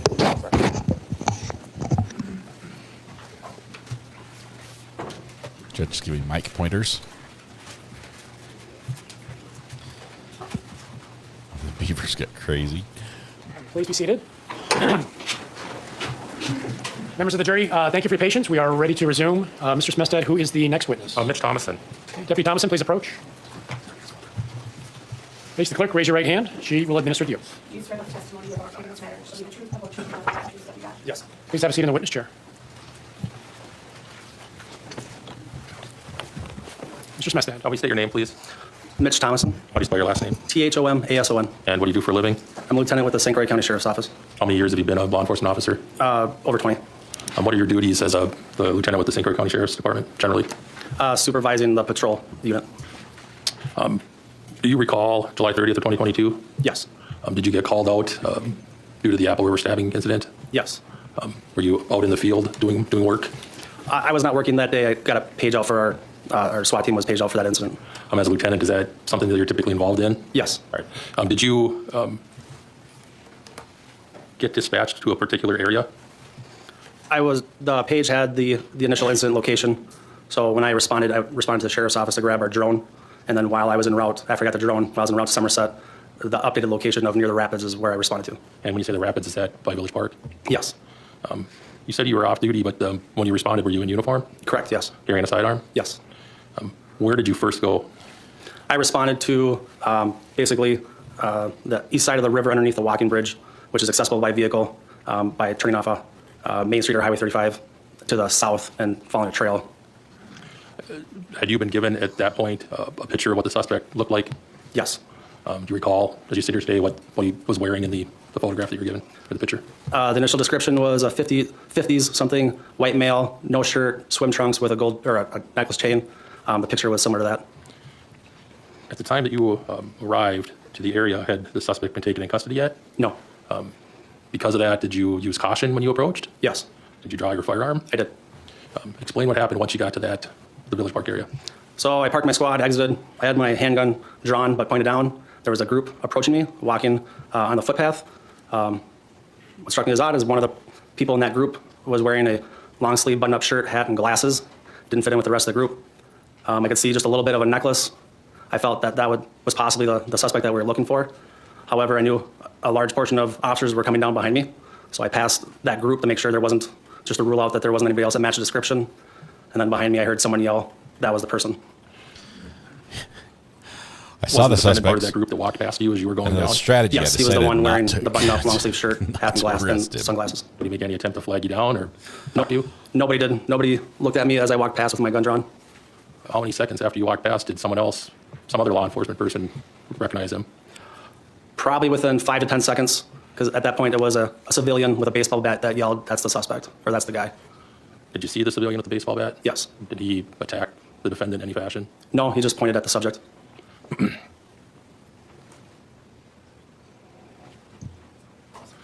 At the time this happened, did you have a recollection of how many law enforcement personnel were in that general area at the Village Park? I mean, everybody was still responding. As the suspect was taken into custody, it was one of our deputies, Deputy Ben Trebian, and a Polk County deputy, and then I was standing there. So in the immediate area surrounding the person himself was 3 of us, but it was constantly people showing up, so I don't know a static number of the initially. Once he was strike that, were you wearing a body cam that day? Yes. Was it recording your activities at Village Park? Yes. I want to see him recognize the witness at some point make and not contact do with Mr. anything after about you've it been and just arrested keep or moving on. Yes. After he was handcuffed, I escorted him to my squad, placed him in my squad, grabbed my transport belt, just knowing with the incident that this would be a timely process, and then switched out his handcuffs with a transport belt so his hands were handcuffed in front of his body instead of behind, and then placed him in the car. Yes. Quick approach. I don't know. This guy's the only part of his story that seems a little fishy to me. He's responding. He's looking for the suspect. I think they did find the knife. He's looking for the suspect. He has the suspect's description. He says, "I see him coming towards me. I see the necklace. I see, he's wearing a shirt. He sees the necklace, and he's like, yeah, it just didn't fit. He's matched the description. He looks Russian to me, right? And a gun drawn, and he just moves on by. It's like I let the next officers get him because I just wanted to see what would happen." He's just missed it. Lieutenant Thompson, are you aware that your body cam is located on a flash drive that our offices have been holding on to? Yes. If I told you it was marked as Exhibit 9, would that make sense to you? Yes. We're going to be playing a portion of your body cam from Exhibit 9. I'm not going to ask you questions about it. I'm not going to have you comment about it. We're just going to play it, okay? Okay. And we're starting at the 2016 mark.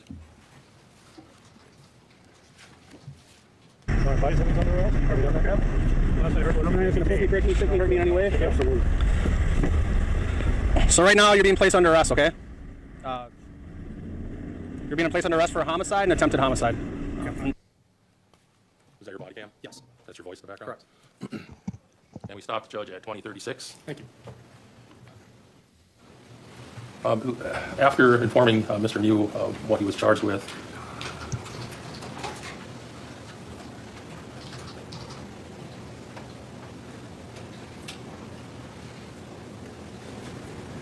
nothing further. Mr. Nelson? Half a question and then nothing further. Mr. Thomason. Morning. Morning. I'm going to ask you some questions about your arrival at the Village Park where the exit is there, okay? Mm-hmm. You observed, let me.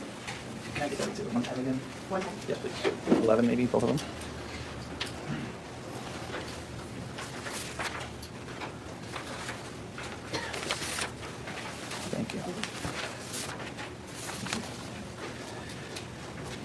When you observed, we saw the video here, just a 20-second clip when you were, do you remember what he looked like there? Yes. He didn't have sunglasses on in that picture, correct? Correct. He didn't have a hat on in that picture, correct? Correct. I'm going to show you what's been marked as exhibit number 110, and it's been published before, okay? I want to ask you some questions about that. Permission to publish that?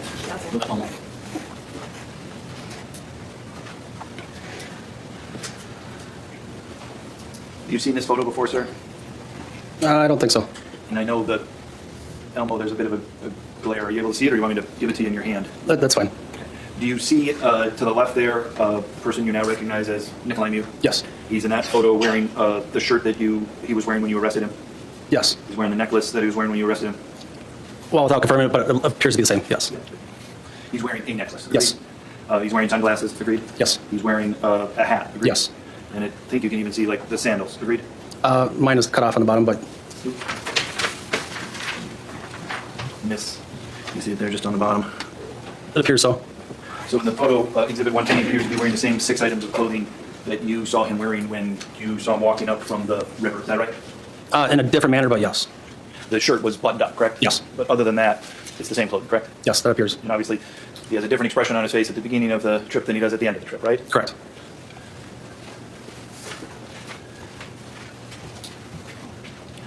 You, when you're approaching back to the village park where the exit is, okay?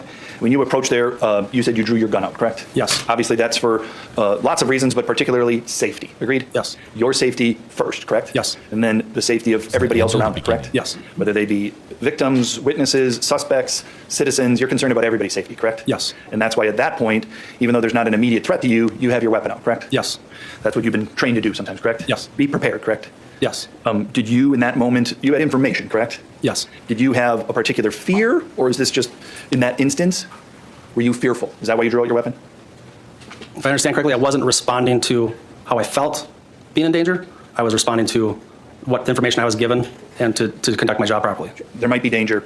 The safest thing to do here is to have my gun drawn. Yes. And when it was drawn, again, I'm just trying to gather the facts, not being critical of it. Do you understand that? Mm-hmm. How, when you draw it, do you know, we've all watched shows, and so sometimes I see somebody pointing a firearm, sometimes I see them holding it down by their side, sometimes it's with one hand, sometimes it's with two hands. As you come down and you make visual assessment that Mr. Mew is there, you don't know at the time that he's Mr. Mew, but now we do. I want to ask about how you're holding the gun then. Does that make sense? Yes. Can you tell us that? Yes, it was pointed down towards the ground. Okay, one hand, two hands? One hand. And then as you had it one hand down towards the ground, you're walking past people, correct? Yes. And one of those people that you walk past is Mr. Mew, correct? Yes. And about how far are you? 1 foot, 5 feet, 10 feet, 20 feet? I'd say within, let's call it 8 to 10 feet. Okay. And do you see him standing, walking, jogging, running? What do you see him doing? So the group that he was with, there was maybe 1 or 2 people between him and I, but they're all walking straight from where I came from, past me and all looking straight ahead. Okay. I look at them, see him, and then I'm scanning the area. So Mr. Mew was with other people and they were all walking at the same pace, correct? Yes. Fair to say it would just be a normal human walking pace? Yes. You, when you walk past, your thoughts are, that might be the guy, correct? Yes, somewhere. But you also knew that other law enforcement was coming, correct? Yes. And in that moment, you made the choice, not critical again, just you made the choice to say, I'm going to keep walking to see if the guy might be down the river and we'll let the next group of law enforcement deal with this person that might be the guy. Fair to say? Yes, so my decision was predicated purely on the fact that I knew more officers were arriving. Yes. If I knew I was down there by myself, what I believed him to be more than likely the suspect, I would have taken him into custody right away. Sure. Or I imagine if you believed that he was in that moment posing some sort of immediate danger, you'd address that, correct? Correct. But for what you were like, that might be the guy, your danger assessment wasn't heightened based upon your observations of him, correct? I was not being attacked or threatened to be attacked. I think that's what you mean. Just, you didn't find a reason at that point to say, even if I think that's the guy, I need to address him right now, right? I'm imagining that's because you're like, in that moment, even if he's the guy, you didn't think he was so dangerous that you needed to address him. Well, based on what we were told, there's the danger of what was reported. Absolutely. But I also need to make sure that I don't mistake somebody else and get ambushed or miss a potential another suspect. So that's why I was looking just to double check. If that makes sense. It doesn't, but I'm not a law enforcement officer and it doesn't Okay. need to, so I appreciate that. There's lots of factors that you're considering, correct? Yes. In whatever reason, in that moment, you decided to walk past him and let the next group of officers deal with him, correct?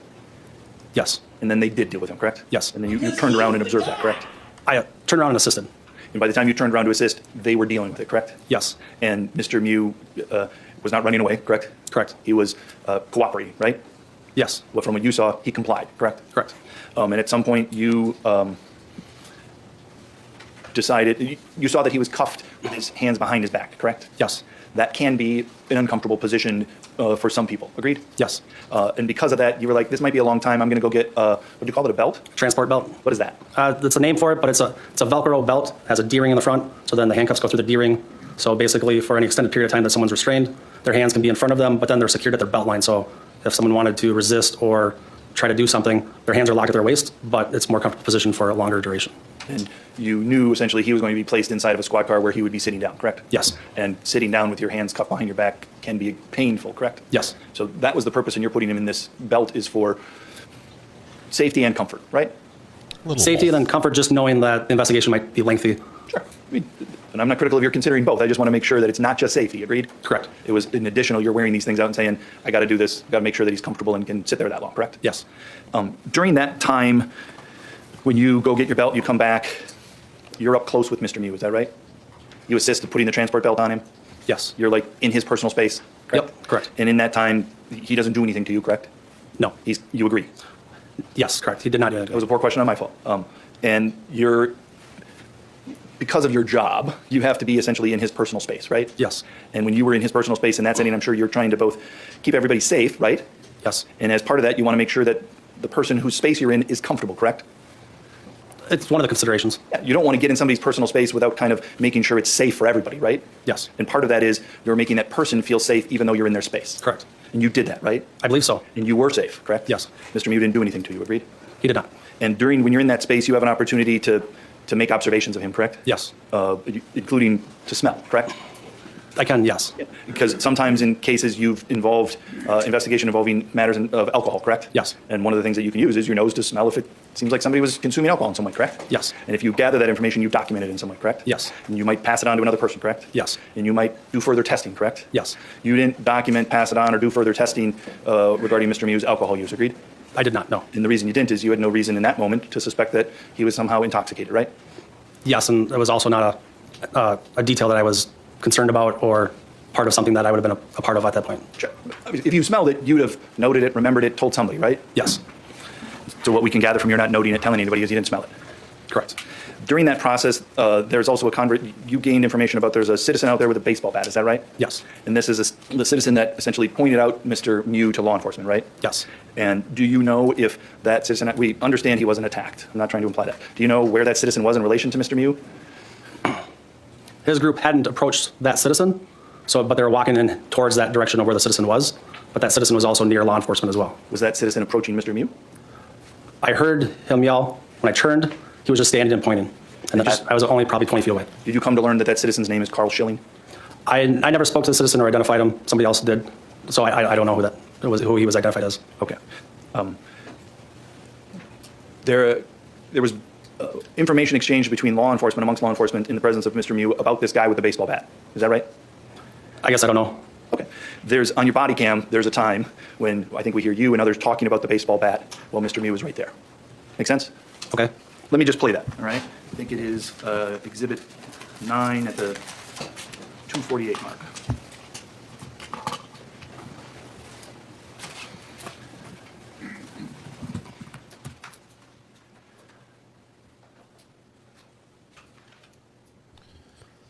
The volume on this is all jacked up, so it always makes us jump.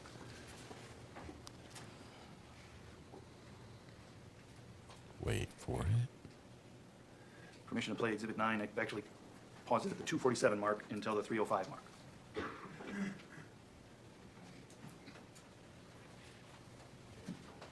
Oh, I'm not hooked up. That's why it's not working. Need to plug in the HDMI.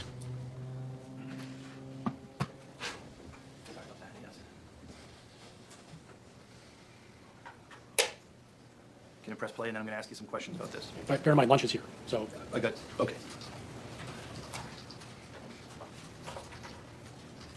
I'm pressing pause because I didn't have the volume on.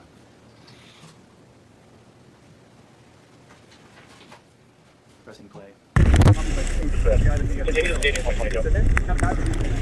The guy with the baseball bat was just responding to the sighting. Yep.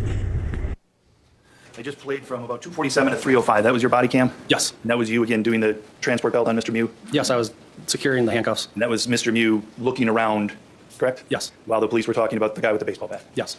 That's all. Must add anything else? All right. Thank you, Lieutenant. You are free to go. We're going to break for lunch. Same warnings as before. Please, no independent research or investigation. Do not speak with anyone, including yourselves, about this case.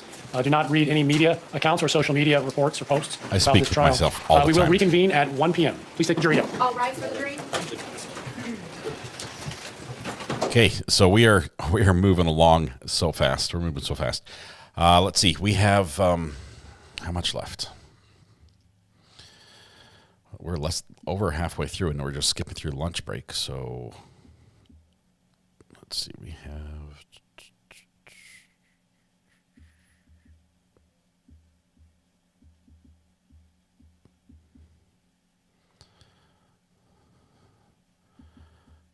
Hang on. Where's the?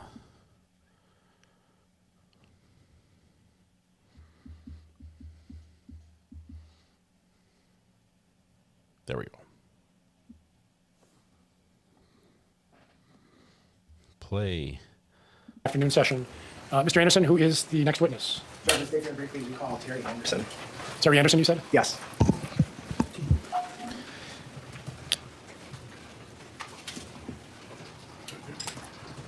Mr. Anderson, please retake the witness stand. You're still under oath from this morning. Jesus, Kinsella. Welcome. I'm sorry you were in unsubscriber Thank you. purgatory. May I approach? Yes. You're through that now. You don't have to ever go through that It's been again. marked as Exhibit 41. Can you identify what that is? It's the CAD report, the command log for the incident. What is a CAD report? It's a record of the location of the incident and then any notes that the dispatchers would make regarding what's being said on the radio or told by callers. And it's a log of the change of status for any units or officers that are involved with the incident. So if an officer says, I'm on scene, that gets logged in there, things like that? It does, yes. Called him again, right? Can you turn to page 7? Does the CAD log on that page have the time for when the suspect was detained? 1649.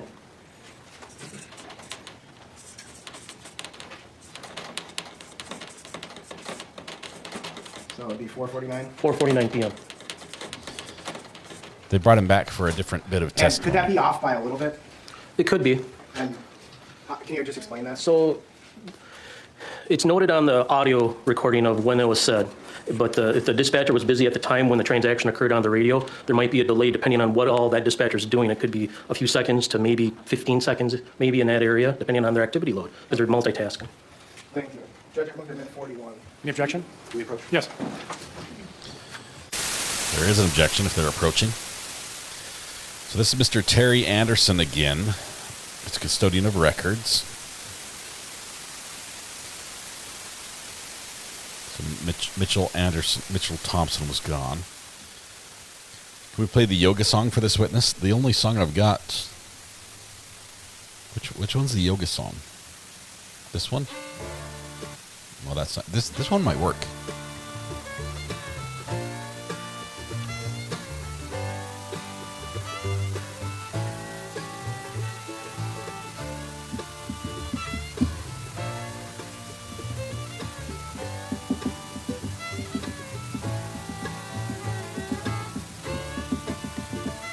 That's good, but it's not yoga. Which one did you have in mind? We'll say scratch that. You have more questions for Mr. Terry Anderson? I do not. All right, Mr. Nelson, do you? Thank you. All right, you're excused. That one's gone. Who's next? Sheriff Knudsen?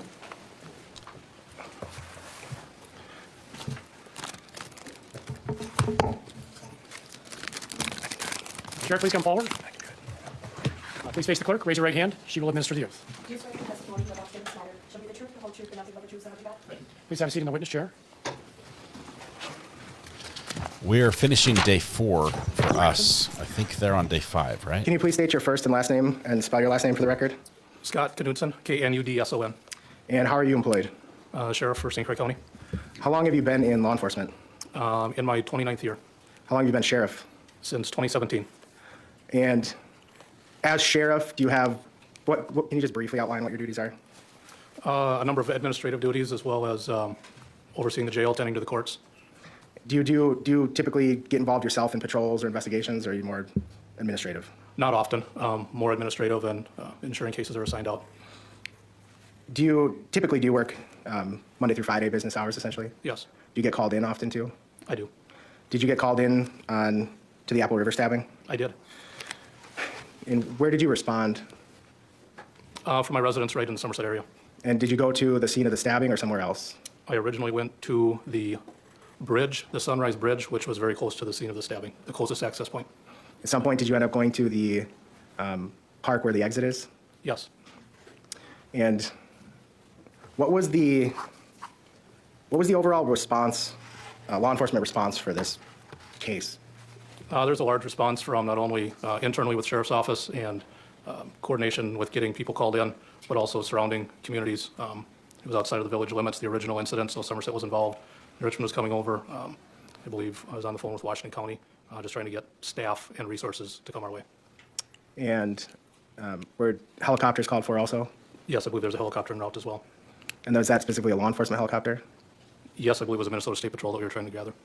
And what's the point of the State Patrol helicopter? At that point, we weren't aware of where the suspect was and that he was not in that area. So because of the wooded nature of the river and the long banks, that a bird's eye view was going to help us tremendously.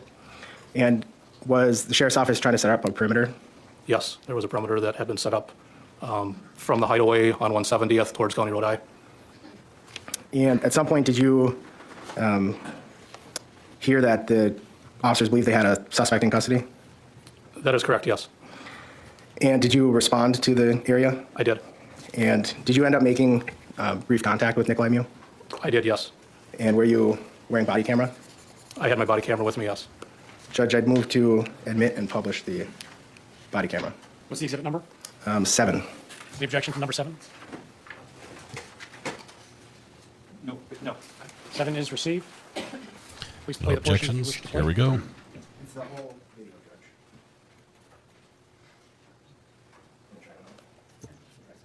Oh.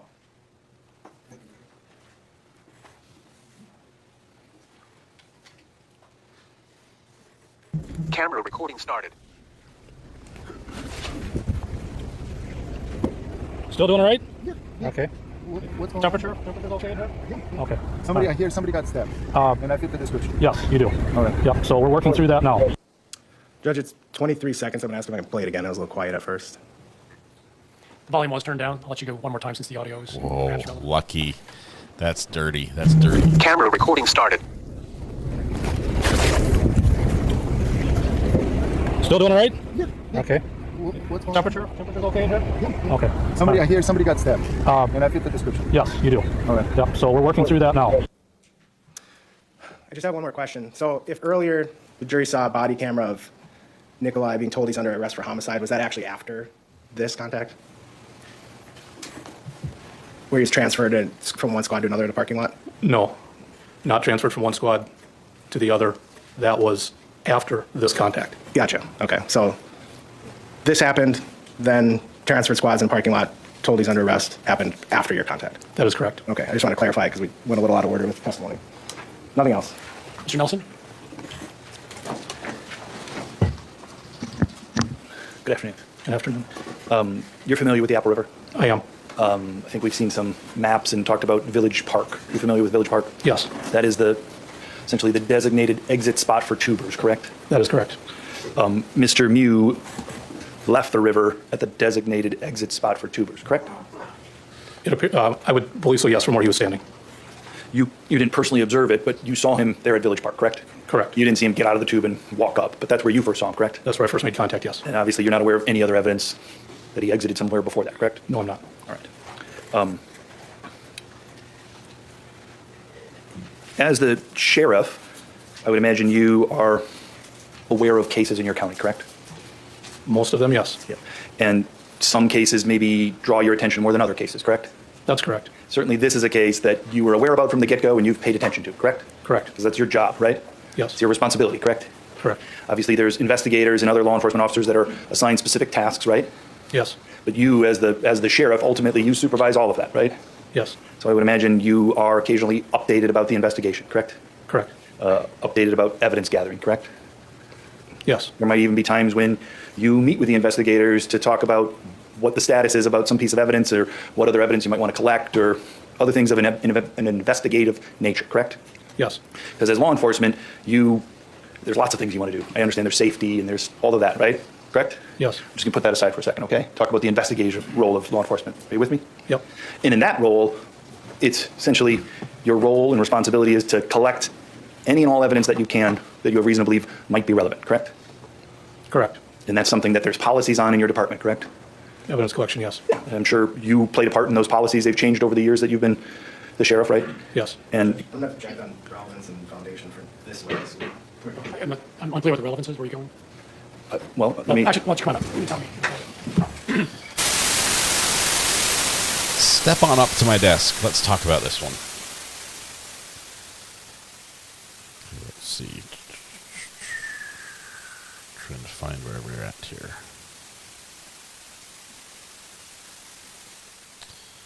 He's up on the stand. Where's that?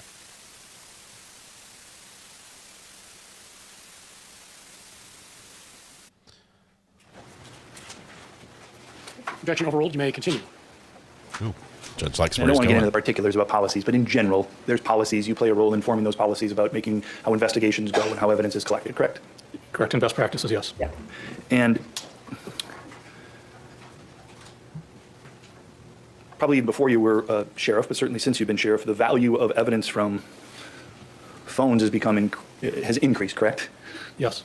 You're certainly aware that lots of information can be gathered from somebody's phone, correct? Correct. And you, as a standard in your office, I'm sure it's, your officers, deputies, investigators, they collect phones, correct? When applicable, yes. And when applicable, they then do a forensic download of that phone, correct? Yes. To gather anything and everything that they can from that phone, correct? Yes. In this case, you were, again, I don't want to get into the details of what somebody told you, just your general awareness about a particular part of the investigation, okay? You were aware that there was going to be a factual issue in this trial about whether Madison Cohen was or wasn't punched. What happened to Madison Cohen, correct? If that's the lady that was punched. Well, that's a factual issue that the jury's going to decide, but you understood that there... I don't know the name. That's all you meant. That's what I meant. But that there was a witness, let's put her name aside. There's a witness that was there, and you're aware that there was a factual issue about whether that witness did or did not get punched or slapped or pushed or how there was some contact with her. Agreed? Yes. And you're aware that as part of that investigation, there was your department was trying to see if there was or there wasn't a photo of her face that might document an injury, correct? That sounds familiar, yes. There's been testimony that I want to give you a chance to see if you have a rebut to that, right? There's been testimony that perhaps a phone was offered up to the sheriff's department with a piece of evidence, and the sheriff's department said, no, we don't want that phone. We don't care about that picture. Yes. Ooh, this is the deal about Maddie's phone, about the phone that possibly had a picture of the injury. Let me start over. There was a witness whose name is Quentin Carlson. Judge And overruled. he testified that it was his understanding that there was a photo taken of this witness, Madison Cohen, and that the phone that took that photo was offered up to your sheriff's department, and your department said, nah, we don't want the phone, we don't need the photo, we don't want anything to do with that. Are you aware that any such phone was offered to the sheriff's department? I'm not aware of that, no. I would imagine had a phone been offered up to the sheriff's department, the best practice, the policy would have been for them to collect the phone, correct? Best practice would be, if applicable, yes. Certainly if somebody in a homicide case said, I've got a photo of the injury to one of the victims, that would be applicable, right? Yes. And so in that scenario, the best practice, the policies that you've helped write and establish within the county would be for your sheriff's investigators, members to collect that phone, correct? Yes. And as far as you know, they did collect the phone, right? Or you may not know. I don't know. Okay. You would, if they did not, that would surprise you, right? May or may not, depending upon everything surrounding it. There was a lot of evidence that was collected. I don't know where this one you're referencing fell in. Okay. Or at what time. Maybe I should just ask you this. Based upon your position as the sheriff, Do you have any reason to believe that it's true that a piece of evidence in a homicide case was offered up to the sheriff's department regarding alleged victim Madison Cohen, and that your department just dismissed it and said we don't want it? Do you have any reason to believe that that's true? I have no reason to believe or not believe it. That's all news to me. I don't know. Okay, all right. I'm going to move on to a different topic now, okay? I would imagine in your 29 years you've had lots of different roles within the sheriff's department or as a law enforcement officer, right? Yes. Probably like lots of people, you in the sheriff's department, you started out on the road, you've eventually moved up in ranks, and now you're the sheriff, correct? Correct. As part of that training, you have training and experience to detect alcohol, right? Correct. The use of alcohol by people, correct? Yes. And you certainly know that sometimes whether somebody has or has not consumed alcohol, that's going to be important and relevant to an investigation of a crime, correct? It very well could, yes. And so when you're in those situations, even if you're not looking for it, if you happen upon evidence of alcohol consumption, you would note that, correct? Yes. If you were arresting a suspect and you were in their personal space close enough to them to smell alcohol, you'd have made a note of that, correct? Correct. Or if you heard slurred speech or something along those lines, you'd have made a note of it, correct? Yes. Any sign of intoxication, you'd make a note of it and you could figure out the relevance of it later, correct? Yes. Sometimes, if you made observation of it, you might decide to do further investigation, give a test of some sort, whether it be a chemical test or a field test, correct? This objective is cumulative. It's not cumulative with this witness. What's that? Not cumulative with this witness. It's not, but we've heard this before. Let's just cut to the chase. You agree? Can you repeat your question again? And there's some times where if you did note something that you smelled or you heard or some other observation, you might continue and do further tests, either a field test or a chemical test, right? Based on the crime, yes. In this case, you had contact with Nikolai Mew, correct? Yes. We saw the video where he was sitting in a closed, in a back of a squad car, correct? Yes. Closed space, right? Yes. Hot day, right? Yes. And you were there to check on the temperature for him, right? Correct. And when you opened the door, you had a brief conversation with him, correct? Yes. And then later at a parking lot, sometime later, you also were there when he got out of one car and got into another car, correct? Yes. And you had contact with him there, correct? Yes. Throughout all of those contacts, is it fair to say that you didn't see any signs of intoxication? I did not detect any, no. That's all. Mr. Anderson? Nothing else. All right, thank you, Sheriff. You may step down. Thank you. All right. Who is the next witness? Mitch Shepard.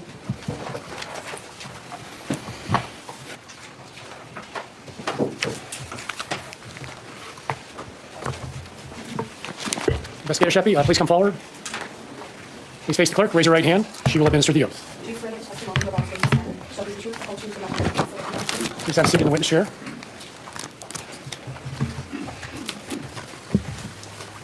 Mr. Anderson. Can you please state your first and last name and spell your last name? Mitchell Sheppy, S-C-H-A-E-P-P-I. And how are you employed? As an investigator at the St. Croix County Sheriff's Office. How long have you worked in law enforcement? Since 2016. And were you one of the investigators assigned to this case? Yes. Did you also respond to the scene on the day of the incident? Yes. And at some point, were you alerted by other officers that a knife was located? Yes. Did you respond to the area where it was located? I did. And can you just kind of tell the jury what you came upon? Yep. So when I was notified of where the knife was located, me and my partner walked through the river back to the scene. When we got there, we noticed officers from the Richmond Police Department up on a ledge and pointed down to where a knife was in a muddy section of the shoreline. Just above that shoreline, there was sort of a wall that had dried dirt on it and some green moss. The knife was located, laying there closed, on top of the muddy portion of the shoreline. And were the officers who alerted you to it, were they still standing there at the scene where it was? Yes. And did it appear the knife was undisturbed, meaning no footprints leading up to it or anything like that? Correct. And you said you took photos? Yes. Permission to approach? Showing what's been marked as Exhibit 50. Can you just look through that and then identify what they are?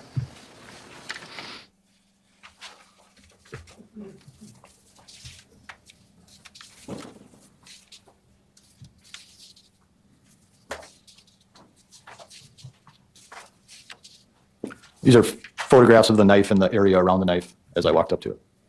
Should I move to admit and publish? Any objection to 50? No. Whoa. I'll let the clerk know when I'm ready.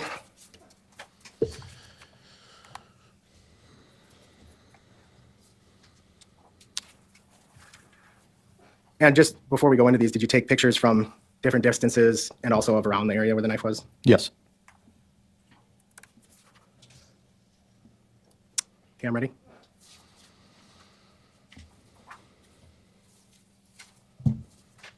what are we looking at in this photo? That's a picture from me out in the water. As you can see, the officers from the Richmond Police Department are up there, and that's the overall area of where the knife was located. I'm going to zoom in and see if you can see the knife in this photo, just for context on the location. Is that it right there? Yes, The branch on the zoomed out picture is almost pointing to it. correct. And what are we looking at here? Just a different angle of the knife itself and the area around it.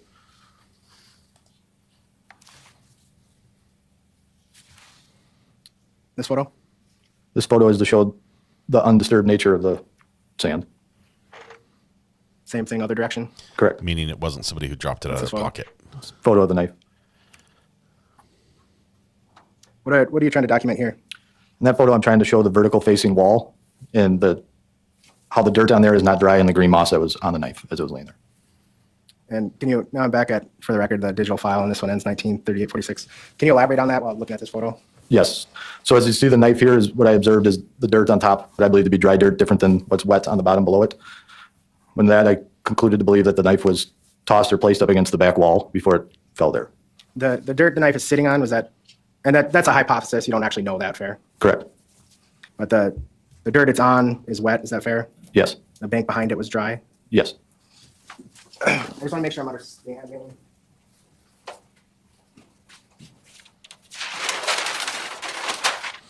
Looks like the knife has a little thumb screw for easy out. It's kind of hard to see terrain. And to open quickly. Yes. So, obviously not to scale or anything like that, but if this is the river, can you just, is this what kind of the, why don't you describe the river? Yeah. So if this was the water, the river, where the knife was located would be right here on the washout. The vertical rock wall that I was just trying to describe was right here, and this is where the officers from the Richmond Police Department were standing. Okay. Okay. Great drawing there. And can we have the screen back, please?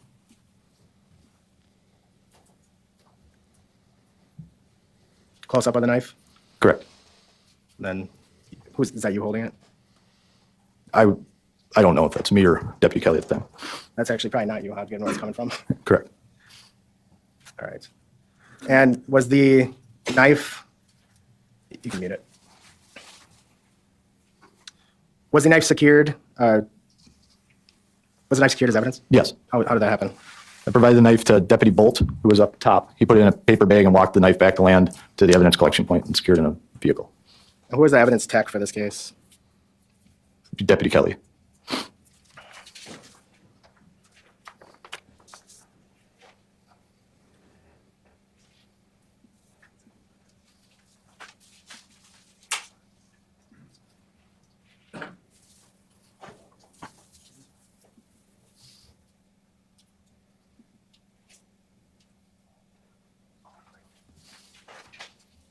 Permission to approach? Yes. I'm handing what's been marked as Exhibit 64. What is that? It's a list of evidence collected in this case. And is that this knife on that list? Yes. And how, do you use some sort of numbering system to differentiate between evidence items? Yes. What evidence number is the knife? Number 10.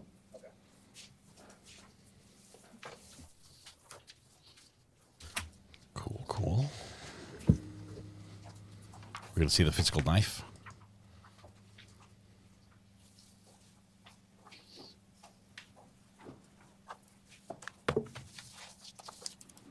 Seems like a strange badge. Any objection to 64? No. The exhibit's received. I'm not used to badges being worn like that. Permission to approach? Yes. Looks very FBI-ish. Is he FBI? No, he's not. He's a state's witness, investigator.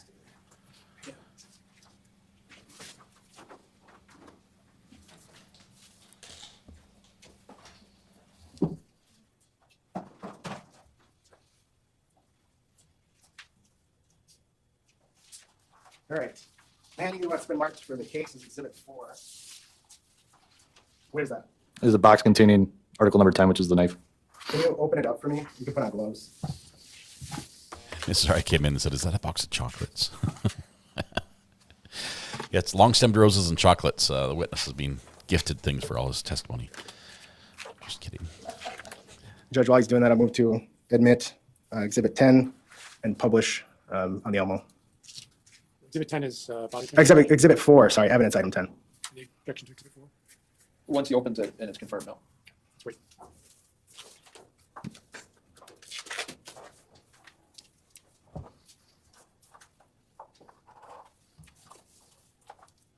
You know what would be really good for opening this box? Another knife. I don't know why we have to use scissors like that. Scissors are great for cutting paper. But if you got to pry the scissors open and then grab the blade like this.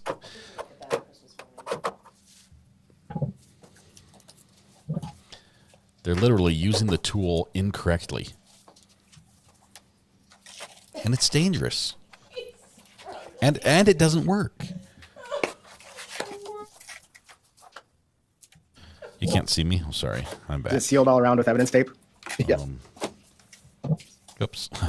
Now I'm the counter. I'm way down here in the corner, guys. Hang on. Let's put that back there. Forgot you can't see me. That is article number 10, the knife.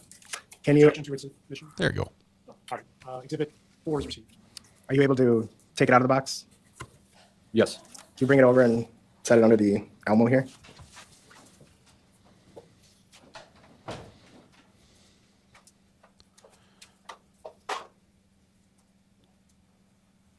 Ooh. We'll see if we can see a make on that one. It doesn't. I don't think. Can you it's open a the blade girl. also? Gotta open the blade. Can you flick it out? Like whoosh. Nope. Might be a Gerber. Let's see. It's not Thank a you. Benchmade, right? You can put it back in the box. That's the view. We have a camera like looking at it close up, and we decide to look at it from profile view across the room. We'll never know what it was.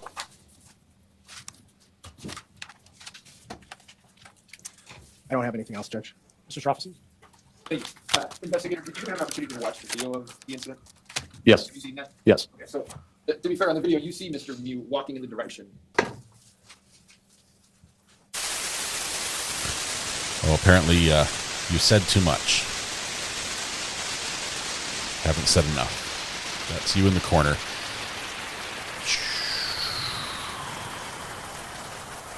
That's like somebody just popped a tire. They popped a tire. They let all the air out. Objection overruled. You may answer. So investigator, Sheepy, you tell me. Sheppy. Yeah. So you said you've seen the video. On the video, do you see on the video where Mr. Mew walks over toward the area where the knife is found and then walks kind of away from that area? Yes. Okay. And I'm going to ask you, if I can, about another part of the investigation that you did. Okay. Okay. You are an investigator, right? Yes. Do you also do forensic downloads of cell phones? No. Do you collect those cell phones to be forensically downloaded? Yes. Okay. And can I ask you on September 2nd of 2022, do you remember being brought into a meeting with Investigator Williams and Madison Cohen and her mother? Do you remember that? Yes. Okay. Did you write a report on that? I did. Okay. And there was, in terms of what you recall, there was a hope of trying to locate a potential photo of Madison Cohen on her cell phone, right? Yes. Right? And if you recall, there was a question on whether that could be done because Ms. Cohen had told you that it was deleted, right? Correct. Okay, so she had said, I've taken my phone and I've deleted that off of my phone. Yes. Okay. Do you, as you know what type of case it is in September, right? Yes. Do you ask her at all, why would you delete you're the alleged victim of a crime, why would you delete the picture in a case like this? Do you ask her that? I don't recall. If you would have asked her, would that be in a report that you prepared? It should. Yes. And she's with her mother in this interview room, right? Correct. And once she says, meaning Ms. Cohen, once she says that it's deleted, you explain to her that there's potential ways to recover information that's been deleted off of a phone, right? Yes. And you explain to her that there can be what is known as a forensic download of a phone, right? Yes. And what that would be, kind of in layman's terms, is whether it's your department or some law enforcement department, has the ability to kind of go through someone's phone, finding information that the user believes they've deleted off of the phone, right? Yes. Okay. And you explained to Ms. Cohen that it was possible, if she would provide her phone, for your department to do that forensic download, right? Yes. You ask permission for the phone to do that, and she provides you permission. Is that true? Correct.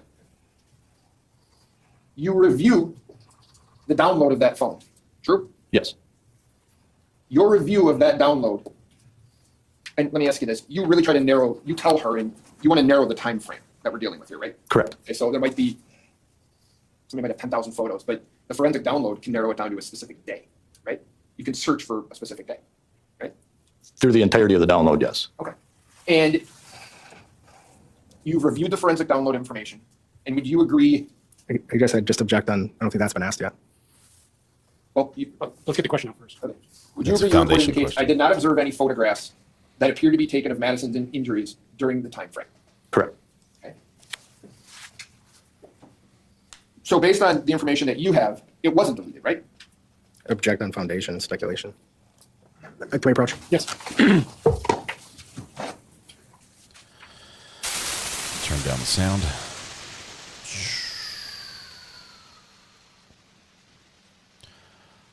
Okay. This guy's just chilling up there on the stand.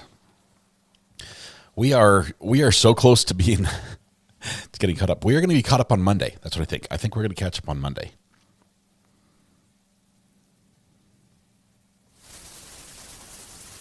Hiss got quieter.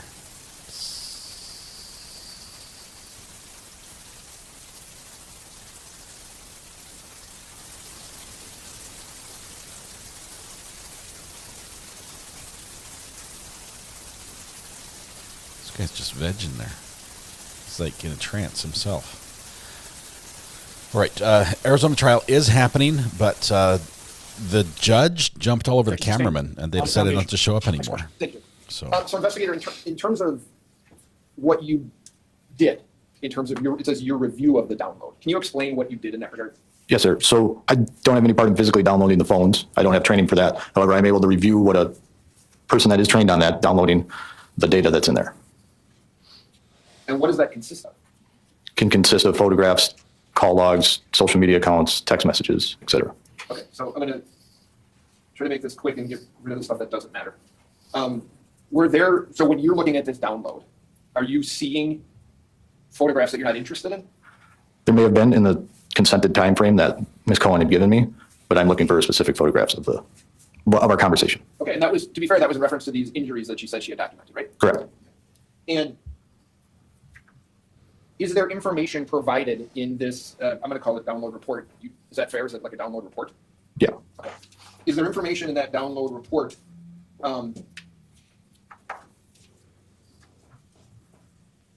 as to we've got an hour and a half left. Whether or not, in this particular case, there were other deleted, I'm not interested in what they were, but other deleted pictures? I don't recall if there were other deleted pictures in the consented time frame of what I was looking at. Does this report, so this report indicated to you, or what was in this report is, there's no photographs that appeared to be taken from the injuries during that time frame, right? Correct.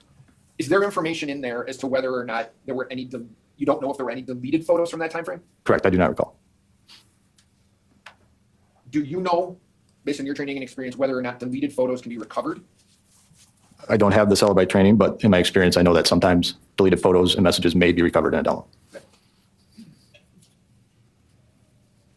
Do you recall speaking with Madison Cohen and her mother about this injury that she said she had?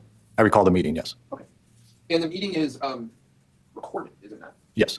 Okay. I'm going to ask if you remember. If you don't, I can show the video. Do you remember Ms. Cohen's mother directing a point on her face where she said she saw the injuries? I recall that instant, yes. Okay. And what she recalled, to the best of your recollection, is she was pointing to the left side of her face, correct? I don't recall that, no. Okay.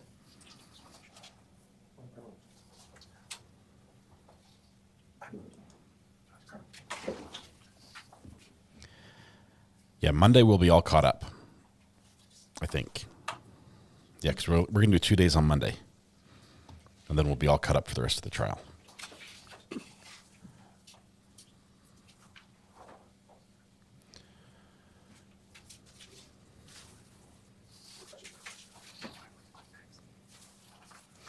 Do we have any document hounds in the area up in Wisconsin for this trial? To see if we could pull something. I'm not sure when the transcript is going to be ready. That'd be nuts. If if Maddie's testimony is sealed or is taken off camera, the transcript would have it, but the transcript won't be ready until, it can take 6 months after a trial to get the transcript. I just don't know a way, unless somebody's there that can just give us a breakdown of what happened.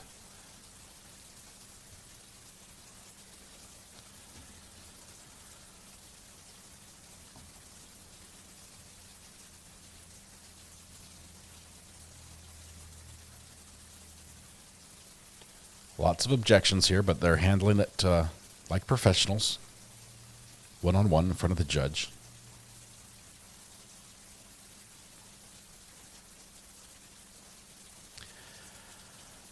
I'm struggling now.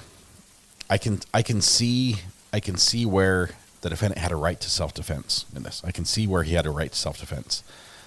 I'm not convinced that the level of force he used is in compliance with the Wisconsin law on self-defense.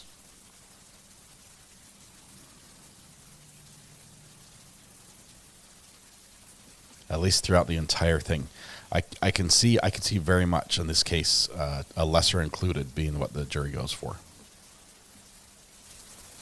So, you don't have a recollection, if I heard you correctly, of where Ms. Cohen's mother pointed on her own face that she saw the injury to Ms. Cohen. Is that fair? Correct. Okay.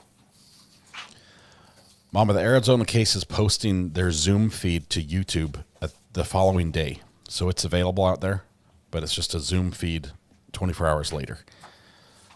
But because of the delay, and we had switched already, I didn't want to jerk everyone around and pull them back to the other one. That gets confusing.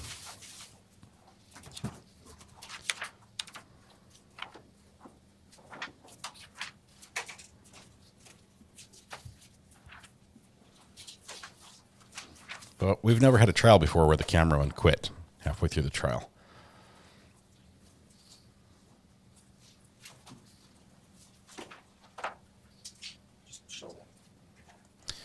He shows consciousness of guilt.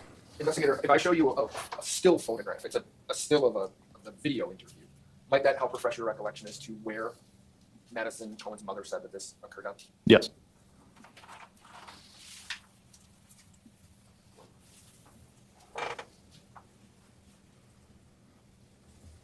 Can you see that? I can. I can't see that. You'd agree that in that photograph she appears to be pointing to the left side of her face, right? Correct. Okay.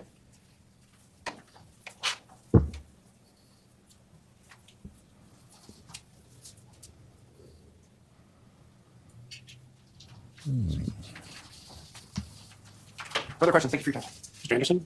Did Madison's mother confirm she saw some sort of injury on Madison? I don't recall. She's pointing to the face. Is that what she's been doing? That picture, she was either pointing, scratching. It was on the left side of her face. Yeah. Oh, you don't even know what the context of that is, just from that still shot? I mean, no, but Okay. So, Madison, the forensic download, was it just photos, or was it the whole cell phone, text messages, photos, everything anyone has personal on a cell phone? in my experience, that's what a forensic download is the entirety of the phone. And you didn't do a search warrant, you gave consent for that? Correct. Nothing else? Mr. Prophecy?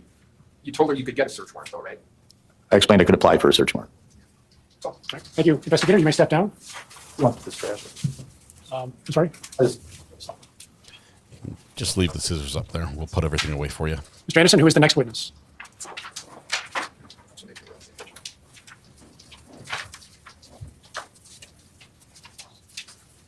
Can I just make sure we have a... Yes. Call Charles Coleman, Judge. What does Charles that white Coleman? sign say?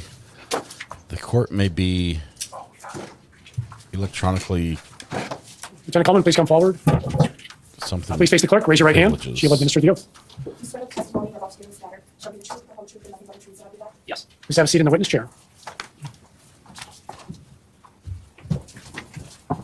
Mr. Anderson? Can you please state your first and last name for the record? Charles Coleman. And how are you employed? I'm the patrol lieutenant for the St. Croix County Sheriff's Office. And what are your duties as a patrol lieutenant? Administrative and supervisory in nature. Make sure that our deputies have the training and equipment that they need. We oversee their regular day-to-day duties and make sure that they're providing the service that the county and our sheriff expect. And do you also assist sometimes in investigations if there's shorthands?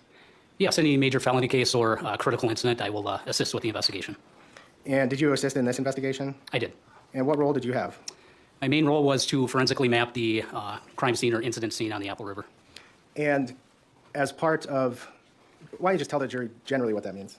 When you forensically map a scene, you end up taking an instrument or a device out there, and you try to gather up all the physical evidence with the instrument to transfer over to a digital system, allowing you to view the scene days, weeks, or years later. The instrument is accurate and helps preserve the scene for you to see after the fact.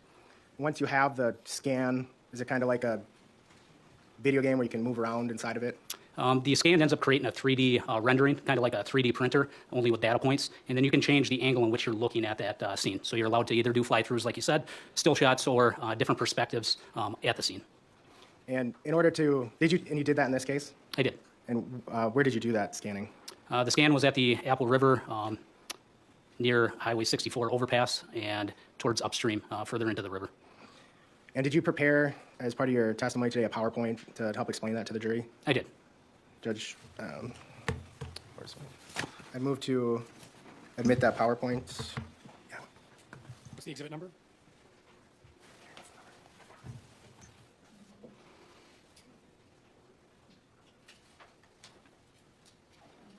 Exhibit 51. Any objection to 51? No, Judge. It's received. Thank you, Betsy. That's super kind of you. Can we have the screen, please?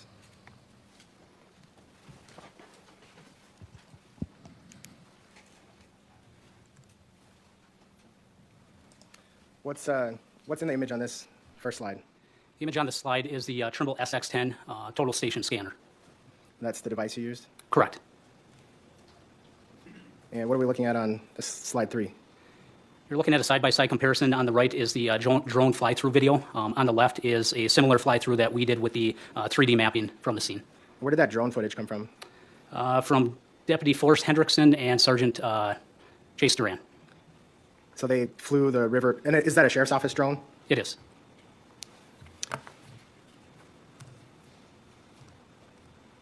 Oops. It's a video. Roll tape.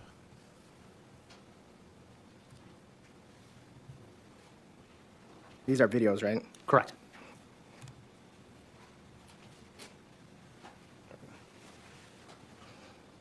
And so what are you trying to document here, show?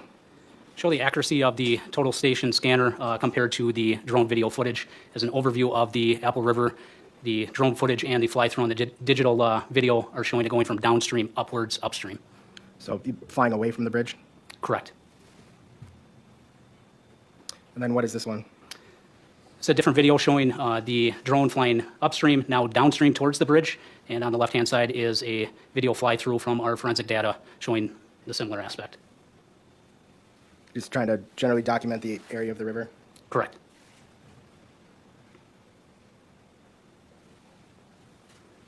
The drone was more accurate because it had a guy walking in the river. Now, when the video stopped, you see Just that kidding. shadow going across the river at the right image? Across the water? I do. Would that be the bridge? It is. What's this? This is a legend explaining any future still shots, explaining what each item represents.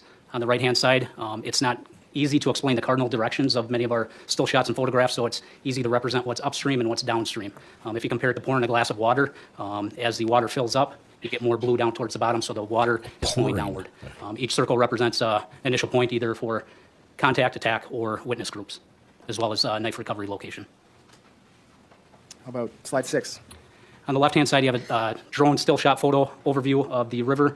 As you see, what the arrow downstream is at the bottom of the photograph. On the right-hand side is a still shot rendering with our forensic data utilizing the scanner showing the same viewpoint. Slide 7? Again, on the left-hand side is a still shot from the drone footage, on the left side, excuse me, and on the right-hand side is a 3D rendered still shot using the total station scanner data, showing the same perspective. Same thing, but now facing upstream? Correct. Upstream would be at the bottom, and the river is flowing downwards towards the top of the photographs. So they built a 3D Again, an model. overview of the photograph from the drone footage on the left-hand side. The right-hand side is our forensic still shot using the data collected from the scanner. The water at the lower left-hand corner is upstream, and it flows downstream towards the bridge in the upper right-hand corner. Slide 10, what are we looking at? This is an overall still shot that we created with the scanner data. Included in this are locations of the initial contact. In the white circle, the yellow circle is the attack location. The pink circle is the Carlson tubing group, and the orange circle is the Mu tubing group. If you can see on the left-hand side of the middle of the river, there's a large white pole that extends from the tree line. That is the knife location. If we were to put a circle down on the ground, you wouldn't be able to see it because of the tree overhang from the 3D drawing. And so the bridge would be above this area of the river? Correct. The bridge would be further forward on top of the photograph. And I'm just going to end the show quick so I have my pointer here. Is this what you're talking about, the vertical line of the knife location? Correct. I'm just going to zoom in.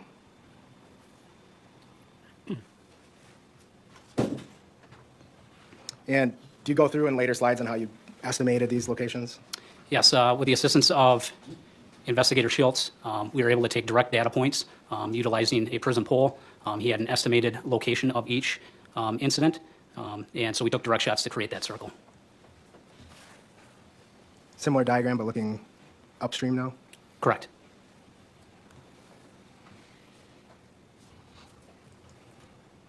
So what are we looking at here? On the left-hand side is a drone photograph. On the right-hand side is a similar perspective using the forensic data. In this still shot that we took, we included the initial contact location, the Carlson group, Mu tubing group, and the right-hand side you can see the long pillar where the knife location was at. So that orange circle in the background to the right, in the scan, it looks like a kind of a green spot it's on, but that in the left, would that be that sandbar? Yes.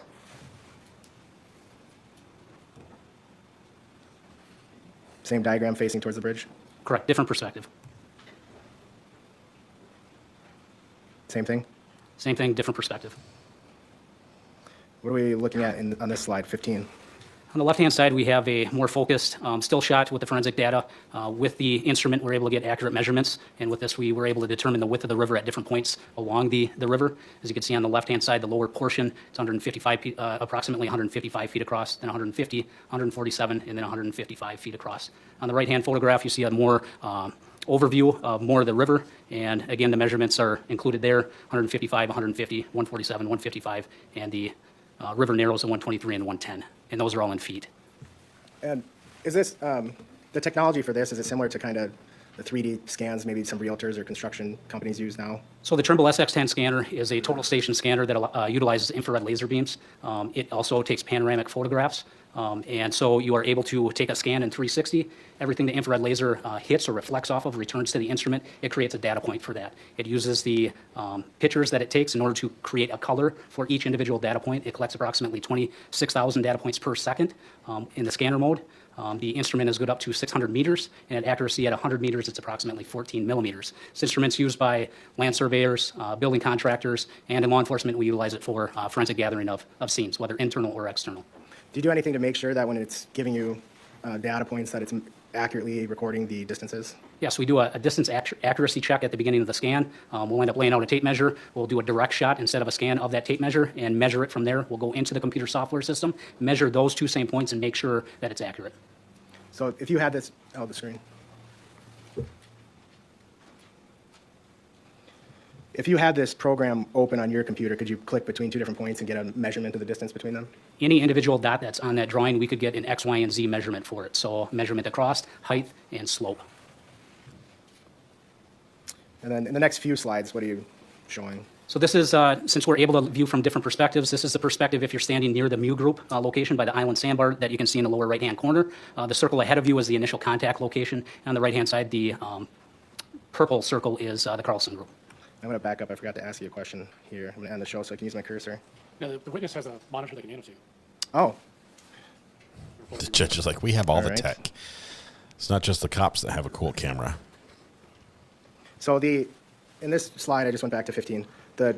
You have 2 dots representing where the Isaac's group was, right? Correct. And then for the Carlson's group, there's just 1 dot, but were they also drifting? Yes, the location of the Carlson group was based off of Investigator Schultz's knowledge. We took a direct shot of it, but it was the stationary location, not them progressing down the river.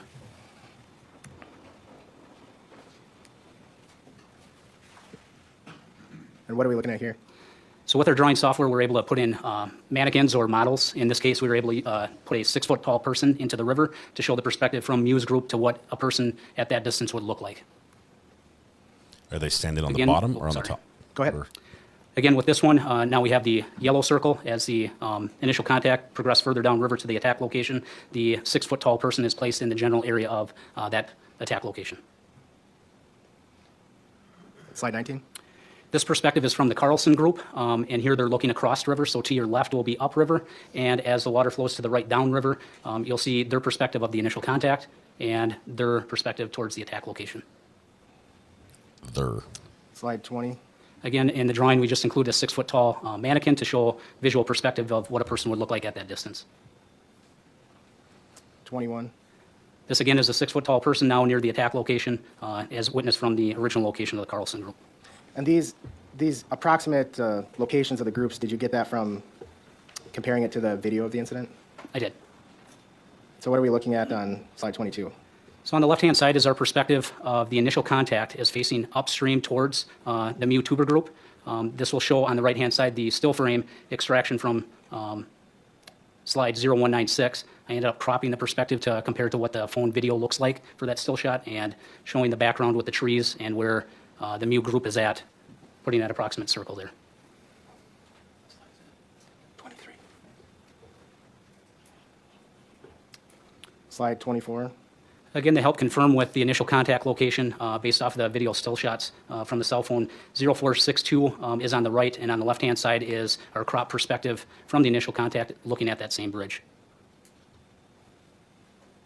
26. In this still photograph, we compared still shot 2961 and created the perspective on the left using the drawing software program. It's looking back upriver. On the left, you see this purple circle for the Carlson group, and you can barely see it in the middle, the outline of the Mew group in orange.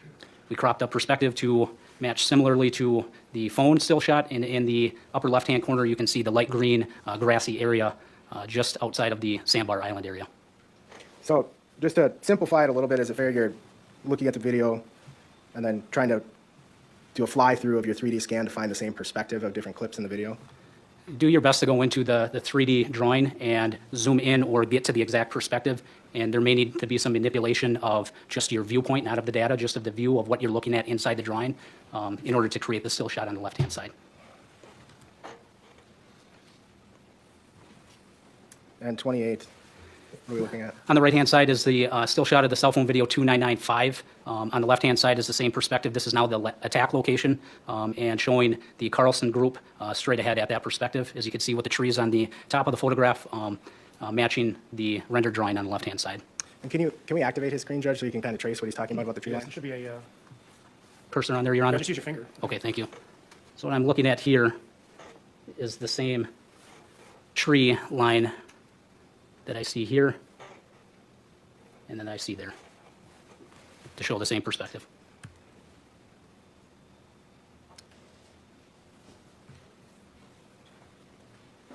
And then what are we looking at in slide 30? This is an overview of the river. Upstream is towards the top of the photograph, downstream towards the bridge is on the bottom. We have the initial contact location is the white circle and a measurement between that circle and the attack location, which is in feet. It's about 62? Approximately 62 feet, yes.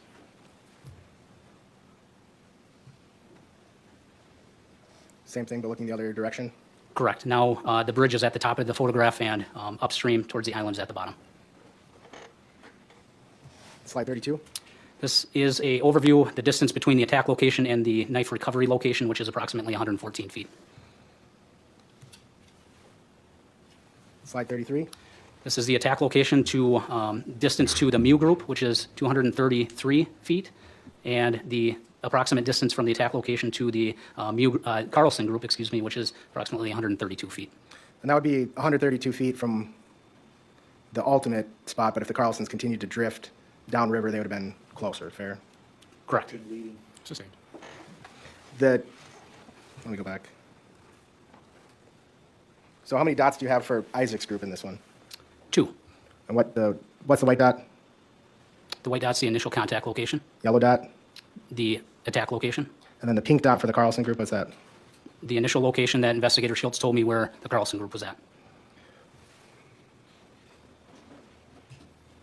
So no subsequent location of the Carlson group is identified in the diagram? No.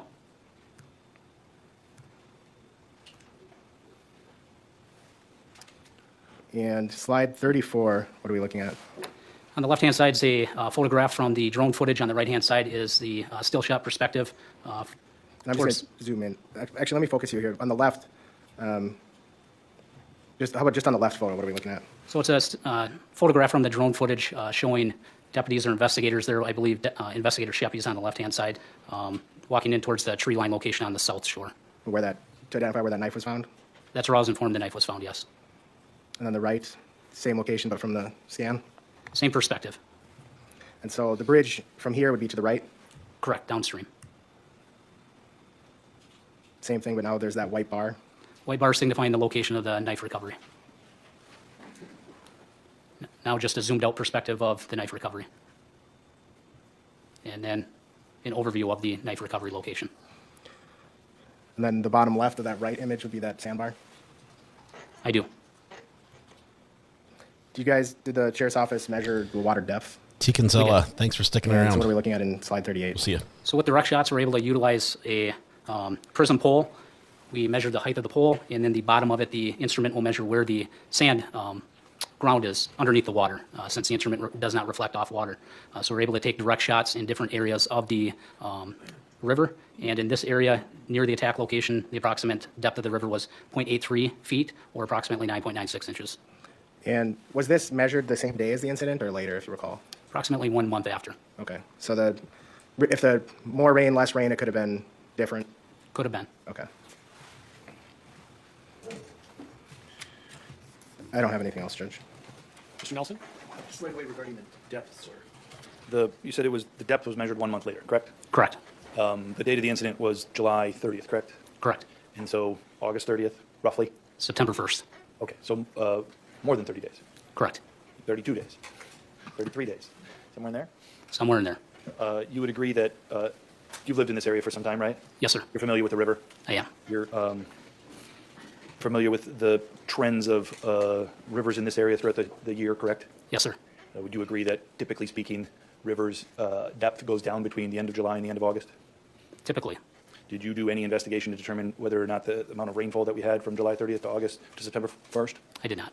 So you have no idea, to some extent, how deep it was on July 30th? Correct.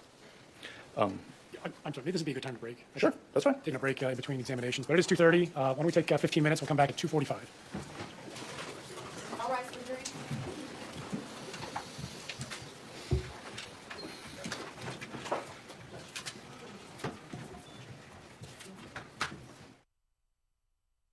Okay, so that is our last break. Now I have to, because I'm pulling video and audio separately. Let me see if I can get this squared up again. We have, let's see, an hour left, but it's fast. So let's see, skip forward. Less than an hour. Man, they take long breaks.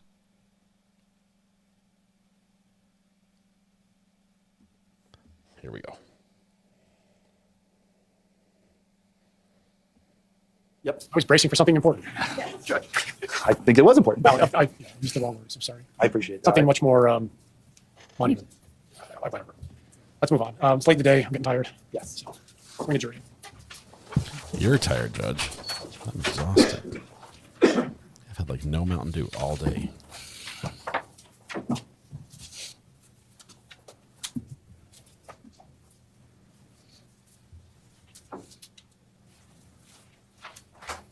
All rise for the jury.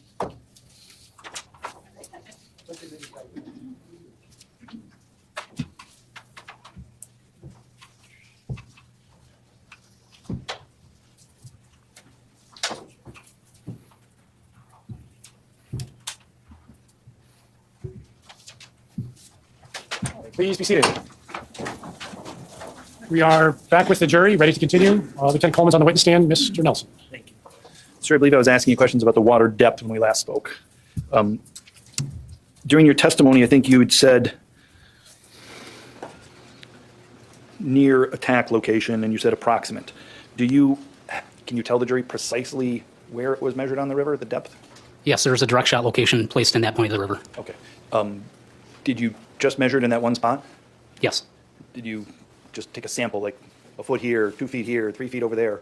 Did you do any kind of sampling in that general area? Yes. Do you have those numbers? I have a log of them, I do. For whatever reason, you chose this number. That was the number Investigator Schultz told, or the location Investigator Schultz told me to take the shot. I understand. And so this is the river, right? You measured it from this spot, correct? Correct. You measured it from this spot because that man told you to, correct? Correct. What I'm asking is, did you take a measurement over here, or over here, or over here, any place else around that area, just as a sampling of the area where Investigator Schultz told you to? Yes. Do you have those measurements? There's a log measurement of the depths in those general areas. And fair to say that it varies depending upon where you measure, correct? Correct. The location that Investigator Schultz chose, that's a human choice, correct? Correct. That's not, like you've done accident reconstruction, correct? Correct. And you've done accident reconstruction on terra firma, on ground, correct? Correct. And when you're on the ground, not on the water, it's easier to have a particular landmark, correct? Yes. That's part of the difficulty about a river is it's fluid in every sense of that word, correct? Yes, sir. And so for you to establish the landmarks that you mentioned, you were again using land, correct? Correct. So you didn't have any river marks or water marks, right? Correct. Do you know what Investigator Schultz, how he made that human decision to say that's the spot? He did not explain to me why he chose that spot.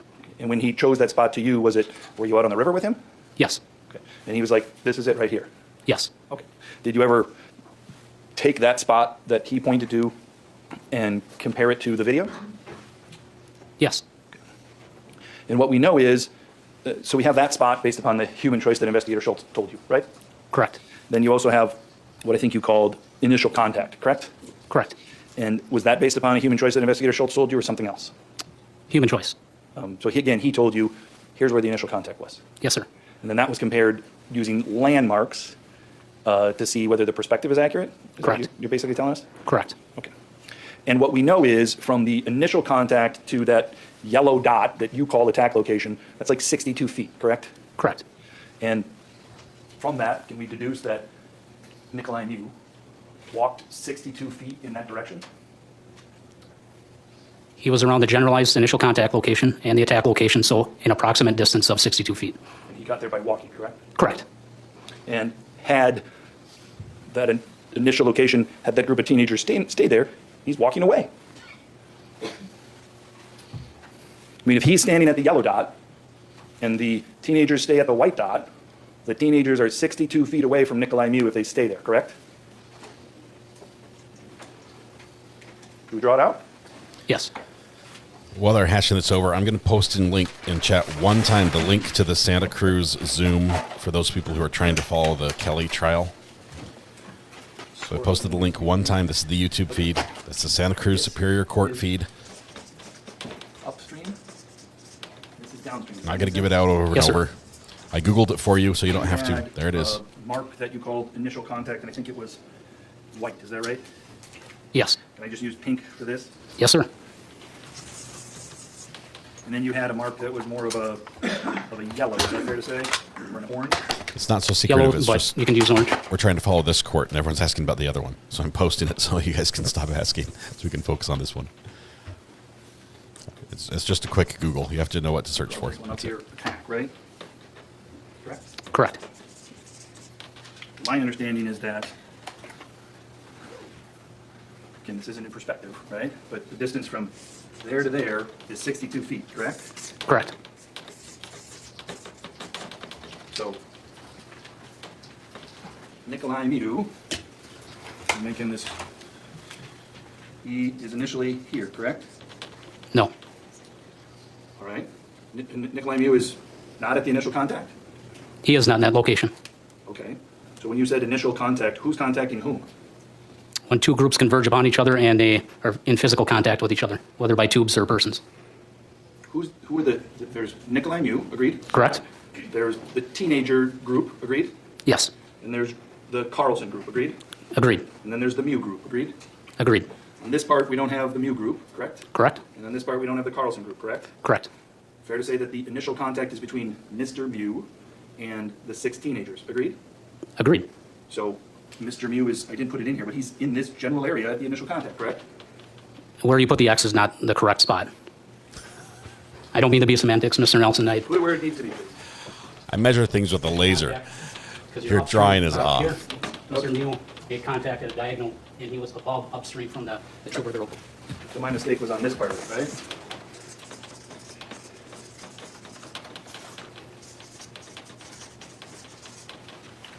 So now this correct? Other than I don't have the X showing towards the shoreline, but in the general area, yes. What do you mean by the, where would Mr. Mew be here? Mr. Mew approached from this angle, so I put him here at the top upstream of the trooper group. Okay, all right. And when you say he approached from this angle, you don't know that, correct? Looking at the video, he came from upstream. What video were you looking at? Is there a video of Mr. Mew walking from his group over to there? He was upstream at an angle going towards the trooper group. Okay. This is 62 feet, correct? Correct. The video that you watched, you're saying he walked more than 62 feet? I don't know where he walked from. I just know he was upstream of the trooper group when he had initial contact with them. Okay, so we've got two different, I want to make sure I'm not confused here, okay? Have you seen the videos from Jawan Cockfield's phone? Yes. There's a video that's been admitted that's 9 seconds long in which Mr. Cockfield yells out the word raper. Are you familiar with that video? No. There's a video that's 3 minutes and 20 seconds long that involves the incident that we're here to, the jury's here to determine. Are you familiar with that video? Yes. Any other video that you're talking about? No. Okay. And in the video then that you're talking about, which is an Exhibit 2, and it's the 3 minutes and 20 seconds, that's the only video you've seen, correct? Correct. And in that video, Mr. Mew is walking towards the teenagers, correct? Correct. He eventually, I think, jogs for like 3 or 4 steps, agreed? Correct. And that's what you're talking about is when he reaches his hands out and puts his hands on the tube, that's the initial contact, correct? Correct. All right. So now that we got that down, from that initial contact point until where whomever attacked whomever, that's 62 feet away, correct? Correct. So for Mr. Mew to get from here to there, he had to walk 62 feet downstream, correct? Correct. Had the teenage group stayed where they were, he'd have been 62 feet away, agreed? Correct. The only way that they got there is they followed him, correct? I just know they ended up at the same location. I don't know who followed who. Well, you watched the video, right? I did. And at some point, do you see Mr. Mew then walk towards the Carlson group? Yes. Do you know how far Mr. Mew walks from the place where he walked away from the teenagers to walk over to the Carlson group? No. Do you know how far the teenagers walked to follow him over there? No. Fair to say that in determining the locations, you determined the Mew group based upon the sandbar, correct? Correct. That's a landmark, correct? Correct. Fair to say you're very confident in that determination of that position, correct? Yes. Because that's not dependent upon a human saying it was here. It's a landmark, correct? Yes, sir. Now, you've done accident reconstruction on roadways, correct? Yes, sir. On roadways, you're often asked to determine where the lanes of the road are, correct? Correct. Who's in which lane, correct? Correct. A river is completely different, right? It is. Because there's no designated lanes, correct? Correct. As far as you know, there's no, as a law enforcement officer, there's no place that a person can or can't be on the river, correct? Correct. Very quiet objection. I barely heard you. So. Can we approach if we're going to have Yes. speaking objections? Oh, zing. Who's mad now? Who's mad now? Okay, so this investigator is very... He comes across as having a very strong opinion on this case.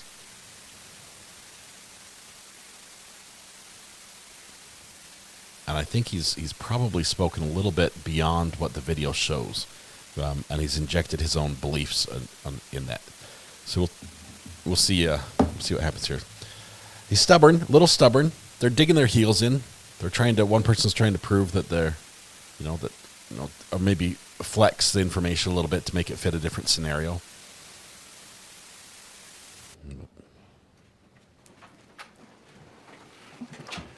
Next question. Sustain the objection.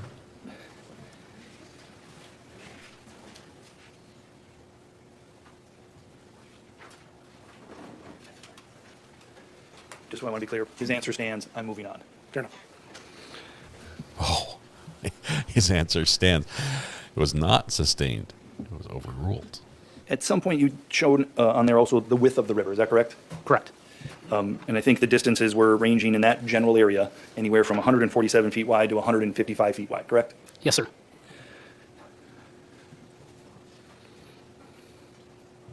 Plenty of room for a group to go around one man? Yes. You talked about, again, on the drawing legend, we have, I think it's pretty obvious, initial contact, we've talked about what that is, right? Correct. And then the Carlson group and the Mew group, we talked about the Mew group is on the sandbar and that never changes, correct? Correct. The Carlson group is based upon one moment in time, correct? Correct. That may have changed throughout that 3 minutes and 20-second video, correct? Yes, sir. And at some point in that 3 minutes and 20 seconds, for lack of a better phrase, Mr. Investigator Schultz picked a space and said, let's put them here. Yes. And then the last location we talked about there, the term used was attack location, correct? Yes. You're a law enforcement officer. You've been in this position here testifying in front of a jury, correct? I have. Right. You're here to give facts, right? Correct. You're not here to make determinations, right?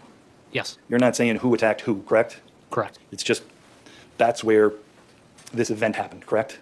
Yes, sir. You're not meaning to imply one particular person attacked another or somebody attacked somebody else. You could have used the word event location, correct? I could have. Incident location, correct? Yes, sir. Were you given some direction by the district attorney's office to use that term? No. So that's a term you chose on your own? Yes, sir. Okay. And again, it's meant to be neutral. Fair to say? Yes, sir. All right. You talked about we had some slides up there about viewpoint. Is that right? Yes. And the viewpoint that we showed in the slide, there was no exhibit 104 and 105. There's no human beings in between, like the Carlson group and the location that you were looking at the view. Agreed? Agreed. Same thing for the Mew group, correct? Correct. You're obviously aware that sometimes if there's a human being in between the person who's looking and what they're trying to look at, that might obstruct the view, correct? Correct. Showing you, if I could get the screen.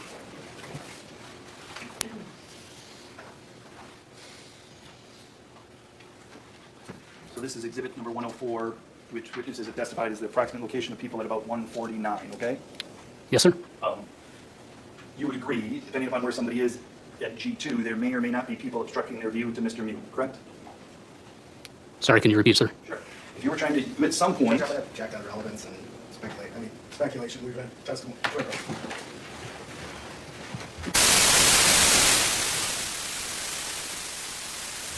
All the objections. I object to somebody saying that I have too many buttons. Crystal, so you can tell your husband just on a factual basis that he's wrong. Objections withdrawn? Objection withdrawn. You see the pen pointing at G2 there? I do. If I was to tell you that's the Carlson group, does that make sense to you? It does. At least one of your slides was the viewpoint from G2 essentially over towards, what you called the attack location where Mr. Mew was standing, correct? Correct. We've gone from high tech to very low tech. Generally speaking, that viewpoint, correct? Correct. You would agree that depending upon where a person is in relation to this G2, their view of Riley Madison, Madison Cohn, Dante Carlson, Nick Mew, it may be obstructed by other human beings, correct? Correct. It all depends upon where they're standing and who's in their way, right? Yes, sir. Were you asked to do any modeling by the district attorney's office about a view if there were people in these positions? No. In the view that you had in your presentation, that was what we would perceive of a 6-foot model, correct? Correct. How tall was the person looking? Were they also 6 feet? Where on the... From their head level, 6 foot tall perspective, looking So it across. was a 6-foot person looking at another 6-foot person? Yes. Obviously, that would change again depending upon their height. Correct. And depending upon their height in comparison to the humans that they may or may not need to look around or through or over or under? Yes.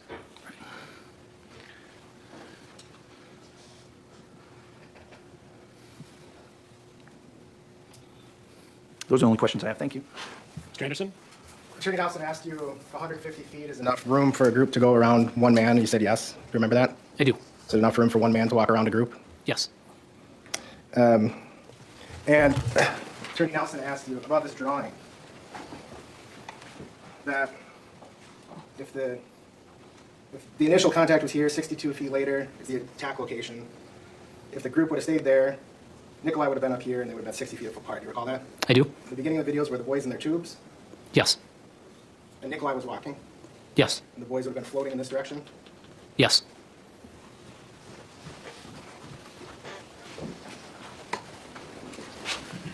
I just feel bad for the court clerk who has to take all these You big actually know this sketches exhibit 104? in his evidence. Quick screen.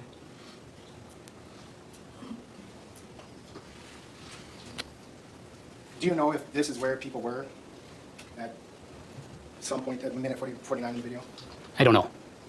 Do you know if this is even close to scale, the size of the circles for a person versus the distance between the groups? There's no scale. Thank you. Nothing else. Mr. Nelson? In your determination on yours, you relied upon a human being telling you, here's where it was, correct? Correct. You weren't there on July 30th, 2022 at 1:49 into that video, which would have been about 3:45 in the afternoon, were you? I was not. You agree it's reasonable to rely on the people that were there? Yes. And if the people that were there say that that accurately reflects where the human beings were in relation to each other, that's the same as you're relying upon Investigator Schultz, correct? Could be. Right? Could be. In fact, they were there. Mr. Schultz, Investigator Schultz wasn't there, correct? Correct. So if you have no information, are you going to rely upon eyewitness information about people's placement or just speculation? And to take all information into account. And certainly one of the things you take into account is the people that are there that say, this accurately reflects where everybody else was and I saw that. It'll be taken into account, yes. That's all. That's Thank you, all. Lieutenant Coleman. You may step down. Thank you, Your Honor. Who is the next witness? Detective De La Cruz? I think this is possibly our last witness for the day. Let's see. Yeah, definitely last witness for the day here. Let's see what we have. We're so close. Detective De La Cruz, please come forward. About half an hour. Please face the About court. half Raise an your hour. right hand and be sworn. Do you swear that the testimony you're about to give in this No, matter? two witnesses. I do. Please have a This seat in the guy's witness chair. super quick.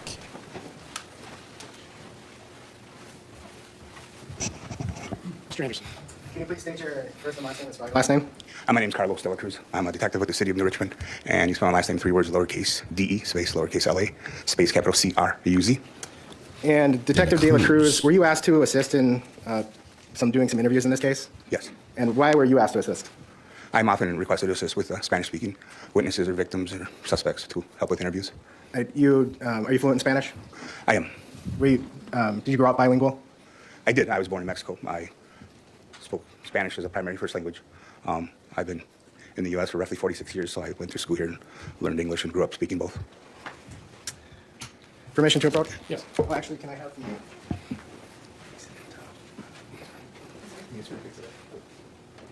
Valerie, what's that trial known for? I don't remember the Anderson name. You have to give me a little more than that. You might already have it on the schedule. 12A up here. Do you recognize some of the folks in this photo? Maybe hard to tell, but you probably weren't wearing the same thing when you interviewed them. Yes, I can identify a few of them that I spoke with. Okay. Did you interview with Sergio? Yes. Tatiana? Yes. Elba? Rosie or Elba, yes. Did she introduce herself as Rosie with you? Yes, Rosie. And then how about the two on the far left, Ariel and Gilma? Yes. So you interviewed 5 of the people from this group? Yes. And what language were those interviews done in? Mostly Spanish. They did interject some English from time to time. I think they understood a little bit, but they were more comfortable in Spanish. Okay. I'm handing you what's been marked as Exhibit 44. Were those interviews recorded on body camera? Yes, whatever investigator was with me, whether it be Dusty, investigator Geisness, or investigator Sheppy, they had body cameras. Okay. And prior to testifying today, did you have an opportunity to look at the contents of Exhibit 44? Yes. And is the body cam footage from those 5 interviews on Exhibit 44? Yes. Judge, I move to omit Exhibit 44 for foundation for some transcripts only. Any objection? Can we approach this so I can make sure I understand? Yes. What's a mushroom hunter? Who asked the question? Oh yeah. Okay. 5-year-old dad found in a suitcase by a mushroom hunter. That trial is crazy. That's the mom with that says she was being followed by Space Force. And it's a terrible. I mean, it's almost like it's like a literally mentally insane defendant mixed in with Letitia Stout. It's a wild case.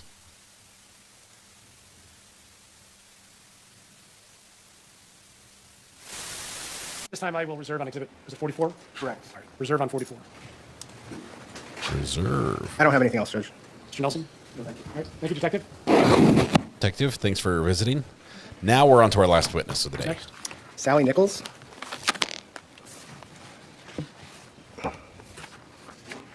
We didn't even get his name up. You guys gave it to me, but I didn't have time to pin it. People do look for mushrooms. I've gone looking for mushrooms. I don't dare eat them, but I found some very nice ones. Some, what are they? Is it sorrel mushrooms? I forget. They're worth like a lot of money, and they supposedly taste good. Morels. That's what they are. Sorrels are the boots. Can we take a short recess, Judge? How much time do you need? I think probably about 5 minutes. Okay. Oh, we're good. She's here? Yes. Well, recess over. Morel mushrooms. It's almost morel season.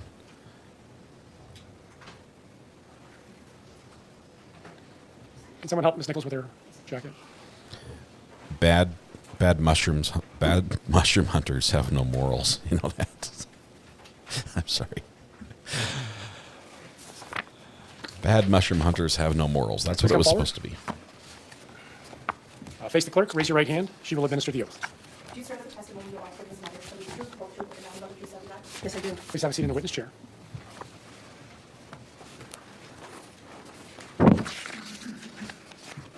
Mr. Anderson. Can you please state your first and last name and spell your last name? Yes, my name is Sally Nichols, SALLYNICHOLS. I apologize. I have a very bad cold, so I apologize for the sound of my voice right now. Okay. And Ms. Nichols, what do you do for work? I'm a certified court interpreter, so I do that pretty much full time. And are you certified in both Wisconsin and Minnesota? Yes, and also the U.S. District Court. Okay. And as part of your translator duties, do you often create transcripts translating from Spanish to English? That is correct. I've transcribed and translated many transcripts in different cases. Permission to approach? Were you asked to by the sheriff's office to translate some recordings in this case? Yes, I was. And was some of those 911 calls? Yes, there were some 911 calls. Okay. I'm handing you what's been marked as Exhibit 46. Ah. Can you identify what that is? Yes, this is a transcript that I prepared. It's a transcript of one of the 911 calls. And then can you keep flipping through and see if there's some more for another train? Oh, yeah. This was the short one, and then there's another one right behind it, which is slightly longer. So That's correct. Two of them. Two separate phone call transcriptions included in Exhibit 46. That's correct. Judge, I moved to admit 46. I imagine the same. Just ask that you're on a reserve based upon our previous discussion. Okay, 46 is Both reserved. retracted your messages at the same time. And then, Ms. Nichols, did you also receive body camera from the sheriff's office to transcribe? Yes, I did. And let me back up. How are you fluent in Spanish? Oh, I grew up in Puerto Rico. I was raised there, so my parents are from the United States, but I grew up speaking Spanish and English because when I went to school, obviously, we spoke Spanish and so on. So I was able to go to some Spanish-speaking schools and some English-speaking schools and eventually a bilingual school. Okay. I'm going to hand you Exhibit 45. What is that? Transcript of a body camera for an interview on August 3rd, 2022. And do you include the file name on the top? You don't need to read it, just do you include the file names on top of the transcript? I don't have the file name on top, but I do see the name of the person who was interviewed. And then do you see some dash numbers? It says 20-23-36. And then, okay. Is that a transcript you prepared from one of the body cameras? That is correct, yes. Okay, here I'm handing you Exhibit 58. Is that also a transcript that you prepared? Yes, it is. And can you just read the numbers on the top of that one? Yes, it says transcript of body camera 8/21/10 main camera. Okay.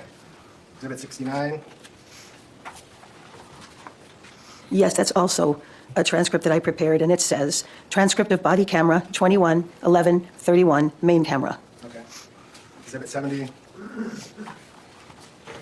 Yes, I recognize this one too. This is transcript of body camera 19/01/12 main camera. Exhibit 71. And this one also, transcript of body camera 18-10-01 main camera. Did you transcribe these as accurately as possible, as close as you can get to direct translation? Yes, I did. What I do is I transcribe it first, just so I listen to it many, many times and decipher as much as I can hear. There are always a few words you can't completely hear, so I just write unintelligible when that happens. But yes, I transcribe it first, and then I go through and translate it into English. Okay. Just imagine at the same reservation, I moved through the exhibits 71, 70, 69, 58, and 45. At this time, I'll reserve on those exhibits. I don't have anything else. Mr. Nelson? No questions. All right, thank you. You may step down. You're welcome. Ms. Nichols, see the witness coordinator in the back, and she'll tell you where to go next. Yes, thank you, sir. Who is the next witness? Judge, we've actually exhausted the witnesses we were able to get in for today. Our witnesses are exhausted, Judge. There's nothing left to do. I think we have something to address outside the presence of the jury. Okay. Members of the jury, as I mentioned this morning, the attorneys have been working very hard to stay on task and to keep the case moving. They're doing such a good job that we ran out of witnesses for the day. So while we're not going to be able to advance the trial further today, be rest assured that we are ahead of schedule, which is a good thing. We will resume tomorrow morning at 8 o'clock. Please follow the same protocol coming into the building. Again, no independent research, no investigation. Do not visit the site. Do not speak with anyone about this case, including the attorneys, the media, the audience members, or anybody else. Do not watch any news reports or social media posts about this matter. We'll see you tomorrow morning at 8 o'clock. All rise. I want to see what this last issue is before we wrap up for the day. We made it. We made it through 2 more days in one. One more day of this and we will be caught up. All right, please be seated. Can we actually approach, Judge? Yes. Oh, they're going to approach. That way we don't even get to hear. The jury's gone and they're going to approach. That's just rude. Might as well flip us off while he walks up there. That's just so we don't hear. Are we working tomorrow? Ashley, I'm working, but not here. I've got to fix my tractor, my lawn tractor.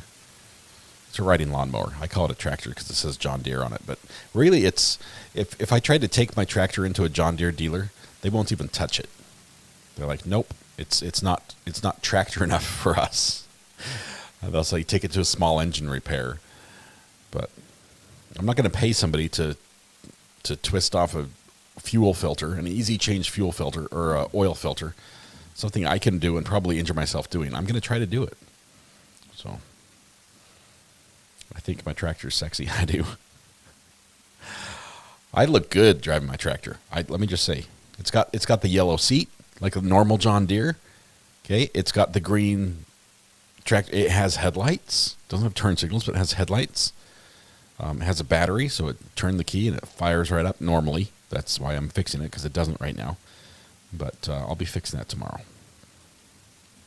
YouTube instructions. I learned everything on YouTube. Lawnmower is a goat. Man, goats are incredible lawnmowers. They're also good fertilizers.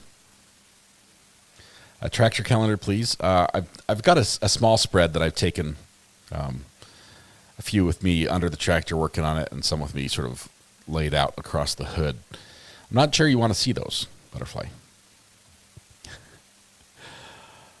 Nothing runs like a John Deere until the John Deere doesn't run. And then it sounds like everything else that doesn't run. Oh, I thought they were done. They're not.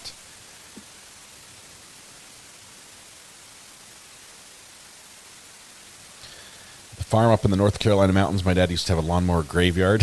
It was sad. I've passed a few of these. We have some lawnmower graveyards nearby, and it's just 150 old lawnmowers lined up. It has cup holders. It has 2 cup holders.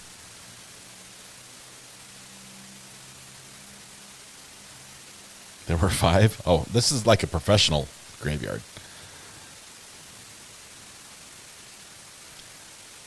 Okay. All right. Thank you for your patience, everybody. I believe that we are done for the day. We're going to resume tomorrow at 8 a.m. with the interpreter witnesses, correct?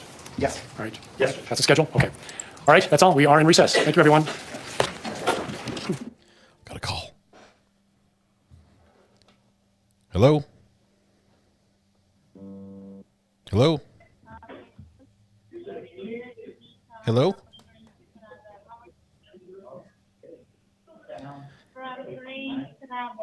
Hello? Hello? Hello?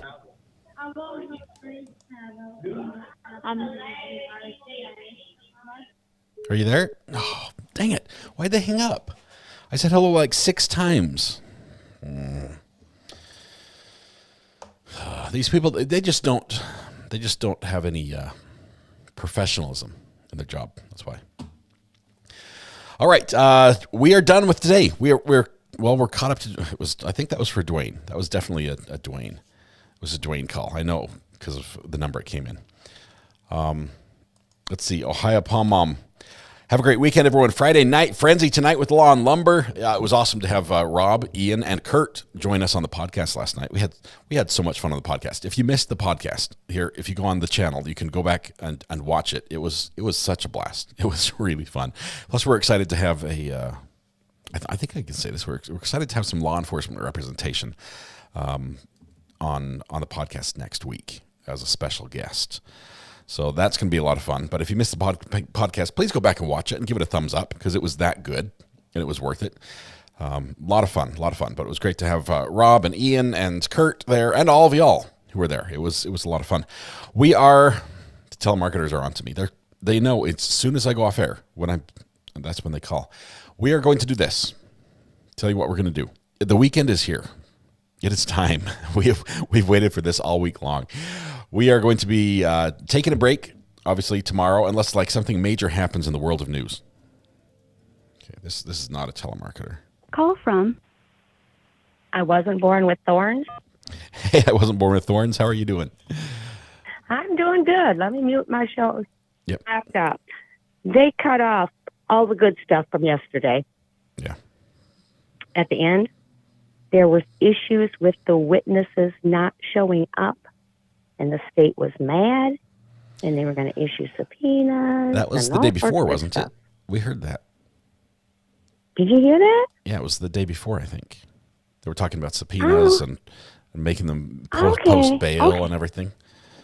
Oh, so that was on the 3rd, and I was thinking it was on the 4th. Yeah, that was a little spicy. That was good. I don't know which ones they were talking about. I don't know which witnesses they were. But, yeah, we heard that a little bit. So... Okay, my bad. Yeah. My bad. Not a problem. You ready for the weekend? I used to live down in the area. Good. Oh, I am so ready for the weekend. So ready for the weekend. Do you have a riding lawnmower? Not anymore. I am no longer a homeowner, and I'm a rental rat. But no, so somebody else gets to mow your lawn. That's wonderful. Well, actually, I'm supposed to mow mine, but it's mainly sand, so I just go out with a weed whip and hit the tall things. There you go. Unfortunately, it's time in North Carolina when everything starts growing. And if you don't get ahead of it, the nature will reclaim your house. And they can do it in the season. It's like the vines, they'll be up to your roof in like 2 weeks. They're up there. And then they just start pulling the bricks apart. It's bad. The vines can be wicked on any kind of exteriors. Yeah. My family was in home repair business, and they always told everybody, get rid of your vines. Whether you had brick, whether you had siding, whether you had masonry, you don't let them grow on your house. I always walk around the house like every other week, and I just look for the little vines and like rip them out. And I try. Usually they go like 20 feet across the ground, like in the grass, like hide, and then they go up the wall. And you have to find all the way back. They're a pain in the butt. One day I will sell this house, and I will not buy another one that's 115 years old. But until then, I've got repairs to do. So, well, I own 2 homes that both were built in the 1925. Same year, different states, totally different construction. They need metal detecting. The first one was built as the rectory for the church. Oh, definitely. And when we tore off the back porch to add an addition on, we found all the priest alcohol bottles under the back porch. Ooh. In the crawl space. Spicy little stories going on there. Oh, you betcha. You betcha. Yeah, we didn't know it was the rectory until we went and we had to get the whole written deed. Who's all owned the property over the years? The whole history the official of records. Yep. And it went, now we get it. Well, I wasn't born with thorns. Great talking to you. I'm ready for the weekend. Yep. I'm going to wrap things up, put a bow on it, and we're going to go. So thanks for calling in. I appreciate it. You bet. We'll see you later. Bye. All right, here's what we're going to do. I was telling you our schedule. We're going to hit that button first because then we're on a timer. We're taking the weekend off. I'm going to fix my lawnmower, and hopefully, fingers crossed, I'm going to mow my lawn because my kids won't do it. So that's going to happen first. I'm also going to work sometime with my partner to see if we can get all the plumbing and the electrical finished and done. That would be good. I'll hold this call until after. I'll answer it, but I'm going to do it off air. So that's what we're going to do. Monday morning, we're going to start early at 8 a.m. Okay, that's early, like today. So don't be late, because if you want the birthday song, it's going to happen super, super early. So Monday, we're going to start early. We're going to then begin and catch up on this trial. By the end of Monday, we will be back on course with everything else. We'll be watching it live, which is great, because I hate having a verdict out there and us having to police the spoilers and everything. So we'll get there. You guys want to teleport somewhere? You've got Rob later tonight. He's not quite ready yet, but we could probably go over to Grizzly. Let's see if she lets me. I'm not sure if she's got it set up yet.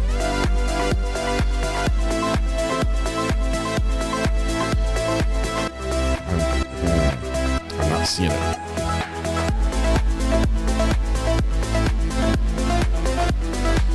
All right, tonight when you go home, please hug the people you love, smile at someone, make their day just a little bit better, and please stay safe till we go live again Monday morning. There she is. Found her. Hang on. Oh, it was there. It disappeared. There she is. Okay, we're going to portal over there. We'll go over to Grizzly True Crime. Hit the like button, you get there. Monday morning, 8 a.m. Sorry, don't miss it. You guys are awesome.